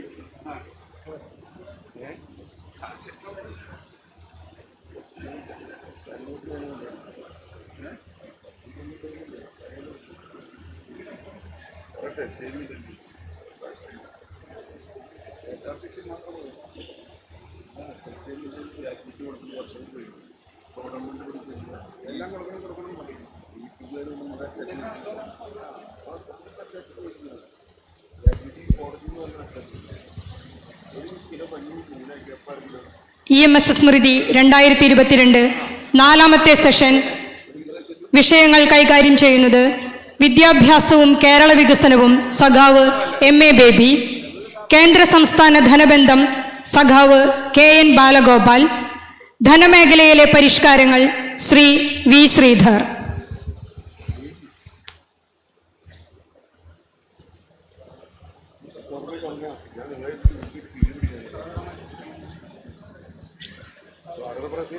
Kerala bank vice president, CITU vice president സഖാവ് MK കണ്ണൻ അധ്യക്ഷത വഹിക്കുന്ന നാലാമത്തെ സെഷന് സ്വാഗതം ആശംസിക്കുന്നതിനായി കേരള ശാസ്ത്ര സാഹിത്യ പരിഷത്ത് കേന്ദ്ര നിർവഹണ സമിതി അംഗം ഡോക്ടർ കാവുമ്പായി ബാലകൃഷ്ണനെ ക്ഷണിക്കുന്നു. ബഹുമാന്യരെ, പ്രിയമുള്ളവരെ, 4 മണിക്ക് തുടങ്ങേണ്ട സെഷനാണ് നമ്മളിപ്പോൾ 4:50 തുടങ്ങുന്നത്. 50 മിനിറ്റ് വൈകിട്ടാണ് തുടങ്ങുന്നത്. EMS സ്മൃതിയിലെ ഇന്നത്തെ അവസാനത്തേതും 4ാമത്തേതുമായ സെഷനാണ് ഇവിടെ ആരംഭിക്കാൻ പോകുന്നത്. വളരെ പ്രധാനപ്പെട്ട ഒരു സെഷനാണ് എന്ന് ഇതിൻ്റെ വിഷയം കൊണ്ടും ഇവിടെ സംസാരിക്കുന്നവരുടെ സവിശേഷത കൊണ്ടും നിങ്ങൾക്ക് ബോധ്യമായിട്ടുണ്ടാകും. വികസനമാണ് പ്രധാനപ്പെട്ട വിഷയം. നമുക്കൊക്കെ അറിയാവുന്ന വികസനത്തിൻ്റെ മുന്നുപാധികൾ ഏറ്റവും പ്രധാനപ്പെട്ട 2 വിദ്യാഭ്യാസവും സാമ്പത്തികവുമാണ്. വികസനം എന്ന് പറഞ്ഞാൽ ഒരു നാടിൻ്റെ മുഖച്ഛായ മാറ്റാനുള്ള പ്രവർത്തനങ്ങളാണ് നമുക്കറിയാം. പക്ഷേ നാടിൻ്റെ മുഖച്ഛായ മാറ്റണമെങ്കിൽ നാട്ടുകാരുടെ മനച്ഛായ ആദ്യം മാറ്റണം എന്ന് പറയാറുണ്ട്. ആ നാട്ടുകാരുടെ മനച്ഛായ മാറ്റാനുള്ള പ്രധാനപ്പെട്ട ഉപാധികളിൽ ഒന്ന് വിദ്യാഭ്യാസമാണ്. അവിടെ വിദ്യാഭ്യാസ മേഖലയിൽ വരുന്ന മാറ്റങ്ങൾക്ക് നാടിൻ്റെ മുഖച്ഛായ മാറ്റുന്നതിൽ നമ്മുടെ നാടിൻ്റെ വികസനം യാഥാർത്ഥ്യമാക്കുന്നതിൽ വലിയൊരു പങ്കുണ്ട്. ആ വികസനവും വിദ്യാഭ്യാസവും എന്നുള്ളതാണ് ഇവിടെ പ്രധാനപ്പെട്ടൊരു വിഷയം. മറ്റിതൊക്കെ നടപ്പാക്കണമെങ്കിൽ സാമ്പത്തികം വളരെ പ്രധാനപ്പെട്ടൊരു കാര്യമാണ്.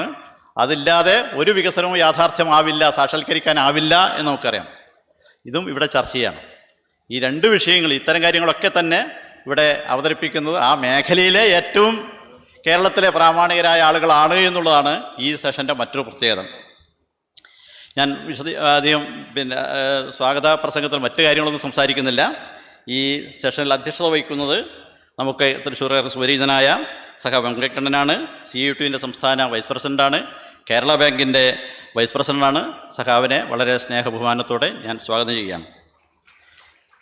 വിദ്യാഭ്യാസവും കേരള വികസനവും എന്നുള്ള വിഷയത്തെക്കുറിച്ച് സംസാരിക്കുന്ന സഖാവ് MA ബേബിയാണ്. പോളിറ്റ് ബ്യൂറോ മെമ്പറാണ്. മുൻ വിദ്യാഭ്യാസ സാംസ്കാരിക വകുപ്പ് മന്ത്രിയാണ്.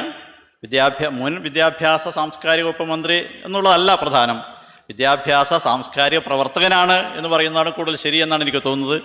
വിദഗ്ധന്മാരായ മന്ത്രിമാരുണ്ടാവും, മന്ത്രിമാരായതുകൊണ്ട് വൈദഗ്ധ്യമുള്ളവരുണ്ടാവും. പക്ഷേ നമുക്കറിയാം, സാംസ്കാരിക മേഖലയിലായാലും വിദ്യാഭ്യാസ കാര്യത്തിലായാലും അദ്ദേഹത്തിൻ്റെ താല്പര്യവും അദ്ദേഹത്തിൻ്റെ അവഗാഹവും നമുക്കൊക്കെ ബോധ്യമുണ്ട്. അദ്ദേഹത്തെ സഖാവ് ബേബിയെ വളരെ സ്നേഹത്തോടുകൂടി ഞാൻ സ്വാഗതം ചെയ്യുകയാണ്. അടുത്ത കേന്ദ്ര സംസ്ഥാന ധനബന്ധത്തെക്കുറിച്ച് സംസാരിക്കുന്നത് സഖാവ് KN ബാലഗോപാലാണ്. നമ്മുടെ ധനകാര്യ മന്ത്രി തന്നെയാണ്. CPMൻ്റെ കേന്ദ്ര കമ്മിറ്റി അംഗമാണ്. പ്രത്യേകിച്ച് വിശേഷണങ്ങളൊന്നും ആവശ്യമില്ലല്ലോ.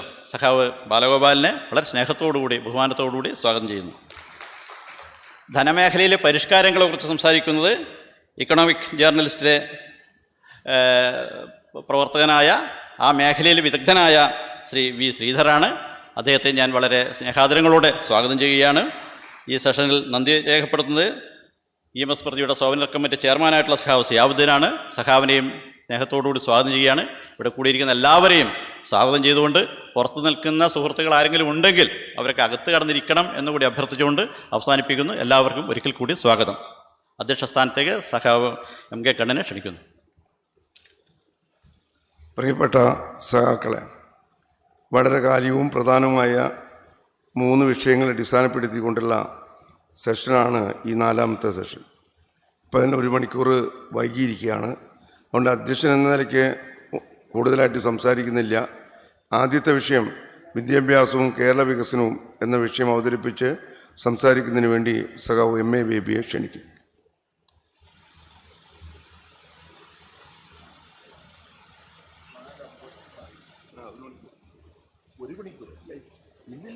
അല്ല ഏറ്റവും ഞാൻ എടുക്കേണ്ടത് അതെ ഒരു അതെ. ബഹുമാന്യരെ, പ്രിയപ്പെട്ടവരെ, സംബോധന ചുരുക്കിയത് തന്നെ തുടർന്ന് ഇനി അവതരണവും ചുരുക്കാനാണ് ഉദ്ദേശിക്കുന്നത് എന്നുള്ള ഒരു സൂചന നൽകാൻ വേണ്ടിയിട്ടാണ്. നമ്മൾ വളരെ സമയം നിശ്ചയിച്ചതെല്ലാം തകിടം മറിഞ്ഞുകൊണ്ടാണ് മുന്നോട്ട് പോകുന്നത്. വിദ്യാഭ്യാസവും വികസനവും എന്നത് ചർച്ച ചെയ്യുമ്പോൾ ആദ്യമായി നാം ഇന്നത്തെ സാഹചര്യത്തിൽ തിരിച്ചറിയേണ്ട ഒരു കാര്യം, വിദ്യാഭ്യാസം ഒരു വാണിജ്യ വസ്തുവായി മാറ്റപ്പെട്ടിരിക്കുകയാണ് നാം ജീവിക്കുന്ന ലോകത്ത്. വേൾഡ് ട്രേഡ് ഓർഗനൈസേഷൻ്റെ ചർച്ചയിൽ വിദ്യാഭ്യാസത്തെ ട്രേഡ് റിലേറ്റഡ് സർവീസസിൻ്റെ പരിധിയിൽ കൊണ്ടുവന്നുകൊണ്ട് ലോകാടിസ്ഥാനത്തിൽ വിദ്യാഭ്യാസത്തെ വാണിജ്യവൽക്കരിക്കാൻ ഉള്ള നീക്കം, അതൊക്കെ നമുക്കറിയുന്നതും നമ്മൾ ചർച്ച ചെയ്തിട്ടുള്ളതുമാണ്. ഇത് സാധ്യതപ്രായമാകണമെങ്കിൽ വിദ്യാഭ്യാസത്തിൽ ഭരണ സംവിധാനത്തിൻ്റെ പങ്ക് വെട്ടിക്കുറയ്ക്കണം. ഇപ്പോൾ പുതിയ വിദ്യാഭ്യാസ പദ്ധതി എന്ന വ്യാജ പേരിൽ അവതരിപ്പിക്കപ്പെടുന്ന നരേന്ദ്രമോദി ഗവൺമെൻറ്റിൻ്റെ നേതൃത്വത്തിൽ ഘട്ടങ്ങളായി നടപ്പാക്കിക്കൊണ്ടിരിക്കുന്ന വിദ്യാഭ്യാസ പരിഷ്കാരത്തിൻ്റെ ഒരു കേന്ദ്ര സ്ഥാനം വിദ്യാഭ്യാസത്തിൽ ഗവൺമെൻറ് പങ്കാളിയാവണമെന്ന സങ്കല്പത്തെ ഉപേക്ഷിക്കലാണ്. തൊട്ടുമുമ്പ് ഇവിടെ സംസാരിക്കുമ്പോൾ വിദ്യാഭ്യാസ രംഗത്തുള്ള നമ്മുടെ നേട്ടം, ആരോഗ്യരംഗത്തുള്ള നമ്മുടെ നേട്ടം, അതിനെക്കുറിച്ച് ഐസക് പറഞ്ഞു, നമുക്ക് നമ്മുടേതായൊരു ചരിത്രമുണ്ട് എന്ന് പറഞ്ഞു. നമ്മുടേതായ ചരിത്രത്തിൽ ഏറ്റവും വലിയ നാഴികക്കല്ല് 57 EMS ഗവൺമെൻറ്, അത് വിദ്യാഭ്യാസ മന്ത്രിയായിരുന്ന, നമ്മൾ പ്രാദേശികവാദം വെച്ച് പറഞ്ഞാൽ ഈ പ്രദേശത്തുകാരനായ ജോസഫ് കുണ്ടശ്ശേരി വഹിച്ച പങ്ക്, അതൊരു നാഴികക്കല്ലാണെങ്കിൽ അതിന് പുറകോട്ട് കിടക്കുന്നുണ്ട് നവോത്ഥാന പ്രസ്ഥാനമുണ്ട്. നാട് വിദ്യാഭ്യാസത്തിൽ എവിടെ നിന്നും സമ്പത്ത് കണ്ടെത്തണമെന്നുള്ള സമീപനം, അതിൽ നിധീരിക്കൽ മാണിക്കത്തനാരുണ്ട്. എന്താ നിധീരിക്കൽ മാണിക്കത്തനാർ പറഞ്ഞത്? പള്ളിയുടെ കയ്യിലുള്ള സ്വർണവും വെള്ളിയും എന്ന് പറഞ്ഞാൽ എന്താ അത്? സ്വർണ്ണക്കുരിശും ആരാധനയ്ക്ക് വേണ്ടിയിട്ടുള്ള വസ്തുക്കളുമാണ് ഈ പള്ളിയുടെ കയ്യിലുള്ള സ്വർണവും വെള്ളിയും. അതെല്ലാം ഉരുക്കി വിറ്റ് വിദ്യാഭ്യാസ സ്ഥാപനങ്ങൾ തുടങ്ങണമെന്നാണ് നിധീരിക്കൽ മാണിക്കത്തനാർ പറഞ്ഞത്. അപ്പോൾ ഈ പൊൻകുരിശ് തോമ എന്നുള്ള സങ്കല്പം ബഷീറിന് കിട്ടിയത് നിധീരിക്കൽ മാണിക്കത്തനാരിൽ നിന്നാകാം എന്നൊരു സംശയം കൂടെ കൂട്ടത്തിൽ ഞാൻ പറയുകയാണ്. പഞ്ചമിയെ പിടിച്ചുകൊണ്ട് സ്കൂളിലേക്ക് എന്ന അയ്യങ്കാളി ഈ കേരളത്തിൻ്റെ വിദ്യാഭ്യാസത്തെ, സാമൂഹ്യ നീതിയോടുകൂടിയ വിദ്യാഭ്യാസത്തിൻ്റെ സൃഷ്ടിയിലെ വലിയൊരു പോരാളിയാണ്. അതിനു മുമ്പ് ബ്രിട്ടീഷ് സായിപ്പ് മൺറോ ഇവിടുത്തെ തിരുവിതാംകൂറിലെ രാജഭരണം നിലനിൽക്കുമ്പോൾ റീജൻ്റാണെന്നുള്ളത്, അതിലേക്കൊന്നും പോകേണ്ട കാര്യമില്ല. 1817 ഒരു തീരുമാനം എടുത്തു, വിദ്യാഭ്യാസത്തിൽ രാജഭരണവും ഒരു പങ്ക് വഹിക്കണം. എല്ലാ ഉത്തരവാദിത്വം ഏറ്റെടുക്കുകയല്ല. കാരണം ബ്രിട്ടീഷുകാർക്ക് അവരുടേതായ കാരണങ്ങളാൽ കുറെ ജോലി ചെയ്യാൻ പഠിച്ചവരിവിടെ വേണം. അപ്പം ഇങ്ങനൊരു ചരിത്രമുണ്ട്, നവോത്ഥാനത്തിൻ്റെ ചരിത്രമുണ്ട്. പിന്നീടൊരു ഘട്ടത്തിൽ പ്രൊഫസർ എൻ കൃഷ്ണപിള്ളയുടെ ജീവചരിത്രം വായിച്ചപ്പോഴാണ് വളരെ കൗതുകരമായ ഒരു കാലഘട്ടത്തെ മനസ്സിലാക്കാൻ കഴിഞ്ഞത്. അദ്ദേഹം എഴുതിയിട്ടുള്ളത്, വിദ്യാഭ്യാസ വകുപ്പിലൊരു ഉദ്യോഗസ്ഥനുണ്ടായിരുന്നു ആ കാലത്ത്. എന്താ അദ്ദേഹത്തിൻ്റെ ജോലി? ഓരോ ഗ്രാമത്തിലും പോയി പഠിക്കേണ്ട പ്രായത്തിലുള്ള കുട്ടികൾ അവിടെ ഉണ്ടോ എന്നല്ലേ അന്വേഷിച്ചിട്ട് 8-10 കുട്ടികളുണ്ടെങ്കിൽ അവരെ പഠിപ്പിക്കാൻ അത്യാവശ്യം വിദ്യാഭ്യാസം കിട്ടിയവർ ആ പരിസരത്തുണ്ടെങ്കിൽ എവിടെങ്കിലും അവരെ പഠിപ്പിക്കാനുള്ള ഒരു സംവിധാനം അങ്ങ് തുടങ്ങുകയാണ്. പ്രൊഫസർ കൃഷ്ണപിള്ള എഴുതിയിട്ടുള്ളത് എന്താണെന്നറിയോ? ഒരു താരതമ്യേന ഒരു ഇടത്തരം സമ്പന്ന കുടുംബമാണ്. അതുകൊണ്ട് എനിക്ക് സ്കൂളിൽ പോകാനൊരു ബുദ്ധിമുട്ടും ഉണ്ടായിരുന്നില്ല. ഈ സമ്പ്രദായ പ്രകാരം സ്കൂൾ തുടങ്ങിയത് ഞങ്ങളുടെ വീട്ടിൽ തന്നെയുള്ള ഉമ്മറത്താണ്. അവിടാണ് അദ്ദേഹം പഠിച്ചു തുടങ്ങിയത്, എൻ കൃഷ്ണപിള്ള. അങ്ങനെ ഒരു വിദ്യാഭ്യാസ ഓഫീസർ ചെന്ന് അത് തുടങ്ങിയത് കൊണ്ടാണ് നമ്മൾ ഇന്നറിയുന്ന പ്രൊഫസർ എൻ കൃഷ്ണപിള്ള സാർ ഉണ്ടായത്. അപ്പൊ ഇങ്ങനൊരു ചരിത്രം കേരളത്തിനുണ്ട്. ആ ചരിത്രമൊക്കെ വേണ്ടെന്ന് വെച്ചുകൊണ്ട് അങ്ങനെ ഗവൺമെന്റ് വിദ്യാഭ്യാസത്തിനൊരു പങ്ക് വഹിക്കേണ്ട, ഇത് കച്ചവട വസ്തുവാണ്. പണം മുടക്കി ലാഭമുണ്ടാക്കാൻ തൽപരർ ഇവിടെ വന്നോളും, ഈ രംഗത്ത് വന്നോളും. ഇതെല്ലാ സ്ഥലത്തും വന്നിരിക്കുന്നു. ഇത് ഈ നരേന്ദ്രമോദിയുടെ പുതിയ വിദ്യാഭ്യാസ നയത്തിലൂടെയല്ല, അതിന് മുമ്പ് തന്നെ ഇത് വന്ന് തുടങ്ങി. അതിന് സാമ്പത്തിക ശാസ്ത്രജ്ഞന്മാരുടെ നിന്ന് കിട്ടിയ ഒരു കണക്ക് ഞാൻ പറയാം. 1960കളുടെ മധ്യത്തിൽ കോത്താരി കമ്മീഷൻ റിപ്പോർട്ട് വന്നു. ഞങ്ങൾ വിദ്യാർത്ഥി സംഘടനാ പ്രവർത്തകരായിരിക്കുമ്പോൾ ഒരുപാട് 60കളുടെ അവസാനവും 70കളുടെ ആദ്യവും സംസാരിച്ചിട്ടുള്ളതാണ് കോത്താരി കമ്മീഷൻ. അതിൽ ഒരു പ്രധാനപ്പെട്ട ശുപാർശ മൊത്തം ആഭ്യന്തര ഉൽപാദനത്തിന്റെ GDPയുടെ 6% വിദ്യാഭ്യാസത്തിന് നീക്കിവെക്കണമെന്നാണ്. 2013-14 മുതൽ 2018-19 വരെയുള്ള കണക്കിൻ്റെ അടുത്തുണ്ട്. GDPയുടെ 6% നീക്കിവെക്കണം എന്ന് 60കളുടെ മധ്യത്തിൽ കോത്താരി കമ്മീഷൻ പറഞ്ഞെങ്കിൽ 2013-14 നീക്കിവെച്ചത് 0.71%. 1% പോലും ഇല്ല. എന്നാൽ ഓരോ വർഷത്തെയും കണക്കുണ്ടെങ്കിലും ഫാസ്റ്റ് ഫോർവേഡ് 2018-19 എത്തുമ്പോൾ അത് 0.45% ആവുകയാണ്. അല്പം പോലും വർദ്ധിക്കുന്നില്ല, ഉണ്ടായിരുന്നത് നിലനിൽക്കുന്നില്ല. GDPയിൽ നിന്നുള്ള നിക്ഷേപം പകുതിയായി കുറയുന്നു. ബഡ്ജറ്റുമായി ബന്ധപ്പെട്ടതുകൊണ്ട് നമ്മുടെ സെൻട്രൽ ബഡ്ജറ്റിന്റെ 4.77% 2013-14. 2018-19 ആയപ്പോൾ അത് 3.48 1%-ലധികം 1.3% കണ്ട് കുറഞ്ഞിരിക്കുന്നു വിദ്യാഭ്യാസ മേഖലയിലുള്ള നിക്ഷേപം. ഇപ്പൊ ഈ പുതിയ വിദ്യാഭ്യാസ പദ്ധതിയിൽ ഒറ്റനോട്ടത്തിൽ കാണുമ്പോൾ ചില ഭാഗം ആകർഷണീയമാണെന്ന് പോലും തോന്നാം. അതാണ് ഇതിനകത്ത് വഞ്ചന. പുഞ്ചിരി കുലീനമാം കള്ളം നെഞ്ചുകീറി ഞാൻ നേരിനെ കാട്ടാം എന്നൊക്കെ എറണാകുളത്താണ് ജനിച്ചതെങ്കിലും ഈ തൃശ്ശൂർ ദേവസ്വം ബോർഡിനടുത്ത് താമസിച്ച കവി എഴുതിയിട്ടുണ്ട്. ഇവർ വശ്യമായ വിധത്തിൽ പലതും അവതരിപ്പിക്കുന്നു. ഒന്നെന്താ, 3 വയസ്സ് മുതൽ 6 വയസ്സ് വരെയുള്ള കുഞ്ഞുങ്ങളെയും ദേശീയ വിദ്യാഭ്യാസ പദ്ധതിയുടെ ഭാഗമായി കൊണ്ടുവരികയാണ്. ഇതനുസരിച്ച് വളരെ ആകർഷണീയമാണ്. നിങ്ങൾക്ക് ആർക്കും ആകർഷണീയമല്ലെങ്കിൽ പോലും എനിക്കത് ആകർഷണീയമാണ്. കാരണം 3 വയസ്സ് മുതൽ 6 വയസ്സ് വരെ എന്ന് പറഞ്ഞാൽ ബേബീസാണ്, കുഞ്ഞുങ്ങളാണ്. അപ്പം ഒരു ബേബിയായി എനിക്ക് വളരെയധികം സന്തോഷം ഉണ്ടാവും. നമ്മുടെ കാര്യങ്ങളെല്ലാം ഇവർ പരിഗണിക്കുന്നുള്ളൂ. എന്നാൽ ഇതിന് ഇരിപ്പുണ്ടോ? ഇതിനുള്ള പണം എവിടെയാണ്?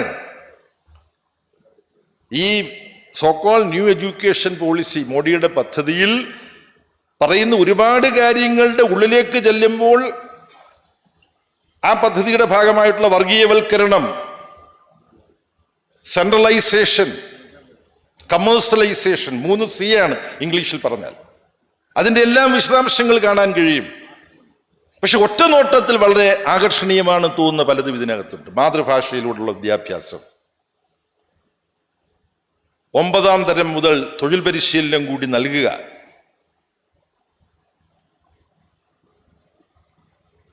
കോളേജ് വിദ്യാഭ്യാസത്തെ കുറിച്ച് പറയുന്നത് എന്താ? 4 വർഷത്തെ ഇന്റഗ്രേറ്റഡ് കോഴ്സ്. ഇതിന്റെ ആശയം അതിന്റെ ഭാഗമായി തന്നെ വരികയാണ്. കുറച്ചുപേർ ആദ്യത്തെ വർഷം തന്നെ പോയിക്കോ, 1 വർഷം പഠിച്ചിട്ട് പോകുമ്പോൾ ഒരു സർട്ടിഫിക്കറ്റ് തരും.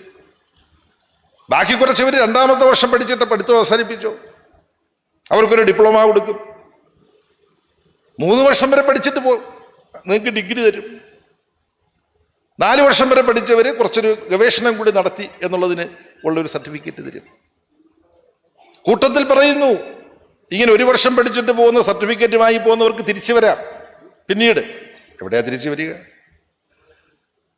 അപ്പോൾ വളരെ അപകടകരമായ വർഗീയ അജണ്ട ഉൾക്കൊള്ളുന്ന അഖിലേന്ത്യാ പദ്ധതി ഉണ്ടാകുമ്പോൾ സംസ്ഥാനങ്ങളിൽ പാഠപുസ്തകങ്ങൾ തിരുത്തിയെഴുതിക്കൊണ്ടിരിക്കുകയാണ്. തൊട്ടയൽ സംസ്ഥാനമായ കർണാടകയിൽ ഭഗത് സിംഗുമായി ബന്ധപ്പെട്ട പാഠഭാഗങ്ങൾ മാറ്റിയിട്ട് ആരാണ്? ഹെഗ്ഡവാർ വന്നിരിക്കുന്നു.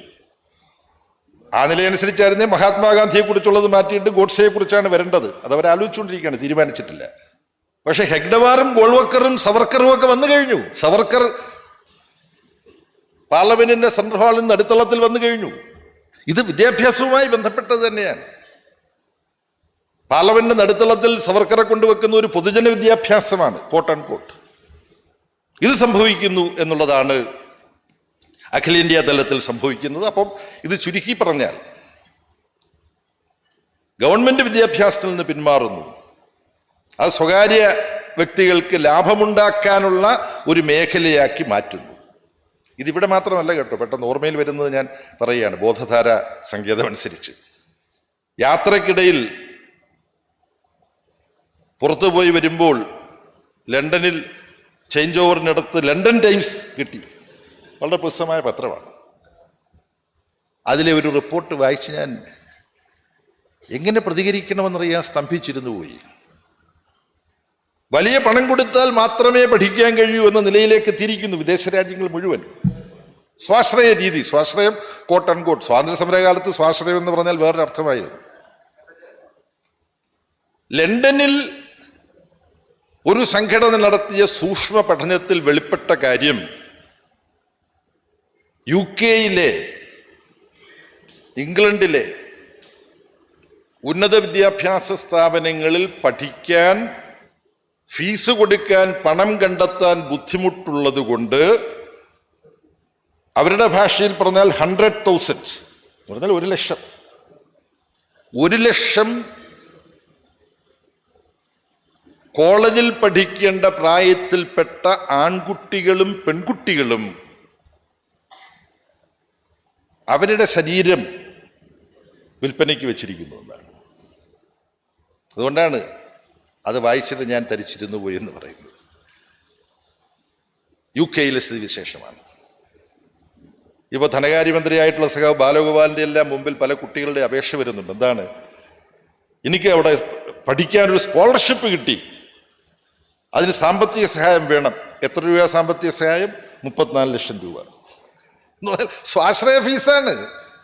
സ്കോളർഷിപ്പ് എന്ന് പറഞ്ഞിട്ടാണ് ഇവരിത് അവതരിപ്പിക്കുന്നത്. അതാണ് ഈ വ്യാജമായ നമ്മുടെ സമൂഹത്തിൽ നമ്മൾ ജീവിക്കുന്ന ഈ വാണിജ്യവൽക്കരിക്കപ്പെട്ട ലോകത്ത് നടക്കുന്ന കാര്യങ്ങൾ. എന്നെ പലരും സമീപിക്കുന്നുണ്ട്, മുൻ വിദ്യാഭ്യാസ മന്ത്രിയാണ് എന്നുള്ളത് അറിയാതെ, ഒരുപക്ഷെ അറിഞ്ഞിട്ട്, ഇതൊന്നും പറഞ്ഞ് സ്കോളർഷിപ്പ് കിട്ടിയതാണ് എനിക്ക്. UK-യിലെ ഇത് പലതും ടീച്ചിങ് ഷോപ്പുകളാണ്. UK-യിലും ഓസ്ട്രേലിയയിലും അടക്കം ഇപ്പോൾ ഉണ്ട്. അപ്പൊ ഇങ്ങനെ ഒരു ലോകത്തിലേക്ക് നമ്മൾ മാറിയിരിക്കുന്നു. എന്താ സഖാവേ അങ്ങനെ മാറിയിട്ടുണ്ട്? പക്ഷെ നമ്മൾ ഇന്ത്യ എങ്ങനെ ആയെന്നാണോ സഖാവ് പറയുന്നത് എന്ന് നിങ്ങൾ ചിലർ ചോദിക്കുന്നുണ്ടാവുമെന്ന് എനിക്കറിയാം. നമ്മൾ പലതും മറക്കുന്നുണ്ട്. നിങ്ങൾക്ക് ഓർമ്മയുണ്ടോ, കുറേ നാൾ മുമ്പ് 12 or 15 വേൾഡ് ക്ലാസ് യൂണിവേഴ്സിറ്റി, എത്രയായിരുന്നു? 12 ഒരു ഡസനല്ലേ? What was the proposal? World class universities Modi started 12 or 15. Anyway, എണ്ണം പ്രസക്തമല്ല. അതുമായി ബന്ധപ്പെട്ട കാര്യങ്ങൾ നിങ്ങൾ ഓർക്കുന്നുണ്ട്. ഒരു വിദഗ്ധ സമിതിയെ നിയോഗിച്ചു. ആ വിദഗ്ധ സമിതി ഒരു പട്ടിക തയ്യാറാക്കി. അതിൽ ഇന്ത്യൻ ഇൻസ്റ്റിറ്റ്യൂട്ട് ഓഫ് സയൻസ് ഉണ്ട്, 2 IIT-കളുണ്ട്. അങ്ങനെ വന്നിട്ട് പിന്നൊന്നെന്താണ്? സാക്ഷാൽ അംബാനി തുടങ്ങുന്ന അംബാനിയുടെ യൂണിവേഴ്സിറ്റി. അങ്ങനെ പറഞ്ഞാലേ അതിനകത്ത് അത് അവതരണം ശരിയാകുകയുള്ളൂ. അപ്പൊ ഈ അംബാനിയുടെ യൂണിവേഴ്സിറ്റിയും വേൾഡ് ക്ലാസ് യൂണിവേഴ്സിറ്റിയായി സെലക്ട് ചെയ്തിരിക്കുന്നു മോഡി നിയോഗിച്ച കമ്മിറ്റി, കേന്ദ്ര ഗവൺമെന്റിന്റെ കമ്മിറ്റി. അപ്പം നമ്മൾ അന്വേഷിക്കാൻ തുടങ്ങി, എവിടെയാണ് ഈ അംബാനിയുടെ വേൾഡ് ക്ലാസ് യൂണിവേഴ്സിറ്റി? അംബാനിയുടെ ഭാവനയിലേ അതുണ്ടായിട്ടുള്ളൂ. ഇപ്പം യൂണിവേഴ്സിറ്റിക്ക് ഒരു കല്ല് പോലും എടുത്ത് വെച്ചിട്ടില്ല, 50 സെന്റ് സ്ഥലം പോലും അക്യൂർ ചെയ്തിട്ടില്ല. അംബാനി തുടങ്ങാൻ പോകുന്ന സ്വകാര്യ സർവകലാശാല മോഡി ഭരണത്തിന് കീഴിലുള്ള, അല്ലേ? നമ്മൾ അന്ന് കുറച്ചു കാലം ചർച്ച ചെയ്തു, എന്നിട്ട് നമ്മൾ മറന്നു പോവുകയും ചെയ്തു. ഈ ക്രോണി ക്യാപിറ്റലിസത്തിന് ശിങ്കടി മുതലാളിത്തം എന്നാണോ എനിക്ക് തോന്നുന്നത്, കൂട്ടിക്കൊടുപ്പ് മുതലാളിത്തം എന്ന് പറയുന്നതാവും കുറച്ചും കൂടെ അതിൻ്റെ പ്രവർത്തന സ്വഭാവത്തിൻ്റെ ഒരു വ്യക്തത കിട്ടുക എന്ന് എനിക്ക് തോന്നുന്നു. ആ നിലയിൽ വിദ്യാഭ്യാസ രംഗം ഇന്ന് കച്ചവടവൽക്കരിക്കപ്പെട്ടിരിക്കുന്നു എന്ന് മാത്രമല്ല, ഇങ്ങനെ തുടങ്ങുന്ന പല സ്വകാര്യ സർവകലാശാലകളിലേക്കും പോകാൻ നമുക്കൊക്കെ പരിചയമുള്ള പൊതുവിൽ മതേതര ജനാധിപത്യ നിലപാടുകളെല്ലാം എടുത്തു പോതിരുന്ന ചില പ്രൊഫസർമാരും റിട്ടയർ ചെയ്ത് കഴിഞ്ഞാൽ ഇത്തരം സർവകലാശാലകളിലേക്ക് പോവുകയാണ്. യഥാർത്ഥത്തിൽ വിദ്യാഭ്യാസം എന്ന് പറഞ്ഞാൽ ഒരു സമൂഹത്തിലെ ഏറ്റവും അടിസ്ഥാനപരമായ ഒരു സർഗാത്മക പ്രവർത്തനമാണ്. മനുഷ്യനെ രൂപപ്പെടുത്തുകയാണ് വിദ്യാഭ്യാസത്തിലൂടെ. മനുഷ്യരെ രൂപപ്പെടുത്തിക്കൊണ്ട് സമൂഹത്തെ രൂപപ്പെടുത്തുകയാണ്. മനുഷ്യരെ രൂപപ്പെടുത്താനും സമൂഹത്തെ രൂപപ്പെടുത്താനും ശാസ്ത്രീയവും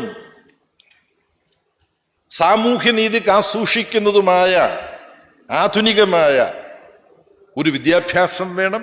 ആ വിദ്യാഭ്യാസം സ്വീകരിക്കാൻ ശാരീരികമായും മാനസികമായും ആരോഗ്യമുള്ള ഒരു തലമുറയും വേണം. കുഞ്ഞുനാൾ മുതൽ പോരാ, ആ കുഞ്ഞിനെ ഗർഭം ധരിക്കുന്ന അമ്മയുടെ ആരോഗ്യവും പ്രശ്നമാണ്, അമ്മയുടെ ബുദ്ധിപരമായ സ്വസ്ഥതയും പ്രശ്നമാണ്. അങ്ങനെയാണ് അതിനെ കാണേണ്ടത്. അതല്ല ഇപ്പോൾ സംഭവിച്ചുകൊണ്ടിരിക്കുന്നത് എന്നുള്ളതാണ്. അതിൻ്റെ വിശദാംശങ്ങളിലേക്ക് ഞാൻ ഇനി പോകേണ്ടതില്ല. എന്താണ് കേരളത്തിൻ്റെ ബദൽ? അതാണ് ഇവിടെ പ്രസക്തം. എങ്ങനെയാണ് വളരെ അപകടകരമായ തരത്തിൽ വിദ്യാഭ്യാസ മേഖലയെ വാണിജ്യവൽക്കരിച്ചുകൊണ്ടിരിക്കുമ്പോൾ, വർഗീയവൽക്കരിച്ചുകൊണ്ടിരിക്കുമ്പോൾ, ഓവർ സെൻട്രലൈസ് ചെയ്യപ്പെട്ടുകൊണ്ടിരിക്കുമ്പോൾ, ആ ഓവർ സെൻട്രലൈസേഷനെ കുറിച്ച് ഞാൻ പറഞ്ഞില്ല, ഒന്ന് സ്പർശിക്കാം. ഭരണഘടനാ നിർമ്മാതാക്കൾ സംസ്ഥാന വിഷയമായിട്ടാണ് വിദ്യാഭ്യാസത്തെ കണ്ടത്. ഇന്ദിരാഗാന്ധിയുടെ അടിയന്തരാവസ്ഥക്കാലത്തെ സ്വേച്ഛാധിപത്യ ദാരുണാനുഭവങ്ങളുടെ ഭാഗമായി അന്നത്തെ 42ാം ഭരണഘടനാ ഭേദഗതിയിലൂടെയാണ് വിദ്യാഭ്യാസത്തെ കൺകറന്റ് ലിസ്റ്റിലേക്ക് മാറ്റിയത്. കൺകറന്റ് ലിസ്റ്റ് എന്ന് പറഞ്ഞാൽ ഉഭയപട്ടിക എന്നൊക്കെ പറയും. സംസ്ഥാനത്തിനും കേന്ദ്രത്തിനും അധികാരമുള്ള പട്ടിക എന്ന് പറയും. പക്ഷേ സംസ്ഥാനവും കേന്ദ്രവും തമ്മിൽ എന്തെങ്കിലും ഒരു കാര്യത്തിൽ വ്യത്യസ്തത വന്നാൽ കേന്ദ്രത്തിൻ്റെതാണ് പ്രാബല്യത്തിലാവുക എന്നുള്ളത് കൊണ്ട് ഫലത്തിൽ അത് കേന്ദ്ര പട്ടികയാണ്. കൺകറന്റ് ലിസ്റ്റിൽ പെട്ടതിലെല്ലാം കേന്ദ്രത്തിന് കൈയടത്താൻ കഴിയും. അപ്പൊ അങ്ങനെയുള്ള കേന്ദ്രീകരണമാണ് നടന്നു വന്നിരുന്നതെങ്കിൽ മോഡി വന്നതോടുകൂടി സംസ്ഥാന വിദ്യാഭ്യാസ മന്ത്രിമാരുടെ സമ്മേളനങ്ങൾ പോലും ഒരു ഉപചാരത്തിന് വിളിച്ചു കൂട്ടുന്നില്ല. അതാണ്, പേരിന് പോലും ഇല്ല. സംസ്ഥാനങ്ങൾ എന്ന് പറയുന്ന ഒരു ഭരണ സംവിധാനം ഉണ്ടെന്ന് അംഗീകരിക്കാൻ ഇതല്ല. അങ്ങനെ അമിത കേന്ദ്രീകരണവും അതുപോലെ തന്നെ വർഗീയവൽക്കരണവും വ്യാപാരവൽക്കരണവും നടക്കുമ്പോൾ, ഇന്ത്യയിലാകെ ഇത് നടക്കുമ്പോൾ, ഇതൊരു നയമായിട്ട് ഇന്ത്യയുടെ മേൽ അടിച്ചേൽപ്പിക്കപ്പെടുമ്പോൾ ഒരു സംസ്ഥാനത്തിന് ഒരുപാട് പരിമിതികളുണ്ട്. ആ പരിമിതിക്കുള്ളിൽ നിന്നിട്ടേ സംസ്ഥാനങ്ങൾക്ക് പ്രവർത്തിക്കാൻ പറ്റൂ. പക്ഷെ ആ പരിമിതിക്കുള്ളിൽ നിന്നുകൊണ്ടാണ് സംസ്ഥാനം പ്രവർത്തിച്ചുകൊണ്ടിരിക്കുന്നത്. അതിൽ 57 മുതൽ എന്ന് പറഞ്ഞുകൂടാ, യഥാർത്ഥത്തിൽ ചരിത്രപരമായ നീതി പുലർത്തണമെങ്കിൽ ഇടതുപക്ഷം നമ്മുടെ നാട്ടിലെ വിദ്യാഭ്യാസത്തിൽ ആദ്യം ക്രിയാത്മകമായി ഇടപെടുന്നത് മലബാർ ജില്ലാ വിദ്യാഭ്യാസ ബോർഡ് പ്രവർത്തിക്കുമ്പോഴാണ്. PT ഭാസ്കര പണിക്കരിയെ നമ്മൾ ഓർക്കണം, ജോസഫ് ഉണ്ടശ്ശേരി മാഷിനെ ഓർക്കുന്നത് പോലെ, EMSനെ ഓർക്കുന്നത് പോലെ. മദ്രാസ് ഡിസ്ട്രിക്ട് ബോർഡിൽ ബ്രിട്ടീഷുകാരുടെ കാലത്ത് വിദ്യാഭ്യാസം തുടങ്ങി കുറെ കാര്യങ്ങളിൽ മലബാർ ഡിസ്ട്രിക്ട് ബോർഡിന്, കോഴിക്കോട് ആസ്ഥാനമായിട്ടുള്ള പഴയ മലബാർ ഡിസ്ട്രിക്ട് ബോർഡിന് അധികാരം ഉണ്ടായിരുന്നപ്പോഴാണ് മലബാറിൽ സ്കൂൾ വിദ്യാഭ്യാസം വ്യാപിപ്പിക്കാൻ വേണ്ടി ഏറ്റവും കൂടുതൽ ഇടപെടലുകൾ ഉണ്ടായത്. ആ കാലം മുതലുള്ള ശ്രമങ്ങൾ,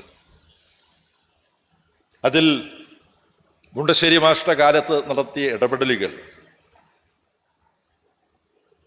അധ്യാപകര് സ്കൂൾ മാനേജർമാരുടെ കൂലിവേലക്കാരും അടിമപ്പണിക്കാരുമായിരുന്നു. ബാക്കി സമയത്ത് അവർ പറയുമ്പോൾ പഠിപ്പിക്കാൻ പോവാം, ബാക്കി സമയത്ത് വീട്ടിൽ നിന്ന് പണിയെടുക്കണം മാനേജർമാരുടെ. അതായിരുന്നു സ്ഥിതി. അതെല്ലാം മാറി. ആ ചരിത്രത്തിന്റെ വിശദാംശങ്ങളിലേക്ക് പോകുന്നില്ല. അതിനുശേഷം 10ാം ക്ലാസ് വരെയുള്ള വിദ്യാഭ്യാസം സൗജന്യമാക്കിയത് ഭൂപരിഷ്കരണ വിദ്യാഭ്യാസത്തിൽ നടത്തിയ ഇടപെടലുണ്ട്. ആ ഭൂപരിഷ്കരണ വിദ്യാഭ്യാസത്തിൽ എങ്ങനെ ഭൂപരിഷ്കരണത്തിന്, വിദ്യാഭ്യാസ വ്യാപനത്തിൽ, വിദ്യാഭ്യാസത്തിൻ്റെ ജനാധിപത്യവൽക്കരണത്തിൽ എങ്ങനെ ഇടപെടാൻ പറ്റുമെന്ന് അറിയാൻ ഒരു സിനിമ കണ്ടാലും മതി. അത് മലയാള സിനിമയുമല്ല. ആ സിനിമയുടെ പേര് tree of the wooden clocks എന്നാണ്. സത്യജിത് റേയുമായി ചലച്ചിത്ര നിർമ്മാണത്തിൽ വലിയ സാമ്യമുള്ള, അവർ പരസ്പരം സ്വാധീനിച്ചിട്ടുണ്ടെന്നൊക്കെയുള്ള സിദ്ധാന്തമുണ്ട്. ഇറ്റാലിയൻ സംവിധായകനാണ്, ഓൽമി എന്നാണ് അദ്ദേഹത്തിൻ്റെ പേര്. ഈ സിനിമ കാണാൻ യാദൃച്ഛികമായി എനിക്കൊരു അവസരം കിട്ടി. മരച്ചെരിപ്പുണ്ടാക്കുന്ന മരം എന്ന് വേണമെങ്കിൽ പരിഭാഷപ്പെടുത്താം. വുഡൻ ക്ലോക്സ് എന്ന് പറഞ്ഞാൽ മരം കൊണ്ടുള്ള ചെരിപ്പാണ്. ഇറ്റലിയിലെ ഒരു ഗ്രാമത്തിലെ ഒരു കുടികിടപ്പുകാരൻ്റെ ജീവിതമാണ് അതിൽ പറയുന്നത്. കഥ ഞാൻ ദീർഘിപ്പിച്ച് പറയുന്നില്ല, സമയമില്ലാത്തത് കൊണ്ട്. ആ സിനിമയുടെ ഹൃദയം എന്താണ്? തൻ്റെ കൊച്ചുകുട്ടി സ്കൂളിൽ പോകേണ്ട പ്രായമായപ്പോൾ അവനെ സ്കൂളിൽ ചേർത്ത് പഠിപ്പിക്കാമോ എന്നെല്ലാം ആ കുട്ടിയുടെ അച്ഛൻ ആരോടാ ചോദിക്കുന്നത്? വികാരിയോടാണ് ചോദിക്കേണ്ടത്. കാര്യം അവിടെ സഭയുടെ സ്വാധീനമാണ്. വികാരിയോട് പോയി ചോദിക്കുന്നു, ഇങ്ങനെ പള്ളിക്കൂടത്തിൽ അയക്കേണ്ട പ്രായമായി, എൻ്റെ മോനെ പഠിപ്പിച്ചോട്ടെ എന്ന് ചോദിക്കുന്നു. വികാരി അച്ഛൻ അനുമതി കൊടുക്കുന്നു. ആ, നിന്റെ മകനെ നീ പഠിപ്പിച്ചോളൂ എന്നൊക്കെ പറഞ്ഞ് അനുഗ്രഹിച്ചു വിടുന്നു. അപ്പൊ സ്കൂളിൽ കുറേ ദൂരം നടന്നു പോകണം, ചെളിയൊക്കെയുള്ള വഴി കൂടെ നടന്നു പോകണം. അപ്പൊ സ്കൂളിൽ ചെരുപ്പിട്ടിട്ടേ പോകാൻ പാടുള്ളൂ. അപ്പോൾ ഒരു മരത്തടി കൊണ്ടുള്ളൊരു ചെരുപ്പുണ്ട്, മോനെ ഇത് സൂക്ഷിച്ചോണം എന്ന് പറഞ്ഞിട്ട് അവനെ അയക്കുന്നു. കളിക്കുന്നതിനിടയ്ക്ക് ചെരുപ്പ് നഷ്ടമായി. അപ്പൊ അടുത്ത ദിവസം സ്കൂളിൽ പോകണമെങ്കിൽ ചെരുപ്പുണ്ടാവണം. അപ്പൊ ഈ കുടികിടപ്പുകാരൻ, അയാളുടെ പറമ്പിൽ ഈ മരച്ചെരിപ്പുണ്ടാക്കാൻ പറ്റുന്ന തടിയുള്ളൊരു മരനിപ്പുണ്ട്. അയാൾ തന്നെ നട്ടു വളർത്തിയ ചെടിയാണത്, മരമാണത്. പക്ഷേ ആ മരത്തിൻ്റെ ഭാഗം മുറിച്ച് മരച്ചെരിപ്പുണ്ടാക്കാൻ താൻ തുനിഞ്ഞു. അതറിഞ്ഞാൽ സ്ഥലമുടമ, ഭൂവുടമ, ജന്മി എന്ത് ചെയ്യുമെന്ന് ഇയാൾക്കറിയാം. പേടിയുണ്ട് ജന്മിയെ. അപ്പം അതുകൊണ്ട് അയാൾ അതിൻ്റെ അംശങ്ങളെല്ലാം അവിടുന്ന് പറക്കിക്കളഞ്ഞ് രാത്രി ഇരുന്ന് ഈ ചെരുപ്പുണ്ടാക്കി കൊടുക്കും. ആ സിനിമയുടെ ഒരു അംശവും നിങ്ങൾക്ക് എൻ്റെ ഈ വളരെ വിരസമായ അവതരണത്തിൽ നിന്ന് കിട്ടില്ല എന്ന് എനിക്കറിയാം. പക്ഷെ ജന്മി ഇത് കണ്ടുപിടിക്കുന്നു.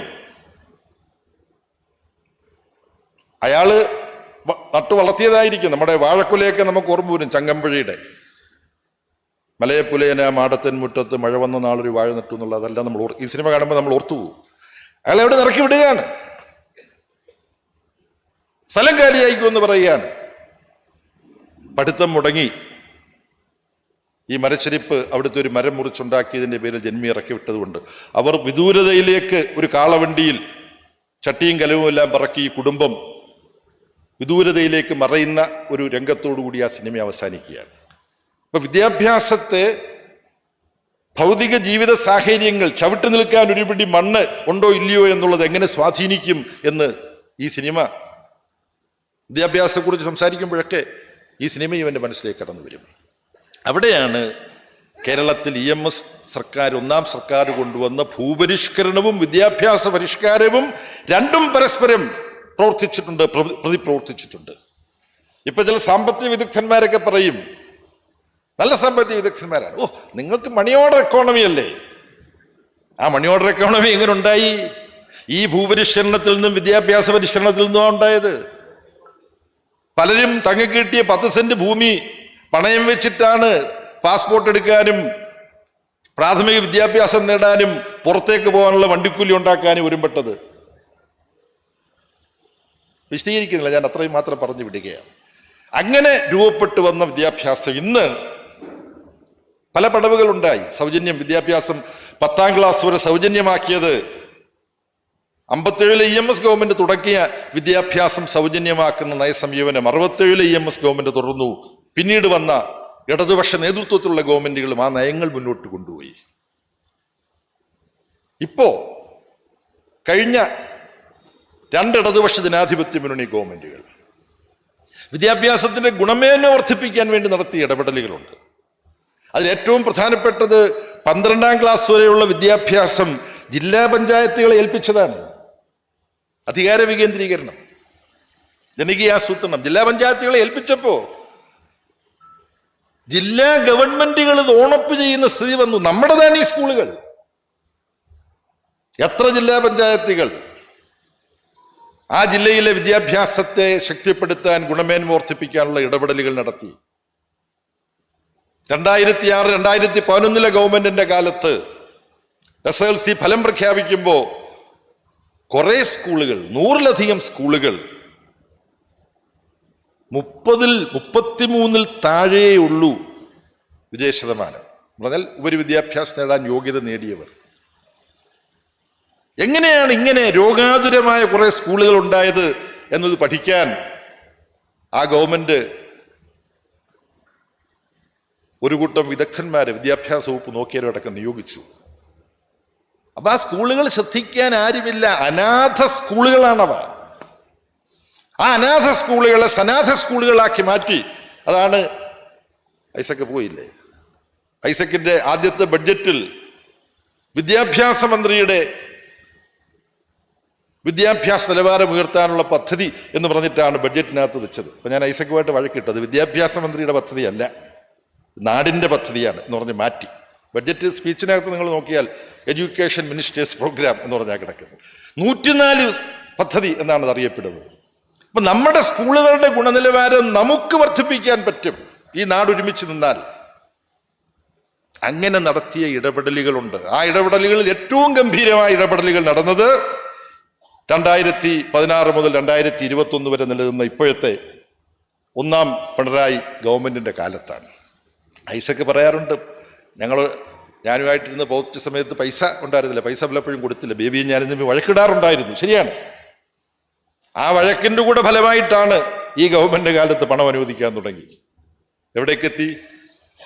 50,000-നടുത്ത് ക്ലാസ് മുറികൾ, സർവ സാങ്കേതിക സജ്ജീകരണങ്ങളുമുള്ള മികച്ച ക്ലാസ് മുറികളായി മാറി. അതിന്റെ ഫലം എന്താ? സ്വകാര്യ അൺഎയ്ഡഡ് സ്കൂളുകളിൽ പഠിച്ച 7 ലക്ഷത്തിൽ പരം വിദ്യാർത്ഥികൾ ഗവൺമെന്റ് സ്കൂളുകളിലേക്കും ഗവൺമെന്റ് എയ്ഡഡ് സ്കൂളുകളിലേക്കും വന്നു ഈ കാലഘട്ടത്തിൽ. അങ്ങനെ ഓരോന്നുണ്ട്, അതെല്ലാം പറഞ്ഞ് ഞാൻ പോകുന്നില്ല. 2000 അധ്യാപകരെ പുതുതായിട്ട് നിയമിച്ചു. കോളേജുകൾ പശ്ചാത്തല സൗകര്യ വികസനത്തിന് 15-20 കോടി രൂപകൾ വീതം കോളേജുകൾക്ക്. യൂണിവേഴ്സിറ്റികൾക്ക് നീക്കിവെക്കുന്ന തുക.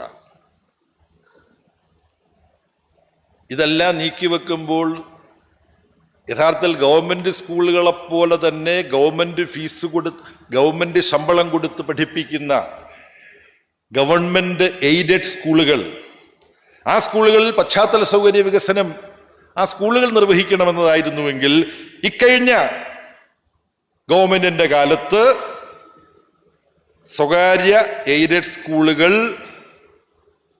ലാബോറട്ടറി സൗകര്യങ്ങളും പുതിയ ബിൽഡിങ്ങുകളും നിർമ്മിച്ചാൽ അതിൻ്റെ 50% ഗവൺമെന്റ് വഹിക്കും എന്ന നിലയിലേക്ക് എത്തി. നയപരമായ വലിയൊരു മാറ്റമാണ്. എന്തിന്? നമ്മുടെ കുഞ്ഞുങ്ങളാണ് ഗവൺമെന്റ് സ്കൂളിലും ഗവൺമെന്റ് എയ്ഡഡ് സ്കൂളുകളിലും പഠിക്കുന്നത്. അൺഎയ്ഡഡ് സ്കൂളുകൾ നമുക്ക് ഉത്തരവാദിത്വമില്ല. സൗജന്യമായി ഈ സ്കൂളുകളിൽ വിദ്യാഭ്യാസം കൊടുക്കുമ്പോൾ നിലവാരമുള്ള അധ്യാപകർ, ഗവൺമെന്റ് സ്കൂളുകളിൽ മുഴുവൻ പബ്ലിക് സർവീസ് കമ്മീഷൻ തിരഞ്ഞെടുക്കുന്ന ഏറ്റവും മികച്ച അധ്യാപകരാണ് പഠിപ്പിക്കുന്നത്. അവരുള്ളപ്പോൾ അൺഎയ്ഡഡ് സ്കൂളും ഇംഗ്ലീഷ് മീഡിയം സ്കൂളും അന്വേഷിച്ചു പോകുന്നവരെ അവരുടെ കാര്യം നമുക്ക് നോക്കാൻ പറ്റില്ല. ഇത്തരത്തിലുള്ള വിദ്യാഭ്യാസ രംഗത്ത് ഇടപെടലുകൾ ഉണ്ടായി. അത്തരം ഇടപെടലുകളിലൂടെ നമ്മുടെ വിദ്യാഭ്യാസ മേഖലയിൽ, സ്കൂൾ വിദ്യാഭ്യാസ രംഗത്ത് വളരെ വലിയ മാറ്റം ഉണ്ടായിരിക്കുന്നു. എന്നാൽ ആ വലിയ മാറ്റത്തെക്കുറിച്ച് നീതി ആയോഗിന്റെ 2019 survey success of our schools, NITI Aayog എന്ന് പറഞ്ഞാൽ കേന്ദ്രത്തിലുള്ള പ്ലാനിംഗ് കമ്മീഷന് പകരം സംഘടിപ്പിക്കപ്പെട്ട സംവിധാനമാണ്. അവരുടെ പഠനം വ്യക്തമാക്കുന്നു കേരളം എങ്ങനെ മുന്നോട്ട് പോയിക്കൊണ്ടിരിക്കുന്നു. ഇതുപോലെ നമ്മൾ നേടിയെടുത്ത സ്ഥാപനങ്ങളുണ്ട് വ്യത്യസ്ത ഘട്ടത്തിൽ. IISER, Indian institute of space science and technology, കേന്ദ്ര സർവകലാശാല, ദീർഘമായ പരിശ്രമത്തിന്റെ ഫലമായി ആദ്യത്തെ IIT, ഇതെല്ലാം വന്നിരിക്കുന്നു. എന്നാൽ ഈ നേട്ടങ്ങളെക്കുറിച്ച് കൂടുതൽ പറയാം, പക്ഷേ എൻ്റെ സമയം ഏതാണ്ട് തീരാ. ഞാൻ തന്നെ നിശ്ചയിച്ച അരമണിക്കൂറിന് 7 മിനിറ്റും കൂടിയേ ഉള്ളൂ. നമ്മൾ വലിയ തോതിൽ നമ്മളെല്ലാം മാറേണ്ടിയിരിക്കുന്നു. ആക്സസ്, പ്രാപ്യത, ജനാധിപത്യവൽക്കരണം, സാമൂഹ്യനീതി ഉറപ്പാക്കൽ, ഇതെല്ലാം ചെയ്യുന്നതിന് സമാന്തരമായി ഗുണനിലവാരം ഉയർത്താനുള്ള ഇടപെടലുകൾ. ആ ഗുണനിലവാരം ഉയർത്താനുള്ള ഇടപെടലുകളിൽ ഞാൻ പ്രതിസ്ഥാനത്ത് നിർത്തുന്നത് അധ്യാപകരെയും വിദ്യാർത്ഥികളെയും രക്ഷകർത്താക്കളെയുമാണ്. അപ്പം എല്ലാവരും ആയി, നമ്മുടെ സമൂഹത്തിലെ സർവരും വന്നു. ഇവർ മൂന്നും കൂടെ വരുമ്പോൾ അല്ലേ, ഇവിടെ ഇരിക്കുന്നവർ ഒന്നുകിൽ വിദ്യാർത്ഥികളാണ്, അല്ലെങ്കിൽ അധ്യാപകരാണ്, അല്ലെങ്കിൽ രക്ഷകർത്താക്കളാണ്. കല്യാണം കഴിച്ച് മക്കളുണ്ടായില്ലേ പോലും അനിയനോ അനിയത്തിയോ ഒക്കെ ഉണ്ടാവും. എന്താ ഞാൻ പറഞ്ഞതിൻ്റെ അർത്ഥം? ഒന്ന്, വിദ്യാർത്ഥികൾ ചിലർക്കെങ്കിലും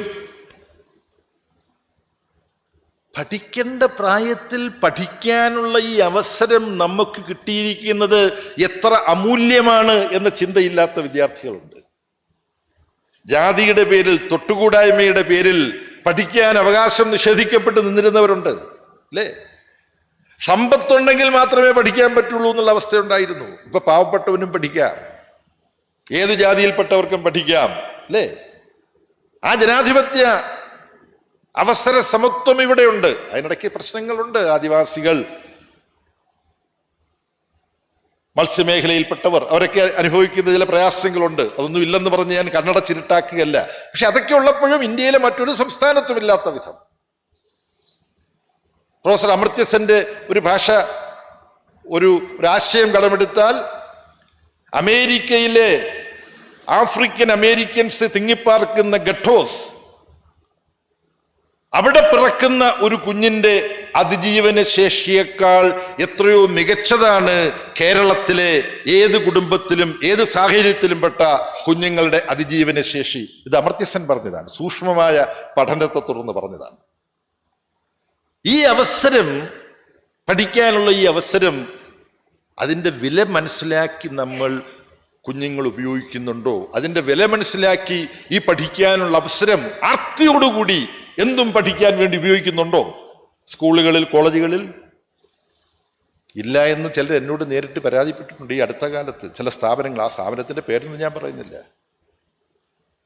പ്രധാനപ്പെട്ട ചിലർ, നിങ്ങൾക്കൊക്കെ വിദ്യാർത്ഥികളുടെ മേൽ സ്വാധീനമുണ്ടല്ലോ, ഇവരെയൊന്ന് പറഞ്ഞ് മനസ്സിലാക്കി, ഇവരുടെ നന്മയ്ക്ക് വേണ്ടിയാണ് ഞങ്ങളിത് ചെയ്യുന്നത് എന്നൊന്ന് പറഞ്ഞ് മനസ്സിലാക്കൂ. ഇങ്ങനെ അരാജകത്വപരമായി അവർ നടക്കരുത് എന്ന് പറയൂ. അവരെല്ലാം ഞാൻ പറയുന്നത് കേൾക്കുന്നവരാണെന്ന് ധരിക്കേണ്ട, പൊതുവിൽ കുട്ടികളാണ്. ഇപ്പോൾ ഇടതുപക്ഷ ജനാധിപത്യ മുന്നണി ഗവൺമെന്റ് ആണെന്നുള്ളത് കൊണ്ട് എന്നോട് പറഞ്ഞാൽ അതിൻ്റെ ഒരു പ്രയോജനം ഉണ്ടാവും ധരിച്ചിട്ട് പറയുന്നതാണ്. അധ്യാപകർ choice based credit semester system കൊണ്ടുവന്നു. അതത്രമാത്രം ശരിയാണ്, ശാസ്ത്രീയമാണ് എന്ന് ഉൾക്കൊണ്ടുകൊണ്ട് സ്വന്തം കുഞ്ഞുങ്ങളെ മക്കളെക്കാളും സ്നേഹിച്ച് അവർക്കെല്ലാം ഈ പുതിയ ബോധന പഠന സമ്പ്രദായത്തിൻ്റെ ഗുണം എൻ്റെ കുട്ടികൾക്ക് മുഴുവൻ കിട്ടണം എന്ന പ്രതിബദ്ധതയോടുകൂടി പ്രവർത്തിക്കുന്ന അധ്യാപകർ ഇല്ലെന്നല്ല. പക്ഷെ ആ പ്രതിബദ്ധതയോടുകൂടി വേണ്ട പോലെ പ്രവർത്തിക്കുന്ന അധ്യാപകർ വേണ്ടത്ര ഇല്ല എന്നുള്ളതാണ് എൻ്റെ അഭിപ്രായം. കോളേജിൽ പഠിക്കുന്ന കാലത്ത് ഒരു കൂട്ടുകാരനോട് നിങ്ങൾ ഭാവിയിൽ എന്താകാൻ ആഗ്രഹിക്കുന്നു എന്ന് ചോദിച്ചു. അദ്ദേഹം പറഞ്ഞ മറുപടി കേട്ട് ഞാൻ ഞെട്ടിപ്പോയി. നന്നായിട്ട് പഠിക്കുന്ന ഒരാളാണ്. അദ്ദേഹം പറഞ്ഞതാ, എനിക്കൊരു കോളേജ് അധ്യാപകനായാൽ മതി, 1-2 ഓവറൊക്കെ പഠിപ്പിച്ച് അങ്ങനെ സാമട്ടിൽ മറ്റു കാര്യങ്ങളൊക്കെ നോക്കി നടക്കാം, വർഷം പിന്നെ 2 മാസം അവധിയാണ്. പ്രതിബദ്ധതയുള്ള അധ്യാപകർക്ക് അങ്ങനെയൊന്നും കഴിയില്ല. എന്നാൽ ഈ ചോയ്സ് ബേസ്ഡ് ക്രെഡിറ്റ് സിസ്റ്റം വരുമ്പോൾ പാഠം തയ്യാറാക്കണം, പാഠ്യപദ്ധതി തയ്യാറാക്കണം, ചോദ്യപേപ്പർ തയ്യാറാക്കണം, വാല്യുവേഷൻ നടത്തണം, എടുപ്പത് പണിയാണ് അല്ലേ? മോശമല്ലാത്ത ശമ്പളവും പെൻഷനും ഒക്കെ ഉണ്ട്. അപ്പൊ വിദ്യാഭ്യാസ രംഗത്തെ പ്രശ്നത്തിൽ ഇത് രണ്ട്, കുട്ടികളുടെ ഗൗരവമില്ലായ്മ, പുതിയൊരു കേരളം ഉണ്ടാവണമെങ്കിൽ ഒരു വിജ്ഞാന സമൂഹമായി, ലോകത്തെ ഏത് രാജ്യവുമായി കിടപിടിക്കാവുന്ന വിജ്ഞാന സമൂഹമായി നമുക്ക് മാറണമെങ്കിൽ, വിജ്ഞാനാധിഷ്ഠിതമായൊരു സമ്പദ്ഘടനയായി നമുക്ക് മാറണമെങ്കിൽ ഇങ്ങനെയൊന്നും പോരാ. ലോകത്ത് എവിടെയുള്ളവരോടും കിടപിടിക്കാവുന്ന മഹാപ്രതിഭാശാലികളെ നമ്മളുടെ ഇവിടുന്ന് ഉണ്ടാവുന്നില്ലേ? ഇപ്പം നാനോ ടെക്നോളജി, ഏറ്റവും പുതിയ ചെറുതിൻ്റെ ശാസ്ത്രം, അതിൽ നിന്ന് ലോക നിലവാരത്തിൽ നിൽക്കുന്ന 2 പ്രമുഖ ശാസ്ത്രജ്ഞന്മാർ തൃശ്ശൂർ ജില്ലക്കാരാണ്. ഒന്ന് ചെന്നൈ IIT-യിലെ പ്രൊഫസർ ടി പ്രദീപ്, പത്മശ്രീയെ കിട്ടിയിട്ടുള്ള ആളാണ്, ഇവിടുത്തെ സാധാരണ സ്കൂളിലെല്ലാം പഠിച്ചു പോയ ആളാണ്. മറ്റൊന്ന് അമേരിക്കയിലെ റൈസ് സർവകലാശാലയിൽ നാനോ ടെക്നോളജിയുടെ പ്രൊഫസറായിരിക്കുന്ന അജയൻ പുളിക്കൻ, ഇവിടുത്തെ നമ്മുടെ നാട്ടിലെ വിദ്യാഭ്യാസ ക്രമത്തിലൂടെ വന്നതാണ്. അപ്പം നമ്മുടെ വിദ്യാഭ്യാസ ക്രമത്തെക്കുറിച്ച് നമ്മൾ പല കുഴപ്പങ്ങളും വിമർശനങ്ങളും നടത്തുമ്പോഴും ഈ വിദ്യാഭ്യാസ ക്രമത്തിലൂടെ വളർന്നു വന്ന എത്ര പേരുണ്ട്? Professor M. വിജയൻ അടുത്ത കാലത്ത് മരിച്ചുപോയി. ഇന്ത്യൻ ഇൻസ്റ്റിറ്റ്യൂട്ട് ഓഫ് സയൻസിൽ സ്റ്റുഡൻസ് ഫെഡറേഷൻ്റെ നേതാവായിരുന്നു. അന്നത്തെ പാർട്ടി നേതാക്കന്മാർ പറഞ്ഞു, നിങ്ങൾക്ക് ഇത്ര ബുദ്ധിയുള്ള ഒരു പാർട്ടിയിൽ വേണമെന്നില്ല. അങ്ങനല്ല പറഞ്ഞത് കേട്ടോ. എനിക്ക് ചില നർമ്മബോധവും എനിക്കുണ്ടെന്ന് നിങ്ങൾ ധരിക്കുന്നുണ്ടെങ്കിൽ, നിങ്ങൾ ധരിപ്പിക്കാൻ പറ്റിയെങ്കിൽ എന്ന് വിചാരിച്ചിട്ടാണ്. പ്രൊഫസർ വിജയനോട് പറഞ്ഞു, നിങ്ങൾ സീരിയസ് ആയി ഗൗരവമായി പഠിക്കണം, നന്നായിട്ട് പഠിച്ചവരെ ആവശ്യമുണ്ട്. അങ്ങനെ അദ്ദേഹം. അപ്പം നമ്മുടെ ഇവിടുത്തെ വിദ്യാഭ്യാസ സമ്പ്രദായത്തിന് ലോക നിലവാരമുള്ളവരെ പഠിപ്പിച്ചെടുക്കാൻ കഴിയും നമ്മുടെ ഗവൺമെന്റ് സ്കൂളിന് മേറ്റ് സ്കൂൾ. അതിന് ആവശ്യമുള്ള ഉദാഹരണം നമ്മുടെ മുമ്പിലുണ്ട്. പക്ഷെ ഈ കാലഘട്ടം ആവശ്യപ്പെടുന്ന തരത്തിൽ കേരളത്തിന് മാറാൻ കഴിയണമെങ്കിൽ 2ാം പിണറായി വിജയൻ ഗവൺമെന്റ് മുന്നോട്ട് വച്ചിട്ടുള്ള കാഴ്ചപ്പാട് ജനങ്ങളുടെ മുമ്പിൽ പോയപ്പോൾ മാനിഫെസ്റ്റോയിൽ പറഞ്ഞതാണ്. അത് നമുക്ക് സാക്ഷാത്കരിക്കാൻ കഴിയണമെങ്കിൽ നമ്മളെല്ലാം ഒന്ന് നന്നായിട്ട് മാറണം. ഏതെങ്കിലും ഒരു സ്ഥാപനത്തിൽ നന്നായിട്ട് കർശനമായി നിലപാടെടുക്കുന്ന ഒരു പ്രൊഫസറെ കുറിച്ച് അപവാദവും പറഞ്ഞുകൊണ്ട് നമ്മുടെ ചെവിയിൽ ഓടി, അയാൾ കുഴപ്പക്കാരനാണ്, കാര്യമൊക്കെ ശരി തന്നെയാണ്, നമ്മുടെ ആളെന്നൊക്കെ പറഞ്ഞ് നടക്കുന്നുണ്ട്, പക്ഷെ അങ്ങ് അത്രയൊന്നും ശരിയല്ല, ചില പ്രശ്നങ്ങളുണ്ടെന്ന് പറഞ്ഞിട്ട് വരും. അതിന് നിന്നുകൊടുക്കരുത്. ജനാധിപത്യ സമൂഹമാണ്. അധ്യാപകരും പ്രൊഫസർമാരും വിദ്യാർത്ഥി സംഘടനകളെ അംഗീകരിക്കാതെ, വിദ്യാർത്ഥികളുടെ ജനാധിപത്യാവകാശം അംഗീകരിക്കാതെ പെരുമാറുന്നുണ്ടെങ്കിൽ അത് വേറൊരു വിഷയമാണ്. അത് പ്രത്യേകം നമ്മൾ അഭിസംബോധന ചെയ്യണം. പക്ഷെ ഇക്കാര്യത്തിൽ ശാസ്ത്രീയവും ജനാധിപത്യപരവുമായ സമീപനം വേണം. അതിന് നമ്മൾ വേണ്ടത്ര മാനസികമായി തയ്യാറെടുത്തിട്ടില്ല. ആ സ്വയം വിമർശനം നമ്മൾ നടത്തിയേ തീരുകയുള്ളൂ. വീണ്ടും പറയാൻ പല കാര്യങ്ങളും ഉണ്ടെങ്കിലും ഈ സമയ നിബന്ധന പാലിക്കുന്നതിലെങ്കിലും നമ്മൾ പറഞ്ഞ വാക്കൊന്ന് പാലിക്കണമല്ലോ. അതുകൊണ്ട് എൻ്റെ വാക്കുകൾ കേട്ടിട്ട് നിങ്ങളോട് നന്ദി പറഞ്ഞുകൊണ്ട് ഞാൻ എൻ്റെ വാക്കുകൾ ഉപസംഹരിക്കുന്നു. നന്ദി. EMS സ്മൃതി 2022 സെഷൻ 4-ൽ കേന്ദ്ര സംസ്ഥാന ധനബന്ധം എന്ന വിഷയം അവതരിപ്പിക്കുന്നതിന് സംസ്ഥാന ധനകാര്യ വകുപ്പ് മന്ത്രിയും CPIM കേന്ദ്ര കമ്മിറ്റി അംഗവുമായ സഖാവ് KN ബാലഗോപാൽ അവർകളെ ആദരവോടെ ക്ഷണിക്കുന്നു.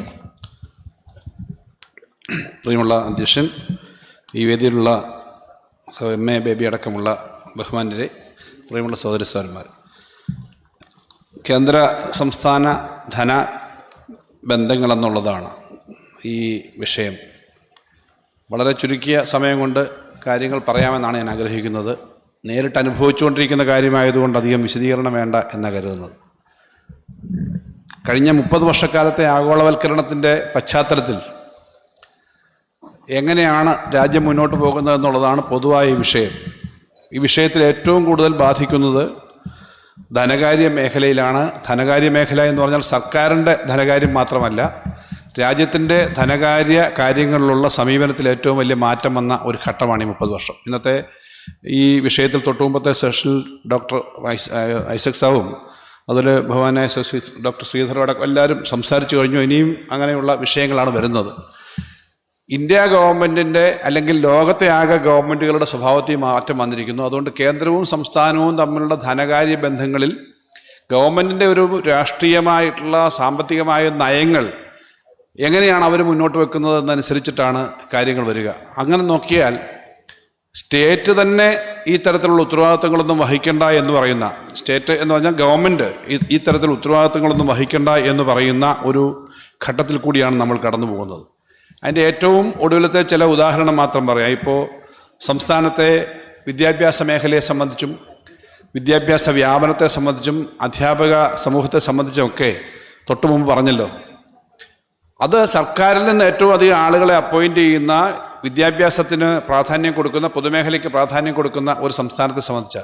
എന്നാൽ ലോകത്തെവിടെയും ഇല്ലാത്ത തരത്തിലേക്ക് സർക്കാർ ഈ കാര്യങ്ങളിൽ നിന്ന് ഒളിച്ചോടുന്ന ഏറ്റവും ഒടുവിലത്തെ ഉദാഹരണം ഇന്ത്യ ഗവൺമെൻറ്റിൻ്റെ അടുത്ത കാലത്തൊരു തീരുമാനം വന്നു. ഇന്ത്യൻ മിലിറ്ററിയിൽ പട്ടാളത്തിൽ ആളുകളെ കോൺട്രാക്റ്റിലെടുക്കാൻ തീരുമാനിച്ചു. 4 വർഷ കോൺട്രാക്റ്റ്, 5 വർഷ കോൺട്രാക്റ്റ്. ലോകത്തെവിടെയും മിലിറ്ററിയും പോലീസും സാധാരണഗതിയിൽ ഏതൊരു ഭരണകൂടവും അവരുടെ ഒരു സ്ഥിരം സംവിധാനമായി വെക്കുന്നതാണ്. അപ്പോൾ പട്ടാളം പോലും റെഗുലറായിട്ട് വേണ്ട എന്ന് തീരുമാനിക്കുന്ന തരത്തിലേക്ക് ഇന്ത്യയുടെ ഭരണാധികാരികൾ പോയി എന്ന് പറഞ്ഞാൽ അതാണ് ഇന്ത്യയിൽ ഇപ്പോൾ ഏറ്റവും ലേറ്റസ്റ്റ് ആയ ഒരു പൊസിഷൻ ഗവൺമെൻറ്റുകളെ സംബന്ധിച്ച്. ആ കേന്ദ്ര ഗവൺമെൻറ് സംസ്ഥാനങ്ങളുടെ ധനകാര്യ കാര്യം ശ്രദ്ധിക്കും, അല്ലെങ്കിൽ ഭരണഘടന പറയുന്ന കാര്യം ശ്രദ്ധിക്കും എന്നുള്ള ഒരു മൗഢ്യത്തോടു കൂടി അവരെ കണ്ടിട്ട് കാര്യമില്ല. കാരണം എന്തൊക്കെയാണോ നമ്മുടെ ഭരണഘടനാപരമായിട്ടുള്ള വ്യവസ്ഥകളും ഉത്തരവാദിത്വങ്ങളും അതൊക്കെ ലംഘിച്ചുകൊണ്ട് മുന്നോട്ട് പോകുന്ന കാര്യങ്ങളാണ് ഇപ്പോൾ നമ്മൾ സ്ഥിരമായി കാണുന്നത്. ഇതുകൊണ്ട് തന്നെ ഈ കേന്ദ്ര ഗവൺമെൻറ്റിൻ്റെ ഉത്തരവാദിത്വം എന്ന നിലയിൽ അവർ ചെയ്യേണ്ട എല്ലാ ചുമതലയിൽ നിന്നും മാറുന്നു എന്ന് മാത്രമല്ല, സംസ്ഥാന ഗവൺമെൻറ്റുകളുടെ ഓരോ മേഖലയിലെയും ചെലവിന് പ്ലാൻ ചെയ്യുന്ന ഏറ്റവും ന്യായമായ ആ ധനം പോലും അംഗീകരിക്കാത്ത സ്ഥിതിയുണ്ട്. സംസ്ഥാന ഗവൺമെൻറ് ധനം അംഗീകരിക്കാത്തത് എന്തുകൊണ്ടാണെന്ന് ഞാൻ പ്രത്യേകിച്ച് പറയേണ്ട. സംസ്ഥാന ഗവൺമെൻറ്റിൻ്റെ വരുമാനം പ്രധാനമായും ഇപ്പോൾ കേന്ദ്ര ഗവൺമെൻറ്റും കൂടി ചേർന്ന നികുതി പിരിവിൻ്റെ GST അടക്കമുള്ളതിൽ ബന്ധിപ്പിച്ചിട്ടാണ്. ഇപ്പോൾ കോവിഡ് സമയത്ത് നമ്മൾ ചിലവാക്കിയ പണം പോലും, കോവിഡിൻ്റെ സമയത്ത് ചിലവാക്കണമെന്നുള്ളതിൻ്റെ ആവശ്യകത നമുക്കെല്ലാം അറിയാം. കോവിഡ് പോലെയുള്ള സമയങ്ങളിൽ സംസ്ഥാനങ്ങളുടെ ചെലവിനെ പോലും നിയന്ത്രിക്കുന്ന തരത്തിലേക്കുള്ള കാര്യങ്ങൾ വന്നു. പോസ്റ്റ് കോവിഡ് പീരീഡിൽ സാമ്പത്തിക രംഗം കുറച്ചുകൂടി സജീവമാക്കാൻ കൂടുതൽ പണം ചെലവാക്കേണ്ടതുണ്ട്. അതിനും നിയന്ത്രണം കൊണ്ടുവരുന്ന കാര്യം ഇപ്പോൾ നേരിട്ടുകൊണ്ടിരിക്കുകയാണ് എല്ലാ സംസ്ഥാനങ്ങളും. കേരളം പ്രത്യേകിച്ചും അത്തരം കാര്യങ്ങൾ കൂടുതൽ ശത്രുതയ്ക്ക് വിധേയമാകുന്നുണ്ട്. എന്നാൽ ഈ ഇന്ത്യയിലെ സംസ്ഥാനങ്ങളുടെ ധനകാര്യ സ്ഥിതിയെ സംബന്ധിച്ച് നോക്കുമ്പോൾ അതിനകത്ത് പൊതുവിൽ അധികാരങ്ങളാകെ കേന്ദ്രീകരിച്ചിരിക്കുന്നതിന് എപ്പോഴും മുൻകൈ കേന്ദ്രത്തിനും സംസ്ഥാനങ്ങൾക്കും തുല്യമായ അവകാശങ്ങളാണ് എന്നൊക്കെയുള്ള തത്വമൊക്കെ ഉണ്ട്. ഭരണഘടനയുടെ ആമുഖം തന്നെ പറയുന്നത് India that is Bharat is A union of States എന്ന് പറഞ്ഞാൽ തുടങ്ങുന്നത്. ആമുഖമല്ല, ആദ്യ sentence. India that is Bharat is A union of States. Union and States അല്ല. സ്റ്റേറ്റുകൾ ഉണ്ടെങ്കിലേ യൂണിയൻ ഉള്ളൂ എന്നുള്ളതാണ് കാഴ്ചപ്പാട്.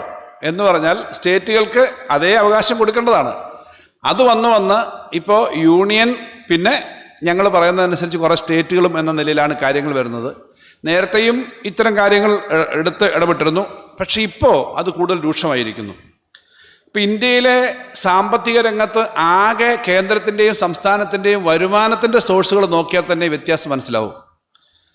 കേന്ദ്ര ഗവൺമെൻറ്റിൻ്റെ ആകെയുള്ള ഇന്ത്യയിൽ ആകെ 100 രൂപ വരുമാനമുണ്ടെങ്കിൽ കേന്ദ്ര ഗവൺമെൻറ്റിനാണ് 62.7%. ഇത് നമ്മളാരും പറയുന്നതല്ല, 15th ഫൈനാൻസ് കമ്മീഷൻ്റെ പഠനത്തിൽ അവരുടെ റിപ്പോർട്ടാണ്.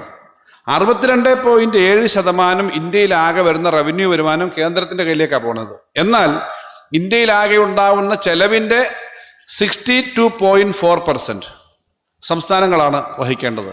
ഇത് തന്നെയാണ് ഒന്നാമത്തെ ഡിസ്പാരിറ്റി. അപ്പോൾ കേന്ദ്രം പരമാവധി പണം ശേഖരിക്കുന്നു, സംസ്ഥാനങ്ങൾക്ക് കുറച്ചേ കൊടുക്കുന്നുള്ളൂ, ചെലവ് പരമാവധി സംസ്ഥാനങ്ങൾ കൊടുക്കുന്നു. ഇങ്ങനെ ഒരു സ്ഥിതി മുന്നോട്ട് പോകുമ്പോഴാണ് GST വന്നത്. GST വന്നതോടുകൂടി അതുവരെ ഉണ്ടായിരുന്ന നികുതി നിയമങ്ങളെല്ലാം മാറ്റം വന്നു. ഈ നേഷൻ സ്റ്റേറ്റുകളെന്ന് പറയുന്ന ഓരോ പ്രദേശത്തും ചെറിയ നാട്ടുരാജ്യമായ കാലം മുതൽ രാജ്യത്തിൻ്റെ അതിർത്തിയെ നിർണ്ണയിക്കുന്നത് ഉൾപ്പെടെയുള്ള കാര്യങ്ങളുടെ ഏറ്റവും പ്രധാനപ്പെട്ട ഘടകം അവിടെ നികുതി പിരിക്കാനുള്ള അവകാശമാണ്. തിരുവിതാംകൂറും കൊച്ചിയും മലബാറും എന്ന മേഖലയിൽ ഇവിടുന്ന് അങ്ങോട്ട് പോയാൽ കൊരട്ടിക്കടുത്തുള്ള ചെക്ക് പോസ്റ്റാണ് തിരുവിതാംകൂറിലേക്ക് കയറുന്നത്. അതിനപ്പുറം വീണ്ടും കൊച്ചി ഉണ്ടെങ്കിലും അങ്ങ് തിരുവിതാംകൂറിൻ്റെ ഭാഗത്ത് ചെന്ന് കഴിഞ്ഞാൽ ചെങ്കോട്ടയിൽ നിന്ന് വരുന്ന ഒരു ചെക്ക് പോസ്റ്റ് ഉണ്ട്.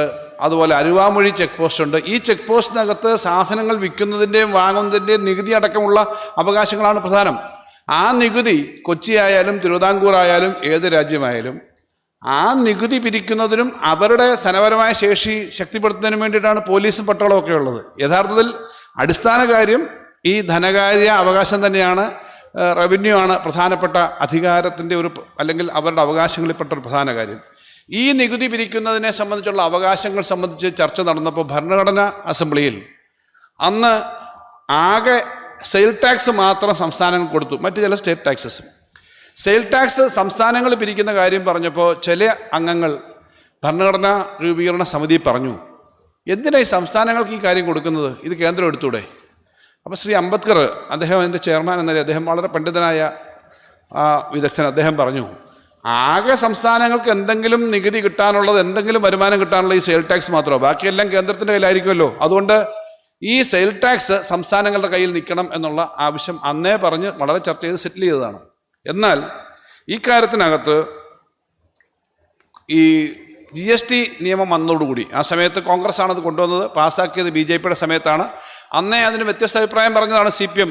അതിൻ്റെ രാജ്യസഭയുടെ ആ സെലക്ട് കമ്മിറ്റിയിൽ ഉണ്ടായിരുന്ന അംഗം എന്ന നിലയിൽ ഞാൻ ആ ഡിസൻറ്റ് എഴുതി കൊടുത്ത ഒരംഗം കൂടിയാണ് CPMൻ്റെ നയം അനുസരിച്ച്. ഞാനും D രാജയും ആ കമ്മിറ്റിയിലുണ്ടായിരുന്നു, ഞങ്ങൾ ഒരുമിച്ചാണ് അത് എഴുതിയത്. അപ്പോൾ ഈ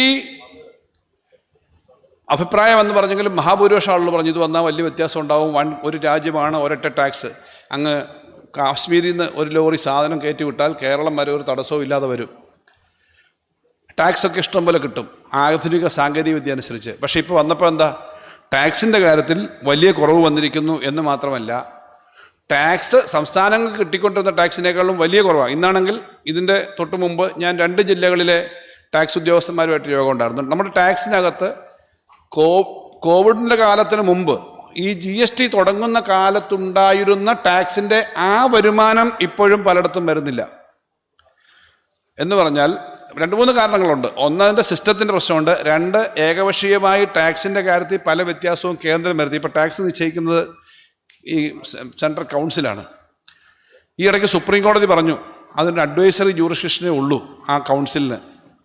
ഈ അഖിലേന്ത്യാ അടിസ്ഥാനത്തിൽ സംസ്ഥാനങ്ങളും സ്റ്റേറ്റും അടക്കമുള്ള ഈ ഇത് നിശ്ചയിക്കുന്ന സമിതിക്ക് അഡ്വൈസറി ജൂറിസ്ഡിക്ഷനേ ഉള്ളൂ, അഡ്വൈസറി ഉള്ളൂ, ബാക്കി സംസ്ഥാനങ്ങൾക്ക് വേണമെങ്കിൽ നിശ്ചയിക്കാം. പക്ഷേ ഇപ്പോഴത്തെ സ്ഥിതിയിൽ സാങ്കേതികമായി അതൊക്കെ പറഞ്ഞാലും കേന്ദ്രം നിശ്ചയിക്കുന്നത് തന്നെ നടക്കൂ. കേന്ദ്രത്തിനാണ് അതിനകത്താകെ കൺട്രോൾ. അവർ കുറേ ഐറ്റങ്ങളുടെ ടാക്സുകൾ കുറച്ചു. സംസ്ഥാനങ്ങൾക്കുള്ള ടാക്സിൻ്റെ അവകാശം എടുത്തു കളയുന്ന 2 കാര്യങ്ങളുണ്ട്. ഒന്ന്, നമ്മുടെ സംസ്ഥാനത്ത് നമ്മൾ നേരത്തെ ധനകാര്യമന്ത്രിമാർ ബഡ്ജറ്റ് അവതരിപ്പിക്കാൻ പോകുമ്പോൾ പത്രങ്ങളൊക്കെ എഴുതും, ചിലപ്പോൾ പുകയിലേക്ക് ടാക്സ് കൂടും, പഞ്ചസാര മധുരിക്കും, ഇങ്ങനെയൊക്കെ വരാറുണ്ടല്ലോ പണ്ട്. ഇപ്പം അതൊന്നും നിശ്ചയിക്കാൻ പറ്റില്ല. മുമ്പാണെങ്കിൽ കേരളത്തിന് തീരുമാനിക്കാം പുകയില ഇങ്ങോട്ട് വരുമ്പോൾ കുറച്ച് ടാക്സ് കൂട്ടാം. കാരണം എന്താ, പുകയില ഒരു സിൻ ഗുഡാണ്, അപ്പോൾ പുകയില അധികം വേണ്ട, ഉപയോഗിക്കേണ്ട, അതിനൊപ്പം ടാക്സ് കൂടുതൽ മേടിക്കാം. വില കൂടിയ ഓട്ടോമൊബൈൽസിൻ്റെ ടാക്സ് വേണേൽ കൂട്ടാം, മറ്റ് വില കുറഞ്ഞതിൻ്റെ കുറയ്ക്കാം. ഇതേപോലെ ഓരോ ഐറ്റത്തിനും കേരളത്തിലുണ്ടാക്കുന്ന കയറിനോ കശുവണ്ടിക്കോ അല്ലെങ്കിൽ പരമ്പരാഗതമായ മറ്റേതെങ്കിലും ഉൽപ്പന്നത്തിന് കുറച്ച്, അല്ലെങ്കിൽ ഇവിടെ ഉണ്ടാകുന്നൊരു സ്വന്തമായ ഒരു പ്രൊഡക്റ്റിന് ടാക്സ് കുറയ്ക്കാം, പുറത്തുനിന്ന് വരുന്നതിന് അല്പം കൂടുതൽ മേടിക്കാം. ഇതൊക്കെ ലോക്കൽ മാർക്കറ്റിനെ സഹായിക്കാനാണ്, ലോക്കൽ പ്രൊഡക്ഷനെ സഹായിക്കാനാണ്. ഇപ്പോൾ ഒന്നും പറ്റില്ല. GST വന്നപ്പോൾ ഒറ്റ റേറ്റായി. ഇത് യഥാർത്ഥത്തിൽ വലിയ കോർപ്പറേറ്റ് മാനുഫാക്ചറേഴ്സിനെ മാത്രമേ സഹായിച്ചുള്ളൂ. ആ അവകാശം പോയി എന്നുള്ള ഒരു കാര്യം. രണ്ടാമത്തെ കാര്യം, കേന്ദ്ര ഗവൺമെൻറ് ഏകപക്ഷീയമായി ചില ടാക്സുകളിൽ മാറ്റം വരുത്തി. കഴിഞ്ഞ ലോക്സഭാ തെരഞ്ഞെടുപ്പിന് മുമ്പ് കുറേയേറെ ഐറ്റങ്ങൾക്ക് ടാക്സ് കുറയ്ക്കുമ്പോൾ നമ്മൾ വിചാരിക്കുമോ കസ്റ്റമേഴ്സിന് കിട്ടിയല്ലോ എന്ന്. ഞങ്ങൾ GST വകുപ്പ് ഒരു പഠനം നടത്തിയപ്പോൾ 25 ഐറ്റം എടുത്ത് സ്റ്റഡി നടത്തി. ആ 25 ഐറ്റത്തിൽ നോക്കിയപ്പോൾ ടാക്സ് കുറച്ചൊന്നും കൺസ്യൂമേഴ്സിന് ട്രാൻസ്ഫർ ചെയ്യപ്പെട്ട് കിട്ടിയിട്ടില്ല. ഉദാഹരണം ഞാൻ പറയാം, റെഫ്രിജറേറ്റർ, ഫ്രിഡ്ജിന് 28% നിന്ന് 18% ആക്കി. ആ 18% ആക്കിയപ്പോൾ ഏറ്റവും വില കുറഞ്ഞൊരു ഫ്രിഡ്ജിന് തന്നെ 1000 രൂപ കുറയണം. ഒരു 10,000-12,000 രൂപ വിലയുള്ളൊരു ഫ്രിഡ്ജിന് തന്നെ. പക്ഷേ നോക്കിയപ്പോൾ അത് കുറഞ്ഞിട്ടില്ല എന്ന് മാത്രമല്ല, ഇതിൻ്റെ എല്ലാം വില കൂടി. അതിനർത്ഥം എന്താ, ഈ നികുതി കുറച്ചെങ്കിലും അത് കൺസ്യൂമേഴ്സിന് കിട്ടിയിട്ടില്ല.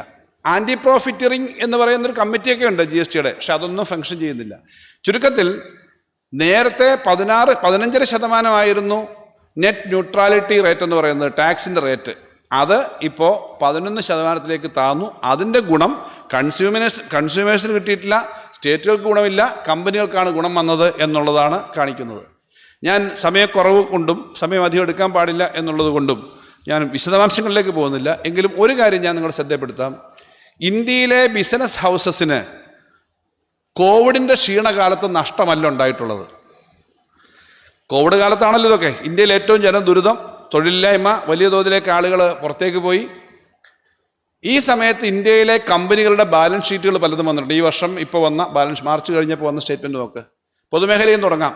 സ്റ്റേറ്റ് ബാങ്ക് ഓഫ് ട്രാവൻകൂറിൻ്റെ ലാസ്റ്റ് ക്വാർട്ടറിലെ പ്രോഫിറ്റ് 11,000 കോടി രൂപയിലധികം.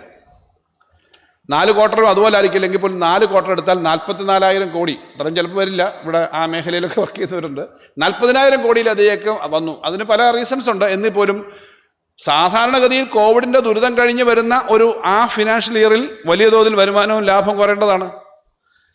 അവർക്ക് മാത്രമല്ല, നമ്മുടെ നാട്ടിലെ ഫെഡറൽ ബാങ്കിന് ഇതേപോലെ തന്നെ അവരുടെ ഈ ക്വാർട്ടർലി പ്രോഫിറ്റ് 3,000-4,000. എന്തിനു പറയുന്നു, മുത്തൂറ്റ് ക്യാപിറ്റലിൻ്റെ പ്രോഫിറ്റ് കഴിഞ്ഞ ദിവസം കണ്ടു 4,500 കോടിയാണ് മുത്തൂറ്റ് ക്യാപിറ്റലിൻ്റെ.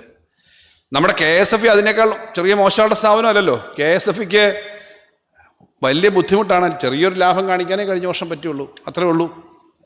വലിയൊരു സർക്കാർ മേഖലയിലെ ചിട്ടി കമ്പനിയാണ് ഇത്. ഓയിൽ കമ്പനികൾക്കാണെങ്കിൽ ONGCക്ക് 40,000 കോടി, ലക്ഷക്കണക്കിനാണ് റിലയൻസ് പോലെയുള്ള കമ്പനികളുടെ ലാഭം. ഞാൻ ആ ലാഭം എല്ലായിടത്തും പറയുന്നില്ല. ഞാൻ പറഞ്ഞത് ഈ GSTയും കൂടി വന്നതിൻ്റെ ഭാഗമായും മറ്റു പല സാമ്പത്തിക നയങ്ങളുടെ ഭാഗമായും കമ്പനികളുടെ ലാഭം നോക്കും. ആളുകൾക്ക് ബുദ്ധിമുട്ട് വന്നെങ്കിലും സ്റ്റേറ്റുകൾക്ക് ബുദ്ധിമുട്ട് വന്നെങ്കിലും കമ്പനികൾക്ക് ലാഭം കൂടുന്നുണ്ട് എന്നുള്ള കാര്യം ഞാൻ പറഞ്ഞതാണ്. ഇവിടെ ഈ ഒരു തരത്തിലുള്ള സമീപനം അവരെടുക്കുന്നു. അപ്പോൾ GST വന്നതോടുകൂടി സാമ്പത്തികമായി വലിയ തോതിൽ നമുക്ക് ക്ഷീണം വന്നു. നമ്മുടെ GST വരുന്ന കാലത്ത് കേന്ദ്ര ഗവൺമെൻറ് പറഞ്ഞത് അന്ന് സംസ്ഥാനങ്ങൾക്ക് ഓരോ വർഷമുള്ള വരുമാന വർധന 14% ആണ് പെർ ഇയർ ശരാശരി. കേരളത്തിന് അതുണ്ടായിരുന്നു. അപ്പോൾ GST വന്നു കഴിഞ്ഞാൽ ആദ്യത്തെ 5 വർഷക്കാലം ഞങ്ങളൊരു കാര്യം ചെയ്യാം, ഈ 14% വർധന വന്നില്ലെങ്കിൽ ഞങ്ങൾ അത് അഷ്വർ ചെയ്യാം, ഒരു കോമ്പൻസേഷൻ തരാം. അങ്ങനെ വന്നപ്പോൾ ഇന്ത്യയിലെ എല്ലാ സ്റ്റേറ്റുകൾക്കും അത് കൊടുക്കേണ്ടി വന്നു. കാരണം 14% വെച്ച് ആനുവൽ ഗ്രോത്ത് ഇല്ല. നേരത്തെ നമുക്ക് ആനുവൽ ഗ്രോത്ത് ഉണ്ടായിരുന്നു. അതാ ഞാൻ പറഞ്ഞത്, നേരത്തെ ഉണ്ടായിരുന്ന ആ നികുതിയിലേക്ക് ഇപ്പോഴും എത്തിയിട്ടില്ല. അത് 5 വർഷത്തേക്ക് കൊടുക്കും. 5 വർഷം കഴിയുമ്പം പുനഃപരിശോധിക്കും. ഇപ്പം ജൂൺ 30-ന് 5 വർഷം തികയുക. നമുക്കൊരു ശരാശരി 10,000 കോടിയൊക്കെയാണ് ഒരു വർഷം കിട്ടേണ്ടത്. കേരളത്തിന് മാത്രമല്ല, ഇന്ത്യയിലെ മറ്റ് സംസ്ഥാനങ്ങൾക്കും.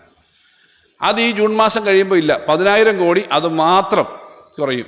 ഇന്നിപ്പോൾ ടെലിഗ്രാഫിൻ്റെ ഒരു ലേഖകൻ വിളിച്ചിരുന്നു, മമതാ ബാനർജി ഓൾറെഡി ഇപ്പോൾ ഒരു കത്ത് കൊടുത്തിട്ടുണ്ട് ഈ ബംഗാൾ ഗവൺമെൻറ് ഈ കോമ്പൻസേഷൻ്റെ പീരീഡ് 2 വർഷത്തിലധികം നീട്ടണം. അപ്പം ഞാൻ പറഞ്ഞു, ഞങ്ങൾ ഓൾറെഡി അതിനു മുമ്പ് തന്നെ ബഹുമാനപ്പെട്ട മുഖ്യമന്ത്രി തന്നെയും ധനകാര്യ മന്ത്രി എന്ന നിലയിൽ ഞാനും ഇത് നീട്ടേണ്ട ആവശ്യം നേരത്തെ തന്നെ പറഞ്ഞിട്ടുണ്ട്. കൗൺസിലിൽ തന്നെ സ്റ്റേറ്റുകൾ പറയുന്ന എല്ലാ സ്റ്റേറ്റിനും സാമ്പത്തിക ബുദ്ധിമുട്ടാണ്. ഞാൻ പറഞ്ഞത് എല്ലാ സ്റ്റേറ്റിൻ്റെയും പ്രധാനപ്പെട്ട റിസോഴ്സസ് എന്ന് പറഞ്ഞാൽ ടാക്സാണ്. ആ ടാക്സിൻ്റെ ഇൻകം ഏകപക്ഷീയമായി കട്ടയിൽ ചെയ്തു. 10,000 കോടി എന്ന് പറയുന്നത് ചെറിയൊരു തുകയല്ല, വലിയ തുകയാണ് ഒരു സംസ്ഥാനത്തെ സംബന്ധിച്ച്. കേരളം പോലെ അത് ഈ വർഷം കുറയുന്നു എന്നുള്ളതാണ്.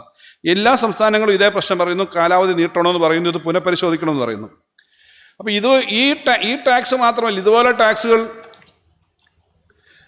പിരിക്കുമ്പോൾ ആകെ സംസ്ഥാനങ്ങൾക്ക് വിട്ടുകൊടുത്തിട്ടുള്ളത് ഇപ്പോൾ 3 ഐറ്റം മാത്രമാണ്: മദ്യം, പെട്രോൾ, ഡീസൽ. ബാക്കിയെല്ലാം കേന്ദ്രം എടുത്തുകൊണ്ട് പോയി. ഈ 3 ഐറ്റങ്ങൾ സംസ്ഥാനങ്ങളുടെ അവകാശമാണ്. ആ സംസ്ഥാനങ്ങളുടെ അവകാശത്തിനകത്ത് സാധാരണഗതി കേന്ദ്രം കടന്നു കയറാൻ പാടില്ല. എന്നാൽ ആർട്ടിക്കിൾ 271 ഒരു പ്രൊവിഷൻ പറയുന്നുണ്ട്. ഭരണഘടനയുടെ ആർട്ടിക്കിൾ 271 പറയുന്നു, സംസ്ഥാനങ്ങൾ ലെവി ചെയ്യുന്ന ടാക്സിൽ വേണമെങ്കിൽ ഒരു സർചാർജ്, പ്രത്യേക ഘട്ടങ്ങളിൽ ഒരു സർചാർജോ സെസ്സോ ഏർപ്പെടുത്താൻ കേന്ദ്ര ഗവൺമെൻറ്റിന് അവകാശമുണ്ട്. നമുക്ക് സാധാരണഗതിയിൽ ഊഹിക്കാം, സംസ്ഥാനങ്ങളുടെ അവകാശത്തിനകത്തൊരു സേവിങ് ക്ലോസും പ്രൊവിഷനും കൊടുക്കുന്നത് എന്തുകൊണ്ടാണ്? In the case of an emergency or a war or such a situation is coming. അങ്ങനെയാണെങ്കിൽ സെൻട്രൽ ഗവൺമെൻറ്റിന് കുറച്ച് ഫണ്ട് ഉണ്ടാക്കേണ്ടി വരും. അതിനൊരു സെസ് ഉണ്ടാക്കാം. ആ സെസ് എന്ന് പറയുമ്പോൾ നാച്ചുറലി നമ്മുടെ ഈ മേടിക്കുന്ന നികുതിയേക്കാളും ചെറിയൊരു പെർസെൻറ്റേജ് ആയിരിക്കണം. Cess cannot be much higher than the original tax.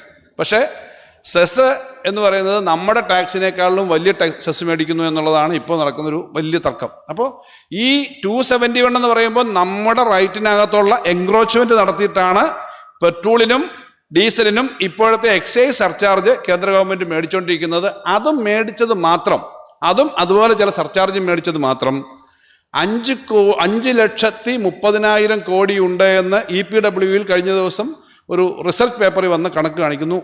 കഴിഞ്ഞ വർഷം മാത്രം 5,30,000 കോടി രൂപയാണ് അങ്ങനെ അധികമായിട്ട് സെസ് വഴി അവർ കളക്ട് ചെയ്തത്. ആ സെസ് കളക്ട് ചെയ്യുമ്പോൾ ഒരു പ്രത്യേകതയുണ്ട്. ഇന്ത്യ ഗവൺമെൻറ്റിന് കിട്ടുന്ന ടാക്സുകൾ സെസ് ഒഴിച്ച് ബാക്കിയെല്ലാം സംസ്ഥാനങ്ങളും കേന്ദ്രവും തമ്മിൽ വീതം വെക്കണം. വീതത്തിന് ചില ശതമാനക്കണക്കൊക്കെ ഉണ്ട്, എന്നാൽ സെസ് വീതം വെക്കണ്ട. അപ്പോൾ 5,30,000 കോടി രൂപ അവർ മേടിച്ച സെസ് നമുക്ക് വീതം വെക്കേണ്ട, നമ്മുടെ സംസ്ഥാനത്തിനുൾപ്പെടെ പിരിച്ചുകൊണ്ട് പോയത് നമുക്ക് തരണ്ട, ഇന്ത്യയിൽ നിന്ന് എല്ലാ സംസ്ഥാനങ്ങളിൽ നിന്നും. ഇനി കേന്ദ്രത്തിൻ്റെ കയ്യിലുള്ള പണം എങ്ങനെയാണ് താഴോട്ട് കൊടുക്കുന്നത്?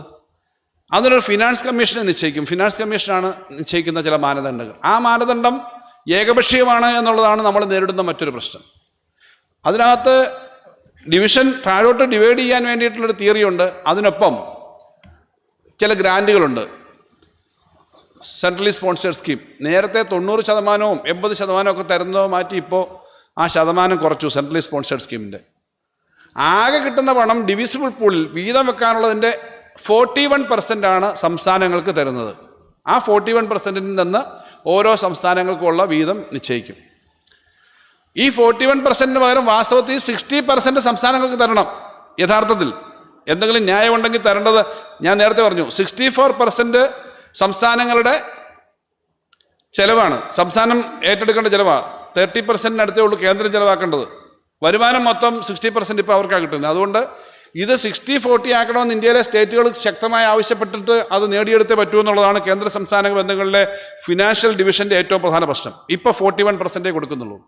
ഈ 41% കൊടുക്കുമ്പോൾ അതിനകത്തുനിന്ന് താഴോട്ട് കൊടുക്കുന്നതിനൊരു മാനദണ്ഡമുണ്ട്. ആ മാനദണ്ഡം ജനസംഖ്യയും മറ്റു വികസന കാര്യങ്ങളുമാണ്. 1971 ജനസംഖ്യയായിരുന്നു നേരത്തെ അടിസ്ഥാനം. ഇപ്പോൾ അത് 2011 ജനസംഖ്യയാണ്. അതിൻ്റെ കാര്യത്തിലും വികസനം നേടിയിട്ടുള്ള സംസ്ഥാനങ്ങൾ, പ്രത്യേകിച്ച് തെക്കേ ഇന്ത്യൻ സംസ്ഥാനങ്ങളുടെ വരുമാനം കുറഞ്ഞുകൊണ്ടിരിക്കുക. കേരളത്തിന് ഇപ്പം കിട്ടുന്നത് ആകെയുള്ള പണത്തിൽ നിന്ന് 1.92% കേരളത്തിന് കിട്ടും. 1,00,000 കോടി രൂപ കൊടുത്താൽ 1920 കിട്ടും. നേരത്തെ തൊട്ട് മുമ്പത്തെ വർഷം വരെ 14th ഫിനാൻസ് കമ്മീഷൻ വരെ ഇത് 2.45 ആയിരുന്നു. 2.45 നിന്ന് 1.92 ആകുമ്പോൾ ലക്ഷക്കണക്കിന് കോടി രൂപ വരുമ്പോൾ നമുക്ക് ആയിരക്കണക്കിന് കോടി രൂപയുടെ കുറവാണ് ഒറ്റ വർഷം കൊണ്ട് വരുന്നത്. ഇത് തന്നെ 10ാം ധനകാര്യ കമ്മീഷൻ്റെ സമയത്ത് ഒരു 5-10 വർഷം മുമ്പ് 3.95 ആയിരുന്നു. അപ്പോൾ 3.95 അന്നുണ്ടായിരുന്ന 3.925 സംതിങ്, അതിൽ നിന്നാണ് അതിൻ്റെ നേരെ പകുതിയായത്. ഇപ്പോൾ അതിനെന്താ ക്രൈറ്റീരിയ? ആ ക്രൈറ്റീരിയ തീരുമാനിച്ചെന്താ? കേരളത്തിന് ജനസംഖ്യ കുറഞ്ഞു. കേരളത്തിൽ ജനസംഖ്യ കുറഞ്ഞത് മാത്രമല്ല, ജനസംഖ്യാനുപാതികമാണെങ്കിൽ ഇതിനേക്കാളും കിട്ടണം. യു പിക്ക് ആകെ ഇന്ത്യൻ ജനസംഖ്യയുടെ 17% പക്ഷെ അവർക്ക് 18% കിട്ടുന്നുണ്ട്. കേരളത്തിൽ എന്തായാലും 1.92 അല്ലല്ലോ.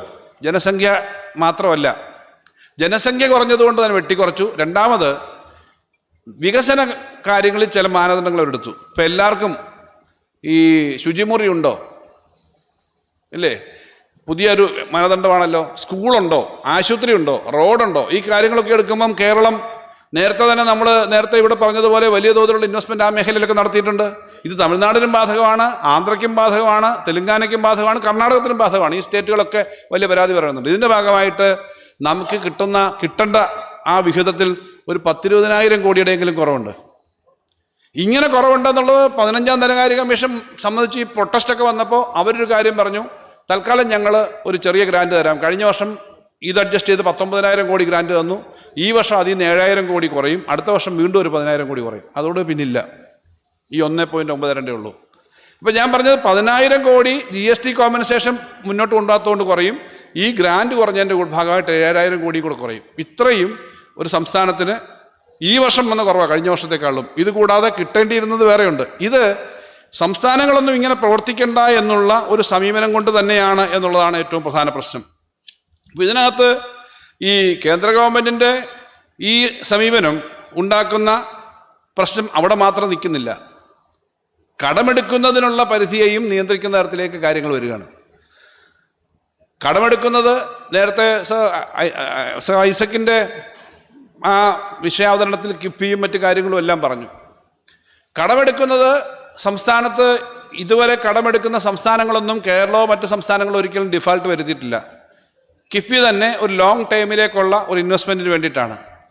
3% ജനറലി ഇപ്പോഴത്തെ പുതിയ ആക്ട് അനുസരിച്ച് കടമെടുക്കാവുന്നത്. കോവിഡ് സമയത്ത് അത് 5% വരെ എടുക്കാമെന്ന് പറഞ്ഞു. നമ്മുടെ ആകെ നമ്മുടെ GSDP ഈ കഴിഞ്ഞ വർഷത്തെ 9,90,000 കോടിക്കടുത്ത നമ്മുടെ കേരളത്തിൻ്റെ ആകെ ആഭ്യന്തര വരുമാനം. ഇന്ത്യ ഗവൺമെൻറ്റിന് 2 കോടി ലക്ഷം രൂപയ്ക്കടുത്താണ്. നമ്മുടെ അത്ര മോശമല്ല, 10 ലക്ഷം കോടിയുണ്ട് എന്നുള്ള ആകെ ആഭ്യന്തര വരുമാനം. അതിൻ്റെ 3.5% ഇപ്പം കുറച്ച് വീണ്ടും ഈ വർഷം അനുവദിച്ചത്. നമ്മളെല്ലാം പറഞ്ഞിട്ടുണ്ട്, എല്ലാ സ്റ്റേറ്റുകളും ഇത് കുറച്ചുകൂടി കോവിഡ് കാരണം കുറച്ചു കാലം കൂടി നീട്ടി തരണം. കോവിഡ് ഒരു പ്രത്യേക സാഹചര്യമാണ്, തൊഴിലില്ലായ്മയുടെയും പട്ടിണിയുടെയും രൂക്ഷതയുണ്ട്. അത് തരുന്നില്ല എന്ന് മാത്രമല്ല, ഈ വർഷം ബോറോയിങ്ങിന് ഇതുവരെ അനുമതി തന്നിട്ടില്ല.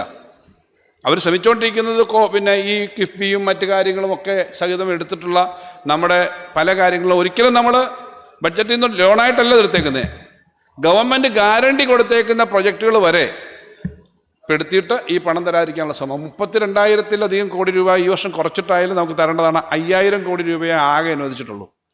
ഇപ്പം ഏപ്രിൽ മെയ് ജൂൺ ഈ ശമ്പളവും മറ്റ് ചെലവും ഒക്കെ വന്നു, ഒന്നും തരുന്നില്ല എന്ന നിലയിലേക്കാണ് കാര്യങ്ങൾ നിൽക്കുന്നത്. ഇതൊരു കേന്ദ്ര ഗവൺമെൻറ്റിൻ്റെ ഒരു മെത്തേഡിൻ്റെ പ്രശ്നമാണ്. ഇത് കേന്ദ്ര ഗവൺമെൻറ്റിനെ സംസ്ഥാനങ്ങളുടെ മാത്രമല്ല, കേന്ദ്ര ഗവൺമെൻറ് തന്നെ വലിയ ഫിനാൻഷ്യൽ ക്രൈസിസിലാണ്. എന്നെക്കാളും ഇതിനെപ്പറ്റി പറയാൻ പറ്റുന്ന മറ്റാളുകൾ കൂടെ ഉണ്ട്. കേന്ദ്ര ഗവൺമെൻറ് തന്നെ വലിയ ഫിനാൻഷ്യൽ ക്രൈസിസിലാണ്. അതുകൊണ്ട് ഞാൻ കരുതുന്നത് 2 വർഷം ഒന്നും ഇനിയിപ്പോൾ ഈ തെരഞ്ഞെടുപ്പ് വരെ ഒന്നും ഈ ഗവൺമെൻറ് ഇങ്ങനെ കണ്ടിന്യൂ ചെയ്യാൻ പോകുന്നില്ല. മിക്കവാറും ഇലക്ഷൻ തന്നെ നേരത്തെ അനൗൺസ് ചെയ്യുന്ന ഞാൻ കരുതുന്നത്. കാരണം മിലിറ്ററിയുടെയൊക്കെ കാര്യം ചെറിയൊരു എക്സാമ്പിൾ അല്ല. കാരണം അവരുടെ ആറ്റിറ്റ്യൂഡിനകത്ത് വലിയ മാറ്റമുണ്ട്. ബഡ്ജറ്റ് തന്നെ നോക്കിയാൽ കഴിഞ്ഞ വർഷത്തിൽ നിന്ന് ഈ വർഷത്തേക്കുള്ള ബഡ്ജറ്റിൽ കേരള ഗവൺമെൻറ് 21% അധികം ബഡ്ജറ്റ് വെച്ചതെങ്കിൽ കേന്ദ്ര ഗവൺമെൻറ് 4% മാത്രമേ ബഡ്ജറ്റ് വെച്ചിട്ടുള്ളൂ. കോവിഡ് കാലത്ത് 155 രാജ്യങ്ങളിൽ ബഡ്ജറ്റിനകത്ത് വിഹിതം കുറഞ്ഞിട്ടുണ്ട് ഈ വർഷം വെച്ചേക്കുന്നത്. ഇന്ത്യയും 4.6% എന്ന് പറഞ്ഞാൽ ഇൻഫ്ലേഷനേക്കാളും കുറവാണ്. അപ്പം ഇത് വളരെ ആസൂത്രിതമായിട്ട് മുന്നോട്ട് പോകുന്നൊരു സ്ഥിതി തന്നെയാണ്. അപ്പോൾ ഇതിനെതിരായിട്ടുള്ള കൂട്ടായ പ്രതിഷേധം വേണമെന്നുള്ളതാണ്. ഇത് ഈ GST പോലുള്ള സംഗതി വന്നപ്പോൾ തന്നെയും അത് ആഗോളവൽക്കരണത്തിൻ്റെ, ഇവിടെ പറഞ്ഞ വിഷയത്തിൽ ആഗോളവൽക്കരണത്തിൻ്റെ 30 വർഷക്കാലത്തെ അനുഭവങ്ങളിൽ ലോകത്തെ പല രാജ്യങ്ങളും ചെയ്തൊരു സമീപനം തന്നെയാണ്. ആഗോളവൽക്കരണത്തിൻ്റെ ഭാഗമായിട്ടാണ് യൂറോപ്യൻ യൂണിയൻ ഉണ്ടായത്. യൂറോപ്യൻ യൂണിയൻ ഉണ്ടായതെന്ന് പറഞ്ഞാൽ ബ്രെക്സിറ്റ് എന്തുകൊണ്ടാണ്? ഞങ്ങൾക്ക് ആ ടാക്സും ആ നിയമങ്ങളും അംഗീകരിക്കാൻ തയ്യാറല്ല എന്ന് പറഞ്ഞാണല്ലോ ബ്രിട്ടൻ പുറത്തേക്ക് പോയത്. അവർക്ക് അനുഭവമുണ്ട്. ഗ്രീസ് എന്ന് പറയുന്ന രാജ്യം പൊളിഞ്ഞടുക്കിപ്പോയി, സാമ്പത്തികമായി തകർന്നു. കാരണം ഗ്രീസിനൊന്നും ഈ ഒറ്റ സെറ്റപ്പ് ആയപ്പോൾ അവർക്ക് അവരുടേതായ ടാക്സും നിയമങ്ങളും ഒക്കെ പാലിക്കാൻ പറ്റാത്തതുകൊണ്ട്. എന്നാൽ ഇന്ത്യ രാജ്യത്ത് ഈ ഒരു കാര്യം മാത്രമല്ല ചെയ്യുന്നത്. ഇപ്പം സംസ്ഥാനങ്ങൾ എന്തിനാണ് ഈ കാര്യമൊക്കെ ചെയ്യുന്നതെന്നാണ് അവർ ചോദിക്കുന്നത്. കേന്ദ്ര ഗവൺമെൻറ്റിൻ്റെ ഏറ്റവും പ്രധാനപ്പെട്ട ഒരു പോളിസി ഈ സമയത്തുണ്ടായത് ഈ നാഷണൽ മോണിറ്റൈസേഷൻ പൈപ്പ് ലൈനാണ്. നാഷണൽ മോണിറ്റൈസേഷൻ പൈപ്പ് ലൈൻ എന്ന് പറഞ്ഞാൽ പ്രധാനപ്പെട്ട അസറ്റുകളെല്ലാം വിൽക്കുക എന്നുള്ളതാണ്. ആ പ്രധാനപ്പെട്ട എല്ലാ അസറ്റുകളെല്ലാം വിറ്റിട്ട് അതിൽ നിന്ന് പണം ഉണ്ടാക്കുക. പഞ്ചായത്തുകൾക്ക് വരെ അവർ സർക്കുലർ അയച്ചു. പഞ്ചായത്തിന് ഫണ്ടിങ്ങിന് വേണമെങ്കിൽ നിങ്ങളുടെ കയ്യിലുള്ള ഇതേപോലുള്ള വല്ല ഹാളുകളോ സ്ഥലമോ ചന്തയോ സ്കൂളോ ഒക്കെ ഉണ്ടെങ്കിൽ വിറ്റ് പണം ഉണ്ടാക്കാൻ വരെയുള്ള ഡയറക്ഷൻ കൊടുക്കുകയാണ്. അപ്പം സ്റ്റേറ്റ് എന്ന് പറയുന്ന സങ്കല്പം തന്നെ ഈ തരത്തിൽ വേണ്ട എന്ന നിലയിലേക്ക് പോകുന്നു കേന്ദ്ര ഗവൺമെൻറ്. അവിടെയാണ് അതിൽ നിന്ന് വ്യത്യസ്തമായൊരു സമീപനമായിട്ട് കേരളം നിൽക്കുന്നത്.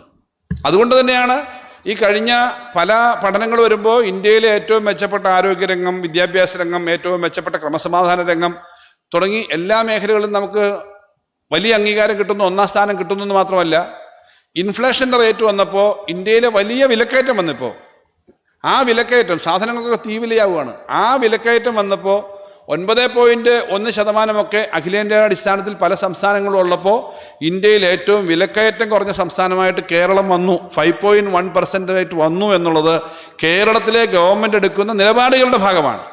ആ നിലപാടുകളെ തകർക്കാൻ വേണ്ടിയിട്ടുള്ള ശ്രമമാണ് തരുന്ന ഫണ്ടുകൾ കുറയ്ക്കുന്നത്. അപ്പോൾ ഇവിടെ കേന്ദ്ര സംസ്ഥാന ധനകാര്യ കാര്യങ്ങളിൽ ഒറ്റയടിക്ക് ഇപ്പോൾ 17,000 കുറച്ചിരിക്കുന്നു. ഇനിയും ഒരു 10,000-15,000 വെട്ടാനായിട്ട് ആലോചിക്കുമ്പം അതിൻ്റെ കൂടെ ഒരു കാര്യം കൂടി മനസ്സിലാക്കണം.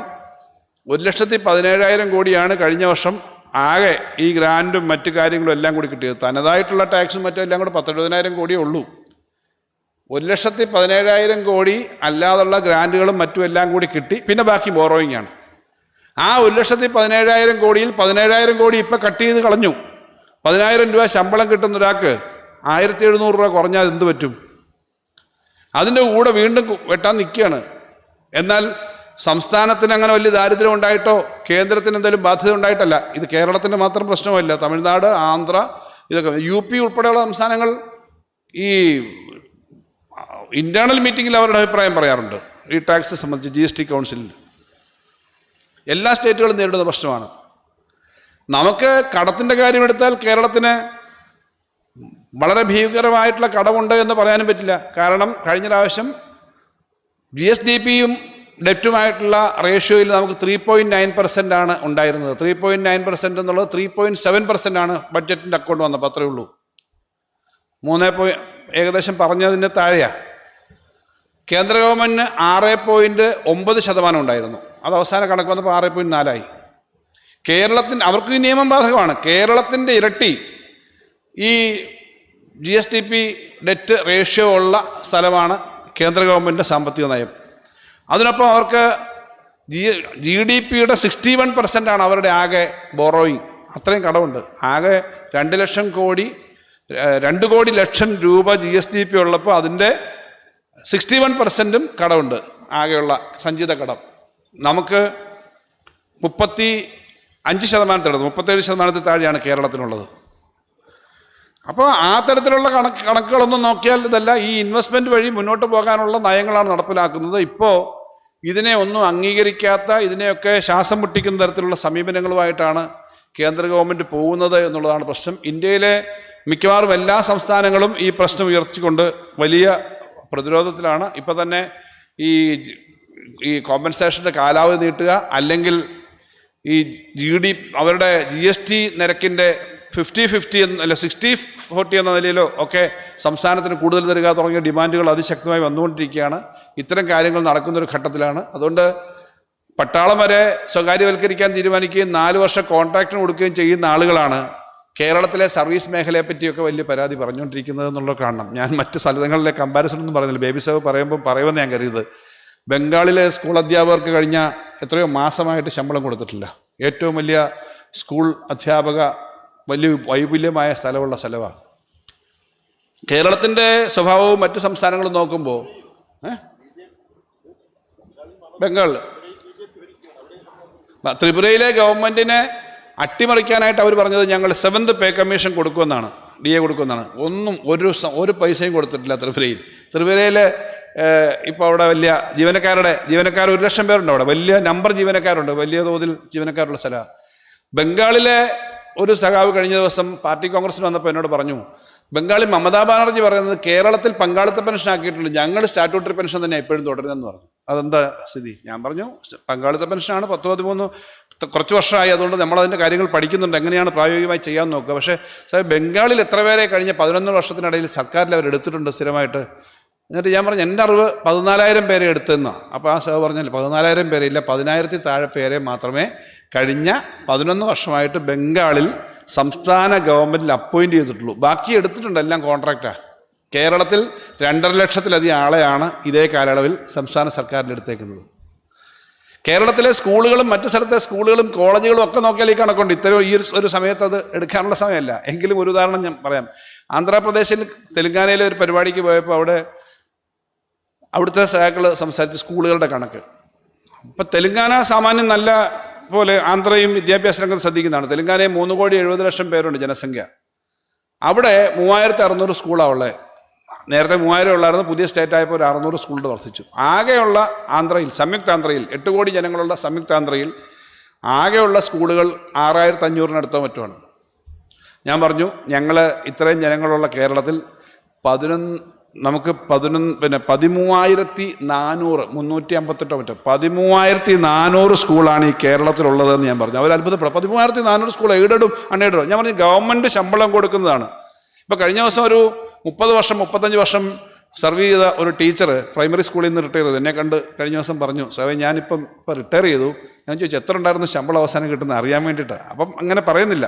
ഞാൻ പറഞ്ഞു എന്നോട് പറഞ്ഞോ, ഞാൻ ഈ കണക്കൊക്കെ കിട്ടുമല്ലോ, വേറെ ഒന്നും അറിയാൻ വേണ്ടിയിട്ടാണ്. 1,13,000 രൂപ ഉണ്ട്. അത് ഞാൻ പറഞ്ഞ കേരളത്തിലെ ഒരു അവസ്ഥയും എങ്ങനെയാണ് സ്കൂൾ മേഖല, അല്ലാതെ ഏറ്റവും ഉയർന്ന അധ്യാപകർക്ക് മാത്രമല്ല എല്ലാ മേഖലയിലും ആ തരത്തിൽ കൊടുക്കുന്ന തരത്തിലുള്ളതാണ്. അത് ഈ സ്കൂളുകളുടെ വൈപല്യവും നമ്മൾ ചെയ്യുന്ന കാര്യങ്ങളും. ഇപ്പോൾ ബഹുമാനപ്പെട്ട വിദ്യാഭ്യാസ മന്ത്രി വി ശിവൻകുട്ടിയോടൊത്ത് സ്കൂളിലെ പാഠപുസ്തക വിതരണത്തിൻ്റെ ദിവസം പങ്കെടുത്തു. 4,85,00,000 ബുക്കുകളാണ്, പുസ്തകങ്ങളാണ് ഫ്രീ ആയിട്ട് കുട്ടികൾക്ക് കൊടുക്കുന്നത്. ഏകദേശം 5 കോടി 8ാം ക്ലാസ് വരെയുള്ളവർക്ക്. ഈ വ്യത്യാസം കേരളത്തിലുണ്ട്. ഈ വ്യത്യാസം നമ്മൾ 4,000 ചില്ലുവാനും കോടി രൂപയാണ് കഴിഞ്ഞ വർഷം ഈ കോവിഡിൻ്റെ സമയത്ത് പൊതുവിതരണ സമ്പ്രദായത്തിന് കൊടുത്തത്. ആ കൊടുത്തത് കൊണ്ടാണ് കേരളത്തിലെ പൊതുവിതരണ സമ്പ്രദായം ഈ റിസർവ് ബാങ്കും മറ്റ് സ്റ്റഡിയിൽ പറഞ്ഞത് ഇവിടെ വിലക്കയറ്റം ഏറ്റവും കുറവാണ്. ഇപ്പം നമ്മൾ പറഞ്ഞു ഏറ്റവും ലോകത്തിലെ കഴിഞ്ഞ 40-49 വർഷത്തിനിടയിലെ ഏറ്റവും വലിയ വിലക്കയറ്റമാണ് വരാൻ പോകുന്നതെന്നുള്ള കാഴ്ചപ്പാടോടുകൂടി തന്നെ രാജ്യം മുന്നോട്ട് പോകണം. ഭക്ഷ്യസുരക്ഷയിലും പ്രൊഡക്ഷനിലും ശ്രദ്ധിക്കണം. ഇതിനൊക്കെ പണം മാറ്റിവെച്ച് പരിമിതിക്കകത്ത് ചെയ്താലേ കഴിയൂ. വിദ്യാഭ്യാസ രംഗത്തും ഉന്നത വിദ്യാഭ്യാസ രംഗത്തും വ്യവസായ രംഗത്തും ഒക്കെ കൂടുതൽ ജോലിയും പ്രൊഡക്ഷനും ഉണ്ടാക്കാൻ നേരത്തെ കഴിഞ്ഞ സെഷനിൽ പറഞ്ഞ് അവസാനിപ്പിച്ച നമ്മുടെ ആളുകൾ ജീറിയാട്രിക് സമൂഹമായി കേരളം മാറുന്നതിന് പകരം ജീറിയാട്രിക് ഏജ് കൂടുന്നത് നല്ലതാണ്, ആരോഗ്യവും ആയുസ്സും കൂടുന്നതുകൊണ്ടാണ്. 16% പേര് 60 വയസ്സിൽ കൂടുതലുള്ളത് ഇപ്പോൾ. അതൊരു 10 വർഷം കൊണ്ട് 25% ആവും. അങ്ങനെ വരുമ്പോൾ കൊച്ചുകുട്ടികൾ 20 വയസ്സിൽ താഴെയുള്ളവരായിരിക്കും ബാക്കി. 50% ആളുകൾ ഏറ്റവും കൊച്ച് അല്ലെങ്കിൽ പ്രൊഡക്ഷൻ ഇല്ലാത്ത യങ്ങർ ജനറേഷനും പുതിയ ജനറേഷനും ബാക്കി പ്രായമുള്ളവരാകുമ്പോൾ ബാക്കി 50%. ആ 50%ത്തിൽ പകുതി ആളും ജോലി അന്വേഷിച്ച് വിദേശത്തൊക്കെ പോവുകയും വീട്ടിൽ പ്രായമായ അപ്പനും അമ്മമ്മയും മാത്രമായി ഇരിക്കുകയും ചെയ്യുന്ന, അല്ലെങ്കിൽ പ്രായമുള്ളവർക്ക് ആരോഗ്യ പ്രശ്നമുള്ളവർ മാത്രമാകുന്ന ഒരു സമൂഹമല്ല വേണ്ടത്. കേരളത്തിൽ അടിസ്ഥാന സൗകര്യം ഉണ്ടാകണം. അതുകൊണ്ട് 25 വർഷം കഴിയുമ്പോൾ എന്തൊക്കെ വേണമെന്ന് ഇപ്പോഴേ ആലോചിക്കണം. അതിനു വേണ്ടിയിട്ടുള്ള കാര്യങ്ങൾ ചെയ്യണമെങ്കിൽ അടിസ്ഥാന സൗകര്യം, പുറത്തു പോകുന്ന ആളുകൾ, പുറത്തെ രാജ്യങ്ങളിൽ നിന്ന് ആളുകൾ ഇവിടെ വന്ന് ജോലി ചെയ്യുന്ന തരത്തിലേക്ക് കാര്യങ്ങൾ മാറണം. അതിനു വേണ്ടിയിട്ടുള്ള കാഴ്ചപ്പാടാണ് നമ്മൾ ഓരോ രംഗത്തും വെക്കുന്നത്. 42 ലക്ഷം കുടുംബങ്ങൾക്കാണ് ഇവിടെ ഈ ആരോഗ്യ സ്റ്റേറ്റ് ഹെൽത്ത് അതോറിറ്റി അനുസരിച്ചിട്ട് ചികിത്സ 3 ലക്ഷം രൂപ വരെ കൊടുക്കുന്നത് സംസ്ഥാനത്ത്. 42 ലക്ഷം കുടുംബങ്ങൾക്കാണ് കേരളത്തിൽ കൊടുക്കുന്നത് സർക്കാർ ചെലവിൽ. 57 ലക്ഷം കുടുംബങ്ങൾക്കാണ് നമ്മുടെ സാമൂഹ്യ ക്ഷേമ പെൻഷൻ 1600 രൂപ വെച്ച് കൊടുക്കുന്നത്. അത് കൂടാതെ വേറെയും പെൻഷനുകൾ കിട്ടുന്നുണ്ട്. ഇങ്ങനെയൊക്കെയല്ല ഒരു സംസ്ഥാനം. ആ സംസ്ഥാനത്തിനെ ശ്വാസം മുട്ടിക്കുക, ഇന്ത്യയിലൊരു വ്യത്യസ്തമായ ബദൽ മാർഗമാണിത് എന്ന് കണ്ടുകൊണ്ട് ഇതിനെ ശ്വാസം മുട്ടിക്കാനുള്ള ശ്രമമാണ്. അതുകൊണ്ട് തന്നെ കേന്ദ്ര സംസ്ഥാന ബന്ധങ്ങളിലെ, സാമ്പത്തിക ബന്ധങ്ങളിലെ ഇപ്പോഴത്തെ അവസ്ഥ വീണ്ടും ശക്തമായി സംസ്ഥാനങ്ങളാകെ തുറന്നെതിർത്ത് നമുക്ക് ന്യായമായി കിട്ടേണ്ട വരുമാനം, നമുക്ക് ന്യായമായി കിട്ടേണ്ട നമ്മുടെ വിഹിതം കിട്ടാനുള്ള വലിയ പ്രവർത്തനം നടത്തിയേ കഴിയൂ. അല്ലെങ്കിൽ സംസ്ഥാനങ്ങളെ, ചെറിയ നാട്ടുരാജ്യങ്ങളെല്ലാം ഒരുമിച്ച് ചേർന്ന് ഇന്ത്യ യൂണിയനിൽ ഞങ്ങൾ നിൽക്കാമെന്ന് പറഞ്ഞത് ഈ സംസ്ഥാനങ്ങളുടെ ഓരോരുത്തരുടെയും ഏറ്റവും ന്യായമായ അവകാശങ്ങൾ സംരക്ഷിക്കുക എന്നുള്ളതുകൊണ്ടാണ്. ആ സംരക്ഷിക്കാനായിട്ട് നിന്നില്ലെങ്കിൽ അതിനെതിരായിട്ട് ഏറ്റവും വലിയ ശബ്ദം ഉയരേണ്ട ഒരു സമയം തന്നെയാണ്. അതിനുള്ള ശബ്ദം ഉയർന്നു വരുന്നുണ്ട്. അത് കൂടുതൽ സജീവമാക്കേണ്ട ഒരു ഘട്ടത്തിലാണ്. അപ്പോൾ ധനകാര്യ ബന്ധം ഏറ്റവും പ്രധാനപ്പെട്ട കോർ സെക്ടറിലെ ബന്ധം എന്ന നിലയിൽ അതും മറ്റ് രാഷ്ട്രീയ, സാമൂഹിക, സാംസ്കാരിക കാര്യങ്ങളിലും എല്ലാം ഇടപെടേണ്ട ഒരു ഘട്ടം തന്നെയാണ് ഈ 30 വർഷത്തെ അനുഭവത്തിൽ കൂടി നമുക്ക് ഇപ്പോഴത്തെ ഇന്ത്യ പ്രദാനം ചെയ്യുന്നത്. അതനുസരിച്ചുള്ള പ്രവർത്തനങ്ങൾ പ്ലാൻ ചെയ്യാൻ ഇത്തരം ചർച്ചകൾ സഹായകരമാകും എന്ന് വിശ്വസിച്ചുകൊണ്ട് ഞാൻ എൻ്റെ വാക്കുകൾ അവസാനിപ്പിക്കും. Frontline economic journalist Shri V Sridhar അവർകളെ ധനമേഖലയിലെ പരിഷ്കാരങ്ങൾ എന്ന വിഷയത്തെക്കുറിച്ച് സംസാരിക്കുന്നതിന് സാദരം ക്ഷണിക്കുന്നു.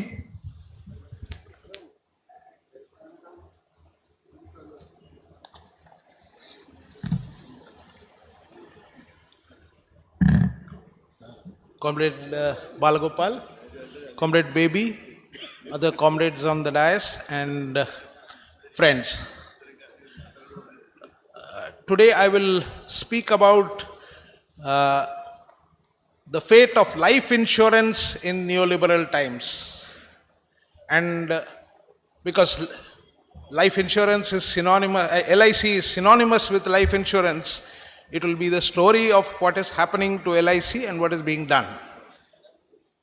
Now, today in the morning, Comrade Sitaram made this point that the state, the might of the state is being unabashedly used in favor of the capitalist class without any pretense of being neutral. That is the new modus operandi. Now I'd like to add one more characteristic to this, in the sense that the neoliberal logic is like an invasive disease. It corrupts and destroys any possibilities of greater common good. In the financial sector, we've already seen what is happening to the banks, how they have been run down and how they are being prevented from mitigating inequalities, promoting development, and so on. These objectives which they have served admirably well for the last several decades. But in the case of insurance, in the case of life insurance, this is truly remarkable. I mean, the scale on which this undermining of LIC is happening is completely outrageous. I have written elsewhere that this is the recently floated IPO is India's biggest privatization scam. I mean, I have written about it, but I'll come to that later. That is just one part of the issue. The fact that it's a scandalous is one part of it. But before we get into this, I want to highlight a few characteristics of life insurance.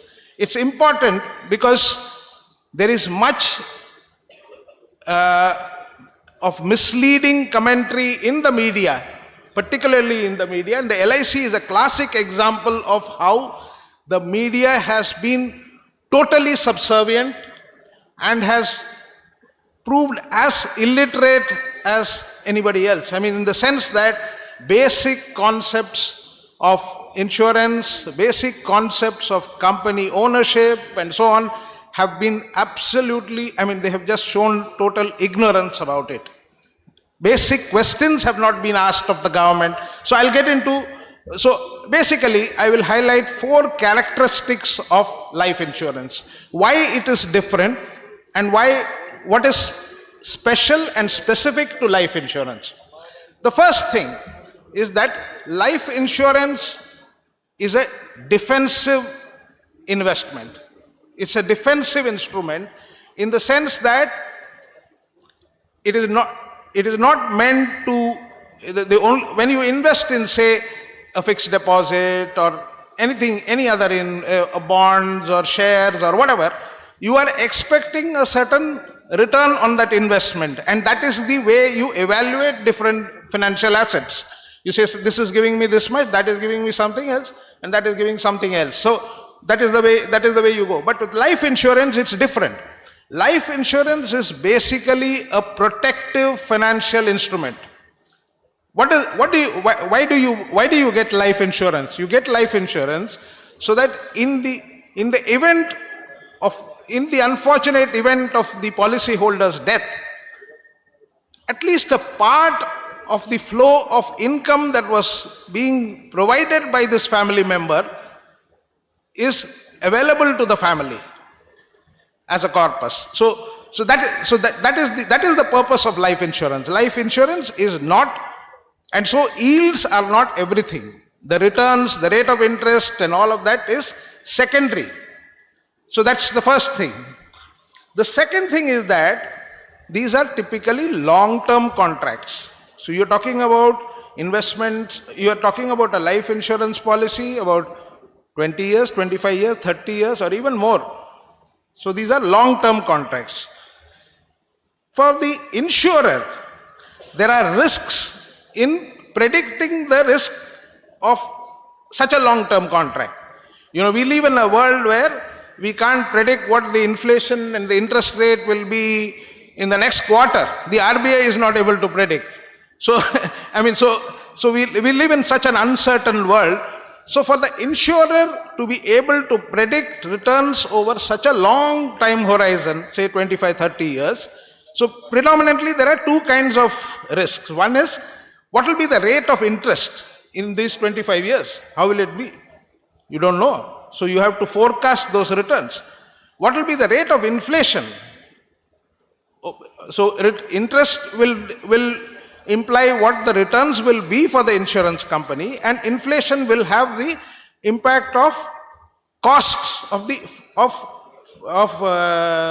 servicing this insurance policy, because it will depend on salaries of employees, it will depend on the overhead costs and so on. So these 2 are the key variables that are uncertain over the long period of time.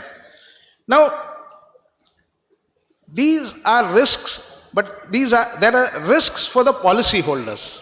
What is the biggest risk for the policyholder? The biggest risk for the policyholder is that when the unfortunate event of the death happens, will that company be around to service that policy? So the question of trust becomes very important in life insurance, and historically, and I'm not even talking about life insurance LIC, I'm talking about insurance companies all over the world. In the advanced capitalist countries, we are talking about some of the biggest insurance companies in the world. Prudential, we are talking about MetLife, we're talking about Phoenix. All these companies were structured as what are called mutual associations. Mutual association is what? Is just like a cooperative. It's another fancy name for a cooperative. Basically, the members of the cooperative, members of the mutual association are also the policyholders. So the policyholder and the shareholder are fused into a single relationship. So there is no question of expropriation of profits outside these people. So that provides an element of trust for the policyholder, because he knows that the owner of the company is not going to run away when the risk arises. Now this is the background in which LIC was established. LIC was established in 1956, and it was similar to this structure, but with a very significant difference in the sense that the government acted as a trustee, not an owner. Why do I assert that the government was not an owner but a trustee? I point to several facts. One is that between 1956, when LIC was established, and 2011, that means 55 of its 66 years of existence, the government provided rupees 5 crores in total to the LIC to conduct its business. That means that the entire expansion of LIC's business was through policyholders' funds. So it was like a perpetual machine which was generating profits and which was plowed back into business, and it was giving returns to policyholders. And mind you, when LIC was established, it was established by taking over 245 insurance companies of various types. And the compensation for those insurance companies came from policyholders. So that 5 crores which the government gave was wiped out long back. There was nothing more that the government provided. In 2011, the government provided another 95 crores, but even that 95 crores was part of the dividends that was paid by LIC to the government. So it was not as if the government had put in money from somewhere else. It came from the business. No, but the most striking feature of why we regard LIC as a cooperative and not one in which the government is the shareholder is the fact that 95% of the surplus in insurance, you don't call it profits, you call it surplus, because it is estimated based on actuarial conditions. Actuarials are those who make it's a specialized insurance profession which estimates longevity and so on, and then estimates risk, and so it makes an estimate of profits. So that's called actuarial surplus. Actuarial surplus is provided, so 95% of those surplus was going to the policyholders. So obviously, why would the government want to give 95% to the policyholders? It was simply because the government regarded the policyholders as the true owners of this company. In fact, even the interesting thing is that even that 5 crores which was provided by the government in 1956 was not categorized as equity capital. It was not categorized as equity capital. And even more interesting, which is very rare, this 5 crores, when the government made this investment in LIC, it had the provision to withdraw this, which can only mean one thing, that the government always envisaged this as a cooperative institution. It meant to withdraw from this and function only as a trustee of this organization. Now, so this is the reason why I truly regard LIC as a cooperative institution and not one in which the government becomes a shareholder and claims that it is the shareholder. In fact, there is a petition in the Supreme Court challenging this in the Supreme Court that this is done with malified intent, and that you can't sell something that you do not own. So that is the thing. Now, over a period of time, after 1956, LIC made several innovations in the way it crafted its policies. One thing was that, one of the interesting things about LIC was that LIC was functioning in a society which was highly unequal, poor, and diverse. And so, over a period of time, it designed and developed policies which appeal to a large segment of the Indian population, which is what we see today. We have something like 240 million policies. I mean, considering the size of India's population, this is a truly remarkable achievement. So one of the innovations it made was in what are called participatory policies. Participatory policies, see, an insurance policy basically has two costs. One is the risk of you dying early, which is the cost that you pay to the insurance company, and the cost of servicing the policy, that is the inflation and so on, the increase in costs while this policy is being serviced over a long period of time. But LIC introduced something, a layer of a savings instrument on top of this LIC policy, which proved to be extremely attractive because it offered stable and secure returns over a long period of time. What everybody, I mean, the ubiquitous thing of the bonus in LIC policies, which is one of its most, one of the reasons why it has appealed to people, why it becomes so popular, is because of this bonus. Now, so in 2021, first in 2020, when Nirmala Sitharaman made the cryptic announcement in that budget of 2020, which was washed away in the pandemic, she made this cryptic announcement that she was going to disinvest LIC.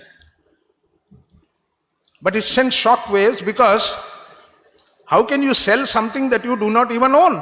You don't, I mean, the government couldn't claim to be owners of LIC. LIC was not even structured as a company. A company means shareholders, there is a board and there are audit committees and all of these things that makes it comply with the Companies Act.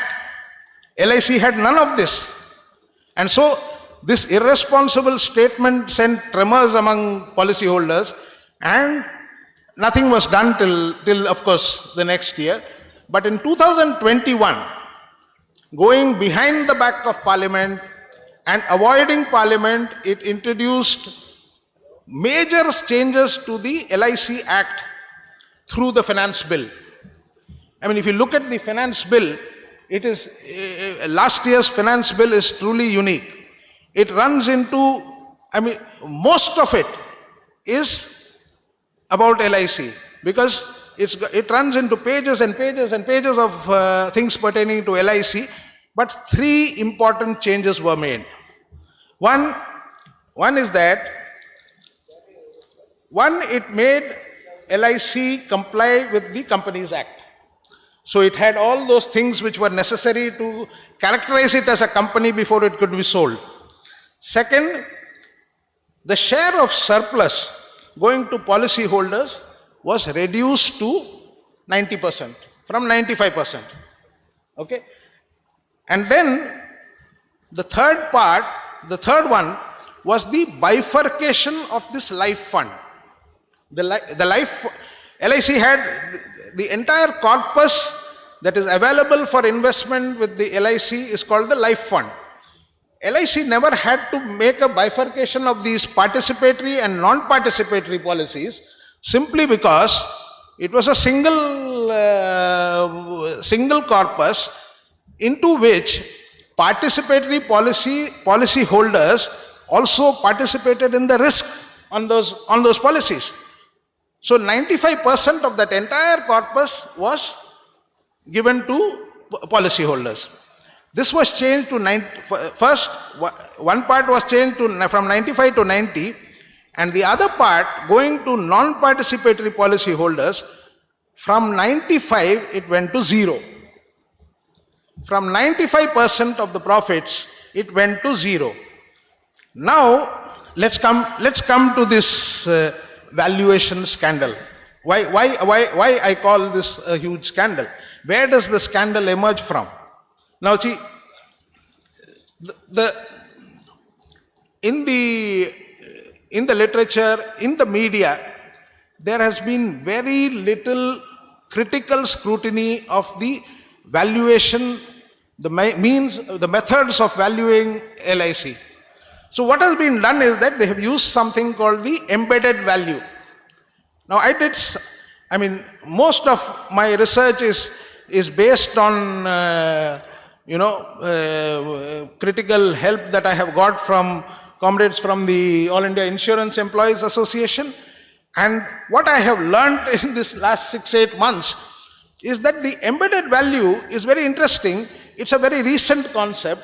It arose out of the global financial crisis when, it was there a little earlier, but it primarily arose after the global financial crisis in 2008-2009, when many insurance companies collapsed.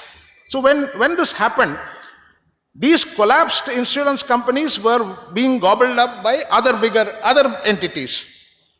So these so-called new, these companies which were looking for targets to acquire wanted to value. So how do you value? You call this, the embedded value is basically the net present value of its future profit streams. So this is the limited approach. So valuation is always, in the media, if you see, valuation is seen as a very technical exercise, purely academic, and it is impartial. All that is rubbish. I am saying this seriously. One of the persons, Dr. Ashwath Damodaran, he is considered a valuation guru. This is what he says about valuation. He says, valuation, I'll just paraphrase what he says. He says, valuation is like beauty. It lies in the eyes of the beholder. So there is no such thing as this is the exact value of something. What is done is basically, it is based on a series of assumptions and there is a logic to it. So when you say embedded value ignores certain very major things. One, we know that LIC is one of the top realtor owners in India. You walk into any Indian city, anywhere, whether it's a metro or a small town or anywhere, the most important landmark properties in those cities will belong to LIC. It owns properties across the length and breadth of this country. Significantly, embedded value doesn't include any of it. It doesn't even pretend to include the book value. In all these years, LIC never had to make an estimate of its real estate assets because there was never any need. Because its logic was that if its assets were valued at less than their current market value, it is safer for the policy holders. So why value? Why bother to value it at all? So that was the logic which guided LIC. Now this kind of, that is one. Secondly, we know LIC is the most popular brand in India. There is no brand in India which is as well recognized across India as LIC is. Normally, when you acquire a company, you would value its goodwill, you will value its brand value, you would pay something for it. The Tata companies actually charge their group companies something for their brand value. This is what happens in the corporate sector. But here, that is not taken into account. So we are talking about a huge amount of the value being excluded from this exercise, in this valuation. But even that, once the embedded value is estimated, the embedded value is supposed to be the floor basic minimum price of which the worth of the company. So what happened was this: in March 2021, this is according to Milliman Advisors, an American advisory company which was asked to do a valuation of LIC.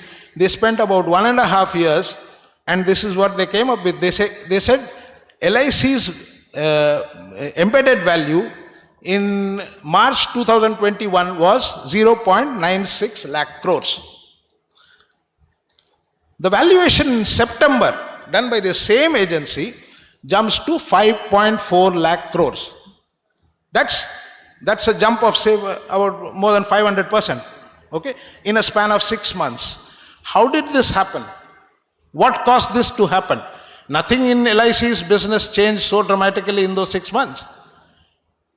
This is the reason, how it happens is the way in which you have, basically, you have seized control of the policyholders' funds.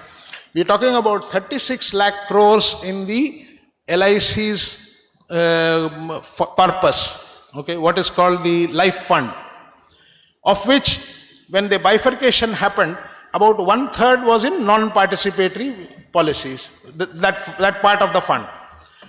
Remember, that is about, so that entire profit from that portion of the fund, of which 95% used to go to the policy holders, is now being completely expropriated in favor of the shareholders, including the new shareholders.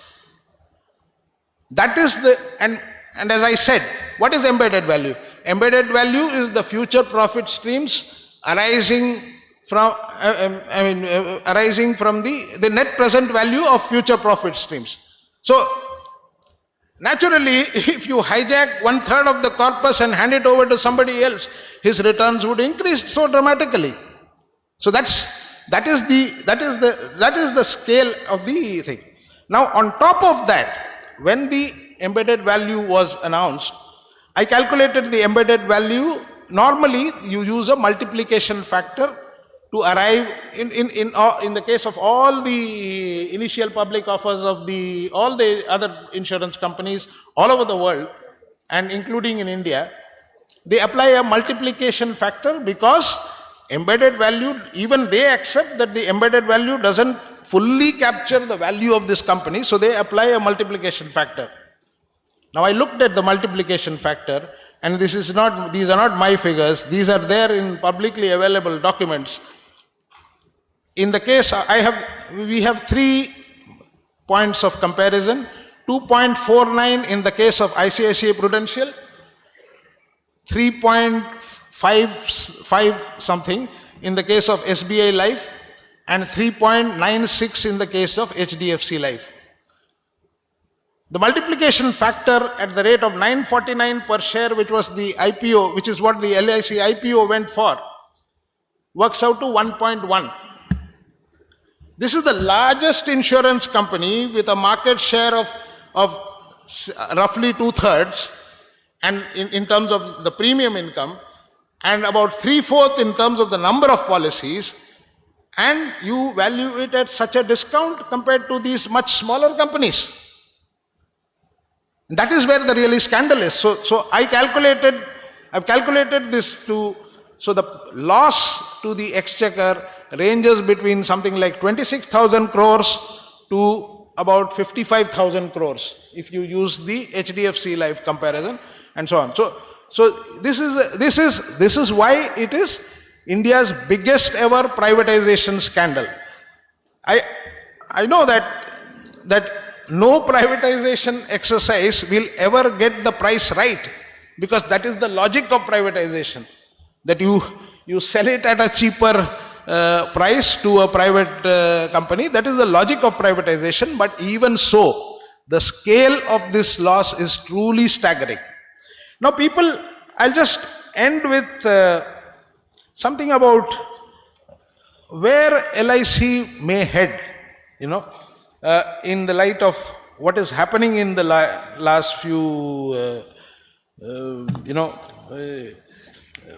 few weeks since the IPO. Basically, what we are seeing is that the contradiction between the interests of the policyholders and the interests of the shareholders are irreconcilable, because they are necessarily based on the expropriation from one to another. And that is where, so you can't satisfy the shareholders and the policyholders at the same time. If you can't satisfy the shareholder, then the price will drop and the company won't find investors. But even more seriously, if you can't satisfy the policyholders and if you actually convince them that they are being cheated all the time, then LIC will lose its relevance. Why would anybody want to keep investing in staying with LIC, a company where policyholders' interests are not taken into consideration? Now, in the last, so these are some of the directions in which the LIC may go in the days ahead. What is the game plan? Basically, they will reduce the fall in the market price. Basically reflects a pressure that is coming from, when you say the market price, what is the market price? What is the market price of an LIC share in the National Stock Exchange? It's basically those who are existing shareholders and potential shareholders, how do they look at this share? What price are they willing to pay for it? That's basically the market. But we are talking about a market which is only 3.5% of the total number of shares issued. So it's a very thin slice. So it can, even a small number of people can, make it go up and down quite significantly without there being any real ramifications. But what is one of the possibilities is that the market, as I said, is comparing LIC with its peers, that is HDFC Life and the other private insurers, and they are demanding that LIC do these things. One, reduce participatory policies because shareholders' margins are lower on these. Increase average ticket size of policies.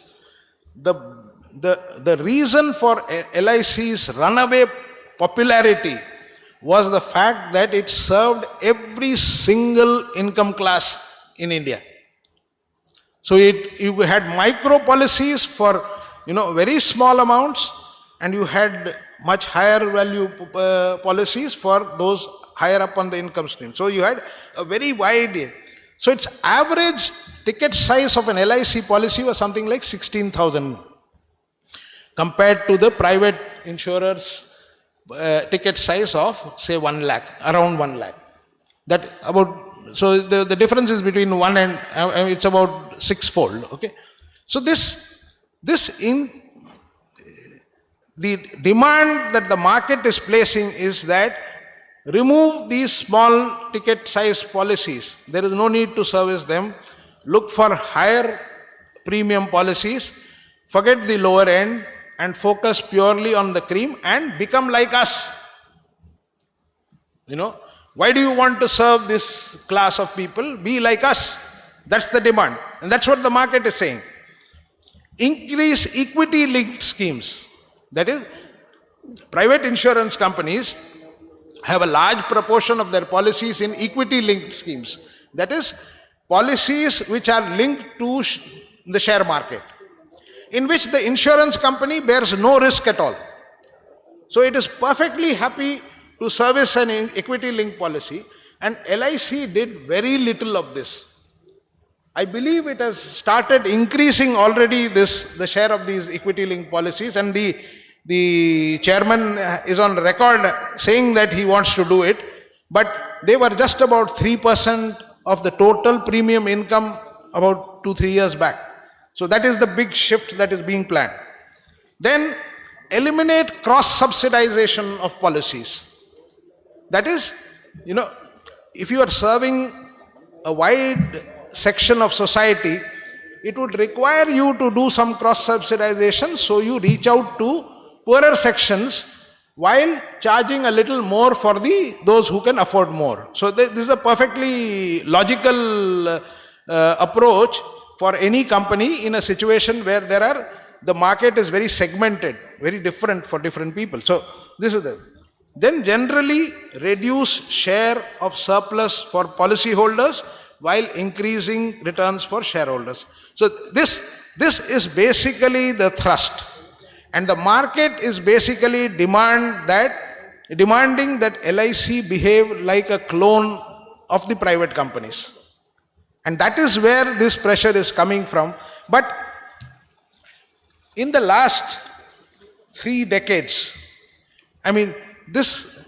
the LIC, the financial sector reform started very early, but it has taken very long to press forward for both the Congress and the BJP governments in all these years, because the resistance, and particularly from the unions, has been much stronger than they had anticipated. So it has taken a very long time.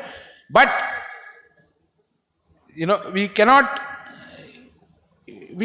leave it to the unions to fight this battle anymore, because LIC pioneered the notion of insurance for everybody, and that is now being changed to insurance for few.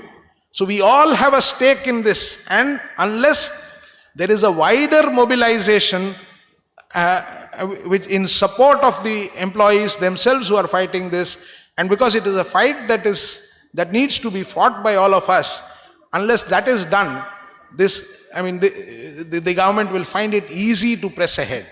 This 3.5% sale is just the beginning of this thing, and it is already evident that in the next 1 or 2 years they may come up with a fresh issue. And so I think a wider popular mobilization is absolutely critical to save this unique institution. There is nothing like LIC anywhere in the world, and we need to protect it. Thank you.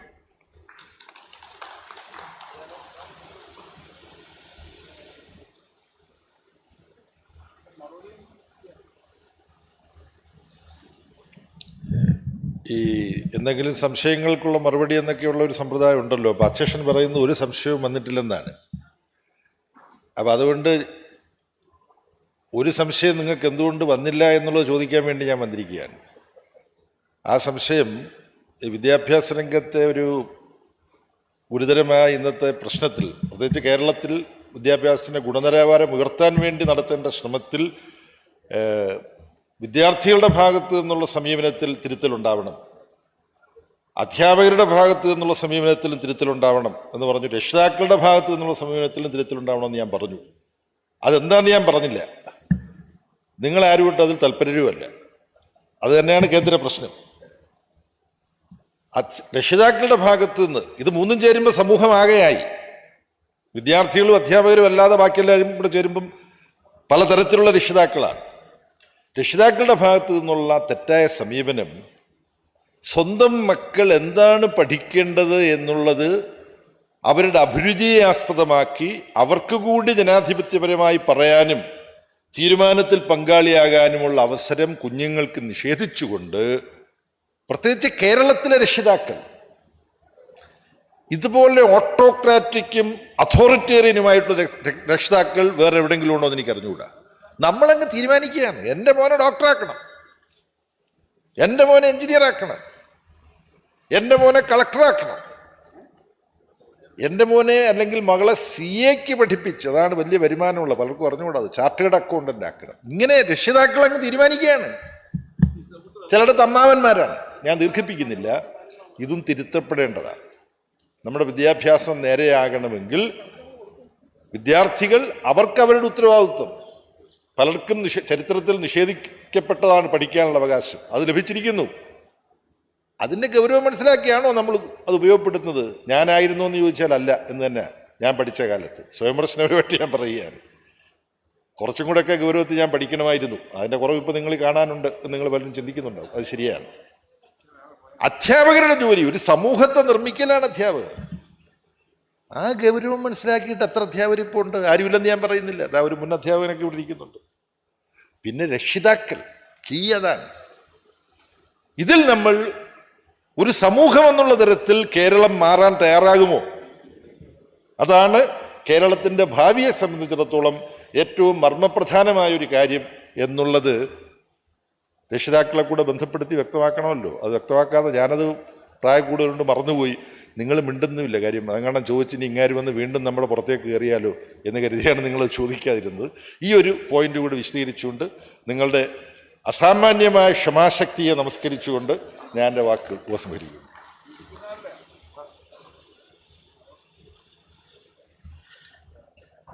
നമ്മുടെ 3 പ്രസംഗകരും സമയകൃത്യത പാലിച്ചുകൊണ്ട് ഈ session അനുവദിച്ച സമയത്തിനുള്ളിൽ തന്നെ ഈ session അവസാനിച്ചിരിക്കുന്നു. അതിനുള്ള സന്തോഷം നന്ദി അറിയിച്ചുകൊണ്ട് ഔപചാരികമായ നന്ദി രേഖപ്പെടുത്തുന്നതിന് ഈ സ്മൃതിയുടെ പ്രധാന സംഘാടകരിൽ ഒരാളായ ശ്രീ സിയാവുദ്ദീനെ ക്ഷണിക്കുന്നു. ഇന്നത്തെ നമ്മുടെ ഈ 4ാമത്തെ സെഷൻ അവസാനിപ്പിക്കുമ്പോൾ വിരലിലെണ്ണാവുന്ന ആളുകൾ മാത്രമാണ് ഇവിടെ അവശേഷിക്കുന്നത്.